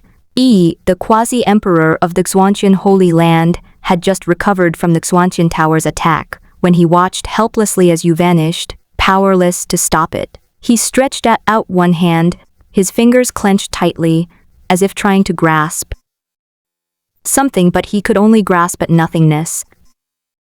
No, his wailing echoed through the sky, filled with anger and resentment. He simply couldn't understand why the Xuantian pagoda had suddenly ended up in your hands. As the imperial weapon of the Xuantian emperor, the Xuantian pagoda has been treated with utmost respect by successive holy rulers. Every year, special personnel are dispatched to maintain the pagoda with rare materials, and even vast resources are expended to nurture its spiritual essence. He asked himself if the Holy Land had ever mistreated the Xuantian Tower, yet now it had chosen to leave without hesitation.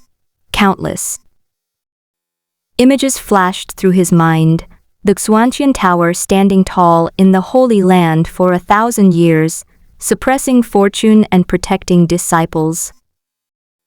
Throughout history, holy rulers have devoutly worshipped before the tower, praying for its approval. Even he himself had secluded himself within the tower countless times to cultivate and break through bottlenecks using its power. But now, all of that has vanished.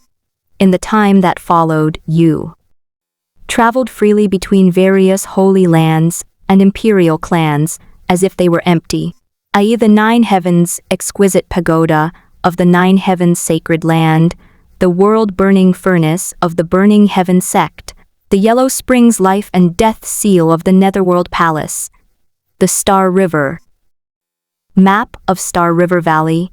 Regardless of whether the imperial weapon is guarded or not, it will ultimately be destined to be taken by you.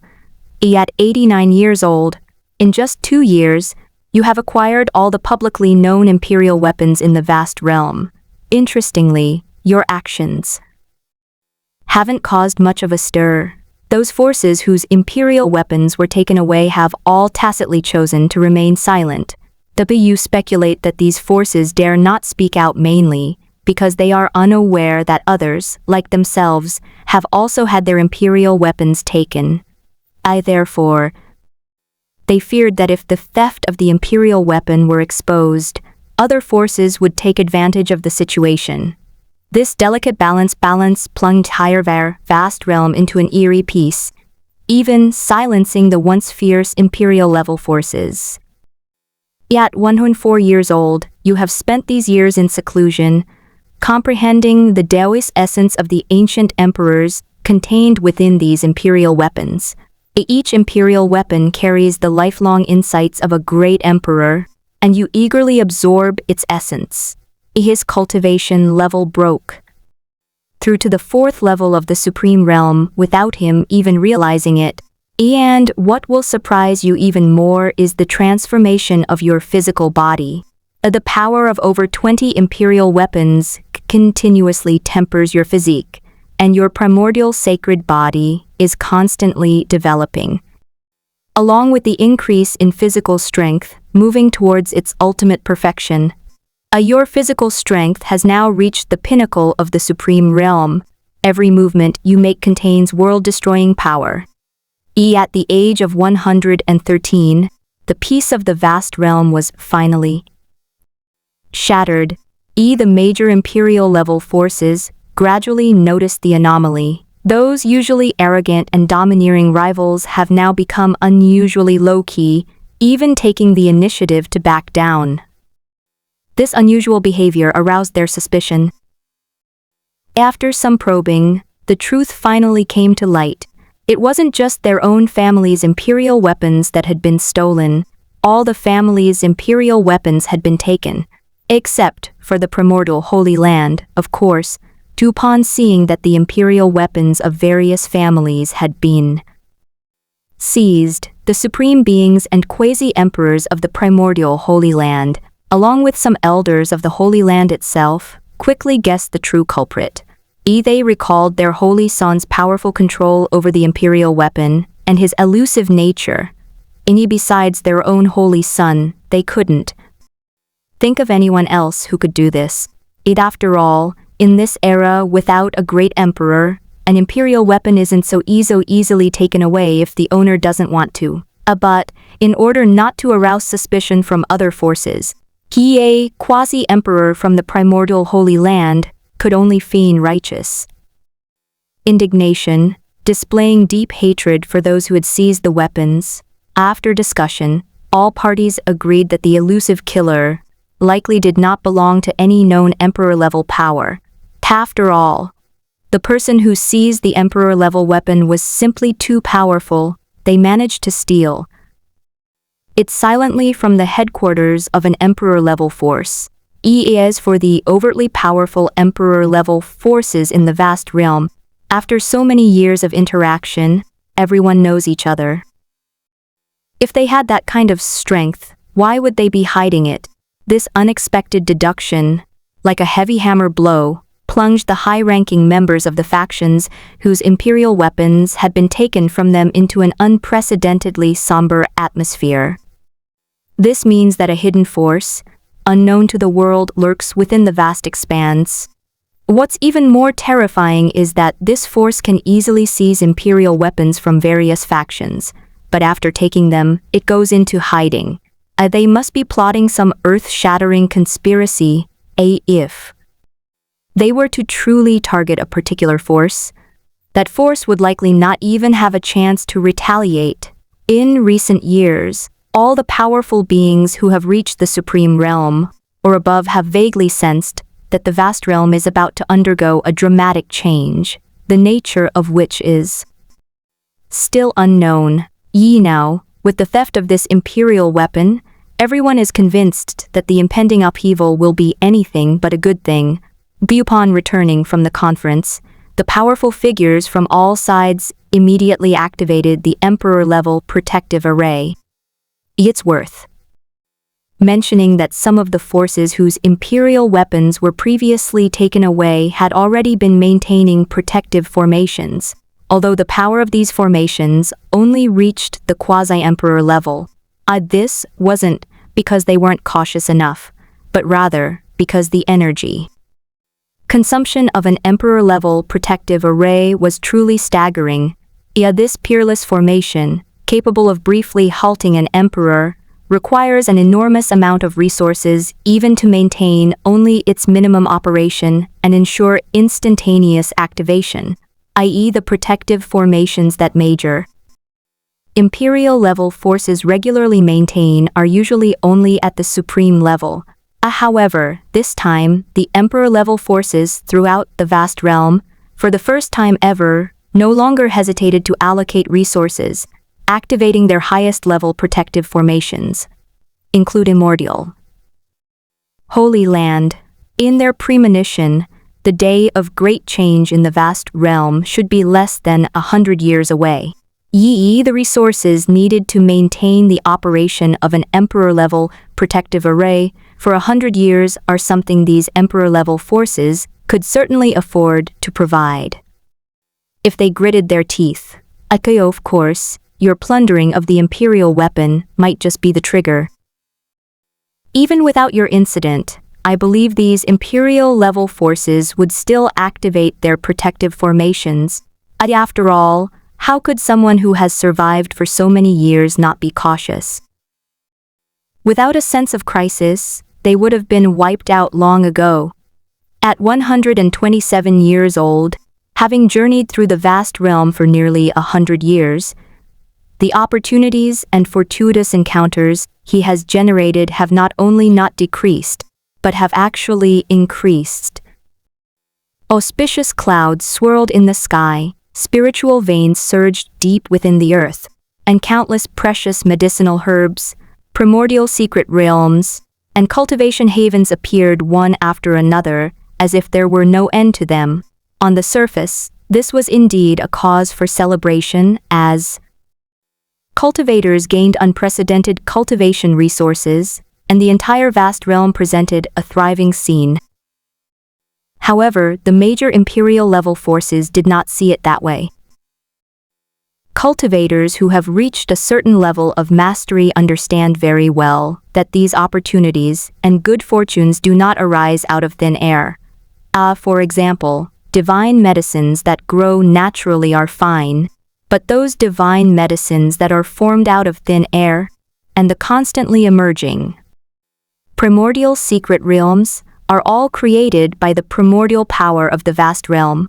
According to the natural order of the universe, opportunities and good fortune should arise naturally, like a gentle stream. It neither dries up nor overflows, maintaining just the right balance. The various opportunities that constantly emerged when the vast realm was first formed were simply attributed to the explosion of the world's fusion. But who could have imagined that it would get so out of control and become unstoppable? The current state of affairs in the vast realm completely violates the laws governing the universe. Such frequent opportunities for creation will definitely lead to the vast realm running out of money. If this continues, it might not be long before the vast realm returns to its state of dormancy before the 3,000 great worlds revived and merged.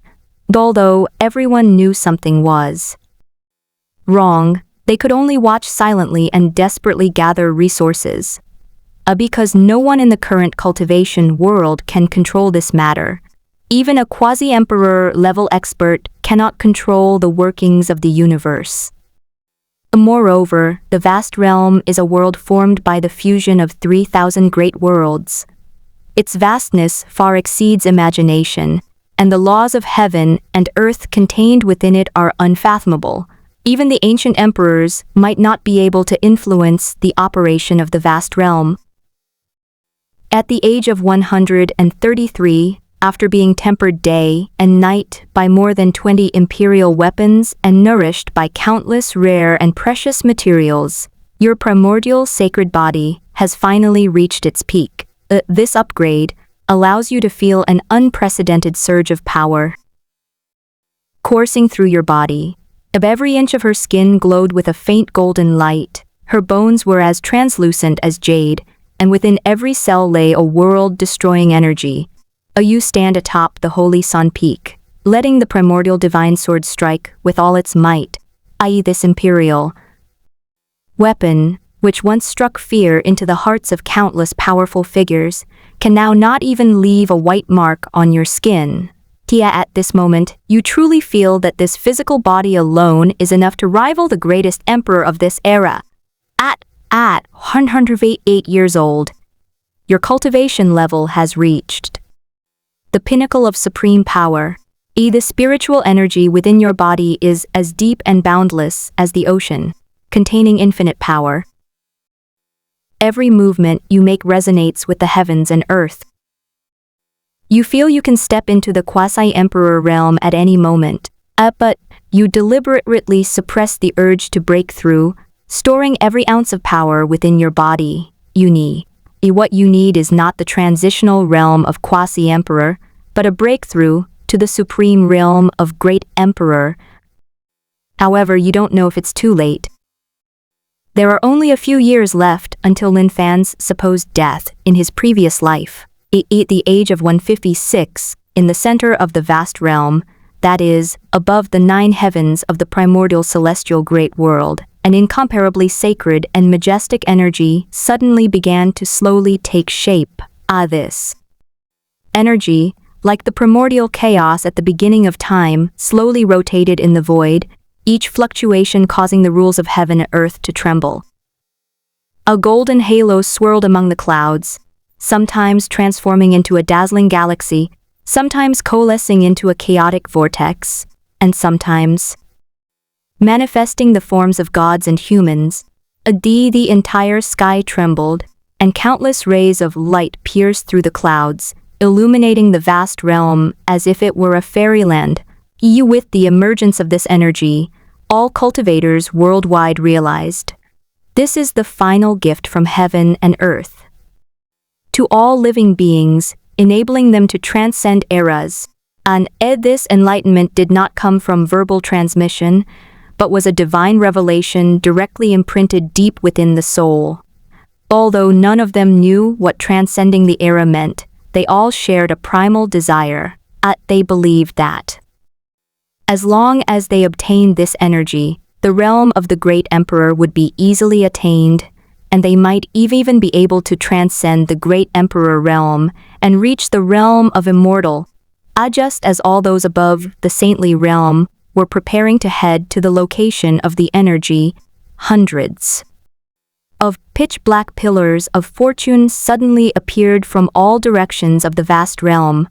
These pillars of fortune, like towering black towers, pierced the clouds, polluting the spiritual energy of heaven and earth wherever they pass, causing vegetation to wither and mountains and rivers to lose their color.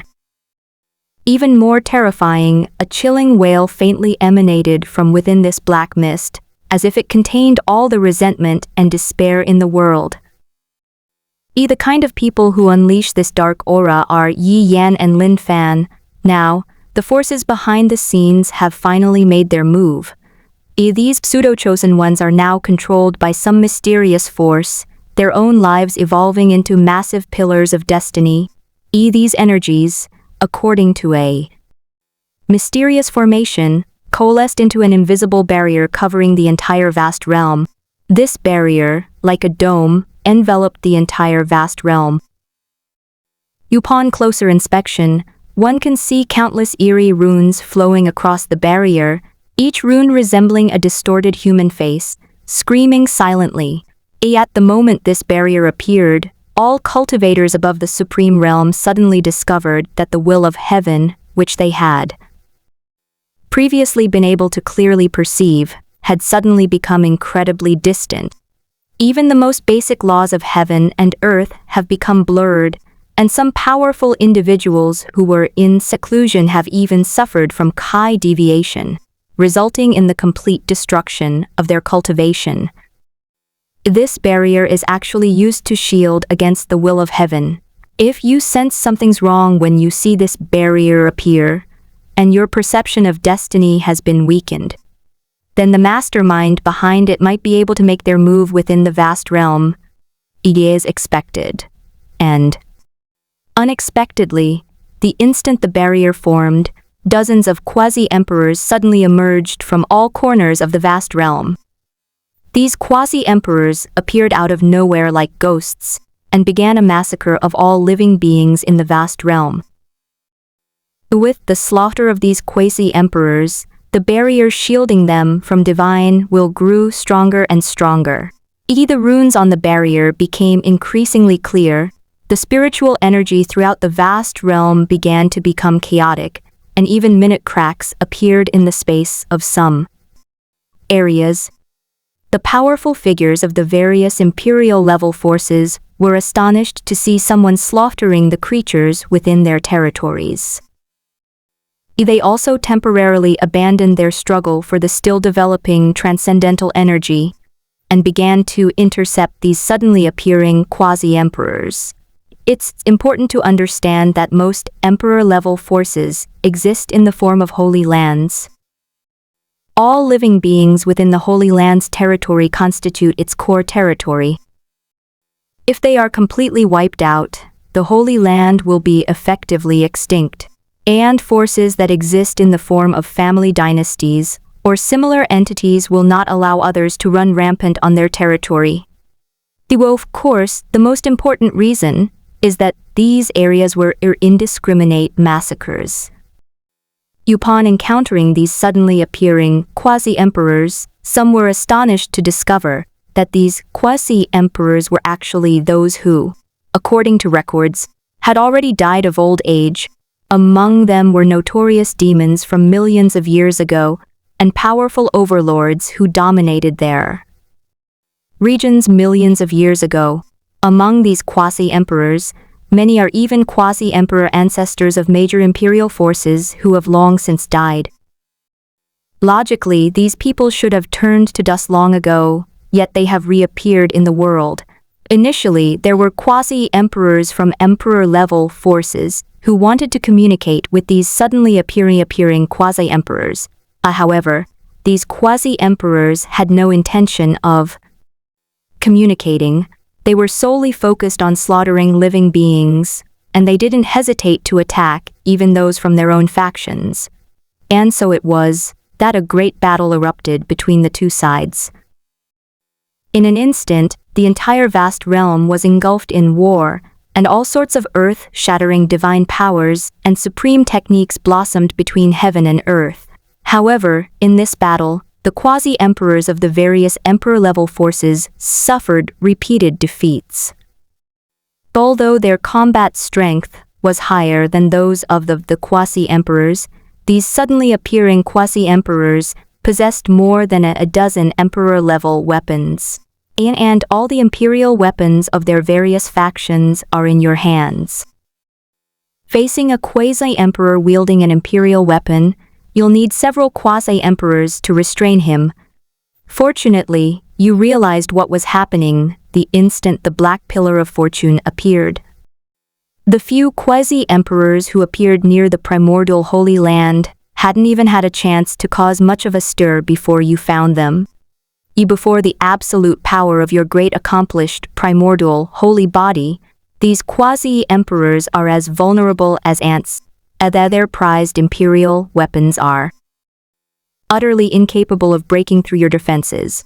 But with just a single punch, it resonated with the laws of heaven and earth. Wherever the wind from the punch passed, the void collapsed. The imperial weapon was knocked away, and the protective divine light of those quasi-emperors shattered like paper. Before they could even scream, they turned into a cloud of blood mist and dissipated into the world. Afterward, you began to utilize several reconnaissance and spatial weapons, including the celestial disc, the void mirror, and the boundary-splitting bell, to launch a hunt for these mysterious quasi-emperors. During the pursuit, you continuously extract fragments of memories from the minds of these quasi-emperors, attempting to uncover the plans of those behind the scenes. According to the memories of a quasi-emperor named the Burning Heaven Sword Master, when his lifespan was about to end, a voice appeared in his mind, asking him if he wanted to break free from the limitations of lifespan. By the price is being forever at their mercy. At that time, he had an extreme desire for longevity, so he agreed. Who knew that although he later escaped the limitations of lifespan, he would never be able to appear under the watchful gaze of the 3,000 great worlds. Once exposed to the will of heaven, they will suffer the calamity of being struck by divine lightning from the heavens. Therefore, these people were forced into a long slumber, waiting for their chance in endless darkness. Only now, with the world's will obscured, have they been able to reappear in the world. Their main objective, this time, is to respond to the call of the person behind the scenes and slaughter all living beings in the vast realm, at least half of them. Because their lives were in the hands of those people, they had no choice but to comply. That's all the blazing heaven sword master knows. As for the mastermind's motives, they don't know either, but it's definitely not something good. With the enhancement of multiple spatial-type Imperial weapons, your travel speed has reached an unprecedented extreme, traversing the void as if walking on flat ground. Each spatial jump traverses billions of miles. In just half a month, you traversed every corner of the vast realm, almost completely wiping out these suddenly appearing quasi-emperors. Every battle was as devastating as the last. These quasi-emperors were utterly helpless against you, not even having a chance to escape. However, disappointingly, the information these quasi-emperors possessed was almost identical to that of the Blazing Heaven Sword Master. They only received orders to carry out the massacre, but were completely unaware of the overall plan orchestrated by those behind it. Each soul search yields only fragmented pieces of memory. After another 10 days of intensive searching, you have also killed the last quasi-emperor. This sudden rebellion of a quasi-emperor has finally come to an end in your hands. But strangely, these quasi-emperors seem to be intentionally revealing their whereabouts, as if they were deliberately courting death. With so many comrades dead, instead of making any effort to conceal their presence, they continue their slaughter, as if afraid you won't find them. Now all these quasi-emperors have been annihilated, and the loss of life in the vast realm is less than 1/10. Although the number of casualties remains alarming, it is still far from the half-kill demanded by those behind the scenes. You stand on a cloud, looking down at the earth, and a question arises in your mind. What will the hidden hand in the shadows do next? The answer was soon revealed. Just as you were deep in thought, dozens of strange, blood-red runes suddenly appeared on your body. These runes emit an ominous glow, and their number corresponds exactly to the number of quasi-emperors you have killed. They roam around you, and no matter how much power you unleash from various Imperial weapons, you cannot purify them. The even more terrifying is that these runes seem to contain power surpassing that of an emperor, capable of distorting even the laws of space. You'd never guess that the real target of the mastermind was you. Then these runes suddenly erupted with blinding crimson light, instantly pulling you into an unknown, dark space. There is no light, no sound, and even time seems to stand still. You attempt to activate your Imperial weapon to break through space, only to discover that the surrounding space is shrouded by some higher-level power. In this absolute darkness, you felt an unprecedented sense of crisis for the first time. Suddenly, 5 imposing figures appear directly in front of you. Just by standing there, they made the flow of spiritual energy within your body sluggish. Fortunately, the primordial holy body was able to neutralize this oppressive force as soon as it was activated. However, judging solely from this overwhelming pressure, these 5 are definitely not quasi-emperors, but true emperor-level powerhouses. Even more chilling is that the auras of these 5 emperors were perfectly integrated, as if forming some kind of ancient battle formation. You finally understand that the deaths of those quasi-emperors were part of a plan, designed to plant these runes on you and lure you into this meticulously crafted trap. I didn't expect the person behind the scenes to value you so much.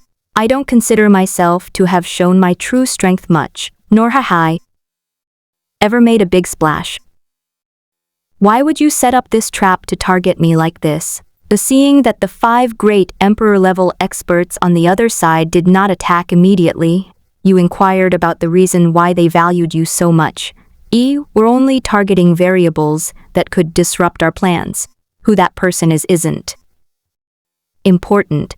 The figure in the center of the 5 figures slowly spoke, his voice echoing in the void like the tolling of an ancient bell. He was draped in a robe adorned with stars, his face shrouded in a hazy halo. Only his eyes, seemingly capable of seeing through eternity, remained exceptionally clear. And how do you know we haven't been paying attention to you? We just couldn't act before, the figure on the far left added. You didn't expect the other person to actually answer your question, and they were even quite polite. However, the fact that 5 great emperor-level powerhouses were so patient in explaining things suggests they must have ulterior motives towards you. Are you wondering why we didn't attack you? Immediately after bringing you here, the emperor in the center took a step forward, ripples spreading across the void beneath his feet. We are only acting out of respect for you, the son of the epoch. Most importantly, we are not necessarily mortal enemies. We warmly welcome you, son of the era. The emperor on the far right suddenly spoke, his voice carrying a seductive power. You don't understand what they mean by child of the epoch. Do you even have that title? However, child of the epoch is easy to understand. It's similar to child of the world, referring to those who possess great destiny. You never think you're anything special. Your good fortune is clearly something you earned yourself. I join you? Then I'll end up like those quasi-emperors, being sold out by you without even realizing it. Those people are nothing but a bunch of mediocre talents. The figure in the middle spoke with disdain. According to your era, they will never become emperors. But you are different. As the child of this era, you possess the most powerful talent of this era. After joining us, you will naturally receive different treatment than those mediocre talents.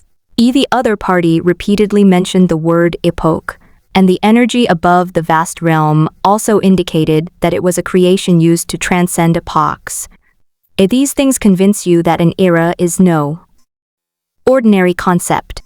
If you join us, you will be allowed to transcend this era with some people when it ends. The figure in the center once again offered what they considered an enticing offer. What exactly is an epoch? From what you're saying, you mean that when an epoch ends, those who cannot transcend it will die? At this moment, you are already secretly channeling your power, preparing to break out at any moment. You'll be told these things once you join us. The second emperor on the right suddenly interrupted, his voice as grating as metal scraping. Now, make your choice. If I choose to join you, will I end up like those quasi-emperors controlled by you? And there must be some conditions for joining you, right? You deliberately stall for time while secretly gathering your strength. The power of the primordial divine body within his body is surging, ready to unleash a devastating attack at any moment. His weapon-wielding technique is also poised to fuse with the Emperor's weapon. If you choose to join us, then you must slaughter more than half of the living beings in your world. This is a necessary condition. The figure in the center spoke in a flat tone, as if discussing a trivial matter. I was slaughtering more than half of the beings in the vast realm. I didn't expect this to actually be part of the plan, but it wasn't those quasi-emperors used as bait who were carried out this way. We're not exactly being manipulated, but we are certainly being controlled by others, not by us, but by the great venerable Yu Tian behind us. According to the realm classification of your era, the Netherworld Supreme Venerable is a celestial realm expert who has transcended the great emperor. As the emperor in the center spoke, he suddenly raised his hand and unleashed a beam of golden light. The golden light transformed into a magnificent scroll in the air, showcasing a powerful existence beyond imagination. It was a figure seated on a majestic throne. Even a mere projection of it exuded an aura far surpassing that of an emperor. Now tell us your decision. The 5 emperors stepped forward simultaneously, causing the entire dark space tremble. You remain silent, carefully searching for any flaws in this dark space. As expected, the children of the era are all arrogant. The figure in the center let out a long sigh, his voice tinged with regret, yet also concealing a barely perceptible hint of anticipation. It seems that only by feeling your own powerlessness can you make a real decision. Before the words were even finished, the 5 of them had already made their move. Their battle formation instantly covered the entire dark space. The 5 fundamental laws of metal, wood, water, fire, and earth intertwining into a vast net. Everyone unleashed their signature weapon, and 5 earth-shattering attacks erupted simultaneously. And in other words, an unknown force is maintaining the stability of this dark space. In the vast universe, the space itself would have been torn to shreds by the combined power of these 5 great emperors. These 5 people did not look down on you, because you were only at the supreme realm. Throughout the long course of time, they have witnessed the rise and fall of too many chosen ones of the era. They knew that these beings, favored by heaven and earth, were often capable of creating miracles that defied reason. Faced with this devastating offensive, a fierce fighting spirit ignited in your eyes. With a clear, resonant dragon's roar, the battle god armor instantly covered his entire body, each armor plate shimmering with mysterious Tao patterns. The primordial divine sword hummed in his hand, its blade swirling with a chaotic aura reminiscent of the creation of the world.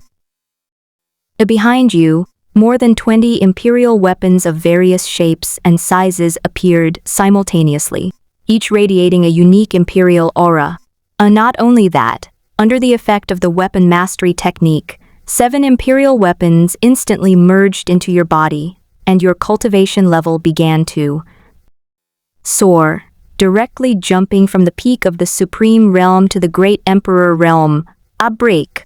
You wield the primordial divine sword, unleashing a strike that combines the power of 7 imperial weapons. Where the sword light passed, the seal of the 5 elements battle formation was torn apart, and the 5 emperor-level attacks were completely shattered by this sword. The space trembled violently. But unfortunately, it couldn't be broken. Truly worthy of being the chosen one of this glorious era, exceptional indeed, exclaimed a figure holding an ancient bronze bell, a hint of amazement flashing in their eyes. But then he shook his head and said, "It's a pity you haven't truly grown up yet. So how much strength do you really have?" While your performance shocked the 5 emperor-level experts, they remained confident of victory. After all, your cultivation level was a major realm lower than theirs. The great battle erupted completely. In this dark space isolated from heaven-earth, 6 figures collided repeatedly at speeds exceeding the speed of light. Each exchange triggers a terrifying energy storm. If this were to occur outside, countless lives would be wiped out by the aftershocks. This is likely the most intense battle in the history of this era. It should be noted that during the 3000 Great Worlds era, the simultaneous existence of multiple great emperors was extremely rare, let alone a life-or-death battle of this level. The destructive power of your battle is enough to destroy any major world before the world merged. For you, this is also the most difficult battle since you transmigrated. Although I have temporarily reached the Great Emperor realm with the help of the power of the Emperor weapons, and have many other Emperor weapons to assist me, none of my opponents are ordinary Great Emperor level experts. The 5 elements sealing heaven battle formation they formed was incredibly profound. The 5 individuals' powers could flow and complement each other at any time, making it virtually flawless. An ordinary emperor caught in this formation would likely be suppressed within 100 moves. The reason you've been able to persevere until now is entirely due to your masterful use of the imperial weapon. More than 20 imperial weapons are at your command, moving with effortless ease between offense and defense. The primordial divine sword and other offensive imperial weapons are primarily for attack, while battle god armor, mystic tower, and other defensive imperial weapons are primarily for defense. The Taishu mirror interferes with the opponent's actions. The Heavenly Secrets disc calculates the opponent's next move. You've brought every imperial weapon to its fullest potential. You barely managed to withstand the opponent's attacks, but as time went on, you began to become increasingly passive. Because this dark space isolates all energy, you cannot receive any replenishment, but your basic realm is ultimately only the supreme realm. Even if using an emperor weapon consumes very little energy, you will eventually be worn down by your opponent. I must break through, you realized. Only by proving yourself as an emperor in battle could you turn the tide of the war. At that time, not only will their strength experience a qualitative leap, but their control over imperial weapons will also reach a new level, and the situation will most likely be reversed. Perhaps you truly are the so-called chosen one of the era, or perhaps the great fortune within you has come to its full effect. With each battle, your mastery of weapon control techniques grows ever more proficient, and your control over various imperial weapons becomes increasingly perfect. You have finally grasped the true meaning of an emperor from the Tao of the ancient emperors contained within the numerous imperial weapons. I see. You then immediately demonstrated a breakthrough in the midst of battle. In an instant, the supreme law within you begins to undergo a fundamental transformation. Every inch of flesh and blood is being reconstituted. Every wisp of the soul is being elevated. This is a leap in the level of life, a true and ultimate sublimation.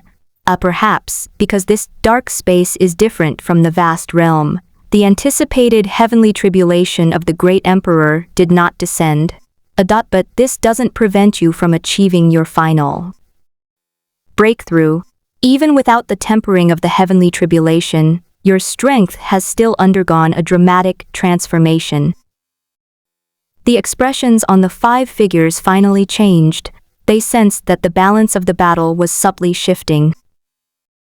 After completing your breakthrough, your aura completely overwhelmed them. They never expected you to break through like that. It was all so sudden. Just moments ago you were being suppressed and forced into retreat by their combined forces, but in the blink of an eye you've made a qualitative leap. After breaking through to the great emperor realm, fusing 7 emperor weapons is no longer the limit. Now you can fuse 10 emperor weapons.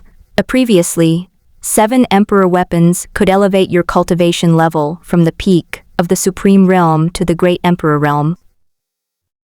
Now, 10 emperor weapons can elevate you from the initial great emperor realm to the ultimate great emperor realm in a short period of time. Seeing your aura rise higher and higher, the 5 enemies completely lost their previous confidence.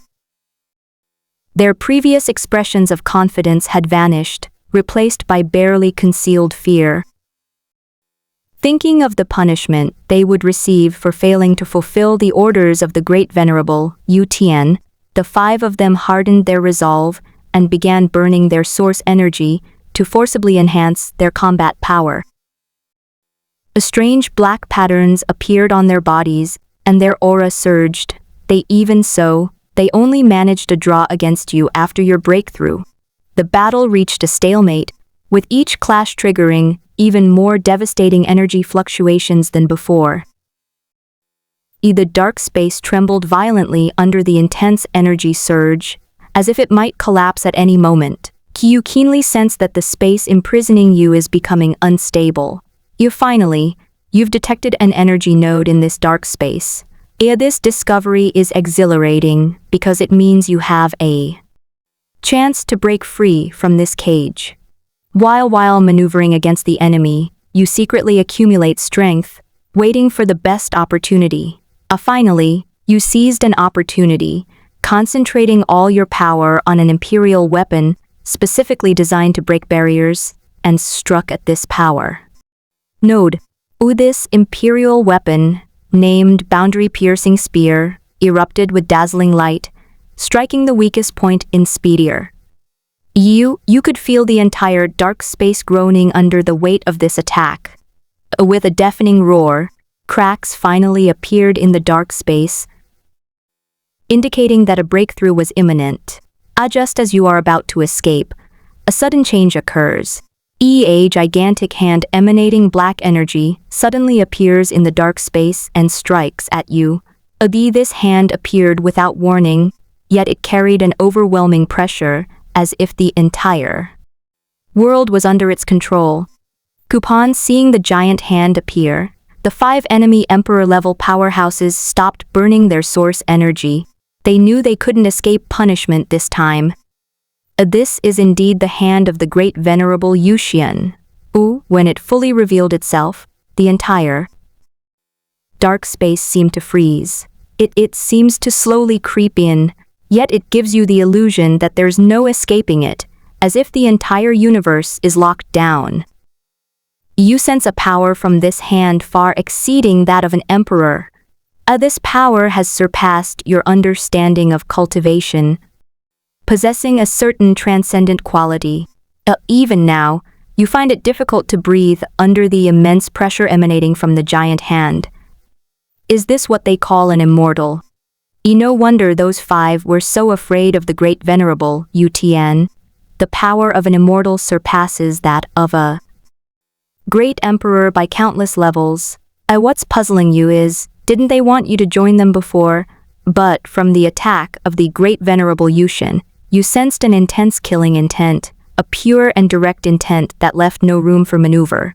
That's right, Grand Venerable Yuxian wants to kill you because your talent is too strong.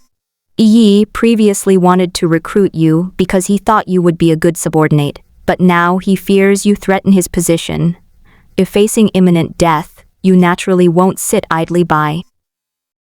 Even if your opponent is an immortal, you'll still test the power of this so-called immortal.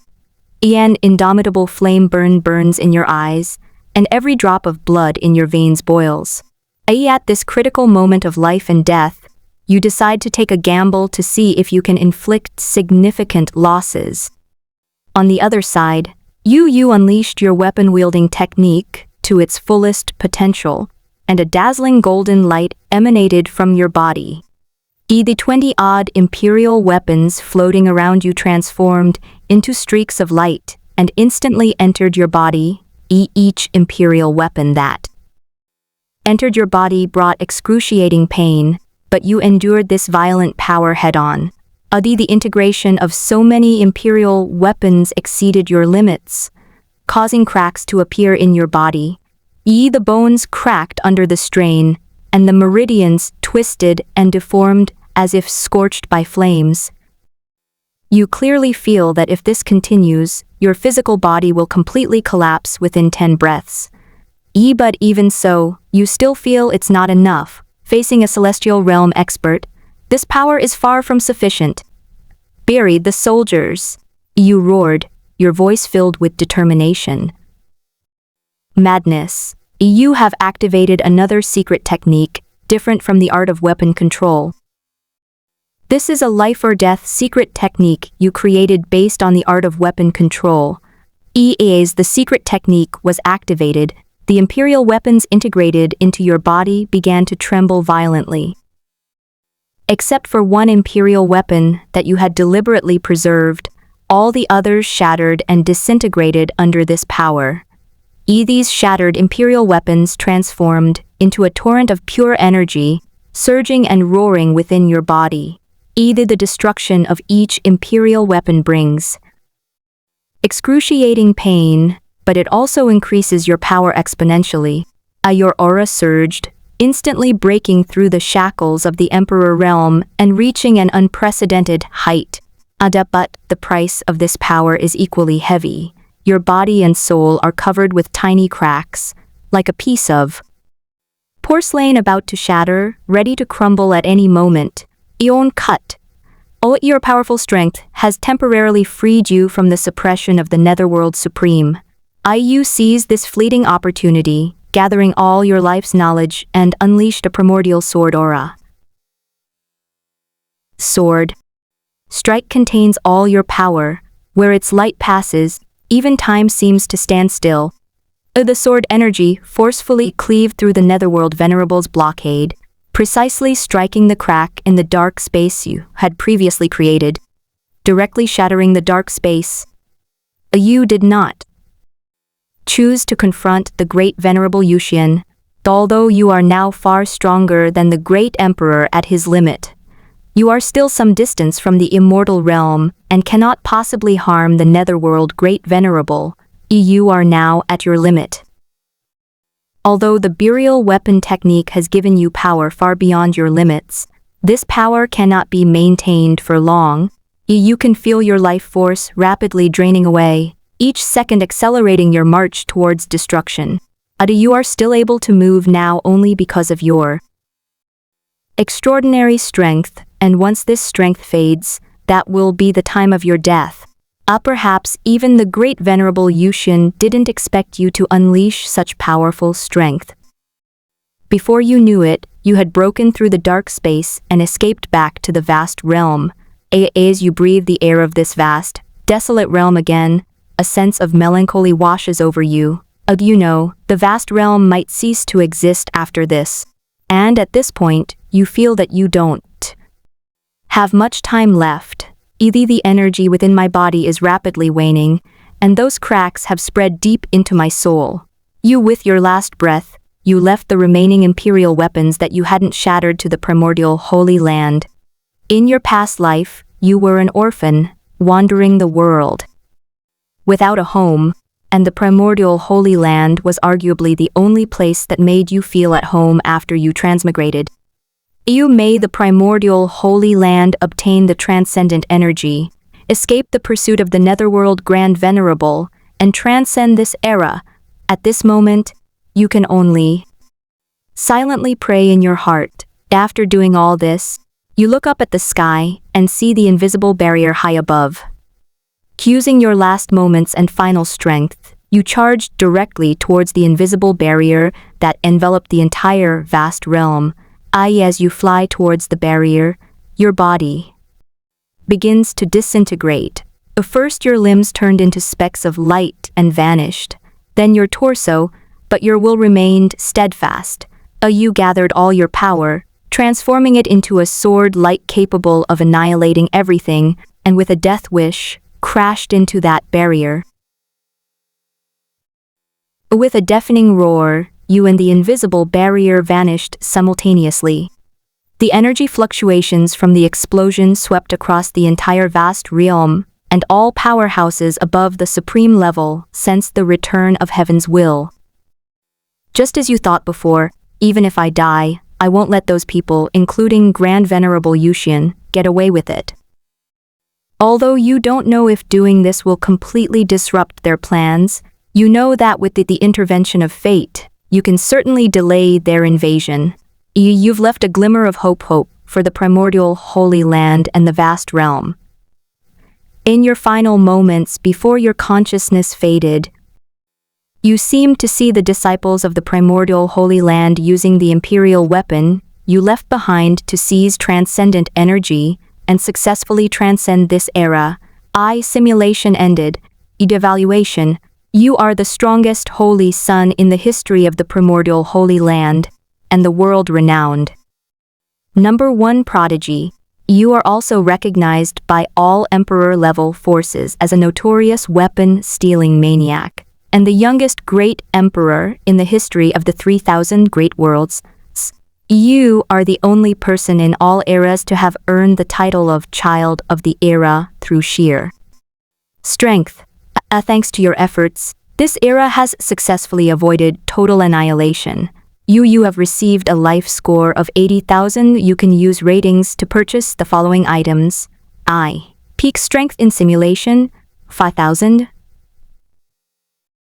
Memories, knowledge, and insights gained during the simulation, 4,000. The Fuyu, the primordial divine sword, 2000, The Mirror of Great Emptiness, 2005, The Boundary Opening Bell, containing the perfect world seed, 4000.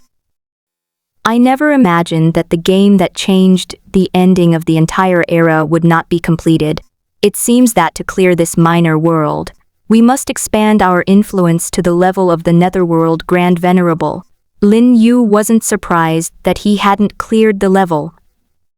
If this simulation only included the 3,000 worlds, including the vast realm that later merged into it, then his actions in the simulation would indeed have been enough to complete the game. However, the simulation showed the appearance of the great venerable Yuxian and his subordinates. The appearance of these people directly elevated the worldview to another level, naturally raising the requirements for clearing the game. Then Lin Yu used his score to redeem options 2 and 5. In Lin Yu's view, his current true immortal realm strength is roughly equivalent to a simulated immortal realm. The strength he gained in this simulation was negligible to him, but knowledge and insights are different. Even if you simulate the same world, as long as the terms are different, you will have different experiences and different insights. These are all valuable experiences for Lin Yu. As for the boundary opening bell, although this imperial weapon is dispensable to you, the perfect world seed within it piqued Lin Yu's curiosity. As a different worldview, he wanted to compare the world created by the perfect world seed in this simulation with the real world. And what makes the Xuanhuang heaven different from the Xuanhuang primordial key, the world origin stone, and other materials it incorporates?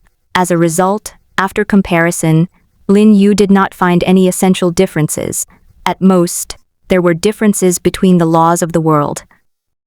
However, Lin Yu was not discouraged. He had only wanted to try it out, and it didn't matter whether it succeeded or not. Then Lin Yu integrated the world inside the boundary opening bell into the Xuanhuang heaven. Then we waited for the simulation system to cool down. During the 100 days of waiting, Lin Yu continued to travel around with his 5 maids. 100 days passed quickly. Simulator, continue simulating the previous world. A simulation begins. Please select one term from the following list. The child of the era, purple. As the most favored being of this era, you possess unparalleled talent for cultivation. The spiritual energy of heaven and earth will naturally draw near, and opportunities and good fortune will be readily available, making the path of cultivation smooth and unobstructed. Devouring Heaven Path, orange. You are born with the ability to devour and refine all things. You can devour the spiritual energy of heaven and earth, the origin of all things, the laws of the world, tangible things, and intangible things. If you develop to the highest level, you can even devour ethereal concepts. Disaster avoidance, purple. You have an innate and clear perception of various disasters, and you know how to avoid them. You can even use this ability to escape the great calamity of an era. Looking at these 3 options, Lin Yu chose Devouring Heaven Path without hesitation. After all, it was an orange-level option, and as long as there weren't any major side effects, choosing it without thinking was the right thing to do. A host selection complete. Simulation begins. BB at 16, you slowly awaken from a chaotic dream. Fragments of unfamiliar memories surged through my mind, as if I had lived a life that wasn't mine. These memories contain no cultivation techniques or secret manuals, nor any imperial scriptures. Yet they clearly record the cultivation path walked by another you. Consider your own state. You'll find that, unlike in your memory, there's no void mirror in your mind. On the contrary, you have a deep-seated awareness that you now possess an extremely powerful ability to devour. You don't know what's wrong with you, but fortunately, you're not one to overthink things. Even though you've read many novels filled with conspiracy theories, in your opinion, what is there about an orphan like you that would be worth anyone's wrath? No matter what happens in the end, at least you had your fun first. In the days that followed, you devoted yourself entirely to your spiritual practice. This time is different from what I remember. The devouring ability has allowed you to absorb spiritual energy at an unbelievable speed. This allowed you to complete your foundational transformation and forge your primordial spirit body in just over 10 days. The next, you did not choose to cultivate various ultimate techniques as you remembered. You've devoted all your time to improving your cultivation. At 18, with the aid of your devouring ability, you can not only perfectly ingest all kinds of rare and precious materials, but also directly devour the power of artistic conception from heaven and earth. Those profound realms of heaven and earth that ordinary cultivators struggle to comprehend even in a lifetime are as natural to you as breathing. The power of intent gained through absorption is no different from what you comprehend yourself, and may even be more perfect. This has resulted in your cultivation level increasing at a rate far exceeding what I remember. You have now reached the 4th level of the Void Realm. However, what you reveal to the outside world is still the 8th heaven of Dharma form. You've discovered that your devouring ability can absorb the aura revealed by each realm, making it impossible for outsiders to know your true realm. At 19, your cultivation has reached the peak of the Void Realm. Upon reaching this level, you discover that your devouring ability can absorb special historical traces from heaven and earth according to your will. Those are the imprints of time left between heaven and earth by the holy sons of past generations during their cultivation. In these historical traces, you can clearly perceive the destructive aura of the annihilation palm, the sharp edge of the primordial sword key, and the vast and profound presence of the primordial divine guardian. Besides these 3 supreme imperial techniques, there are many other various martial arts concept imprints. Most importantly, these historical traces also reveal the insights they gained from cultivating the primordial emperor scripture. Each mark contains the personal understanding of a powerful predecessor regarding their cultivation techniques. These are now being slowly absorbed by you like sweet rain. A tremendous storm suddenly surged within your consciousness, and the primordial emperor scripture progressed rapidly. You've rapidly mastered 3 emperor-level martial arts techniques, including the annihilation palm, to a minor level within a short period, and you've also reached the entry-level level in other martial arts techniques. Only then do you realize how incredibly powerful your devouring ability is. If you could improve it further, then the Void Mirror would be utterly insignificant compared to it. Oh, this is real cheating. What kind of cheating is the ability to control imperial weapons that I remember? It didn't even hurt a hair on the head of the Netherworld Grand Venerable before it was killed. You have a feeling that, with this devouring ability, when Grand Venerable Yushin and his forces attack the vast realm, you'll be able to utterly crush them, because you are currently displaying a cultivation level at the peak of the Dharma aspect stage. The primordial Saint Lord still found you and told you about the secret realm. You didn't refuse entry, just because your cultivation level exceeded the entry standards. In your view, the secret realm might not be able to detect the power you concealed through your devouring ability. As expected, the devouring ability did not disappoint you. You directly entered the secret realm with your peak Void realm cultivation. This time, you've monopolized 90% of the rare and precious materials in the secret realm. You took all the resources from the core area. Even that wasn't enough for you, so you unleashed your full devouring power, directly absorbing the essence of the secret realm. However, since breaking through to the Unity realm requires undergoing a tribulation, the secret realm is not a good place for breakthrough. All these origins have been stored away for future cultivation. As you devoured a large amount of primal energy, only a month has passed in the secret realm, and various disturbances have begun, making the space itself unstable. Everyone was so frightened that they quickly left the secret realm. Lin Yu, satisfied, followed the others out of the secret realm. Upon returning to the primordial Holy Land, you immediately began seclusion, devoting yourself to refining the primordial power you had absorbed and the numerous rare and precious materials you had collected in the secret realm. These rare resources were perfectly absorbed by you through the devouring ability, becoming fuel for your cultivation.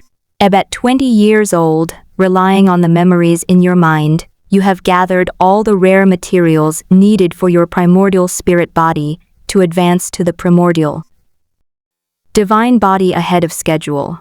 Now you have not only condensed the primordial divine body, but your cultivation level has also officially broken through to the unity realm, and not just at the initial stage, but directly reached the 7th level of unity.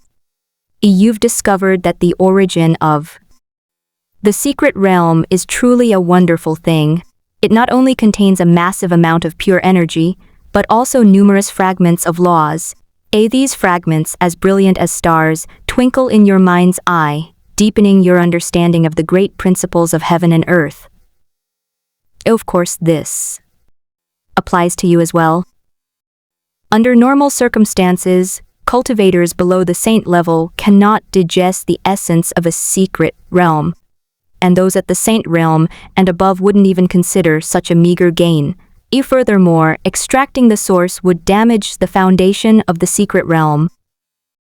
Rather than exhausting resources, the major factions prefer to cultivate the secret realm's resources in a steady and sustainable manner. At the age of 21, you collected a large amount of the essence of secret realms from some secret realms controlled by the primordial Holy Land. Of course, this time you didn't choose to destroy the secret realms. On the surface, these secret realms appear normal. It's just that it won't be able to generate new resources within it for a very long time to come.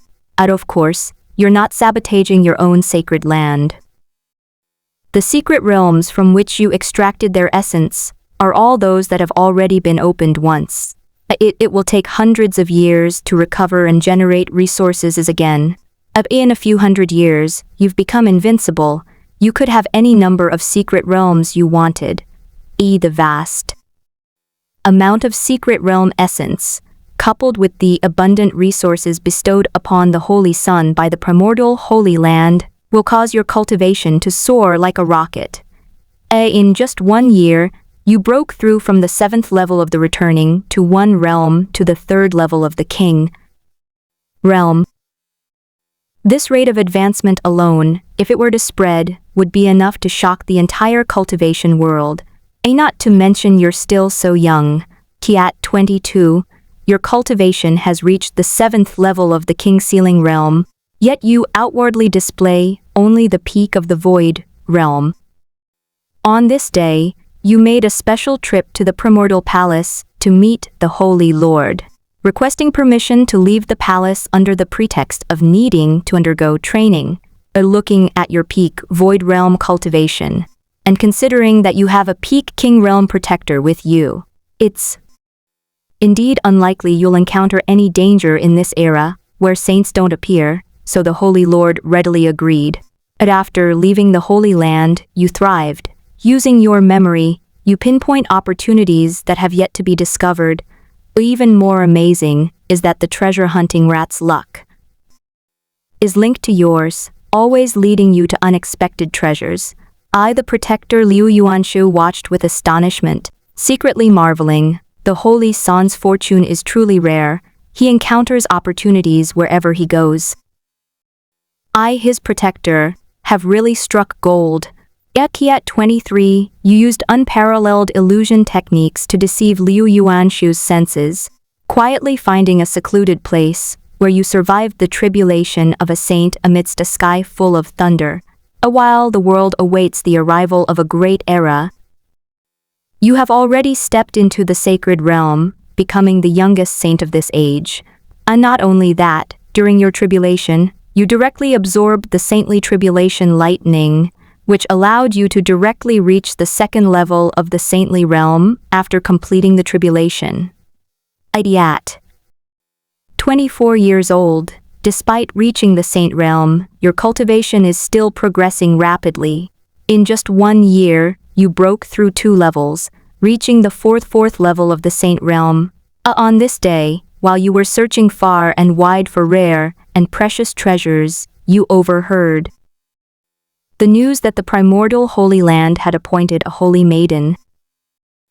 A slight smile appeared on your lips. You knew that the catalyst for your holy body had arrived. At 25, besides continuing to plunder various rare resources, you also secretly infiltrated 2 ancient ruins without Liu Yuanshu's knowledge, based on your memories.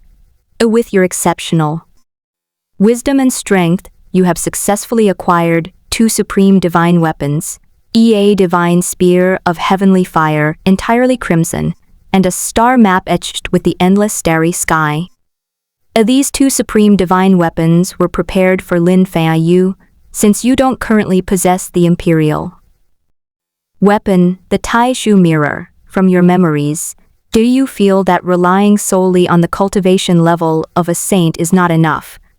At 26 years old, your cultivation has reached the 7th level of the saint realm. You returned to the primordial sanctuary a month before the challenge of the Holy Sun. Unlike what I remember, this time you directly displayed the realm of the 5th level of the Unity realm. Everyone in the primordial Holy Land knows that as a Holy Son, you must have cultivated the Emperor's scripture. They can't even guarantee they can defeat you at the same level, let alone at a higher level.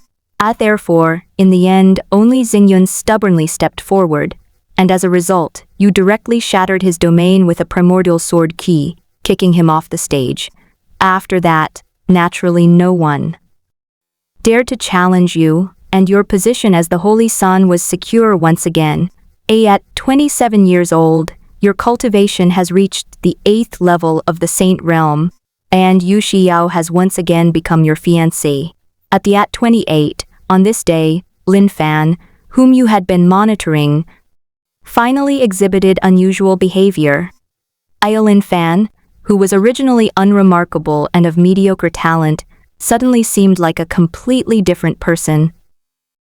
Not only did his cultivation speed advance by leaps and bounds, but even his speech and behavior were drastically different. A glint of shrewdness, seemingly out of place in this world, often flashed in Lin Fan's eyes. His every move exuded a maturity beyond his years. It seems Lin Fan has already been tampered with. He's gained so-called past life memories. To avoid any unforeseen complications, you decided to target Lin Fan directly.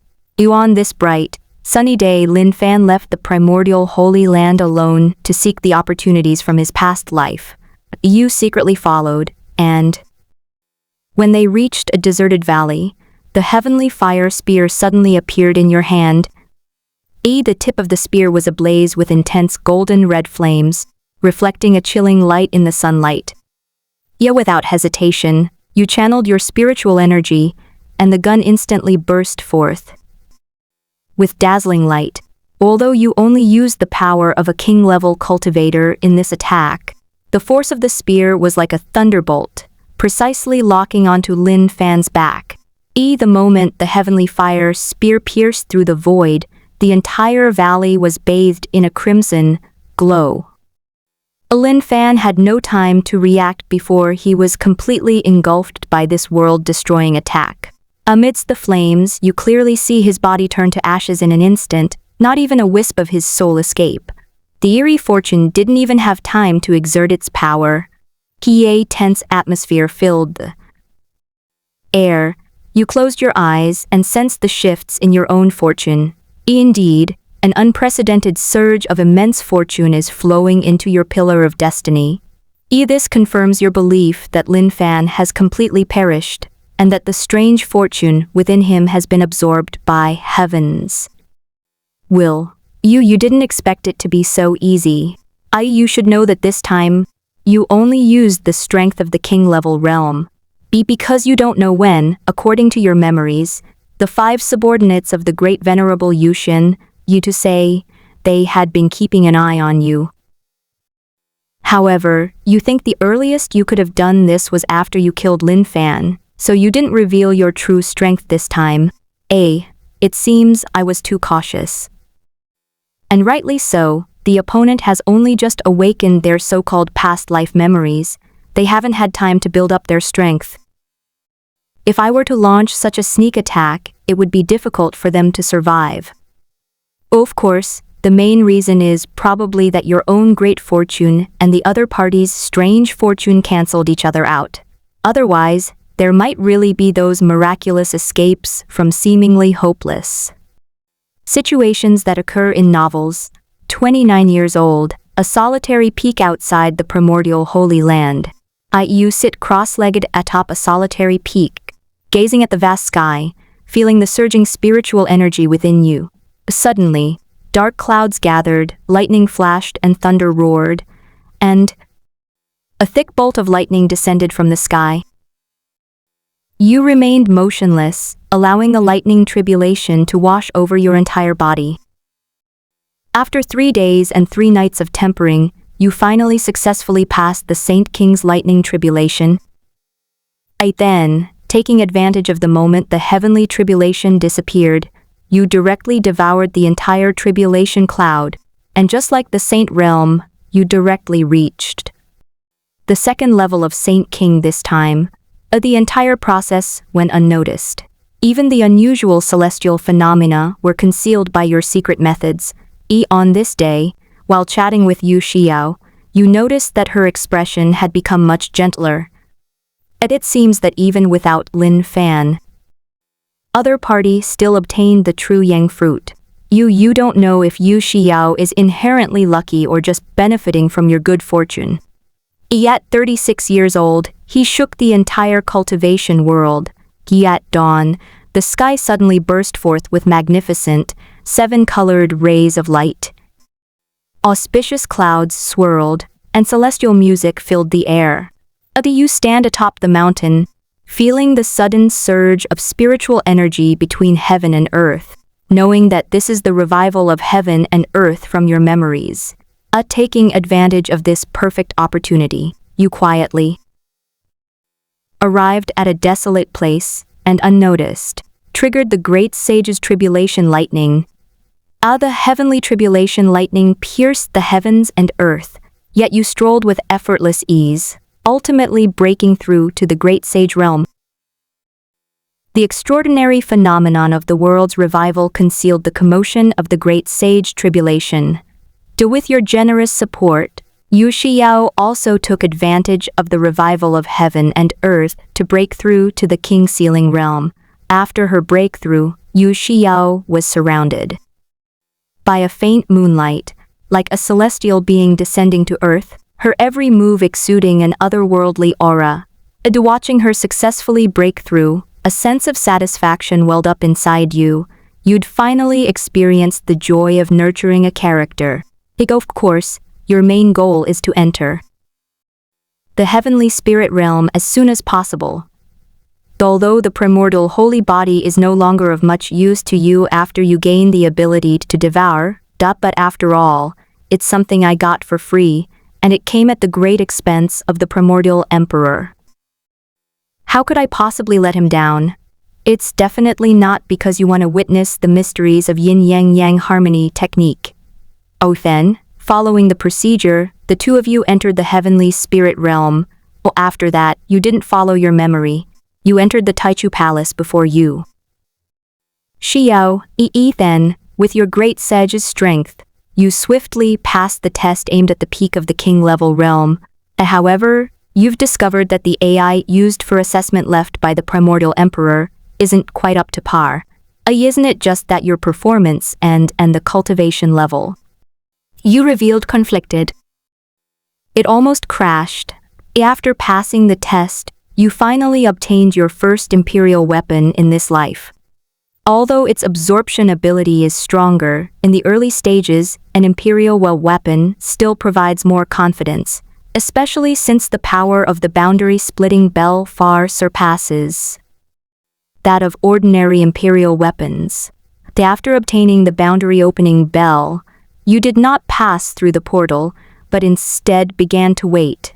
Finally, when you felt the time was right, you stepped through the portal and once again encountered the primordial ancient emperor's spiritual form. After listening to the story told by the entity of consciousness, you, under its guidance, followed the procedure and began practicing the yin-yang harmony technique with Yu Xiao. This time, the barrier was changed from the mirror of emptiness to the boundary-breaking bell. At 37.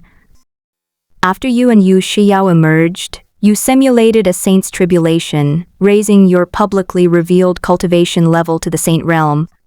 And your true cultivation level has reached the 4th level of the Great Sage realm. Of course, the rapid advancement wasn't due to the heavenly spirit realm itself. The heavenly spirit realm can only rapidly advance one to the king ceiling realm. The reason you have this level of cultivation is besides your dual cultivation with Yu Xiao. Indeed, the main reason is that the Taichu Palace served as the sleeping quarters of the ancient Taichu Emperor, and its historical inscriptions are filled with his insights. But after reaching the saintly realm, what cultivators need most is a profound understanding of heaven and earth. The wedding proceeded as planned, perhaps because you achieved sainthood at a relatively young age. While the wedding was even grander than I remembered, the entire primordial Holy Land was immersed in a festive atmosphere, with auspicious clouds swirling and celestial music filling the air. You still ask the primordial Holy Lord to find a suitable marriage partner for you. The Holy Lord once again lived up to expectations, carefully selecting 7 potential marriage partners. Achieving sainthood 2 years earlier, is that such a big difference? The number of marriage partners has increased from 5 in my memory to 7. You just attribute it to your own bad luck. At 39 years old, with the help of 18 stunning beauties, including Yu Xiao, your primordial divine body has reached the critical point of advancing to the primordial sacred body. That's right, 18. The marriage partners of Emperor-level forces have increased by 2, and naturally, the number from other forces has also increased. Although you have reached the critical point, you still choose to wait until the heavens and earth merge before advancing, just as you remember. Fortunately, you're currently at the 1st level of the Supreme Realm, otherwise you really wouldn't be able to suppress this urge to transform your physique for much longer. With this time, when you advanced to the Supreme Realm, you did not choose to undergo the heavenly tribulation. Because the Supreme heavenly tribulation can cause disturbances in the heavens and earth. The current heavenly realm is different from the later vast realm. Once you undergo the supreme heavenly tribulation, all high-level cultivators will be able to sense the commotion. It's not a big deal if others can sense it, but you're worried that even the great venerable Yuxian and his ilk might be able to sense this commotion. Therefore, in order not to alert the enemy, you used your devouring ability to directly absorb the world's judgment of your realm. Although failing to undergo the heavenly tribulation means you cannot obtain the benefits that come with it, nor can you absorb the energy of the lightning tribulation or the power of the laws. It contains a but you believe you have the ability to devour, and once heaven and earth merge, all sorts of opportunities and blessings will appear like in geyser. At that time, you won't lack these things at all. At 41 years old, a deep and resonant voice of the great Tao came from beyond the 9 heavens, echoing throughout the universe like the grandest bells. This sound contained the most primal laws of heaven and earth, instantly spreading throughout the entire heavenly azure world, penetrating world barriers and echoing among the 3,000 great worlds. The merging of the 3,000 great worlds has begun. Just as your memory shows, the merging of worlds has revealed the most fundamental rules of each world. A dazzling chain of laws intertwined between heaven and earth, like a giant spider web covering the sky. The mountains and rivers trembled, and the stars and moon twinkled in alternating light, a spectacle unprecedented in history. You arrive at the very top of the celestial realm, feeling the primal forces from different dimensions colliding and merging in the void, unleashing heart-pounding energy fluctuations. The time has come.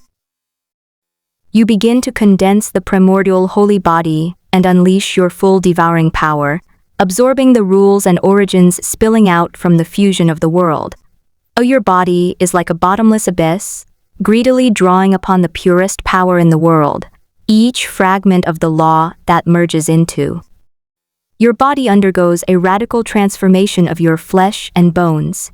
Mysterious Taoist patterns appeared on his skin, and his eyes reflected the ephemeral beauty of a starry river. At 42 years old, your powerful devouring ability and higher realm have granted you gains far exceeding your memories. Not only has your primordial sacred body become even stronger, but your cultivation has also broken through several levels, reaching the 5th level of the supreme realm. After the fusion of heaven and earth ended, the first thing you did was retrieve the battle god armor from the tomb of the battle god emperor. When you acquired that armor flowing with dark golden light, you felt the overwhelming battle intent contained within it, as if a million gods and demons were roaring within the armor. A day then, you arrived at the treasure lands that would one day provide the resources needed to nurture the primordial holy body. Although these resources are not yet fully formed, that doesn't prevent you from acquiring them ahead of time using ingenious methods. Not now, but in the future. Upon arriving at your destination, you began to combine your devouring abilities and unleash the supreme technique you created in this life, devouring heaven. They prepared to directly devour the rare and precious materials born in the future from a temporal perspective.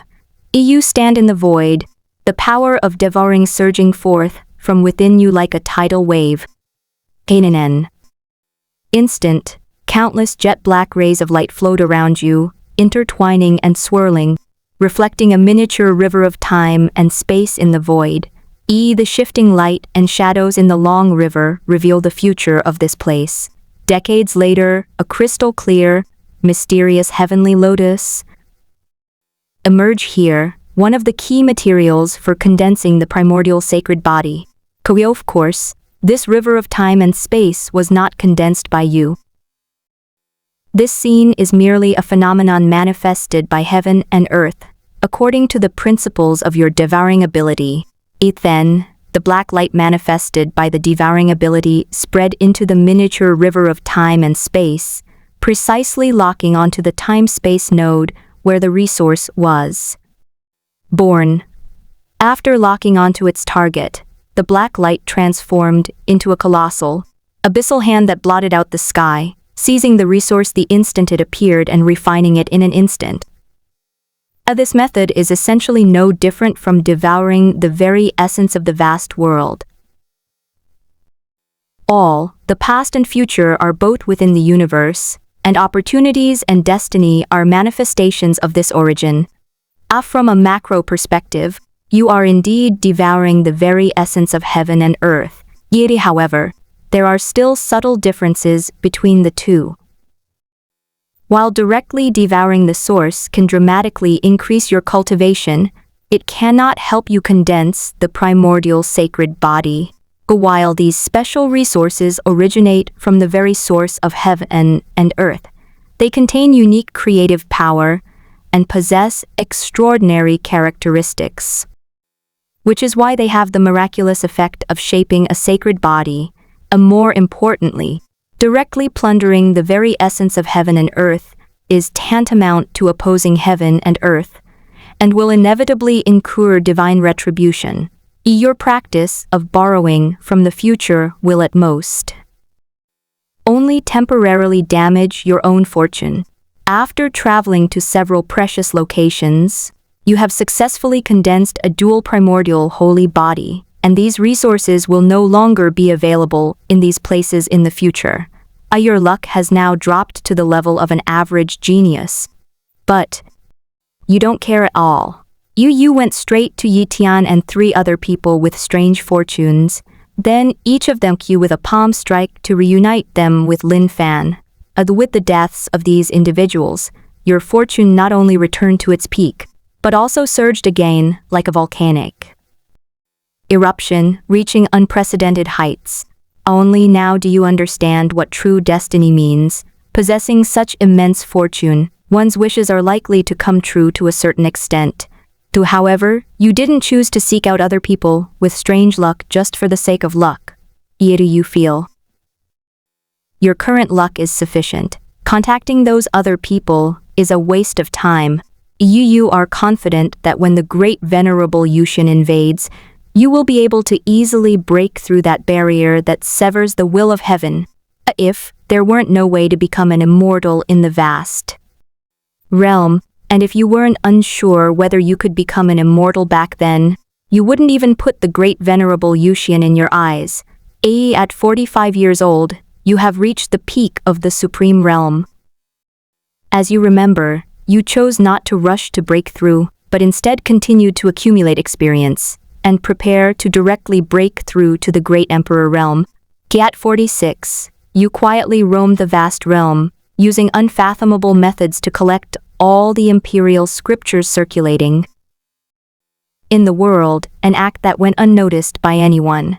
At the age of 52, you used the Tao of devouring as your core, fusing numerous imperial scriptures to create a unique imperial-level cultivation technique, the primordial devouring scripture. Ever since you used the devouring heaven technique to absorb future resources on a temporal level, you've been using this method to absorb resources every so often. This will deepen your understanding of the devouring ability and make you more adept at using it. You already had enough accumulated knowledge, so after creating your own imperial scripture, the imperial laws within you naturally condensed, and Taoist energy flowed throughout your body. At this moment, you have directly leaped from the peak of the supreme realm to the quasi-emperor realm, ascending to the throne of the great emperor in one step. The invisible Taoist principles of heaven and earth flow around you, and the brilliance of billions of stars seems to shine for you. Your every breath resonates with the heavens and earth, and every gesture you make carries an aura that commands the submission of all things. This is the true aura of an emperor, a supreme realm that countless cultivators cannot reach in their entire lives. Just like when you ascended to the supreme realm, you still didn't choose to undergo the heavenly tribulation this time. Therefore, no one in the entire vast realm knew that a great emperor had already appeared in this world. Having reached the great emperor realm, you have reached the end of this era's cultivation system. Looking back from this height, you see the path countless cultivators have climbed relentlessly, and you feel the evolutionary trajectory of the great Tao of heaven and earth over billions of years. But your gaze did not linger there. Instead, it turned towards the more distant shore, that legendary fairyland. Speaking of the realm of immortals, this is merely a conjecture of the ancient emperors. Throughout history, no one has ever truly proven the existence of immortals. But as you know from the imperial scriptures, many great emperors once had a persistent pursuit of the celestial realm. These beings, standing at the pinnacle of cultivation, were unwilling to stop there. They devoted their entire lives to glimpsing a sliver of light towards an even higher realm. Many imperial scriptures contain the great emperors who created them, who left behind their speculations about the celestial realm and their perceived methods for achieving immortality. These precious records reveal the profound understanding of cultivation held by the ancient emperors. Some great emperors believed that becoming an immortal required merging one's body with heaven and earth, completely integrating oneself into the origin of the world, and reaching the supreme state of unity between heaven and humanity. They advocate abandoning all self-awareness and allowing true spirit to return to the Mother Earth. Some emperors, however, believed they should continue cultivating the emperor's laws, allowing themselves to undergo another transformation, just as they had when they broke through to the emperor level. This view holds that the immortal realm is merely a higher level of understanding of the laws. As long as one pushes the laws of the emperor's path to their limit, one can naturally break through the shackles. These great emperors left behind countless diagrams illustrating the evolution of laws, each stroke containing astonishing wisdom. Some emperors believed that one must thoroughly comprehend all the laws of the 3,000 great worlds before fusing and ultimately sublimating them. This viewpoint is the grandest and most difficult to grasp. The emperor who held this view spent most of his life traveling between the 3,000 great worlds, attempting to comprehend the fundamental laws governing all worlds. As far as you know, even the god of war emperor once pursued the immortal realm. His method of achieving immortality, he believed, involved undergoing a transformation of willpower during extreme battles, thereby forging an unparalleled fighting spirit. This peerless powerhouse, who proved his Tao through battle, fought countless wars throughout his life. Unfortunately, this world has no forbidden zones of darkness.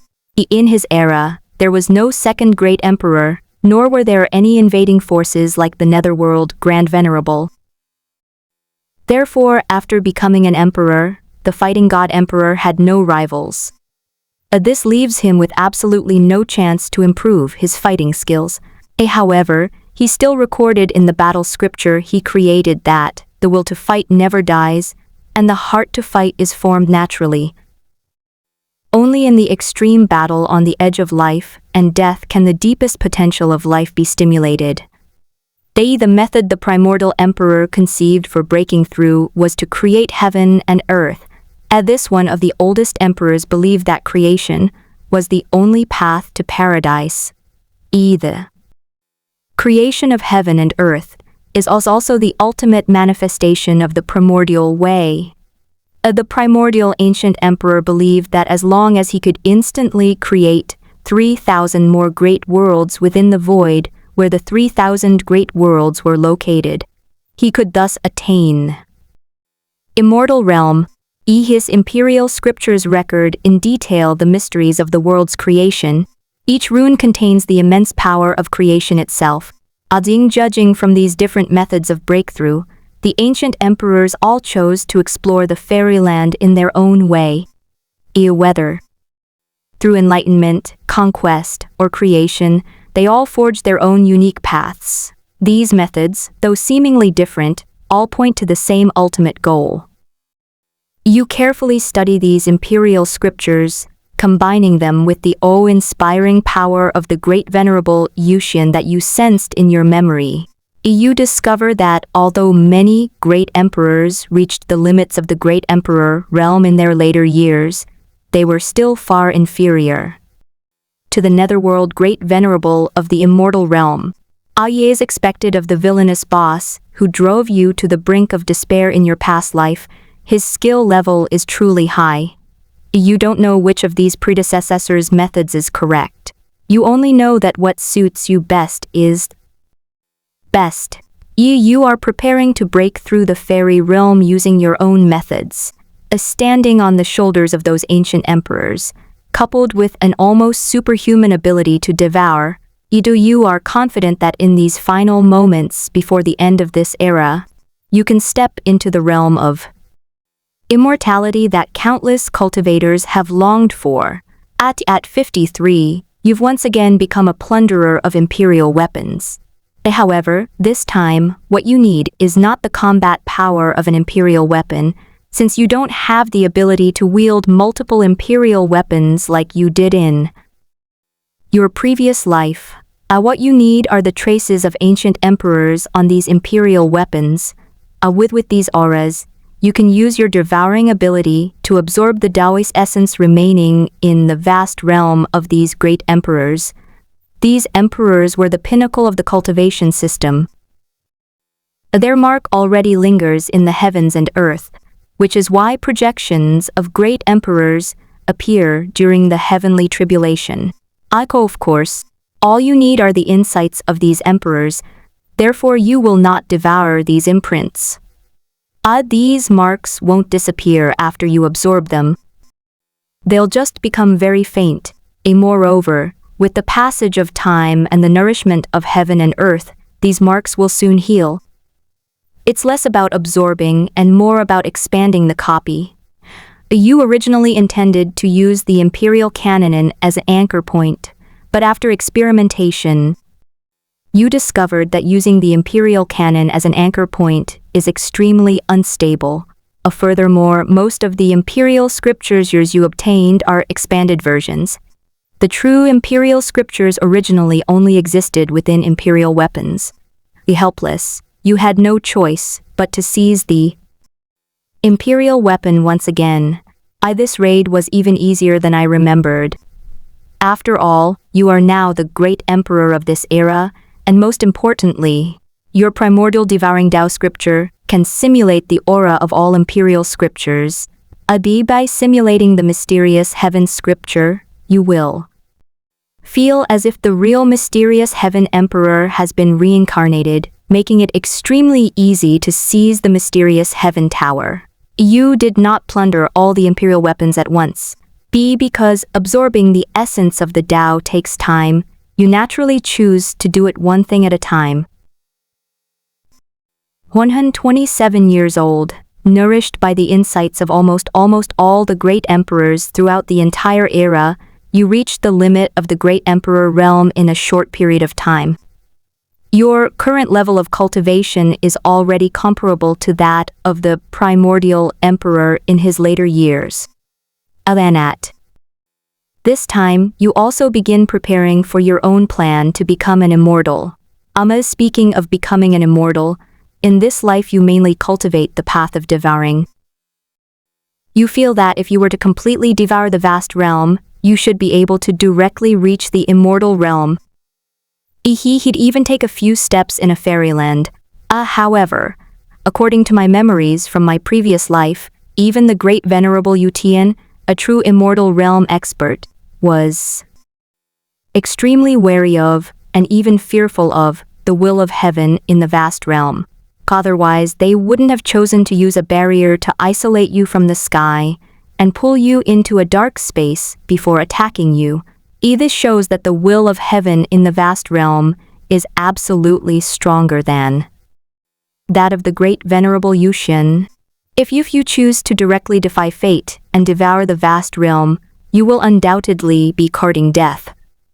Therefore, you decided to change your approach and focus your attention on the cultivation system of this era. At 132 years old, you stand in the vast realm above the 9 heavens, overlooking this expansive world that has nurtured countless cultivators. Over 5 years, you used your own great emperor realm as a guide, transforming the power of devouring into countless threads of cause and effect, spreading like a spider web to every corner of the vast realm. Each thread precisely connects to a being who has embarked on the path of cultivation, from a novice cultivator just beginning body tempering to a reclusive peak quasi-emperor without exception. At 134 years old, you used the imperial weapon as the array's core, your fingers as a brush, and the Tao as ink to outline crisscrossing array patterns in the void. These shimmering golden array patterns spread like wildfire, eventually forming a massive array that covered the entire vast realm. What you are about to do is very difficult to accomplish at the great emperor level. This formation is named the Heaven and Earth Resonance Formation. It acts like a bridge, allowing you to briefly borrow the power of the entire world. Although what you're about to do might be tantamount to digging up the roots of the vast realm, it doesn't prevent you from borrowing its power now. At 144 years old, amidst a desolate starry sky, you feel everything is ready. The array patterns of the heaven and earth resonance array bloomed with dazzling golden light beneath your feet, causing the stars to tremble and the entire starry sky to transform into a vast array diagram. As the grand formation swirled, a vast and boundless power poured into your body like a celestial river. Boom! A deafening roar resounded in your sea of consciousness. Your cultivation instantly broke through the bottleneck of the great emperor's limit and continued to rise. Finally, he completely broke through the shackles and reached the immortal realm, equivalent to that of the great venerable Yushin. You can feel every pore radiating divine light. Drop of blood boiling and burning. This is the power of an immortal. You clench your fists, feeling the terrifying energy surging within you. At this moment, you feel incredibly powerful. A casual strike could obliterate an ordinary emperor. However, this power is only temporary. The imperial weapon, as the core of the formation, can only sustain it for a maximum of 5 breaths. Therefore, you cannot waste a single minute. Upon confirming that strength had truly reached the realm of immortals, and that your power had surpassed all limits, you unhesitatingly unleashed the power of devouring all living beings. These devouring forces activated instantly, and an invisible power gradually began to emerge from the connected cultivators. At this moment, all beings who had embarked on the path of cultivation felt a strange tremor. Their foundation for cultivation was slightly shaking, as if something was being drawn away. This invisible power is the concept of spiritual practice. This is a cultivation system that starts from the most basic body-tempering realm, progresses to unity realm, sainthood realm, and finally great emperor realm, a system that elevates one's life level step by step. As the wisp of conceptual power within billions of living beings manifested, these forces intertwined and converged in the void. They are like a dazzling galaxy or an invisible net in the sky, gradually forming a canopy that covers the entire vast realm. This power is invisible and colorless, yet it truly exists. It encompasses all living beings and is connected to the laws of and earth.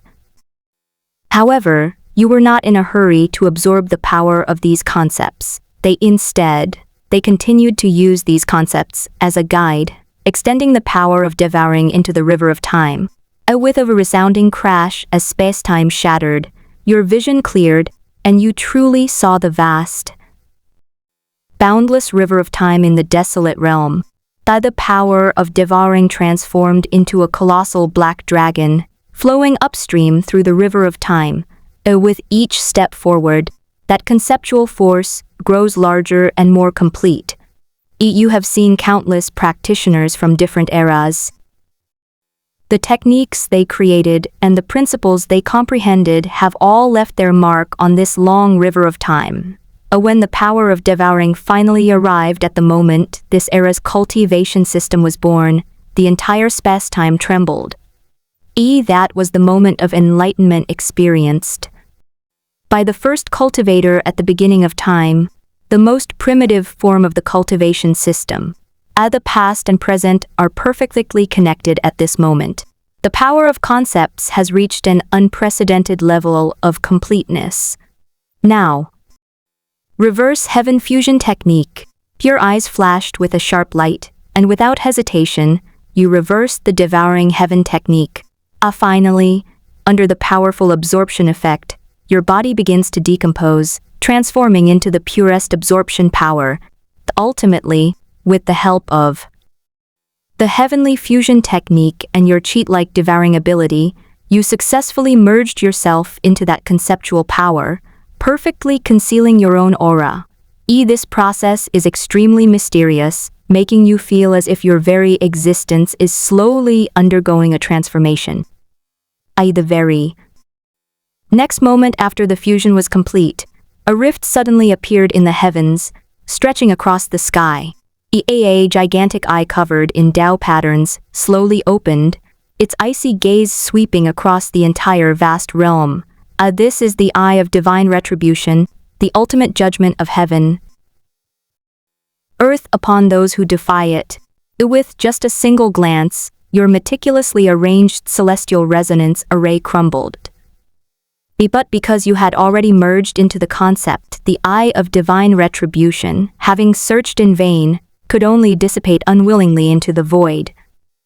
The moment the heaven and earth resonance formation was broken, the borrowed imperial weapons transformed into streams of light, returning to their original owners as you had arranged. Because you chose an extremely remote location, this earth-shattering event went unnoticed by anyone. All living beings in the vast realm continued their peaceful lives, completely unaware of the earth-shattering act you had committed. Only those Emperor-level forces that lost their Emperor-level weapons suddenly discovered that their stolen weapons had returned on their own. However, the condition of these Imperial weapons caused great concern among the quasi-emperors. These Imperial weapons not only exhausted their energy from setting up the Grand Formation, but also suffered the backlash from the formation's collapse. Their surfaces were covered with fine cracks, and upon their return, they fell into a deep silence. This situation left the quasi-emperors both surprised and confused. What exactly did the person who stole the imperial weapon do to their own imperial weapon? However, they dared not rashly awaken the imperial weapon to inquire about the reason, and could only reluctantly use massive resources to repair the damage to the imperial weapon. And in a dimension unseen by all living beings, you enveloped that concept symbolizing cultivation with your devouring power, gradually absorbing and refining it. At the age of 144, on this day, all beings who embarked on cultivation suddenly felt the spiritual energy flowing within their bodies stagnate. The feeling was like being suddenly thrown from a great height, or like being deprived of the air we need to survive. The cultivation that all practitioners rely on vanished without a trace at that moment, like a dream or a bubble. In that instant, it was as if cultivation had never existed in this world. However, this sudden change came and went quickly. When everyone, still shaken, checked themselves, they found their cultivation levels were perfectly intact, as if the strange occurrences earlier were merely illusions. Could this be a sign of demonic possession? Someone muttered to themselves. It must be an illusion caused by excessive cultivation. Most people thought this was just their own illusion. Since their own cultivation was genuine, how could they not have cultivated themselves? And as they ignored it, this memory quietly faded from their minds. A primordial holy land, holy Sun Peak, the place where you announced your seclusion, your figure quietly emerges from the ethereal. At this moment, your aura is restrained, you have returned to simplicity, and you seem no different from an ordinary person. But only you know that you have crossed the insurmountable chasm that even the ancient emperors hesitated to traverse, becoming the first true immortal since the beginning of this era. That's right. Over the past 10 years, you have successfully absorbed and refined the concepts of cultivation from this era. At the very moment this concept was completely absorbed and integrated into you, the essence of your life underwent a radical transformation. You have become the embodiment of the cultivation concept of this era, the manifestation of the cultivation system that runs through the entire era. The power of all practitioners throughout history surges forth from within you.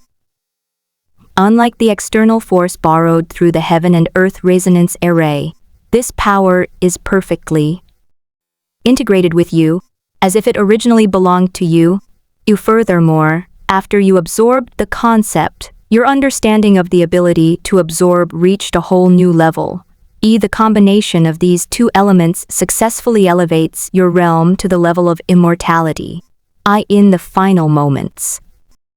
Before ascending to immortality, you choose to gather all the cultivation concepts scattered throughout the world solely to complete the most perfect transformation. This is also why the beings of the vast realm sense their cultivation disappearing.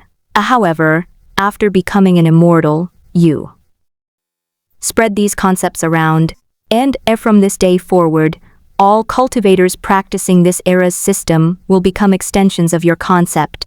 Every breakthrough they make, every insight they gain, will benefit you. Their growth is your growth. As long as there is even one person in this world who cultivates this system, and as long as there is even a trace of information about this system, you will never truly perish. This connection transcends the limitations of time and space and breaks down the boundaries between life and death. At this point, you are completely unafraid of the great venerable Yuxian. If he dares to come to your territory, you'll smash his head in. The moment you merged your concepts, you identified everyone in the vast realm who possessed an eerie aura. After all, these people all possess an aura that doesn't belong to the cultivation system of this era. However, you didn't do anything to these people, so you're in control now. You've decided to follow the script from your past life, luring out the 5 subordinates of the great venerable Yuxian, capturing them, and performing soul searches to learn more. At the age of 156, above the 9 heavens of the primordial celestial great world, an incomparably sacred and majestic energy began to slowly take shape. Transcendental energy has appeared. Because you paid close attention to this place, you successfully witnessed the process of transcendent energy emerging, and with your immortal realm, you also clearly saw some of the composition of transcendent energy. A transcendental energy is formed by a portion of the world's origin, fragments of the rules of heaven and earth, and a mysterious energy. This wondrous energy exudes an aura that transcends time, connects all things, and flows ceaselessly. Based on the concept of transcending eras, do you think this energy could be called the power of an era? This power of an era, in your view, doesn't seem like something the vast realm could condense. With the emergence of transcendent energy, familiar black pillars of destiny once again appeared between heaven and earth. The invisible barrier arrived as promised, completely shielding the will of heaven from the vast realm.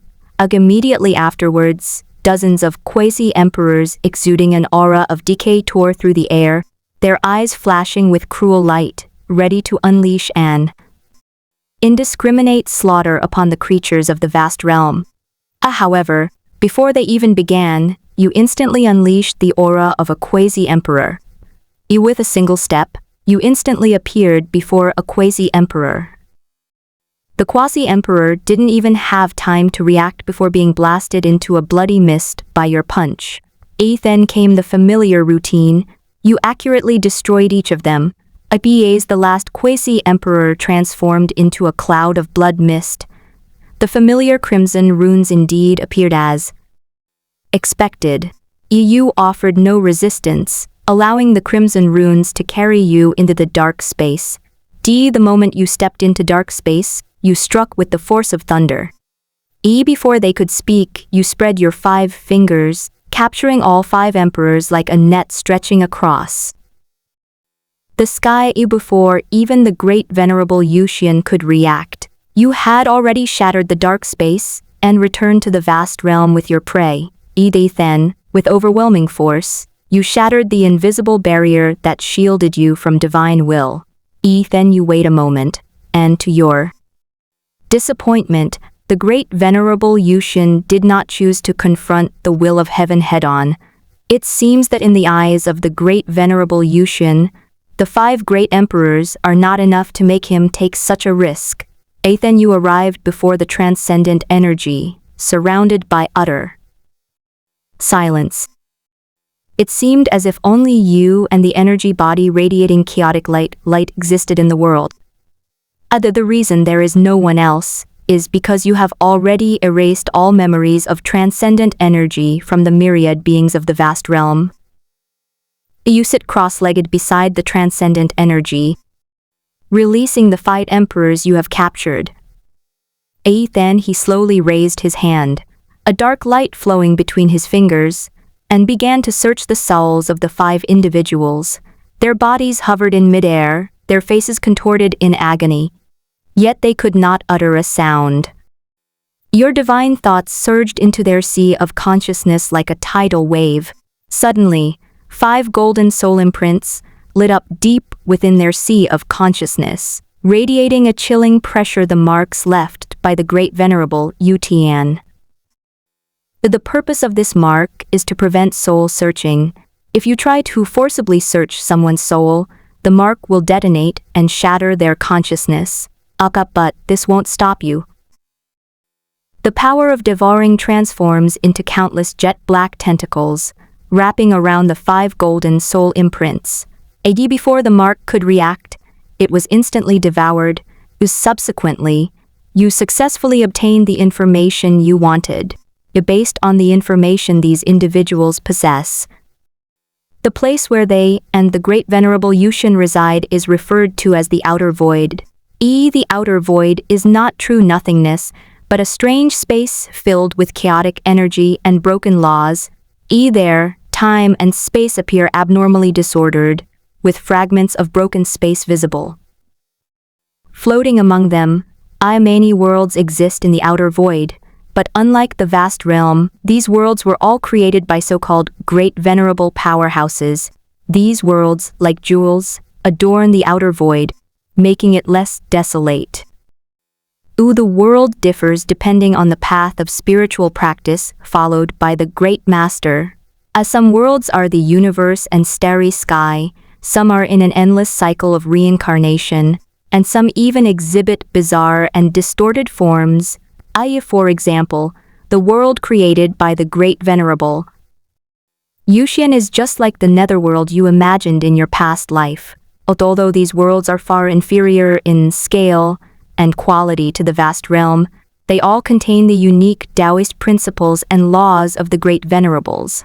The title Great Venerable is used by the outer void to refer to powerful beings in the immortal realm of this era. Based on the memories of these individuals, you discover that there are at least a dozen Great Venerables in the outer void. These great beings each occupied a region. Some established vast powers, while others lived in seclusion deep within the void. They cooperated and fought amongst themselves, but maintained a tacit balance. The vast realm, referred to as the primal world by the other side, is a world where only one exists per era, and it is the protagonist of that era. The primordial world contains the purest primordial power. Its laws of heaven and earth are complete and powerful, capable of nurturing the most brilliant civilizations. All the great beings were born from the primordial world. The vast realm, together with the outer void, is collectively referred to by those great venerables as the eternal silent space. This is a contradictory name, symbolizing both eternity and implying annihilation.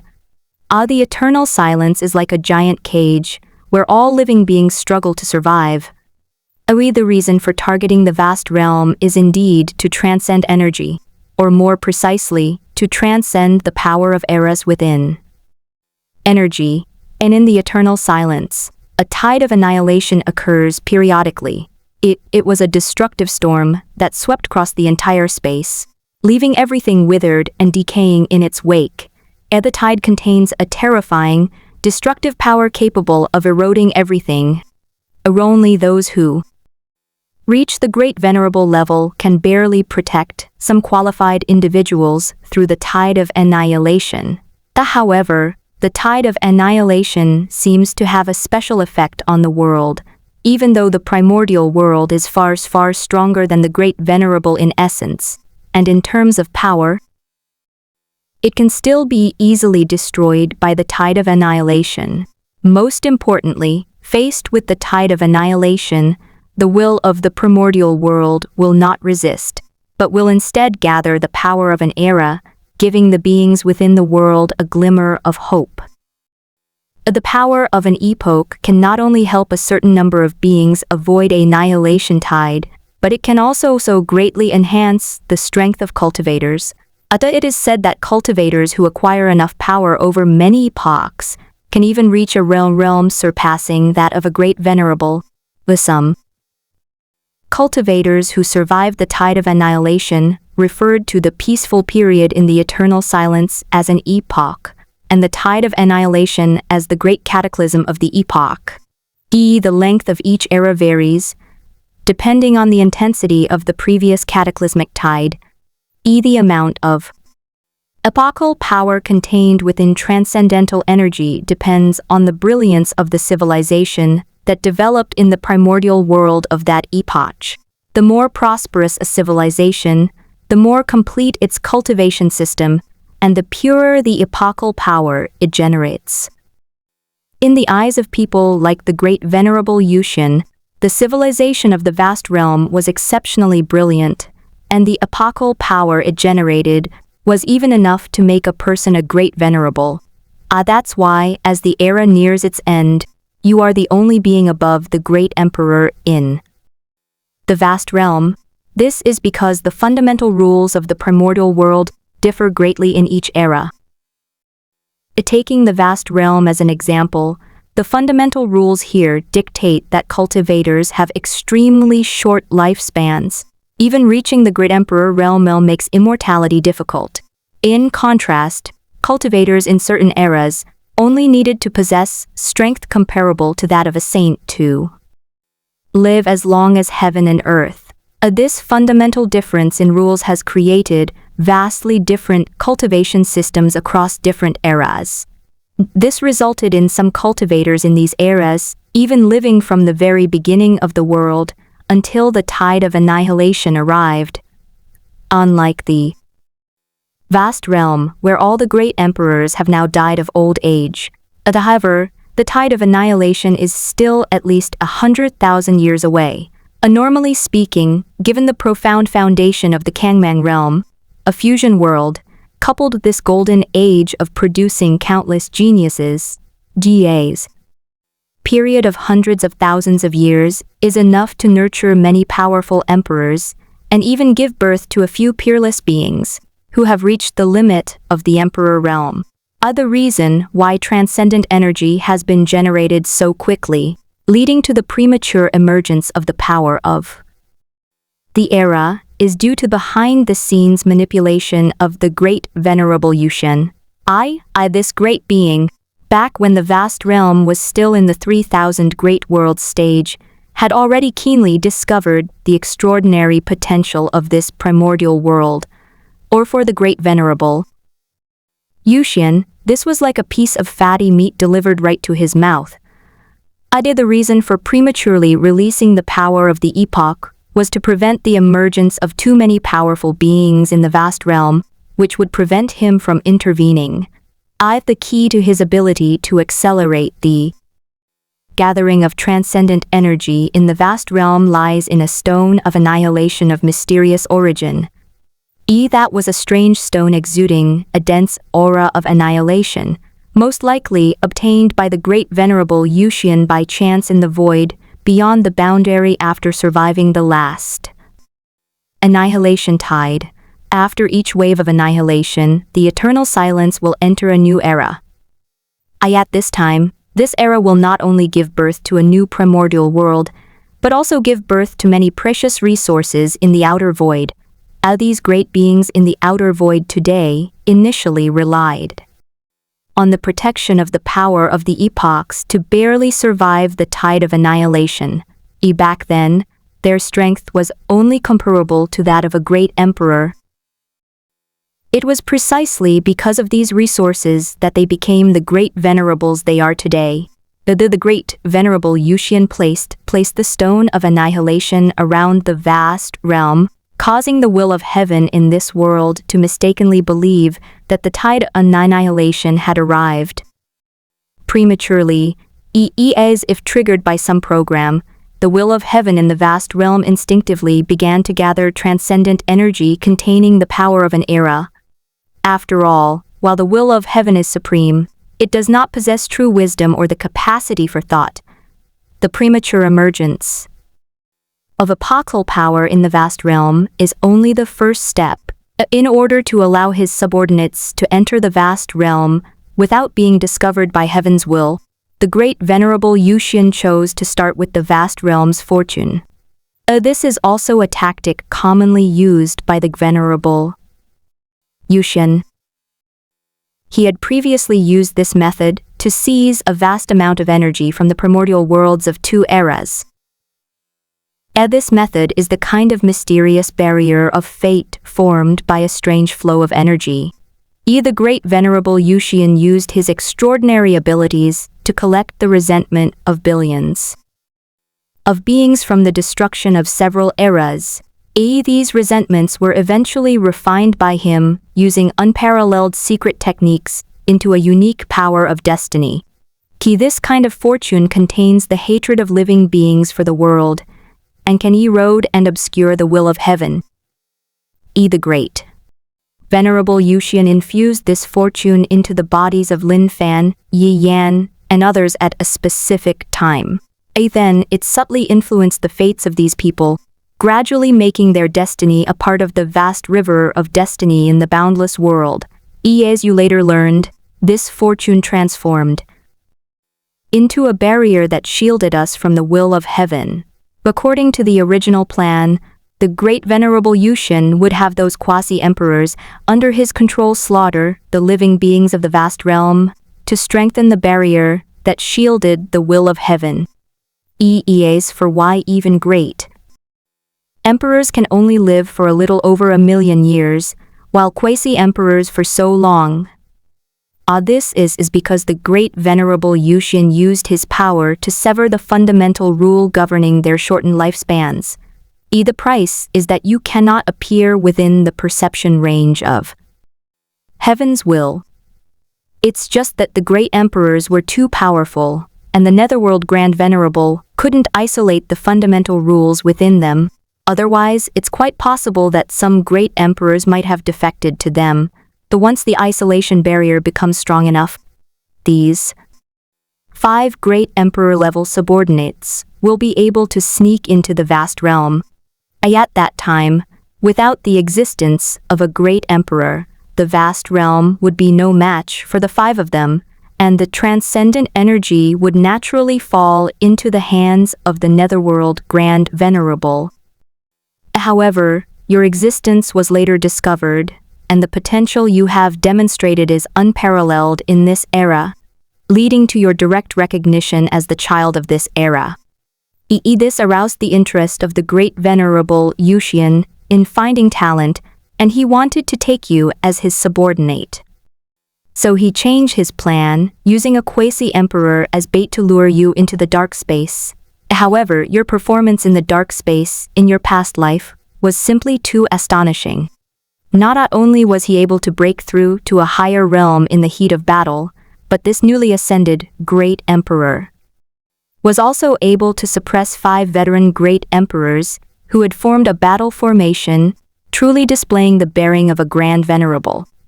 The great venerable Yuxian only wanted a subordinate, not an ancestor. Thei's methods can only control those below true immortal level. If you were to actually become a great venerable, who knows if he would seek revenge against him for the karma of the vast realm.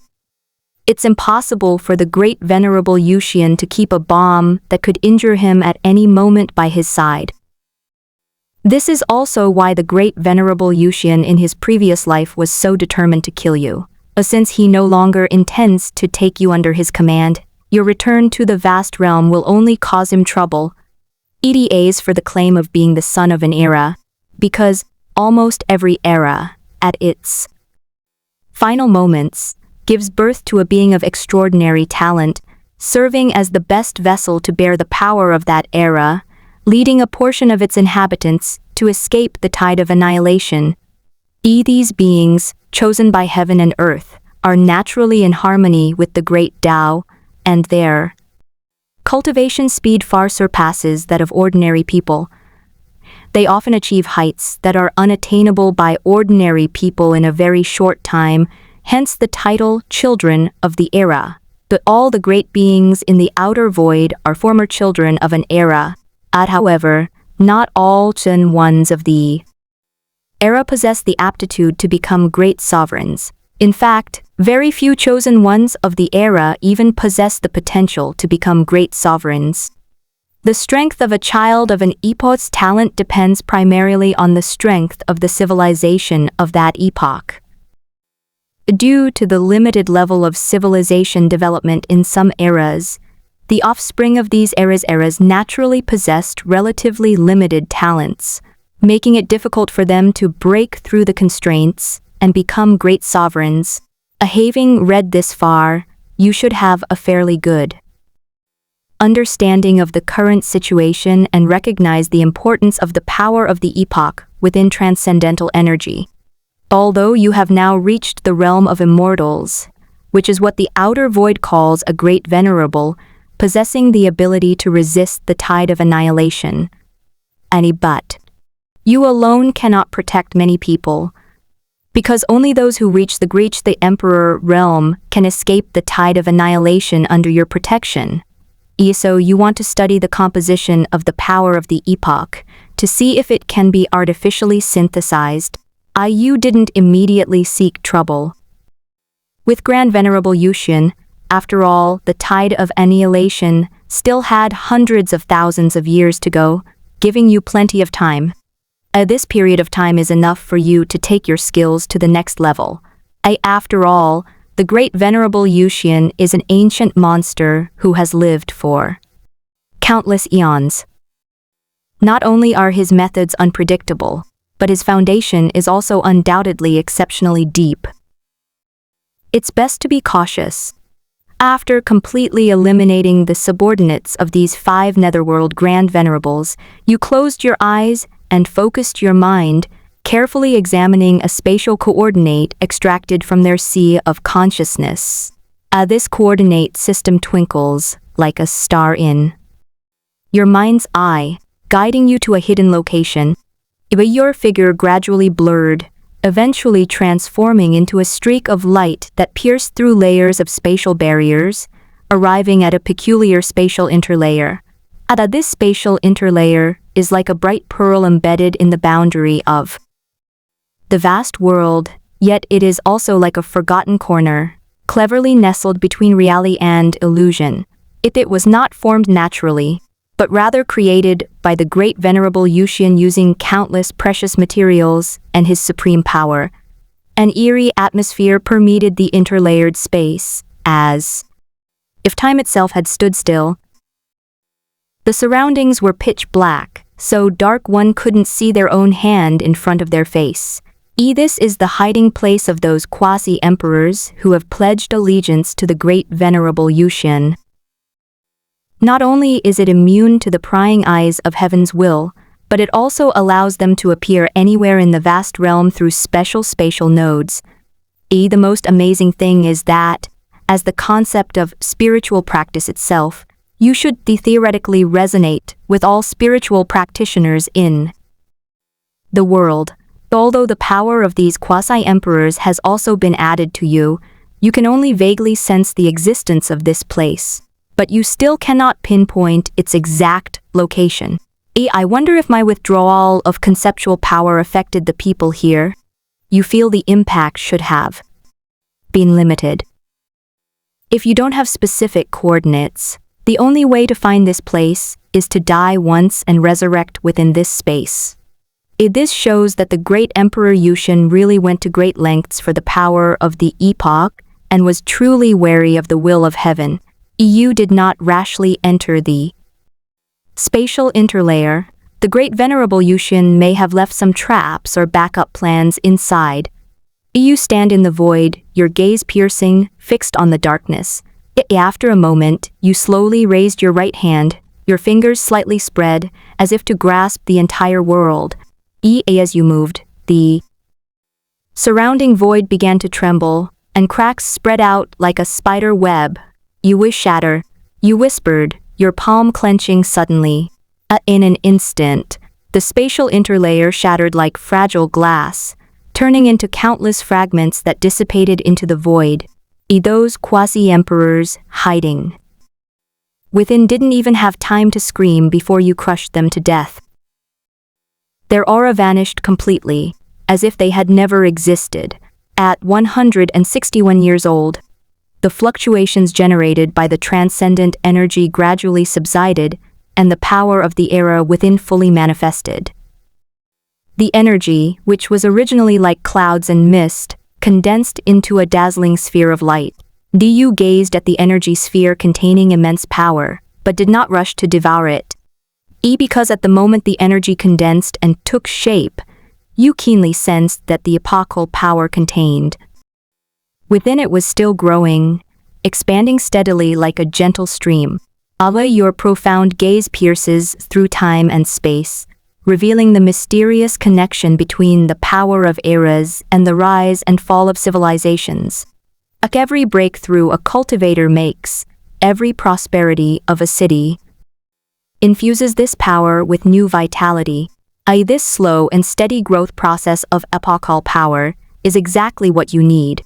In your view, since there is still some time before the tide of annihilation, and the power of an era accumulates more the more brilliant a civilization is, therefore, if we want to obtain more epochal power, we must take advantage of this final period of time to make the cultivation world of the vast realm even more prosperous.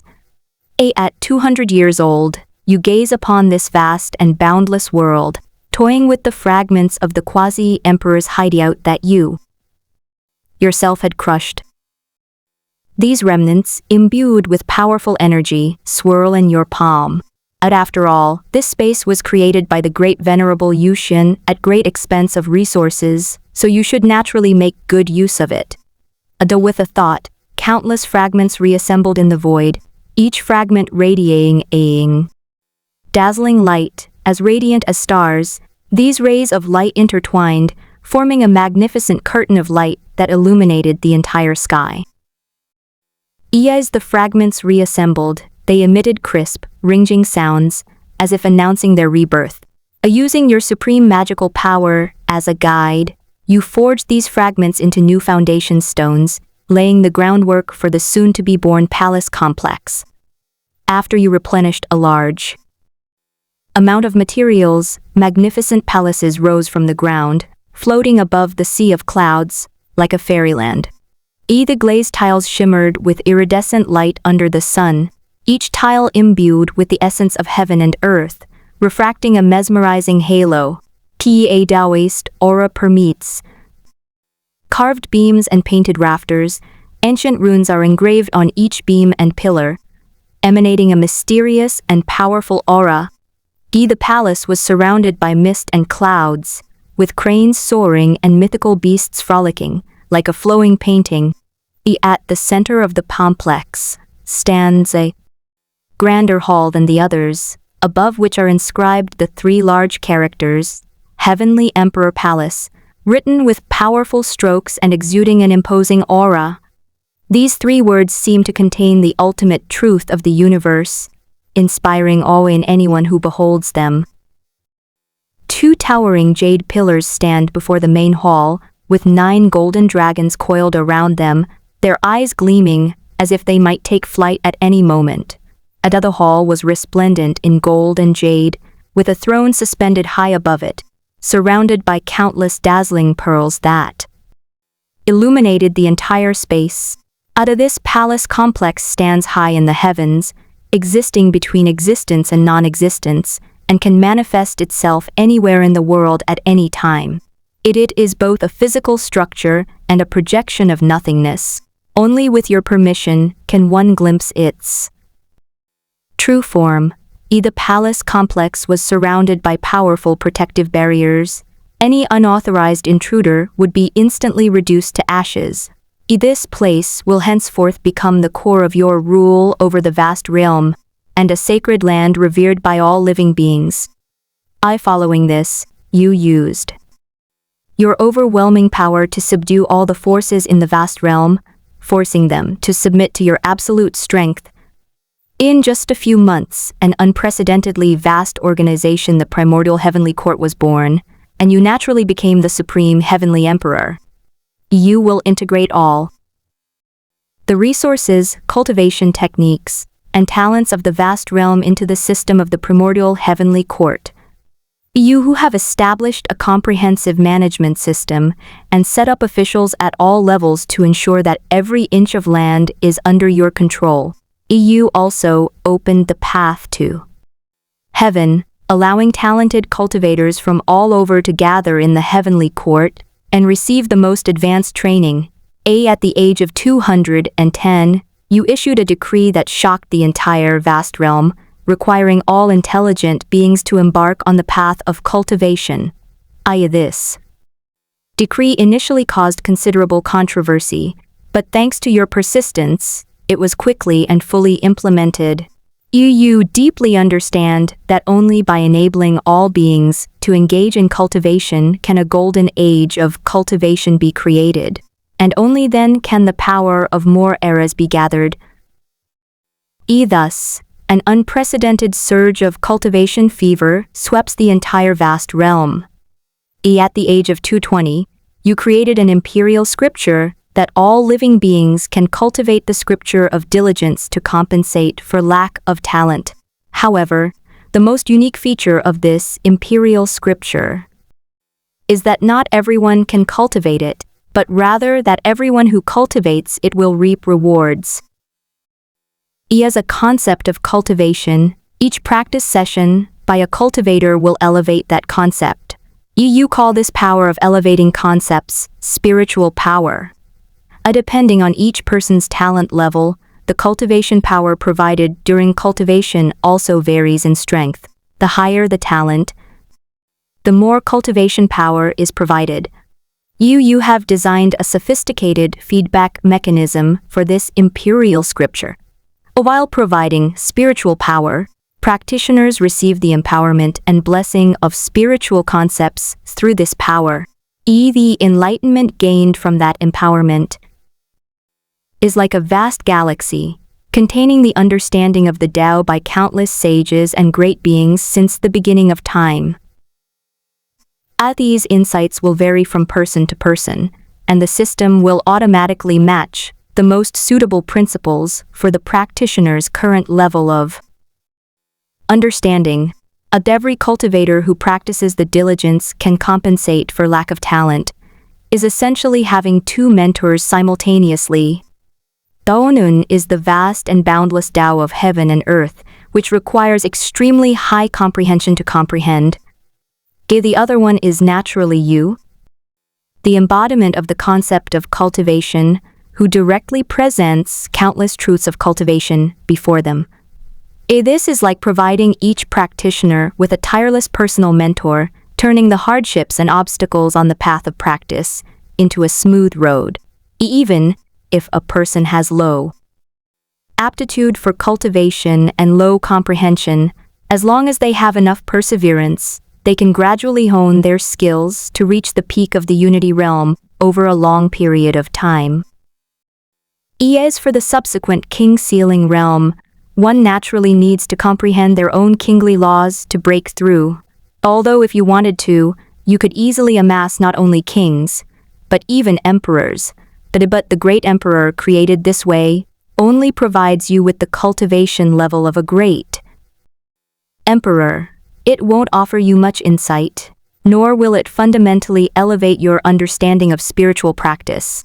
At your level, increasing quantity will no longer bring you much improvement. The diligence can make up for lack of talent, provides everyone with a relatively fair and strong foundation.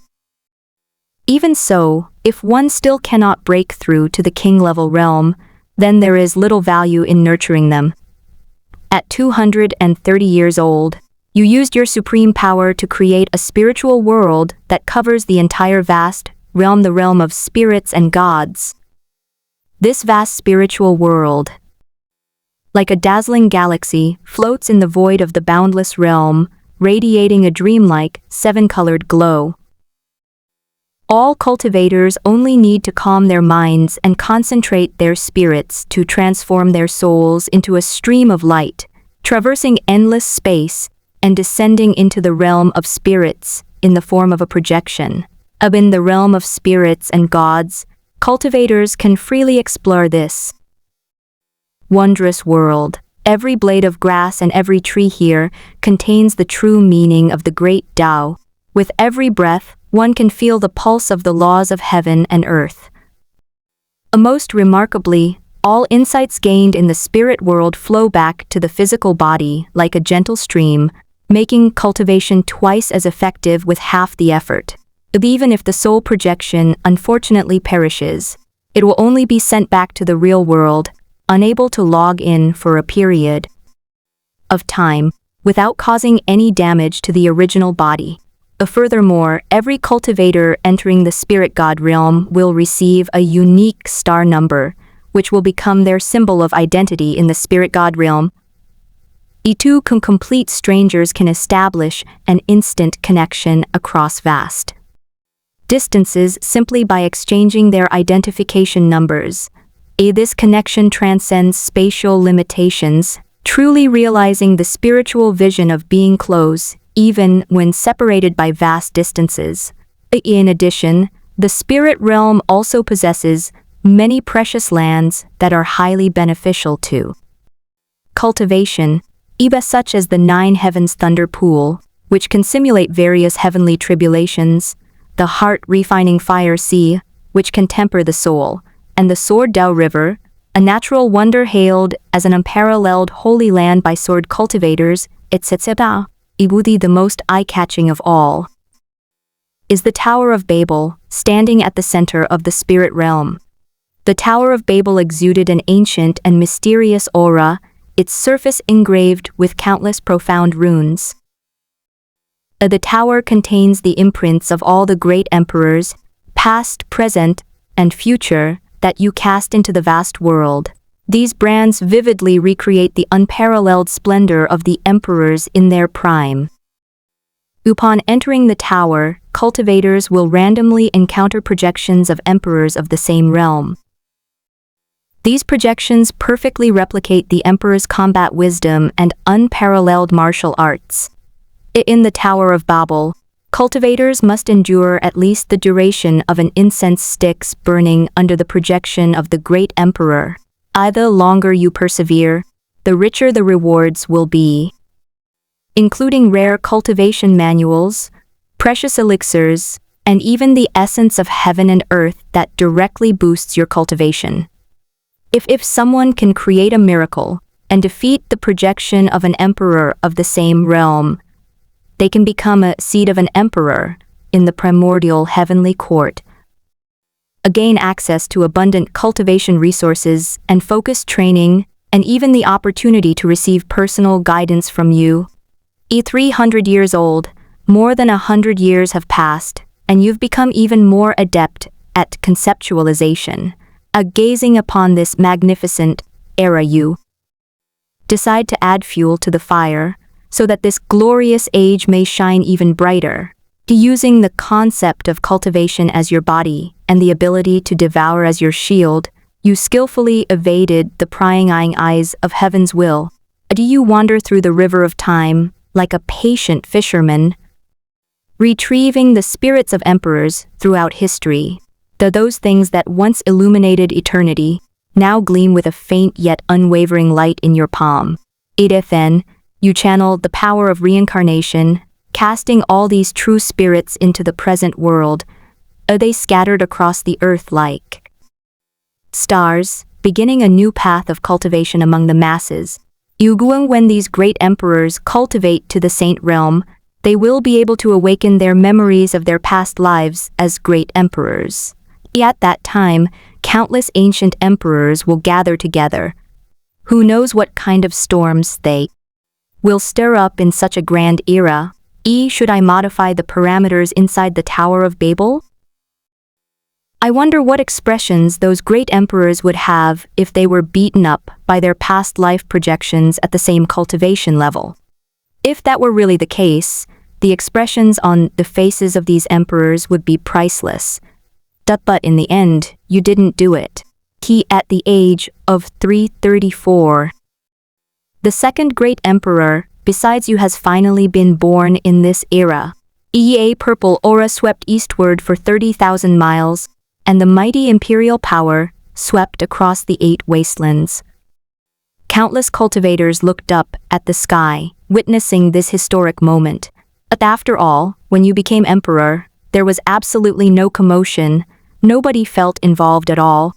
The one who became the great emperor was an ancestor who was originally a quasi-emperor from the primordial Holy Land. Illogically, the probability of these people becoming emperors is very small, but you're giving them special treatment. Yet this time, almost all the reincarnations of the great emperors had also reached the saint realm and awakened their memories of their previous lives. At 1,000 years old, you spend most of your time observing the increasing accumulation of epochal power. In addition, you absorb a wisp of epochal power every day. Unfortunately, despite your long period of study, you still cannot independently condense the power of an epoch. However, perhaps because the condensation of epochal power is related to civilization, your cultivation concept will strengthen with each wisp of epochal power you absorb, 3,000 years old.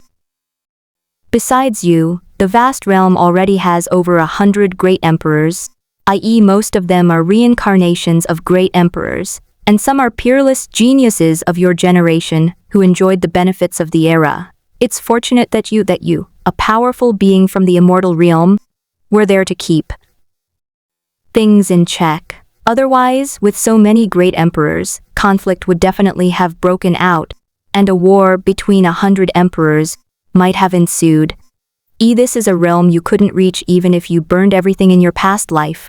Before you, no number of great emperors would be of any use.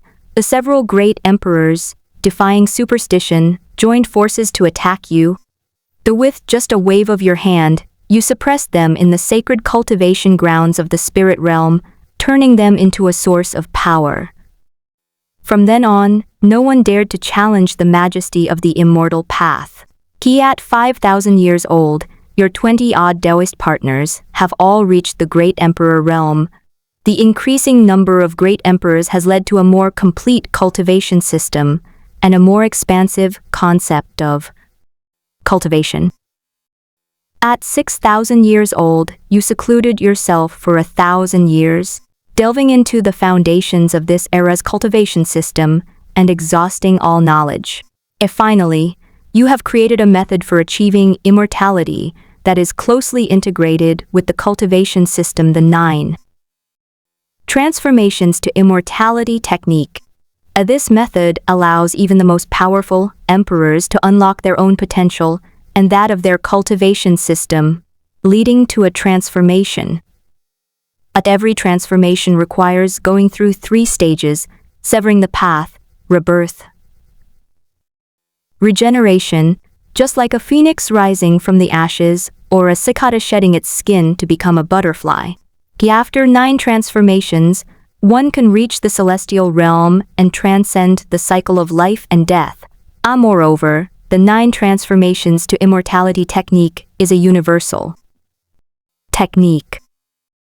Aside from the unchangeable principle of 9 transformations, anyone can use it as a foundation to develop a breakthrough method best suited to their own needs. It can be said that the 9 transformations immortal transformation technique, the threshold for becoming an immortal, has been reduced many times over. At 10,000 years old, you retrieved the world from the boundary opening bell and merged it with the primordial heavenly court, thus creating the heavenly realm. As your cultivation level continues to rise, you have come to foresee the inevitable destruction of the vast realm. Even if you can independently gather the power of an era to defend the vast realm from the onslaught of the tide of annihilation. This world will still be unable to escape its fate of destruction. You know, this is the fundamental law of the eternal silent space. Every time a new era begins, a new primordial world is inevitably born, and the destruction of the vast realm is the unavoidable fate in this cycle. The celestial realm you are creating will be the new dwelling place for all living beings in the vast world in the future. At 50,000 years old, after tens of thousands of years of research, you have finally understood the essence of the power of the era. The power of an era is a sublimation of the concept of civilization combined with the power of creation.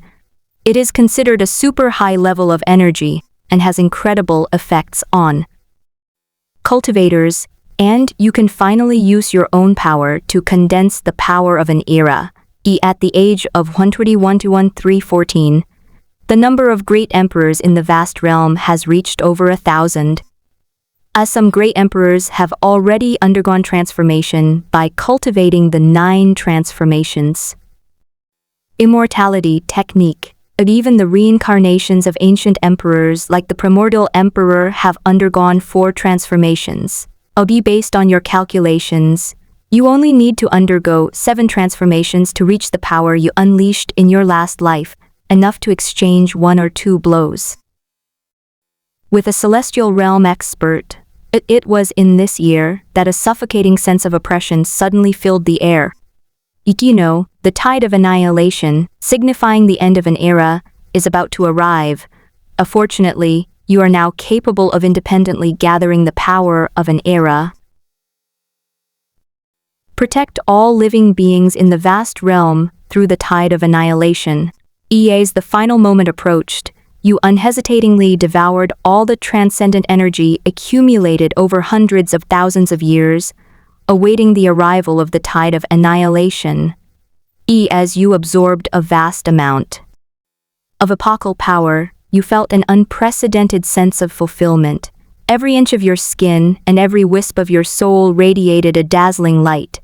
Your efforts of nurturing me for over 100,000 years have not been in vain. The power of these eras has indeed greatly enhanced your abilities. One day, the sky over the entire vast realm suddenly turned pitch black, and a chilling aura of death enveloped the hearts of all living beings.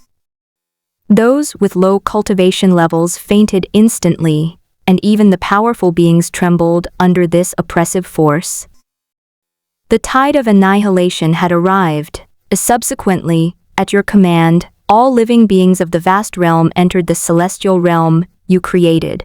Your gaze pierces through the vast realm, revealing countless dark purple waves surging in from all directions, their waters containing an annihilating power capable of destroying everything. Where these waves passed, they corroded out dark voids, like hungry beasts baring their fangs and claws as they pounced upon the vast expanse. As the tide approaches, your body radiates an intense white light. Let this light, like the first ray of light at the beginning of creation, spread rapidly from you to the entire celestial realm and the vast universe. Although this protective shield appears as thin as a cicada's wing, the world-destroying tides have consistently failed to breach its defenses. At this moment, the vast realm is like a bright pearl shining in endless darkness, constantly churning in the surging tide. You feel the impact coming from all directions. Each collision causes ripples to appear in the protective shield formed by the power of the era, but it remains unbroken. However, just as you predicted, despite your efforts to stem the tide of annihilation, the vast realm still began its descent into collapse. The earth cracked, the sky shattered, and even the very essence of the world trembled violently. This is the day I've been waiting for. Since everything's going to be destroyed anyway, I might as well have it all. Devouring Heaven technique. From within the pure white light that originally covered the entire vast realm, countless black lines formed from devouring power suddenly appeared. You diverted a portion of your spirit to maintain the power of the era, resisting the annihilating tide from the outside world, while the majority of your mind was devoted to devouring the vast world. Your divine sense extends like countless tentacles, penetrating every dimension of the world, from the outermost material world to the deepest source of laws. You feel the world trembling. It is wailing. This is not simple plunder, but a complete merging. You must completely incorporate the vast realm, from its birth to its end, into your body. The history of every grain of dust, the evolution of every law, will become a part of you. At this special moment when this era is about to end, the will of heaven in the vast realm seems to have fallen into a state of chaos. It's like a frozen machine, completely unresponsive to your devouring behavior, giving you an excellent opportunity to increase your devouring speed. Finally, just before the vast realm was about to completely self-destruct, you successfully devoured it completely. An unprecedented power surged within you, and you felt your cultivation level and strength increasing at an astonishing rate. This absorption has brought you far more enhancement than you imagined, not only taking you a giant leap forward on your path to the immortal realm, but also further strengthening your absorption ability. You are now several levels stronger than before you devoured the world, reaching a completely new level. Over the years, when you were bored, you've also tried to calculate the power levels within the fairy realm. If someone who achieves immortality through the 9 transformations immortal technique is considered to be at the first level of the immortal realm upon first attainment, then your breakthrough to the immortal realm was in the form of a conceptual body, which is significantly stronger than a normal breakthrough, thus placing you at the second level of the immortal realm. For after cultivating for hundreds of thousands of years, coupled with the epochal power within your transcendent energy, you reached the 4th level of the immortal realm. Now you are at least at the 7th level of the immortal realm. Now you finally understand why the great venerable Yuxian is so wary of the will of heaven. Although the great venerable Yuxian has lived for countless epochs and accumulated unimaginable resources, however, based on the clues from your past life memories, his strength is at most at the 2nd or 3rd level of the immortal realm. Compared to your current level, it's like comparing heaven and earth. This gap cannot be bridged by time. At its peak, Tianyi's level was similar to yours now. Even without much wisdom, a single instinctive strike would likely be too much for the great venerable Yuxian to withstand. The tide of annihilation lasted for a full 1,000 years, during which time you also attempted to absorb some of the power of annihilation. It can only be said that, as expected of an entity that acts as a great calamity of the epoch, its power of annihilation is of a very high rank, just like the power of the epoch. Even after 1,000 years, you've only grasped the general outline. The aftershocks of the tide of annihilation have not yet completely dissipated. Ripples of annihilating power still linger in the void. You tread the lines of cause and effect, traversing countless broken, dark voids and, finally, in a void rift shrouded in darkness, you pinpointed the aura of the great venerable Yuxian, check the other party's aura. Just as you thought, the great venerable Yuxian is only slightly stronger than you were when you first became an immortal. The great venerable Yuxian clearly sensed the danger as well. He suddenly activated the little remaining netherworld power within his body, transforming into countless black shadows that merged into the void, fleeing in all directions. However, in your eyes, these tricks are nothing but child's play. With a mere lift of your hand, countless golden chains appeared in the void, each precisely binding a dark figure. As you close your 5 fingers, all the clones are annihilated, leaving only the original body firmly imprisoned within the cage of laws. Impossible! The eyes of the great venerable Yuxian were filled with shock. How could you? You couldn't be bothered to listen to his nonsense, so you directly pressed your palm against the top of his head.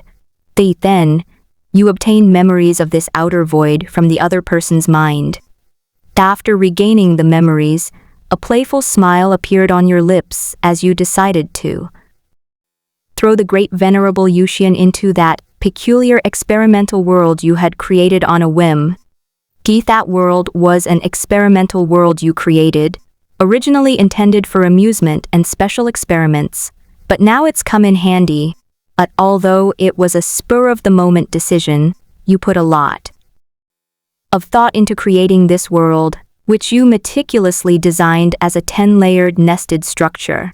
Each level follows a completely different fundamental law.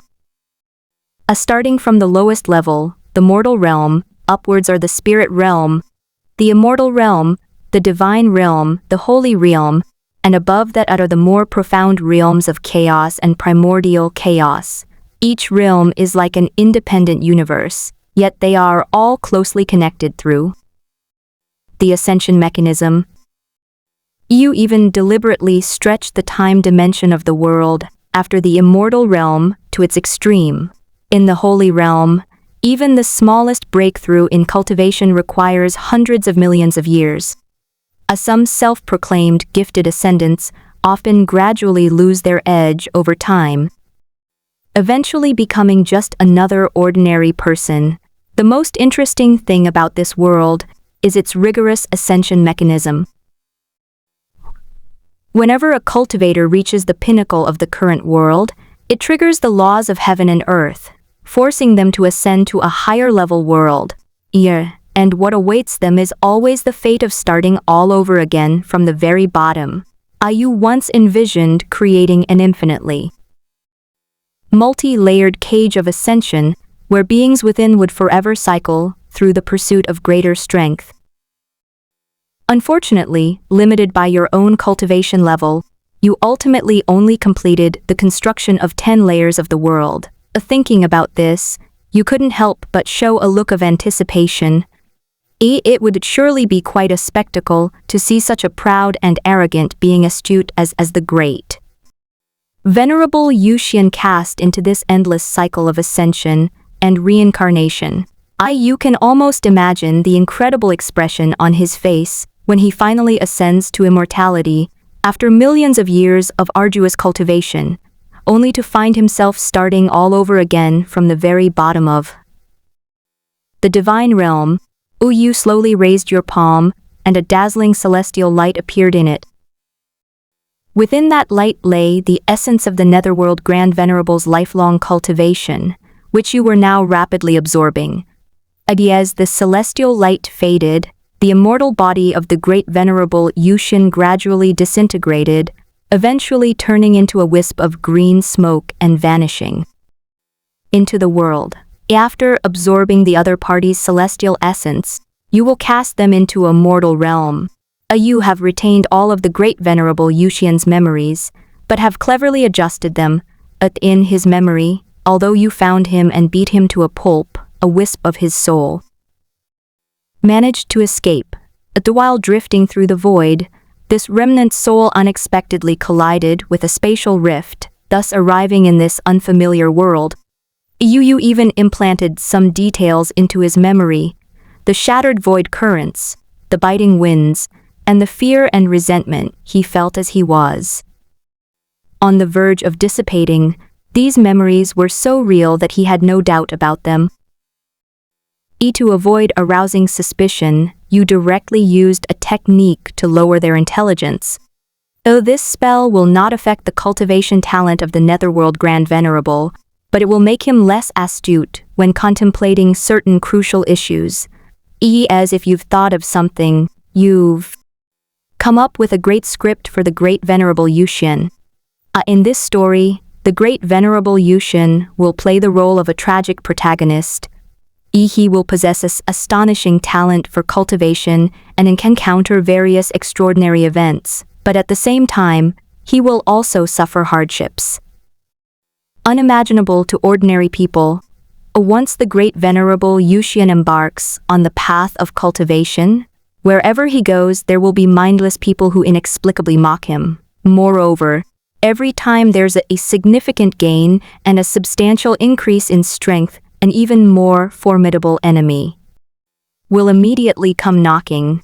The great venerable Yushin will ascend to the spirit realm through this daily torment of cultivation, yet without death, and eventually reach the pinnacle of the spirit realm.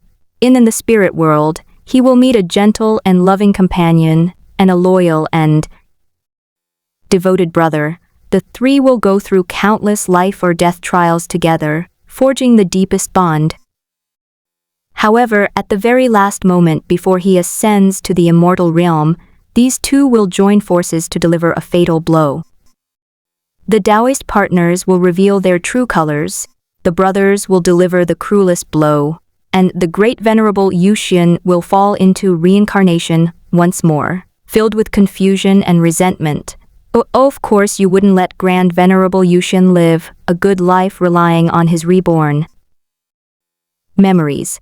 Each time the other party is reborn, they not only lose the memories of their cultivation techniques, but the rebirth is not a reversal of time. Instead, they are reborn into another mortal realm within the same spirit realm.